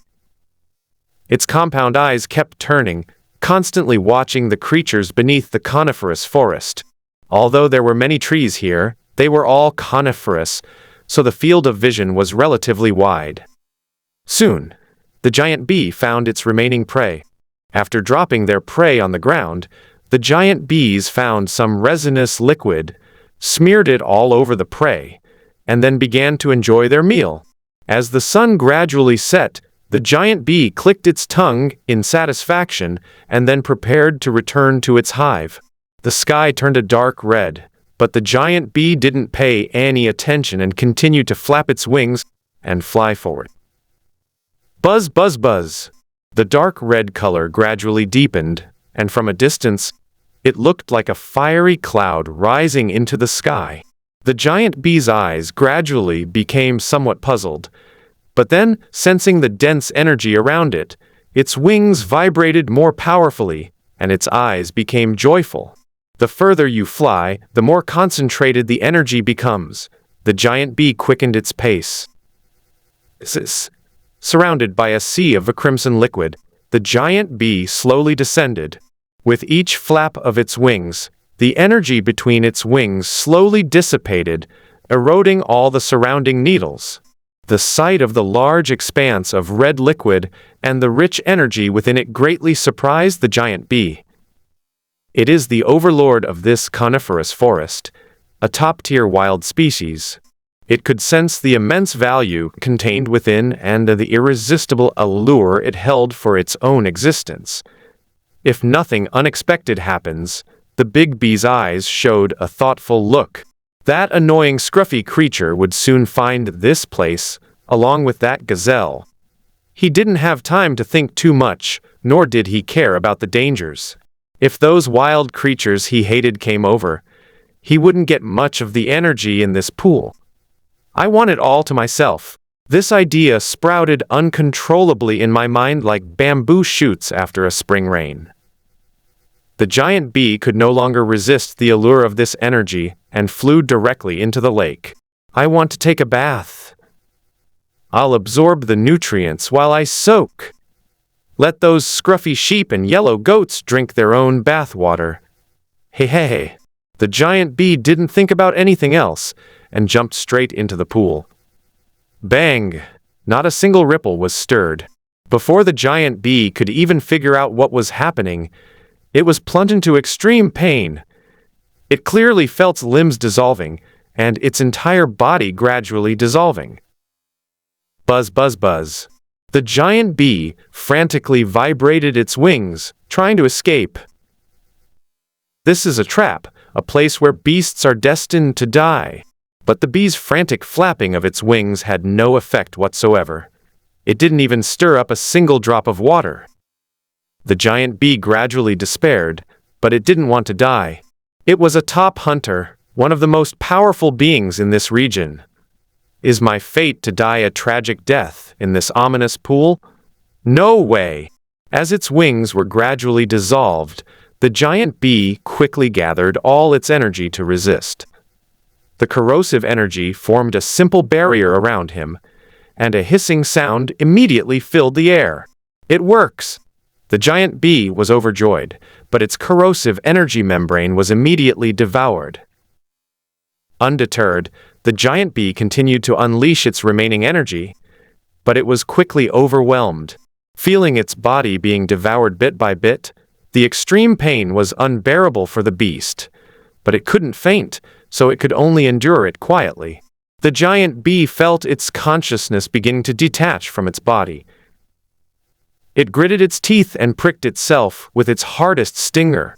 The poison needle had long since detached from itself, and all the toxins on it had been dissolved. However, due to its rapid absorption speed, the poison needle had not yet been completely consumed. He stabbed himself hard, and the feeling of his consciousness leaving his body vanished instantly, replaced by the intense pain once more. The giant bee silently endured it. It didn't want to die silently in this place. We must persevere as long as there is a glimmer of hope. Its body was completely dissolved, and the dark red energy liquid enveloped its consciousness. Energy continued to flow in, and the body began to regenerate. The bee, which had initially given up hope, suddenly felt a completely new body gradually forming. This body was larger than the previous one, and was filled with an unusual beauty. Before the giant bee could even rejoice, the energy dissolved its new body once more.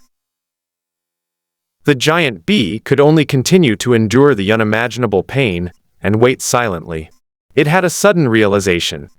Although this was a place of great misfortune, fortune and misfortune were intertwined. Surviving means becoming a completely new version of yourself.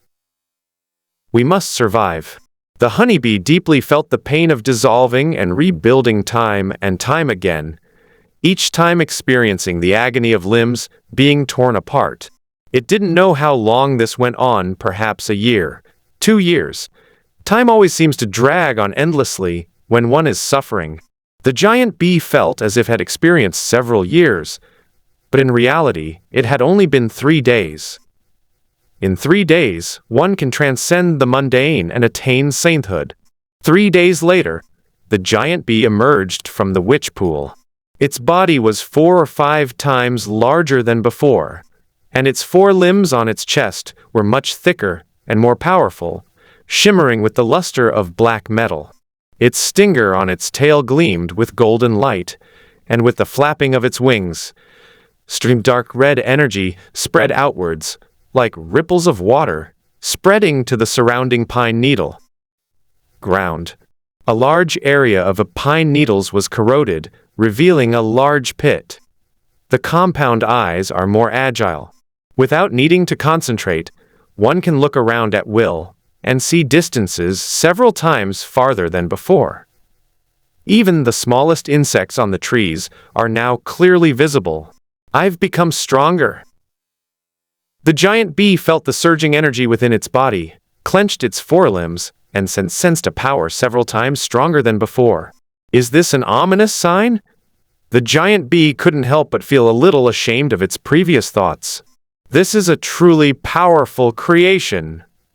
A stream of consciousness flashed through his mind, and the giant bee looked at the witch pool in front of him and sighed sincerely. After the giant bee became a demon, the energy within the witch pool gradually receded, and the strange phenomena it caused gradually disappeared. Most of the creatures that followed the dark red mist felt the energy constantly draining away, and some powerful savage species quickened their pace. Bah! A sharp sound rang out from the sky. The giant bee looked up, its enormous wings almost completely blocking out the sun, and a large shadow covered the giant bee on the ground.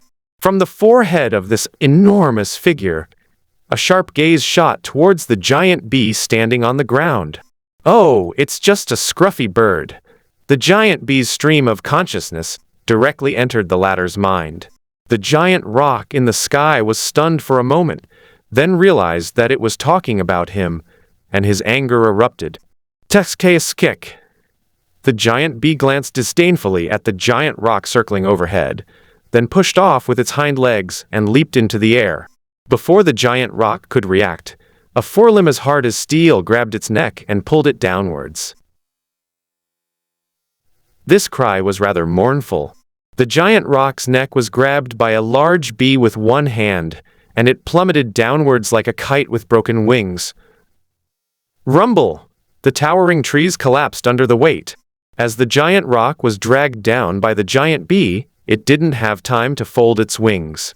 Even with the energy protecting it, the ground beneath the rock was a forest, and the immense force nearly broke its wings. Blood splattered, and the giant rock cried out weakly, "You little brat, I finally caught you today." The stream of consciousness was transmitted directly to the giant rock's mind, and the giant bee responded with a resentful hiss and a humiliated curse. Roar!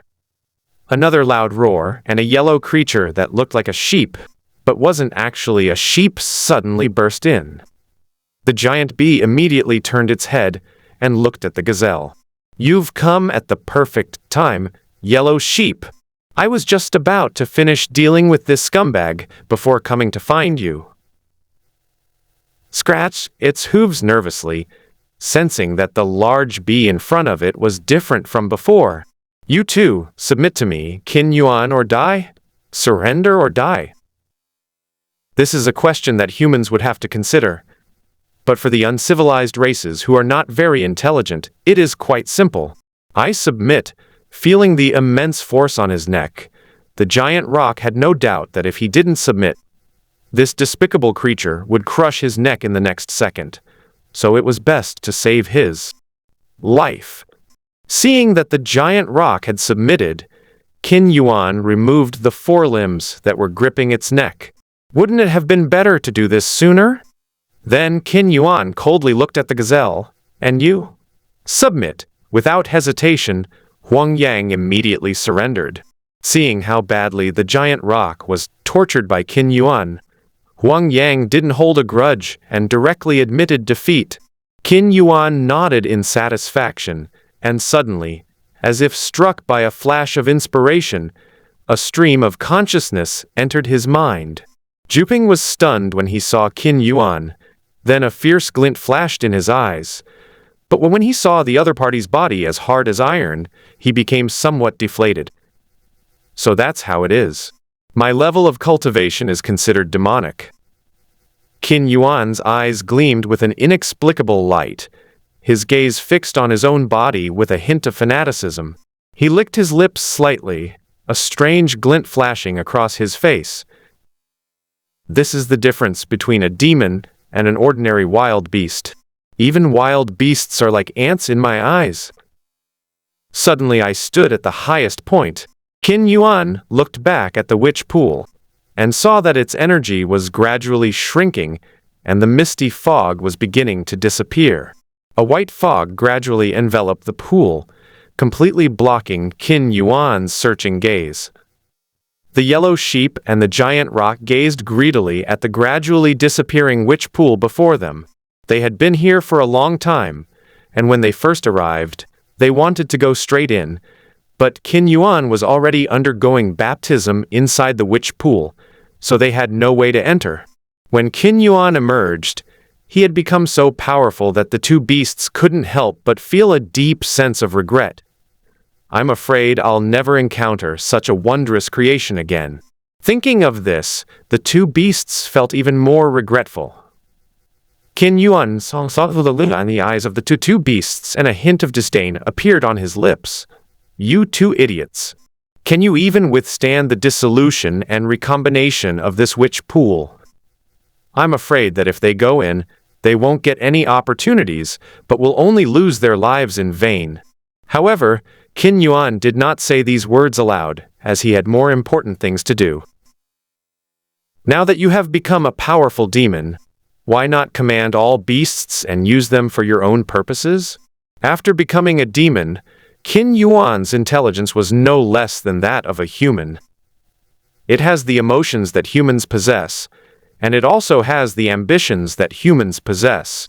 Moreover, it now possesses the strength to match its ambitions. Looking at the yellow sheep and giant rock crawling at his feet, Qin Yuan smiled faintly. This is just the first step. 1 year later, the border between Zhongzhou and Beihuang, a massive city built against the mountain, stands here. The entire city composed of dark gray shield rock, with large blocks of rock stacked together to form the strongest defensive line. But at this moment, the entire city was filled with wails of agony. The city's outer walls were already damaged, covered with human corpses, and blood stained the earth. Inside the city walls, large numbers of beastmen were wantonly hunting and killing humans. The sounds of wailing and roaring beasts filled the air. Above the sky, a huge figure silently looked down. It was none other than the northern wilderness demon Qin Yuan. Within the city below, several powerful savage-level humans were fighting against the yellow sheep and other savage species. The humans were all covered in blood, fighting with all their might and igniting their totem power. Ordinary humans fled in all directions, leaving behind only ruins and rubble. Run! These wild beasts are coming! Several wild beasts spotted a few lone humans, their eyes gleaming with bloodlust. With a roar, they gave chase. These are swift wolves. We have no way to escape. A cry of despair rang out, and the few lone humans couldn't help but show expressions of despair. A young woman draped in animal skins clasped her hands together and cried out in anguish. Why are there no powerful warriors to save us? The crowd fell silent, watching the fight in the distance. The figure in the sky. A pallor gradually crept into their hearts. I still remember that figure in the sky. With a flap of its wings, the fortified city of the north was shattered in two. Countless houses collapsed, and countless people died tragically. What followed was a large-scale attack by the beastmen. Several wild beasts were stopped by the most powerful wild beast warriors. But the ordinary beasts and humans simply couldn't keep up. The wolf was incredibly fast. Under the angry and desperate gazes of the crowd, it leaped into the air, making several quick movements, splattering blood everywhere. Such scenes exist in various parts of the city. Humans are slaughtered by wild beasts. The city's warriors are powerless to resist so many beasts, and with the giant shadow in the sky, they have no to fight wholeheartedly. Die! A warrior of the desolate realm watched as his comrade, who had just fought alongside him, was torn in two by a beast's claw. His eyes turned bloodshot, and he roared to the sky. His blood flowed faster, and in his rage, the power of his totem ignited even faster. While this may grant immense power in the short term, It comes at the cost of life force, and is irreversible. Ah! Having gained power at the cost of igniting the totem with his life force, the warrior was now convulsing in pain all over his body. But thinking of the tragic deaths of his companions, his crimson eyes looked at the two savage races, and a large number of wild beasts, surrounding him like a wild beast. The aggressive gaze made the beastman tremble, and unconsciously take a few steps back. "You beasts! Ha ha!" The bone blade in his hand was several times faster than before. The warrior pushed off with his feet, his entire body leaping into the air, and with lightning speed, he sliced through the soft necks of these beasts. Sizzle! Fresh blood gushed out, splattering all over the human warrior's body.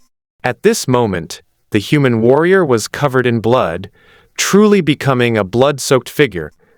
Not only his own blood but also the blood of wild beasts. The savage species in the form of a raccoon and a deer hare hesitated upon seeing this. Although they were not very intelligent, they still possessed some. Seeing this human who resembled a demon god, they couldn't help but feel timid. The human warrior, at the savage level, laughed loudly, tearing apart a beast in front of him, his fierce eyes fixed on the two savage creatures. Before the two wild beasts could react, the human warrior mobilized, limited, and swung his sword with all his might at the wild beast in deer form. Tear! A small wound, barely an inch long, was left inside the deer's neck. The human warrior who had swung the blade could no longer hold on. He clearly felt his life force gradually disappearing, and his consciousness began to blur. Am I going to die? Watching the deer-like wild creature run off into the distance, the warrior gave a bitter smile. He no longer had the strength to chase after it. Deer and raccoon dogs were known for their speed, and his life force was almost gone. He simply didn't have the ability to catch up.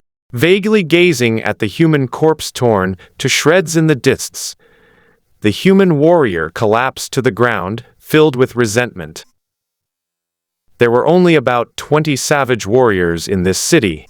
They were naturally not afraid of ordinary wild beasts, and they could even defend the city walls. But they never expected that a great demon would break through the entire city in one blow. Savage creatures, which were usually hard to find, gathered together like an army and launched an attack on the city. Of the more than 20 wilderness-level warriors, less than 6 remain. Even warriors of the beast-class level were few and far between after the frenzied attacks of the wild beasts. Boom! With a single punch, Duan Shan, the city lord, repelled a wild beast. He was panting heavily, and blood trickled down his arm. Around him were the few remaining wild-level warriors. City Lord, one of the savage-level beings spoke up. We will hold off the remaining savage creatures. You should leave quickly.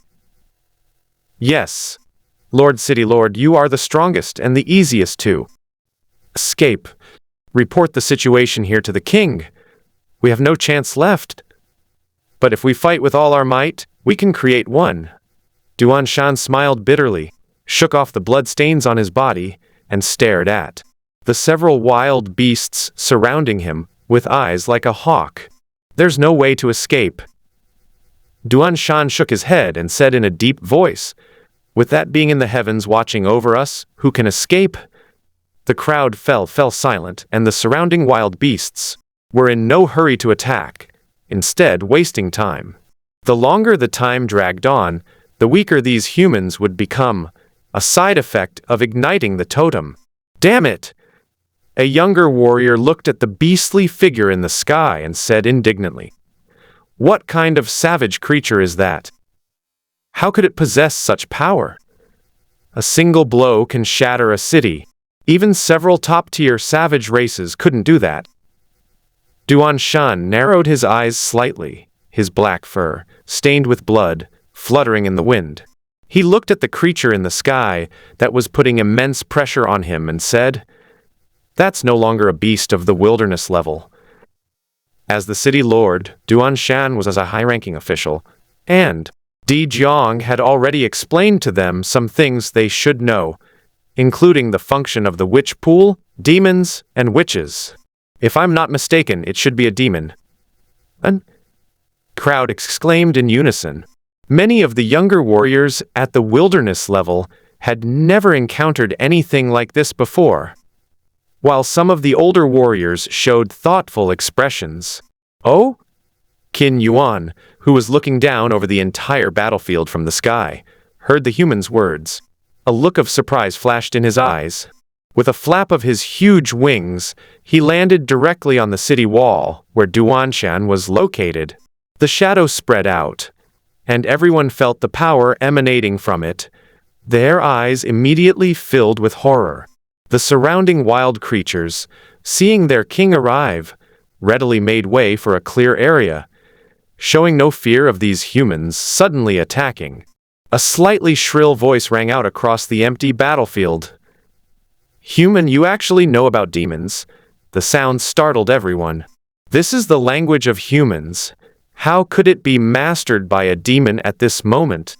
Although somewhat incredulous, everyone watched Qin Yuan, who had suddenly descended from the sky, with wary expressions in their eyes.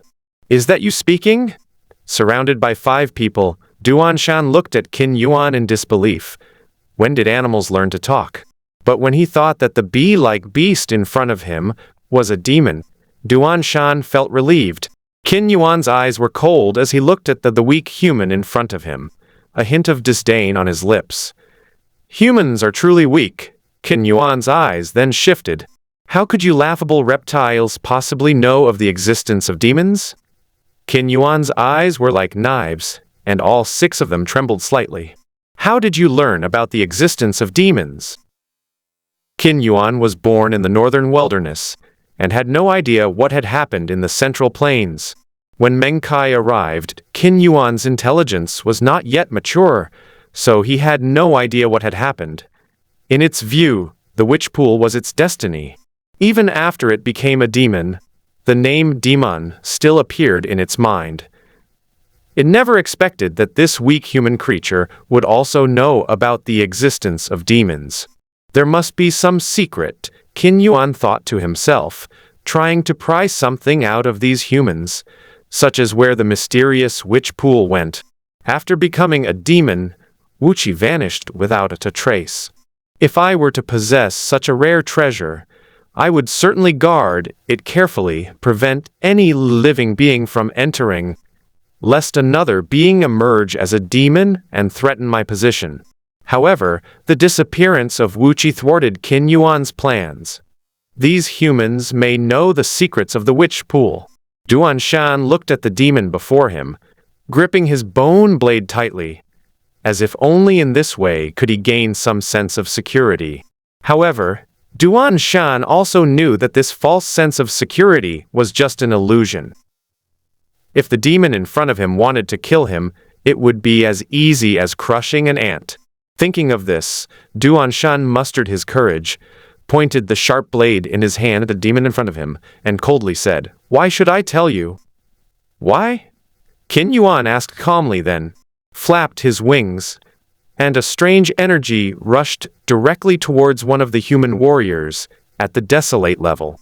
Before the soldier could react, he was struck in the body. "Ah!" A howl rang out, and the others looked at the soldier, feeling a chill run down their spines, and a cold shiver run down their spines. The warrior seemed to melt, from head to toe, like a burning candle, melting away bit by bit. Head, chest, hands, legs. The remaining 5 watched, helplessly as their once vibrant companion was gradually dissolved into nothingness, leaving only a pool of murky liquid on the ground. Duanshan's eyes were bloodshot, and he felt his scalp tingling. His arms trembled slightly as he stared at Qin Yuan in front of him with a look that seemed to be ready to devour him. "Do you know why?" Qin Yuan said calmly, still thinking that he had just killed an insignificant ant. In fact, to Qin Yuan, the wilderness level was nothing more than ants. The remaining 4 turned deathly pale. This way of dying by melting was truly terrifying for these human warriors. Duan Shan felt a bitter taste in his mouth. Is this the power of a demon? How can it be so mystical? He was an old man from the time Dijiang founded the country. He had the honor of seeing Dijiang make a move. Dijiang was a great shaman, on the same level as demons. Why didn't Dijiang have such supernatural powers? It's not that Dijiang doesn't have the ability. It's just that the wild tribes simply can't get Dijiang to use his full strength. Why go through all that trouble when a simple punch would suffice? Duan Shan naturally didn't understand Dijiang's thoughts. He simply felt that the demon before him possessed incredibly strange abilities. Who can withstand such power? The image of Dijiang's majestic figure appeared in Duan Shan's mind, and he slowly suppressed the fear in his heart. You may be a demon, but our king is a sorcerer. Witches and demons are on the same level.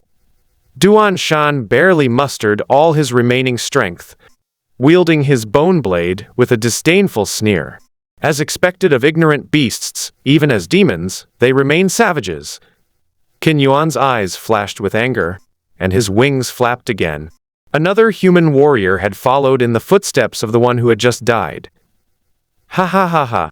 Duan Shan laughed wildly, making Qin Yuan frown deeply. Are these humans insane? Duan Shan was not insane, though his eyes flashed with madness. He suddenly sprang up and broke free from Qin Yuan's suppression in an instant. Swish! Swish! The broken mountain receded directly backward, its life force filling the totem on its right arm. It felt as if flames were burning in his chest, and the surging power from his right arm every part of his body. Bang! Bang! The sound of a huge fist smashing into flesh rang out. It turned out that Duan Shan's retreat was not to escape, but to kill. Qin Yuan stood before him. The savage race in front of him had retreated quite far, making it unrealistic to kill them. But the ones behind were a different story. The wild beasts behind them still surrounded them tightly. Instead of choosing those tough, untamed species to achieve a one-hit kill, we must choose those with thin skin and low health. A wild bird species. That's it! The power gained from pouring one's entire life force into the totem is incomparable. Its speed is at least 3 times faster than before. Duan Shan is a top-tier warrior of the wilderness race. Such a blow was something that the wild bird species simply couldn't dodge. One strike, and he's dead. Blood gushed down its long neck, and the bird's eyes began to glaze over as it looked at the blood-soaked human in front of it with confusion. It still didn't understand why it had died at the hands of a human in an instant. Qin Yuan's eyes flashed with anger, and a beam of energy shot directly toward the broken mountain. It never expected that this weak human would break free from its suppression and even have the strength to kill a wild beast. As the energy entered his body, Duan Shan clearly felt his body being corroded by something, inch by inch, starting from his head and continuing downwards. Duan Shan faced the direction of Qin Yuan, a mocking smile tugging at the corner of his mouth as his life slowly slipped away. Even if Qin Yuan didn't make a move, Duan Shan would still die. Qin Yuan's eyes flashed with gloom. When he saw the remaining 3 human warriors, he casually waved his hand, and the 3 of them shattered into pieces like dried stone statues. What a bunch of arrogant ants! Qin Yuan's eyes flickered as he looked at the apocalyptic scene in the city. Cries and screams filled the air, blood stained the earth, wild beasts were slaughtering humans indiscriminately, and flames soared into the sky. This city was about to meet its end. Kill them all, leave no one alive. A soft voice rang out, and the surrounding wild beasts nodded slightly. Qin Yuan took off and disappeared into the horizon. The participation of the wild races in the war made humanity even more desperate. One life after another was lost. Whether it was human warriors, the old, the young, women and children, they either became corpses on the ground or became a feast for wild beasts. It's not about morality, it's about survival. Under the afterglow of the setting sun, the dilapidated northern city resembled a vividly colored oil painting, tragic and bloody. Not only the northern cities, but also 3 or 4 cities deep in the central region were completely flattened by the Beastmen army led by Qin Yuan. The name of the demon king Qin Yuan gradually began to spread among the human race in Zhongzhou, Yangcheng. Within this human royal city, a rumor has caused a slight disturbance. It was the 22nd year of the Great Witch Dynasty. 22 years of peace had made most of the humans in Yangchengfeng forget the hardships of surviving on this land. With peace reigning for so long, most of the younger generation had not experienced the hardships of surviving under the Beastmen. They lived carefree and happy in Yangcheng, relying on the legacy of their ancestors. The arrival of rumors, however, began to fill them with fear. A ferocious beast has appeared in the northern city, leading a horde of animals to conquer several cities. Orcs attacking the city? Really? Of course it's true. It's said to have been a horrific massacre. Almost the entire slaughtered. My God! What are we going to do? Will this horde of beasts charge all the way to Yangcheng? You never know. It's said that the king of that beast herd is a demon. Do you know what a demon is? Have no idea. Anyway, they seemed incredibly powerful. Humans at the desolate realm level were no match for them. They were killed in an instant. Can our human race stop them? As long as we keep them outside Yangcheng, the rest of the area doesn't matter. But he knows. That demon king is said to be named Qin Yuan. We don't even know if our king is a match for him. Qin Yuan? Hopefully, our king can stop it. How ridiculous that a tiny demon dares to call itself a king. Various rumors began to spread wildly within Yangcheng, and the name of the northern wilderness demon, Qin Yuan, began to be remembered by everyone. Qin Yuan can speak human language, is ferocious and evil, and has the strange ability to melt people. He has many wild beasts under his command, and humans cannot withstand his casual attacks. Whether true or false, these remarks gradually began to cause panic within Yangcheng. Inside the royal palace in the center of Yangcheng, Dijiang sat on the throne at the top. As he listened to his subordinate's report, a mocking smile gradually appeared on Dijiang's lips. Has the human race become like this after so much peace? The voices weren't loud, but since everyone in the hall was a powerful, high-ranking official, every word reached their ears. Your Majesty, the best course of action now is to deal with the northern wilderness demon Qin Yuan.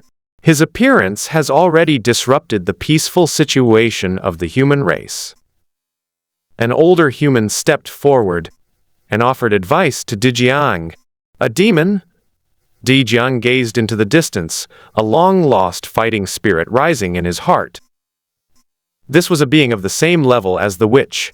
Wu Qi has gone to the northern wilderness. Dijiang thought to himself. Qin Yuan has become the demon king, so Wu Qi will inevitably disappear again. The next place will likely be the western desert or the southern plains. Thinking of this, Dijiang ignored his ministers and instead ordered the human warriors to search for all parts of the western desert and the southern plains. After issuing the order, Dijiang, who was sitting upright, continued to speak. The beastmen are rampant, and the demon king Qin Yuan has invaded the central plains, killing our human race. Naturally, we must punish them. Dijiang then said calmly, but the level of demons has reached the extraordinary, and ordinary people have no way to resist them, except for me. Give the order. Dijiang rose from his throne, his voice devoid of any emotion. Assemble the army. I will personally lead the troops. Half a month later, The army assembled outside Yangcheng. Dijiang's 4-meter height made him stand out in the crowd. Most of the soldiers were at the enemy beast level, and there were also quite a few at the savage level. Under Dijiang's leadership, they began to conquer Qinyuan. The crowd stared fervently at the enormous figure at the front. Just how powerful was the king, who hadn't made a move in over 20 years? No one knew, not even Dijiang himself, that he had no powerful opponents of his level to compare himself to. He only knew that he was strong, but he didn't know exactly how strong he was. A fierce wind howled, dust filled the sky, and the entire army, led by Dijiang, marched northward. Outside the Witch Pool world, Meng Kai watched this epic battle through a telescope. What kind of sparks will fly when two extraordinary first-tier beings from this world collide? A battle at an extraordinary level. Meng Kai was really looking forward to it just thinking about it. Mastery scoffed from the side. He's only at the first level of the extraordinary realm. What's so interesting about that? In the real Great War of the universe, the first level of transcendent beings has no chance to participate at all. They don't even qualify as cannon fodder. Meng Kai pursed his lips, neither agreeing nor disagreeing. I'm just an ordinary person right now, not even at the extraordinary level yet. It's too early for me to be talking about wars between cosmic-level powerhouses. At least for now, the battles between first-tier extraordinary beings are worth learning from for Meng Kai. Meng Kai scratched his head, and suddenly a question came to mind. Mastery, are the transcendent level 1 beings in the real universe and the transcendent level 1 beings in the sandbox world the same? Of course they are not the same. Mastery leaped over with a kick, circled around Meng Kai, and then said, "The rules of the world are different, and the powers used by the extraordinary are also different. Our universe is a fully governed main universe, while the sandbox world is constructed solely from the core of the sandbox, which is the seed of civilization. The creatures in the sandbox mostly need to rely on the rules of the seed of civilization. For example, in the current Witch Pool world, its top level is the first level of transcendence. Within it, beings like demons or witches are the most powerful beings in the entire world. People like Dijiang or Qinyuan can unleash greater power by utilizing the broken rules contained in the Witch Pool, but once they leave the Witch Pool world, they only possess the strength of the first level of the extraordinary realm, and the benefits brought by the Witch Pool are completely lost. Does that mean the Witch Pool gave them some kind of buff or ability? What about the different sandbox worlds? What would happen if Dijiang stepped into another first-order world? Be suppressed. Mastery said, "The laws governing different worlds are different. For native life, this is a benefit, but for foreign life, it becomes a detriment. Unless it is a fusion of worlds of the same type, the seeds of civilizations will merge with each other. Let's talk about this when you've evolved more worlds. At least in the short term, we can't do this kind of integration." Meng Kai sighed. Extraordinary indeed. Only after reaching the first level of transcendence can one continue to evolve a second-level world. Compared to the first-order world, the second-order world is full of greater possibilities. However, the evolution of civilization is far from easy. Although the flow of time can be increased, once the flow of time reaches a certain level, life in this world simply does not have enough time to think, let alone evolve civilization. The opportunity for Meng Kai to become extraordinary is not far off. Meng Kai sat in his chair, gazing at the white clouds drifting in the distance, lost in thought. At this time, it was at the border between Zhongzhou and Beihuang. After several days of travel, Dijiang, nearly 5,000 powerful human warriors to the northern city, the demon king Qinyuan, had long known about the arrival of the human army through his beast army. Out of caution, he withdrew from the central plains and stationed his army in the northern wilderness. After destroying several cities, Qin Yuan realized the true strength of his enemy, a witch as powerful as it, even more powerful than himself. After all, Dijiang had been a sorcerer for over 20 years, while he himself had only just broken through. Despite this disparity, Qin Yuan was not afraid at all. He was very confident in his strength. In his view, humans were inherently inferior to beastmen, and even the demon king Qin Yuan, who was of the same level, was not afraid of him at all. Even in the worst-case scenario, where I can't beat him, he probably can't keep me here. Has Dijiang arrived yet? As Qin Yuan listened to the news his subordinates had gathered, he looked into the void, where a majestic figure seemed to be approaching. Although it was pitifully small compared to his own size, its aura was as imposing as a deep pool and a towering mountain. Qin Yuan and the other wild creatures, who had always lived in the northern wilderness, had never heard of the establishment of a human kingdom, nor had they heard of Dijiang. Their understanding of Dijiang was limited to information revealed by some humans in the cities that the beast hordes had breached. The yellow sheep and the giant roc lay prostrate on either side of Qin Yuan. These two wild creatures were Qin Yuan's most trusted subordinates and top-tier beings among the wild creatures. The giant roc's eyes gleamed with arrogance. It had no affection for weak creatures like humans, regarding them merely as food for the beastmen. King! The giant roc's consciousness was transmitted to Qin Yuan. None of the beast races had the ability to speak. Even the wild beasts could only communicate at the level of consciousness through the transmission of energy. Let me go! This is a request to fight. After following Qin Yuan, Zhu Peng was initially somewhat resentful, but as Qin Yuan's strength gradually became apparent, his unruly nature slowly subsided, and he has now become Qin Yuan's most loyal follower. In its view, even if Dijiang was the strongest among humans, he was nothing more than an ant compared to the powerful beastmen. The name Dijiang was well known in the Central Plains, but it did not have much influence in other regions. It wasn't that Dijiang unwilling to spread the human race to every corner of the world, but rather that he couldn't. Although the human race has an amazing ability to reproduce, it has only been a little over 20 years.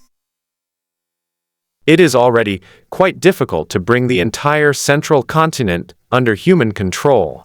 Even within the central continent, the human race is concentrated in various cities and lives in the cities.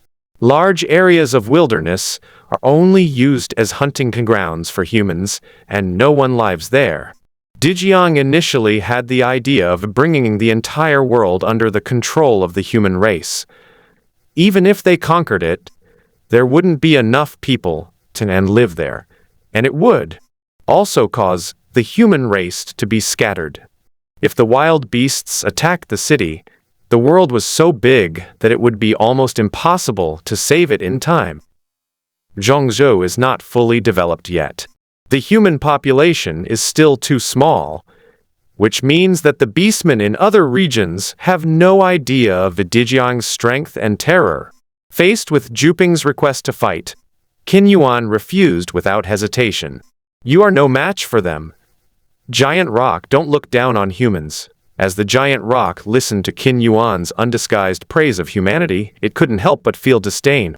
Although humans are weak, their wisdom is unmatched by us. The totem cultivation method they possess is a manifestation of this wisdom. As the king of the human race, Dijiang couldn't possibly be brainless.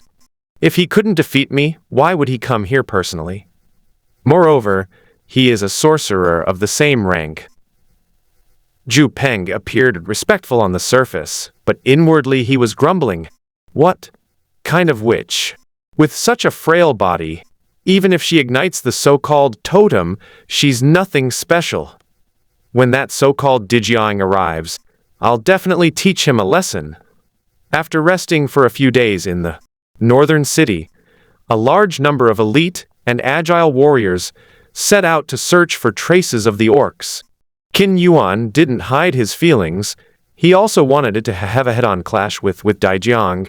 After becoming a transcendent being, the loneliness of having no opponent was something no beast could understand. The next day, Qin Yuan swaggered out from the northern part of Beidi City, with endless beast hordes below, and countless wild beasts hidden within them. Inside the city of Northland, the human warriors had clearly also discovered traces of these beast hordes. Dijiang, sitting inside the makeshift stone house, showed a hint of surprise before regaining his composure. "Do you want a fair and square battle, Qin Yuan?" Human warriors began to pour out of the northern city, confronting the beast hordes from afar. Dijiang took the lead, but he had no weapon in his hand. At his level, weapons were meaningless to him. Dijiang looked at the endless herd of beasts in front of him, and the huge figure above the herd looking down on the entire land. The feeling he got from that figure was completely different. It felt like they were of the same level. Qin Yuan!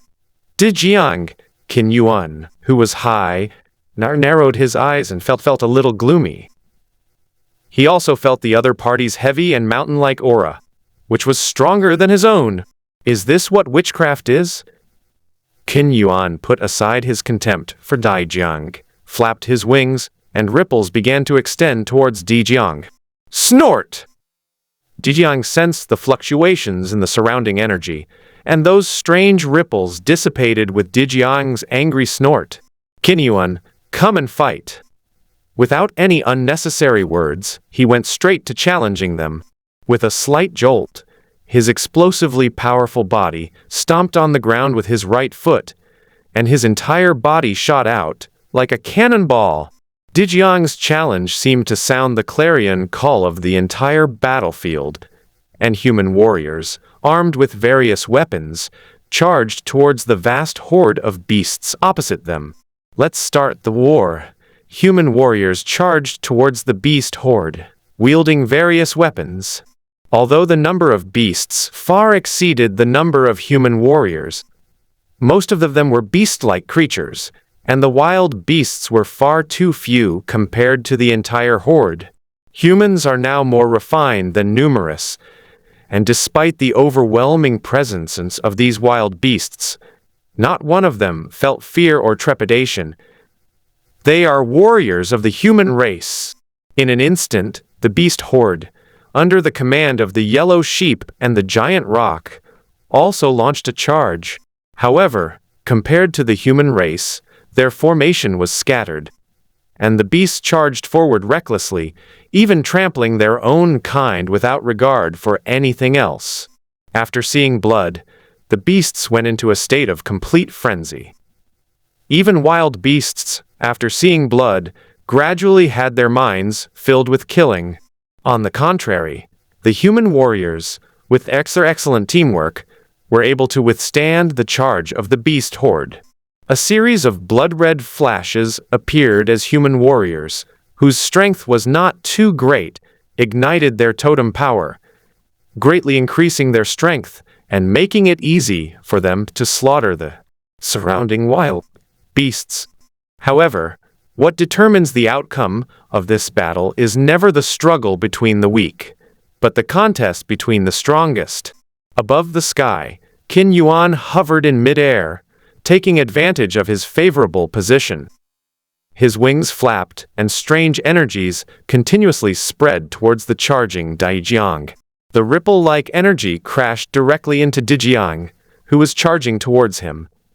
Dijiang frowned slightly but ignored it. The ripples penetrated Dijiang's clothes and severely corroded his body. However, the shaman's body was incredibly tough. It was a body that had been baptized by the shaman pool. The dissolution and reorganization that Qin Yuan had experienced in the shaman pool were all things that Dijiang had gone through. So why should he fear the erosion of these energies? The bronze skin was completely unaffected by the energy erosion. It didn't even leave a faint mark. A trivial skill. Daijiang condensed energy in his hand, black light enveloping his fist, and slammed it fiercely towards Qin Yuan's body. Bang! Qin Yuan didn't dodge. Instead, he took the punch head-on.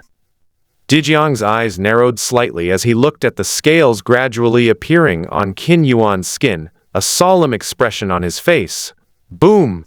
With a single punch, the sky had nowhere left to lean on, and Dijiang plummeted straight down. Qin Yuan and Dijiang exchanged glances, both knowing this was just a test. Before Qin Yuan could react, Dijiang leaped again, this time his hands like knives, slashing fiercely at Qin Yuan's neck. Qin Yuan, however, would not let him have his way, and with a flap of his wings, he dodged the sharp, knife-like hands. Then, its two forelimbs, as hard as metal, fiercely clawed at Dijiang's exposed back. If the claws landed, Dijiang, unlike a demon, would definitely be injured. Dijiang's attack failed, and he felt a chill on his back. Streams of energy surged out, and the strange black energy condensed into a small shield-shaped object, covering his back. Clang! With a loud bang, the black energy, seemingly forged from crystal, revealed faint patterns beneath Qin Yuan's claws, appearing and disappearing intermittently. Qin Yuan's heavy blow did not damage the crystal armor in the slightest. Dijiang landed, his expression gradually becoming solemn. Behind him, where the crystal armor had been forged, a dark red, eerie energy was constantly eroding it, the energies interacting and emitting a sizzling sound. Dijiang waved his hand to remove the black crystal armor, and his eyes gradually sharpened. A strange corrosive ability? Qin Yuan flapped its wings in the sky, looking at Dijiang on the ground. With a hook of its front claws, another strange scarlet energy adhered to Dijiang's right side. Swish, swish. Like a sharp arrow, the strange energy shot directly towards Dijiang. Dijiang's expression was solemn. This corrosive power was truly terrifying. It seemed that the ripple-like corrosive power emitted when Qin Yuan flapped its wings was just a piece of cake. This level of corrosive power was Qin Yuan's true ability. This is really tricky. Dijiang's current state is merely a physical body. Even though its defense is strong, it's nothing like the terrifying defensive power of the powerful scales possessed by the opponent. In other words, if his physical body were to be eroded by this strange energy, it would be a real problem. Dijiang leaped and dodged the crimson energy, but the energy, under Qin Yuan's control, kept shooting towards him. Other human warriors or beastmen on the battlefield who came into contact with this strange energy quickly began to melt. Seeing this, the surrounding creatures quickly made way for the two big shots to avoid getting involved. However, extraordinary energy is not something that can be avoided at will. Qin Yuan saw that his methods were no match for Dijiang. Suddenly, the strange energy split into several pieces and shot out in different directions. Dijiang paused, watching the energy relentlessly slaughtering human warriors on the battlefield. His eyes filled with rage. This can't go on. Looking at the energy that had split into several pieces, Dijiang felt a chill in his heart. Put aside any thoughts of friendly competition. This is a war between two races. Play hard. A murderous intent surged within Dijiang, and his murderous eyes, almost tangible, shot towards Qin Yuan in the sky. Qin Yuan was startled, but quickly recovered and chuckled. No matter what methods you use, I already have the advantage in the sky. I can't do anything to you, but if I slaughter the entire human race, what can you do if you're all alone? Thinking of this, the strange energy controlled by Qin Yuan accelerated even further. On the battlefield, human warriors, whether beast level or savage level, cannot escape being melted when touched by that strange energy. Dijiang clasped his hands together, and a powerful energy emerged from within his body, gradually enveloping him in black. What kind of trick are they up to?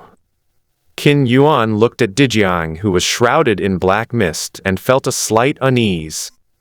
He then forcibly dispelled the feeling. We're both extraordinary beings. I don't believe you can do any to me. Thinking this to himself, he showed no mercy with his hands, gathering streaks of scarlet energy and rushing directly towards Dijiang. This is a great opportunity. The black mist enveloped everything, and the surrounding heaven and earth energy was sucked into the black mist like a whale sucking in water. A series of chanting sounds arose, and the black mist almost turned into a liquid. Qin Yuan's face darkened. His proud ability to corrode had entered the black mist as if it were a mud ox sinking to the sea, causing no ripples whatsoever. Qin Yuan began to sense a sense of crisis. What exactly did Dijiang want to do? Boom! The black mist surrounding Dijiang exploded, revealing a peculiar figure in the surroundings. This is... Qin Yuan's eyes narrowed. He sensed immense danger emanating from that figure. Call out. The moment Qin Yuan sensed something was wrong, he flapped his wings and left the place he had just been. Still shaken, Qin Yuan glanced up and saw the strange figure appear directly where he had just been standing, a black spear flashing past. Qin Yuan broke out in a cold sweat. If he had been even a fraction slower, his head would probably have been pierced through by that spear's edge. Qin Yuan had no doubt about the armor-piercing ability of that spear's light. What kind of ability is this? The moment Qin Yuan had this thought, he felt a chill run down spine, and that immense sense of crisis. Run! Run! He mobilized all his energy and gathered it at his wings, causing the wind and clouds to surge. Qin Yuan instantly flew to a distant place. A streak of blood fell from the sky.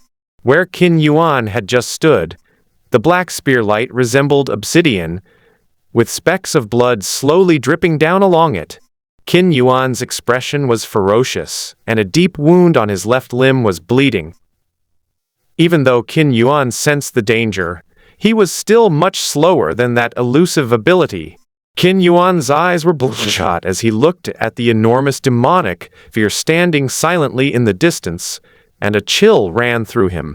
The figure that had appeared where he had just been standing was now completely exposed to Qin Yuan's eyes. Dijiang!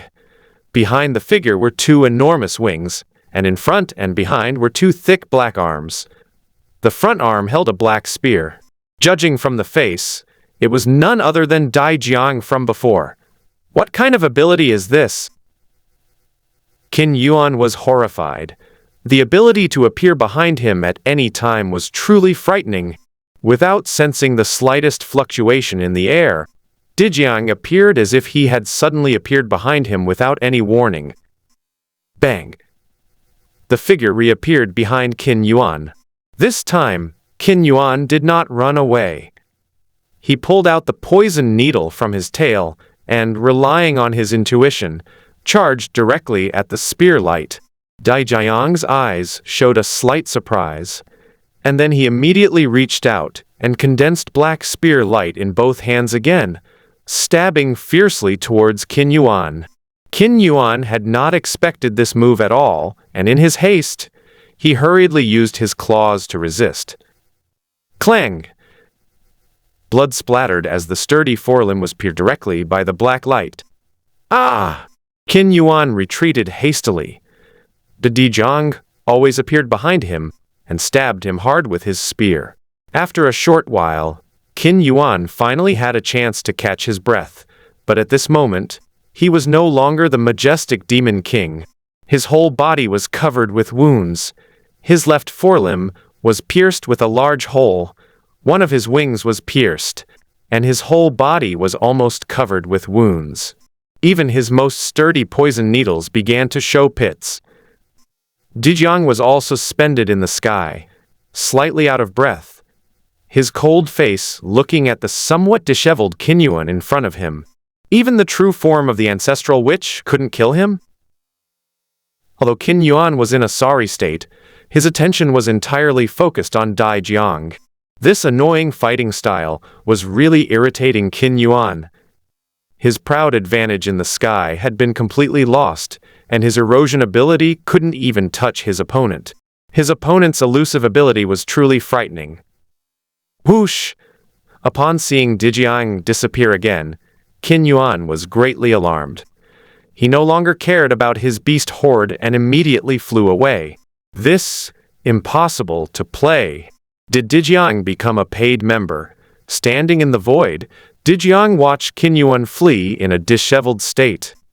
A hint of killing intent flashing in his eyes, before his face showed a helpless expression. Dijiang's current form gradually faded away. His four wings shrank and eventually retreated into his shoulder blades. His forearms also gradually returned to their original shape. His thick, jet-black arms began to turn back to their original bronze color, and the black scales covering his entire body disappeared into his skin. Dijiang was also not in good condition at this time.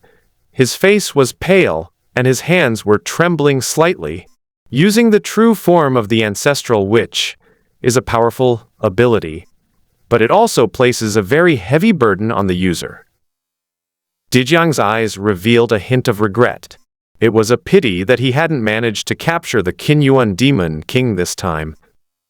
He had exposed his true form as an ancestral witch, and he would definitely be more careful next time.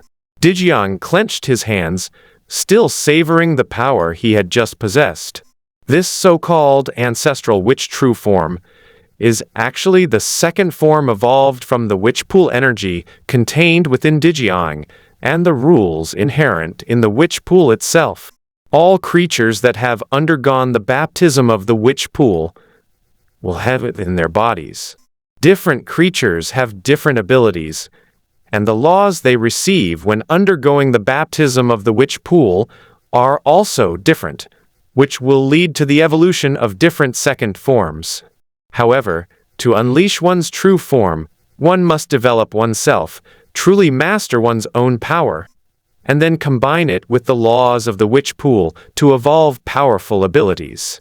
Qin Yuan wasn't lacking in this ability.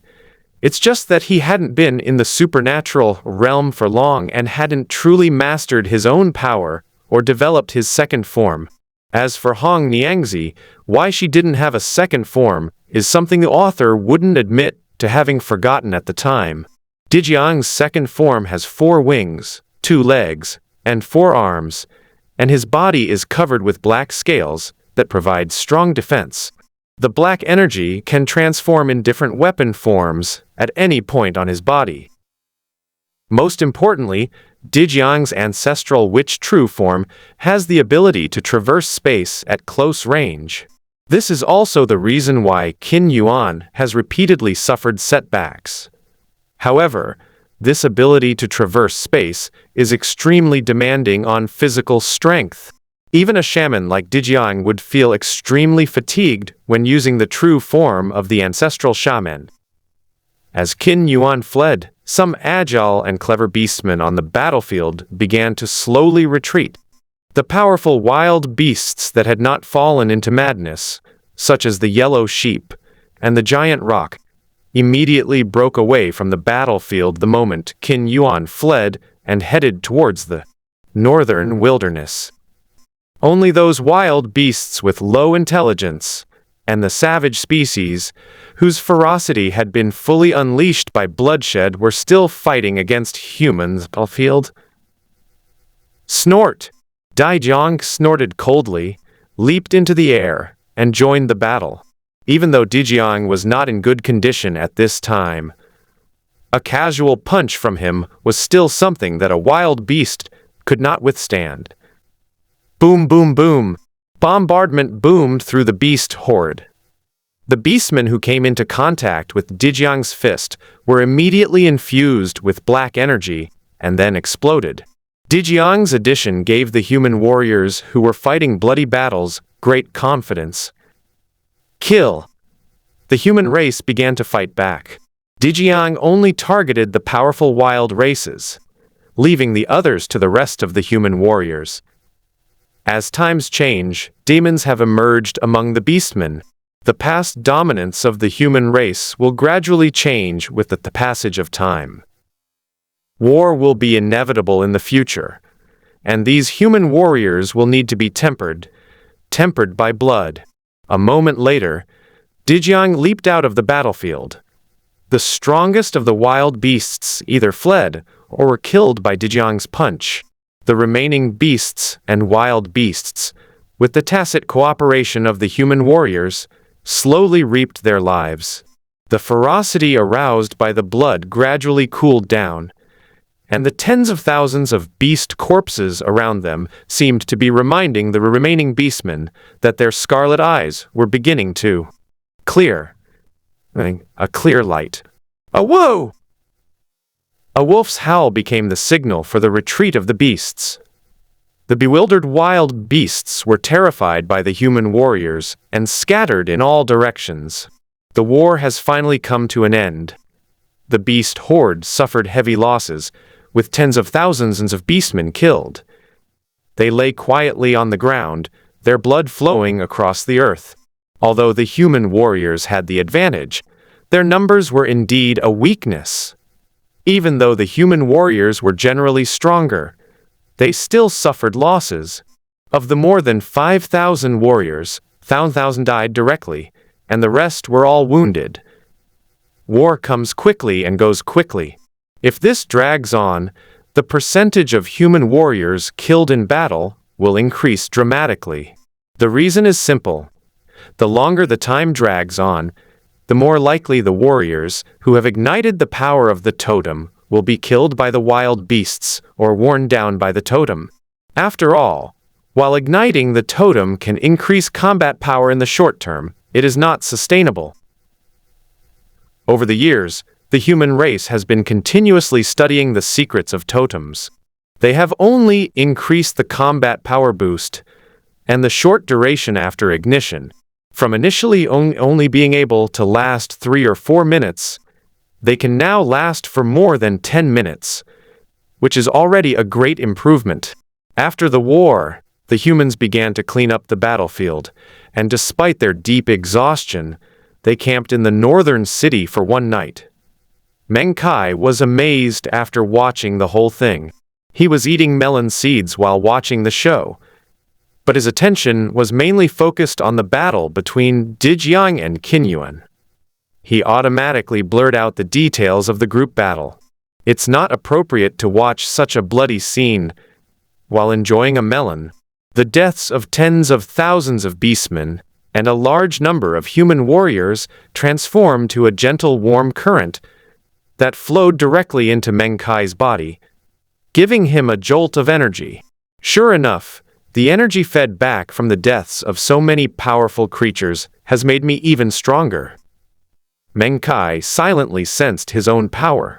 When he rescued people from under the truck last time, he felt that his strength had almost surpassed the limits of humanity. But they haven't yet reached the threshold of the extraordinary. It seems we need to accelerate the transcendental progress of the witch pool world. Mei silently thought that he originally wanted to slow down the number of extraordinary beings appearing, because players would still need to enter this world in the future. If the power gap was too large, these players would not be able to affect the native civilization of the witch pool world at all. But at this point, it's best to reach the extraordinary level yourself as soon as possible. Once you reach the first level of the extraordinary realm, you can create a second world. Once the idea was decided, the witch pool no longer remained silent.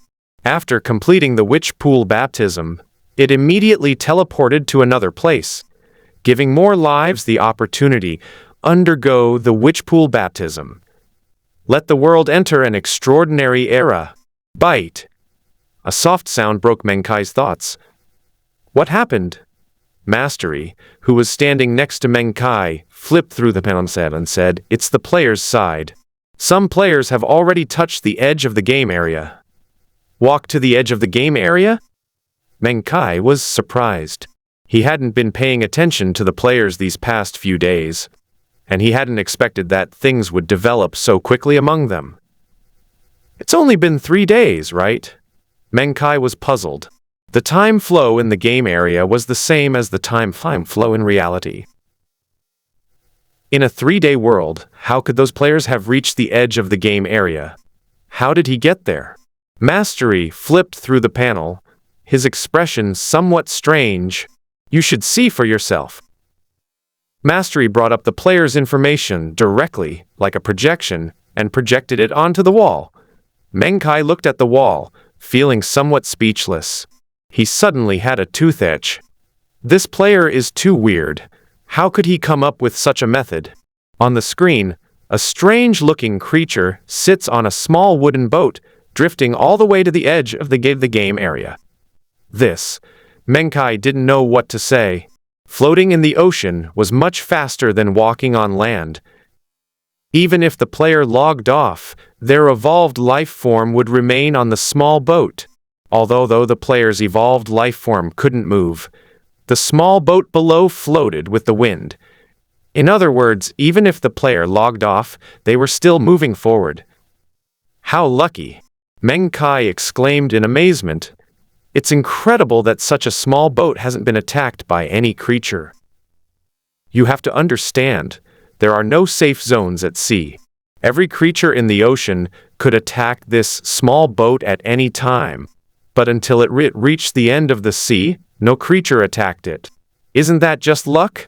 This player is still streaming online. Mastery rummaged through his database, and after an extreme search, he discovered that this eccentric player had even started a live stream on a certain video platform. Meng Kai was speechless. He opened his phone and clicked on the link. The live stream displayed a large title. Take you to the ends of the earth. Within the scene is that eccentric player sitting on the boat. He has evolved 4 arms, all gripping oars, and is constantly paddling forward. 4 eyes have evolved on the player's head, 1 in front, 1 in the back, 1 in the left, and 1 in the right, observing the surrounding situation. The player was seen sitting on the boat, constantly interacting with other players. Welcome, new netizen. New viewers may not be familiar with my live stream, so let me give a brief introduction. I'm currently in the hottest game right now, Free World. My goal is to travel all over this world, but according to other players, this world is too big. To get anywhere, you have to rely on your own 2 legs. However, a few days ago, the Luban Guild made a pure wooden bicycle, which greatly reduced the difficulty of exploration. But it's still impossible to explore to the end of the world. I started to have an idea. Exploring from land takes too long. What if we explored from the ocean? Wouldn't that be simpler? So I asked the Luban Guild to build me a small boat and started exploring from the ocean. For this purpose, I have also evolved specialized creatures for ocean exploration. Look, everyone! The player pointed to his other hands with 1 finger and continued, I specially evolved 4 arms, each to paddle, so that I can maximize my strength. I also tried to evolve more arms, but with more arms, there wasn't enough strength to paddle. The ratio of 4 arms is just right. Besides the arms, there are also eyes, 1 in front, 1 in the left, and 1 in the right, which allows me to observe the surrounding dangers to the greatest extent. I'm lucky so far, I haven't encountered any danger. Until today, I have finally seen the world, which is also the end of this game world. Look, everyone! The player named Supernova Aru turned the screen forward, where there was a clear membrane with flowing light and a dazzling array of colors. The live chat exploded with comments like 666 all over the place. The contract hasn't even been sent yet, and I'm already devastated. Wow, amazing! To think of this method is truly remarkable. You're a supernova of the new century. Is this the end of the game world? It doesn't seem that impressive. It only lasted a few days, so it seems the game world isn't very big. Have you ever played this game upstairs? This game world isn't that big. I've been exploring it since the very beginning, and I've walked the path I've walked in my entire life, and I still haven't reached the end. Is this game fun? I'm a newbie. It's not fun at all, don't play it, serious face. This game is so hardcore, you have to row entirely by yourself. The anchor rows the boat without oars, relying entirely on the waves. The streamer's game adventure in the ocean is so boring. Hurry up, streamer. Crash into that barrier and see what happens. Netizens flooded the comments section with messages, and several big spenders even gifted Supernova Arrow. Arrow's face immediately lit up with a smile. He waved his tentacle and said with great enthusiasm, "All right, now let's go see what's at the end of the world." After saying that, frantically paddled towards the distant light screen. Mastery and Meng Kai looked at each other in bewilderment. What should we do? Meng Kai felt a bit of a toothache. He hadn't expected players to use this method to reach the end of the game area directly. The game area designated by Meng Kai was actually quite large, about the size of a bedroom, given Meng Kai's size. Moreover, there were a large number of wild beasts inside, making it very difficult for players as small as ants to traverse the game area. However, it was much easier on the ocean. The ocean currents and strong winds easily propelled the small boat northward, and with no marine life to bother it, it wasn't surprising that it took 3 days to reach this place. Will you grant permission to enter the Witch Pool world? According to the game rules, players who reach the end of the game area will have the opportunity to enter the Witch Pool world. So, should we grant this player this permission now? Meng Kai frowned. Once this player enters the Witch Pool world, the matter of time flow will inevitably be exposed. The emergence of this kind of game black technology will probably bring a huge impact to the world.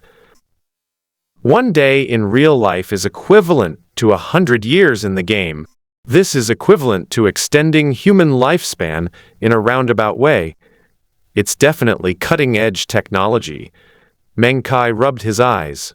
He thought that when he became stronger, he would definitely create a separate space for these players and slow down the flow of time, because this was just too shocking. After careful consideration, Meng Kai decided to grant the player access permission. This kind of thing was bound to be exposed sooner or later, so exposing it sooner would have some benefits. If we want the entire population to enter an extraordinary era, we must proceed step by step, using the seeds of our civilization to guide humanity to become stronger little by little. Improving strength all at once is actually like pulling up seedlings to help them grow.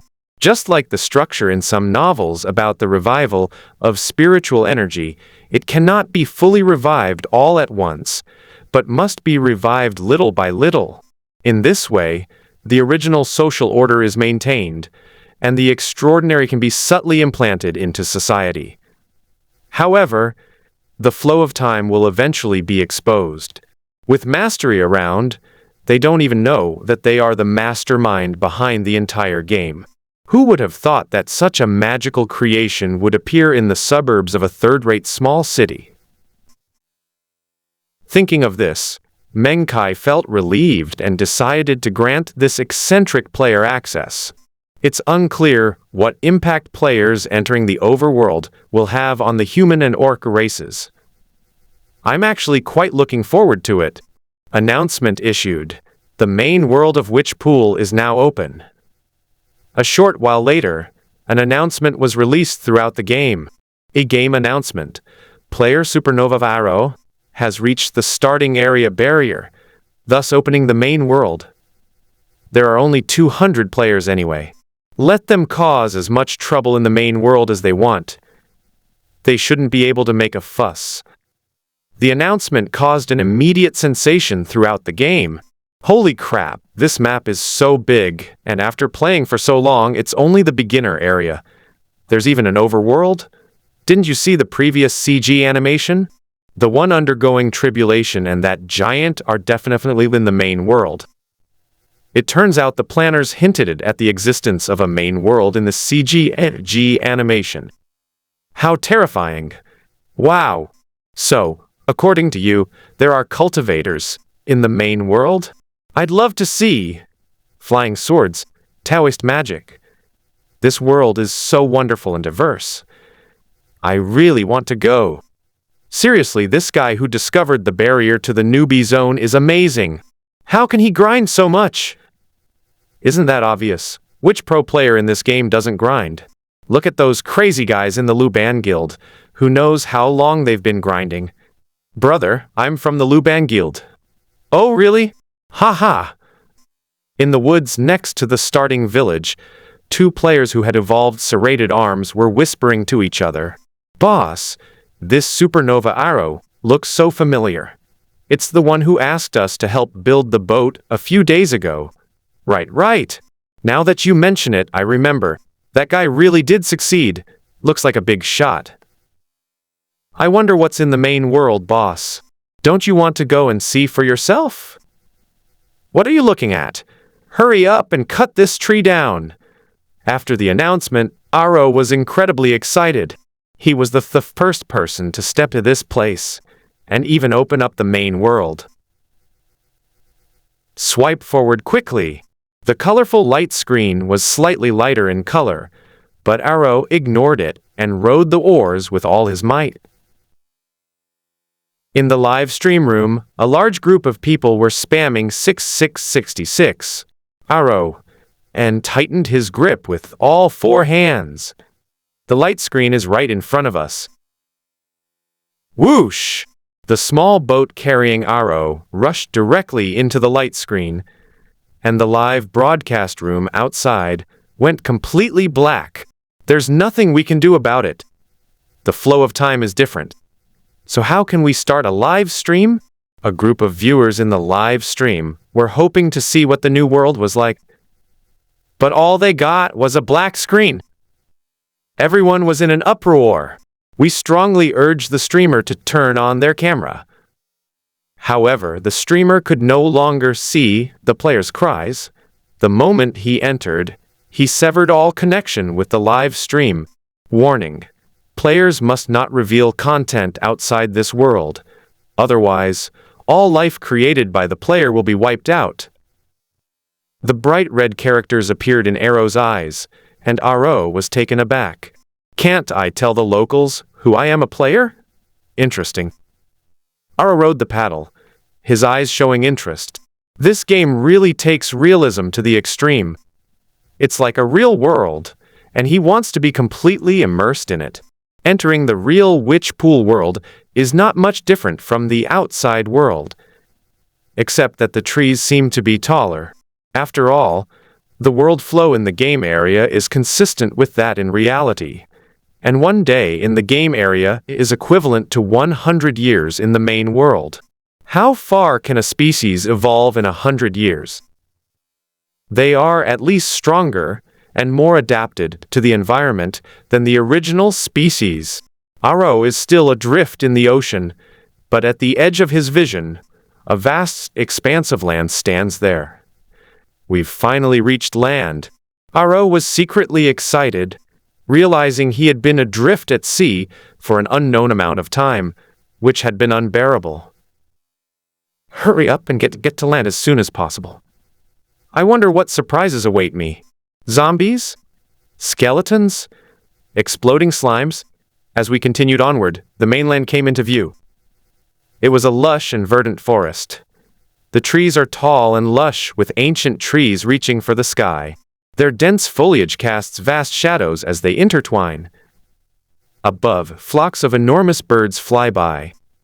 Phew! A loud, sharp bird call rang out overhead, startling Aro. Looking up, he saw a vast, enormous shadow blocking out the sky, and Aro stared blankly at the giant bird. Such a big bird! The giant bird spread its wings and flew across the sky, casting a shadow that was hundreds of meters in size. Aro was overjoyed. This is a real world of cultivation. This bird must be a spirit beast. Aro was absolutely certain. The strange and fantastical novels he had read in real life floated into his mind. He had also seen the scene of Meng Kai's descent that day. And like others, he thought that the main world should be a huge world. There must be immortals. Even if things go badly, there will be cultivators. Aro rubbed his 4 hands together, his hands trembling with excitement. This game even has a cultivation system. If I enter this world, I might be taken in as a disciple. As a player, my cultivation will be incredibly fast. I'll easily crush those cultivation geniuses, and with some junior sisters. Heh! Lost in his daydreams, Aro drooled all over the place. He only slowly came to his senses after the big bird flew by. Get to land quickly! The mainland was actually not far away. Aro could vaguely see some humanoid creatures on the shore looking at him, and he couldn't help but feel excited. There really are intelligent beings. But when Aro reached the shore, he found that things were not quite what he had expected. Aro's face was somewhat stiff, and his 4 eyes, in front of, behind, and to the sides, held a hint of bewilderment. Standing on the shore was a man from a human village near the coast. He had originally come to the forest to hunt. But while chasing a rabbit, he came to the seaside and discovered a strange creature drifting in from afar. Looking at these upright creatures covered in black fur and wielding bone spikes, Aro fell into deep thought. Could these be savages from this land? Have I stumbled upon a savage tribe? But the boat couldn't stop now. Several savages standing on the shore were waving their arms and legs at him, their eyes gleaming with the light of someone eyeing food. It was unsettling. He suddenly realized an incredibly terrifying truth. He was a monster. With 4 hands and 4 eyes, Aro, who was incredibly proud of his evolved life in the live stream, now bitterly swallowed the bitter fruit of his own making. Judging from this, these savages are treating me like food and want to eat me. Seriously. I just arrived. At least you should show me some hospitality. That's not fair. Wah! No matter how much Ren Aro struggled, his evolved species had no offensive capabilities whatsoever and couldn't cause any trouble in the hands of these strong primitive humans.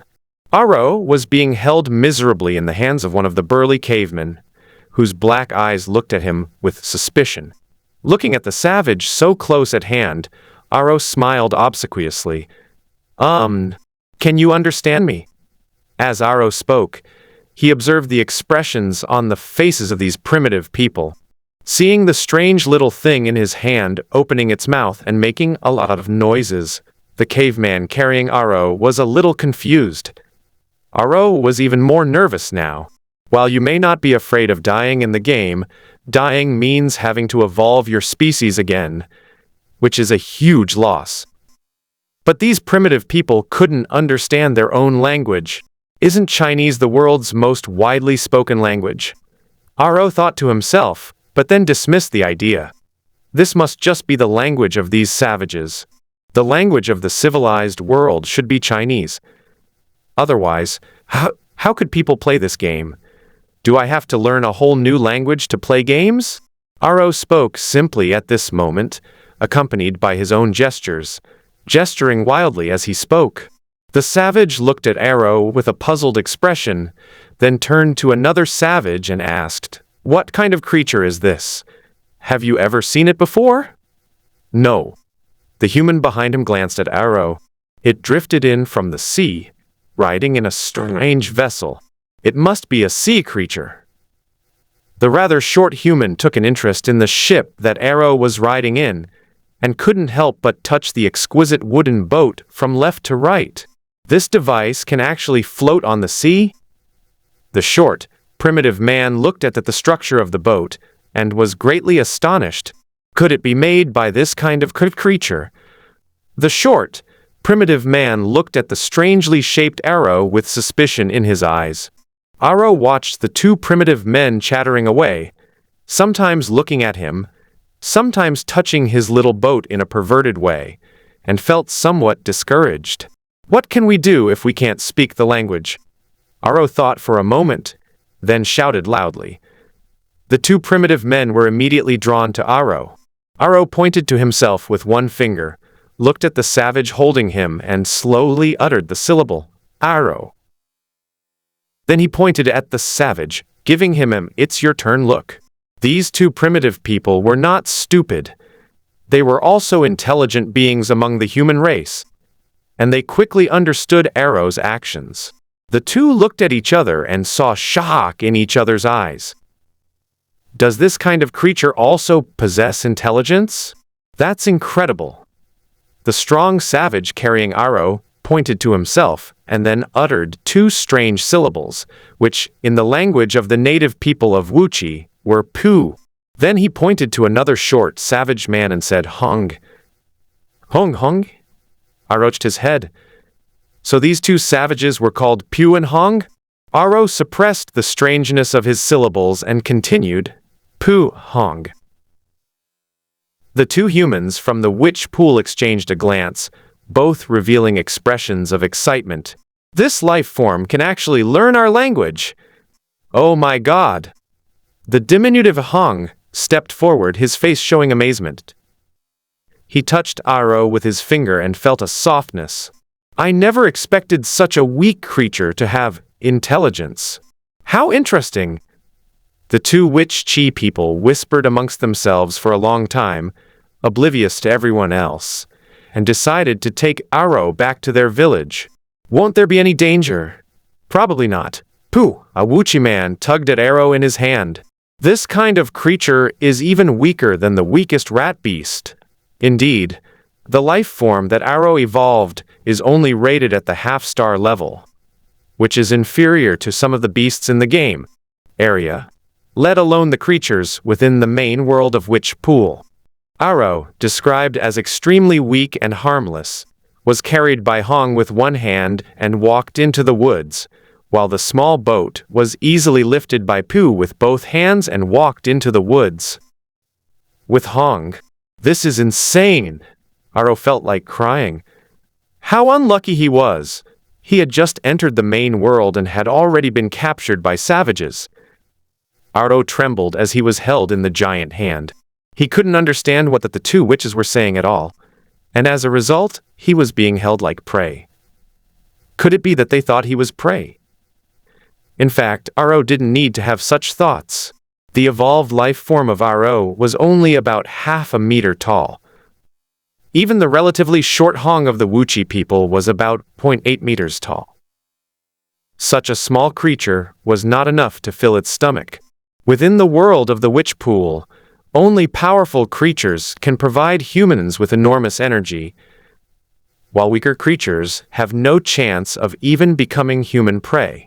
Aro silently calculated the time, and when he felt that the hand that had been grabbed was almost numb, he finally saw a village in the distance. The Wuchi people established 80 cities in Zhongzhou, but not everyone lived in the cities. Considerable number of people built smaller villages around the cities and multiplied in the villages. Pu and Hong were two villagers in this coastal village. Wow! A pleasant voice rang out and then a small figure hopped over. Uncle Hong, what kind of creature is that in your hand? I've never seen it before. Aro looked up and saw a rather thin wild girl leaning her head closer, her eyes bright and piercing, looking him over. Oh, it's Lai. Hong handed the Aro in his hand to the little girl from Wuchi Nei and smiled. This is a strange creature that your Uncle Pu and I found on the beach. Although it is very weak, it has a lot of intelligence. You can take it and play with it. The little girl named looked at the small, strange creature that was handed to her, then held it in both hands, her eyes showing surprise. It actually has intelligence? Boom! Pu placed the boat on the ground, kicking up a cloud of dust, and smiled. Lee, don't underestimate this guy. This strange device in my hand must have been made by this creature. Huh? The little girl looked at the boat on the ground, then at Aro, whom she was holding, and her eyes showed a hint of joy. It really is an intelligent being, but why does it look so strange? 4 arms, 4 eyes, what a strange creature. Uncle Hong, can he talk?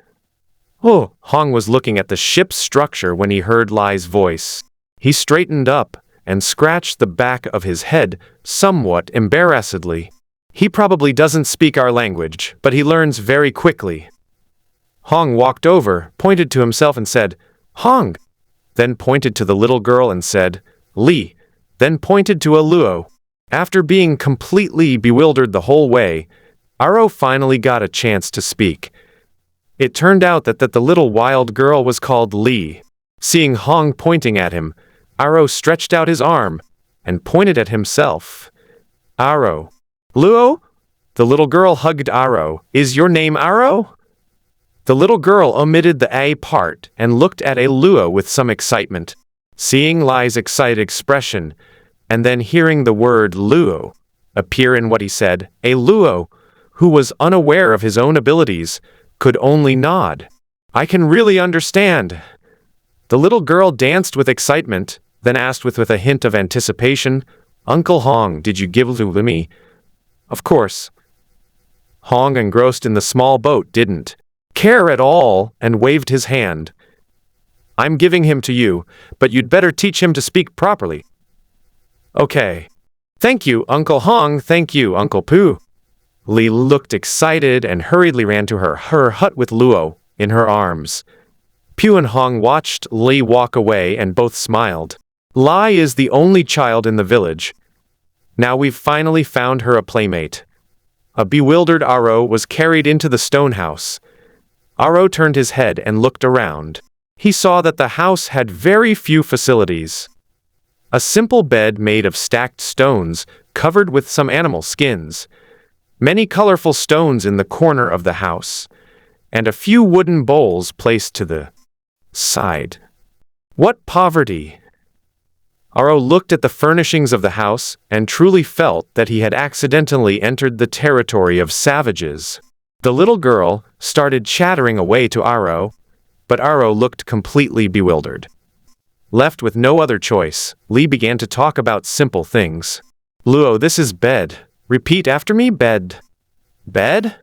Hearing this incredibly awkward tone, Luo felt as if he had returned to his university days. This guy failed the college English test band 4 and band 6, and now he has to learn another language. Is playing a game easy? But to survive in this world, you at least need to understand its language. Thinking of this, Luo immediately wanted nothing more than to collapse into Lai's arms. As night fell, the village gradually quieted down, with only occasional roars of beasts echoing outside. However, the villagers were clearly used to the roars, and apart from a few vigilant villagers, the rest were fast asleep. While Li was sleeping, Luo hurriedly logged off. Dear player, the time flow is different in the main world and the starting area. 1 day in the starting area is equivalent to 100 years in the main world. Please log off with caution. What? Aro was completely dumbfounded. Different world currents. Holy crap. Aro's mind went blank. How is this possible? Log off. A wave of dizziness washed over him, and Aro realized his screen had gone black. He took off his VR glasses and hurriedly looked at the clock on the table. 10:46. Aro's body trembled slightly as he looked at the clear sky outside, his face filled with disbelief. My live stream started at around 10 p.m. and I spent the whole day in that village, but only a few minutes passed in the real world. Not even a few minutes.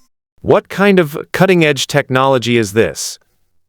I'm currently preparing for my postgraduate entrance exam, so I don't have much time to focus on the novel.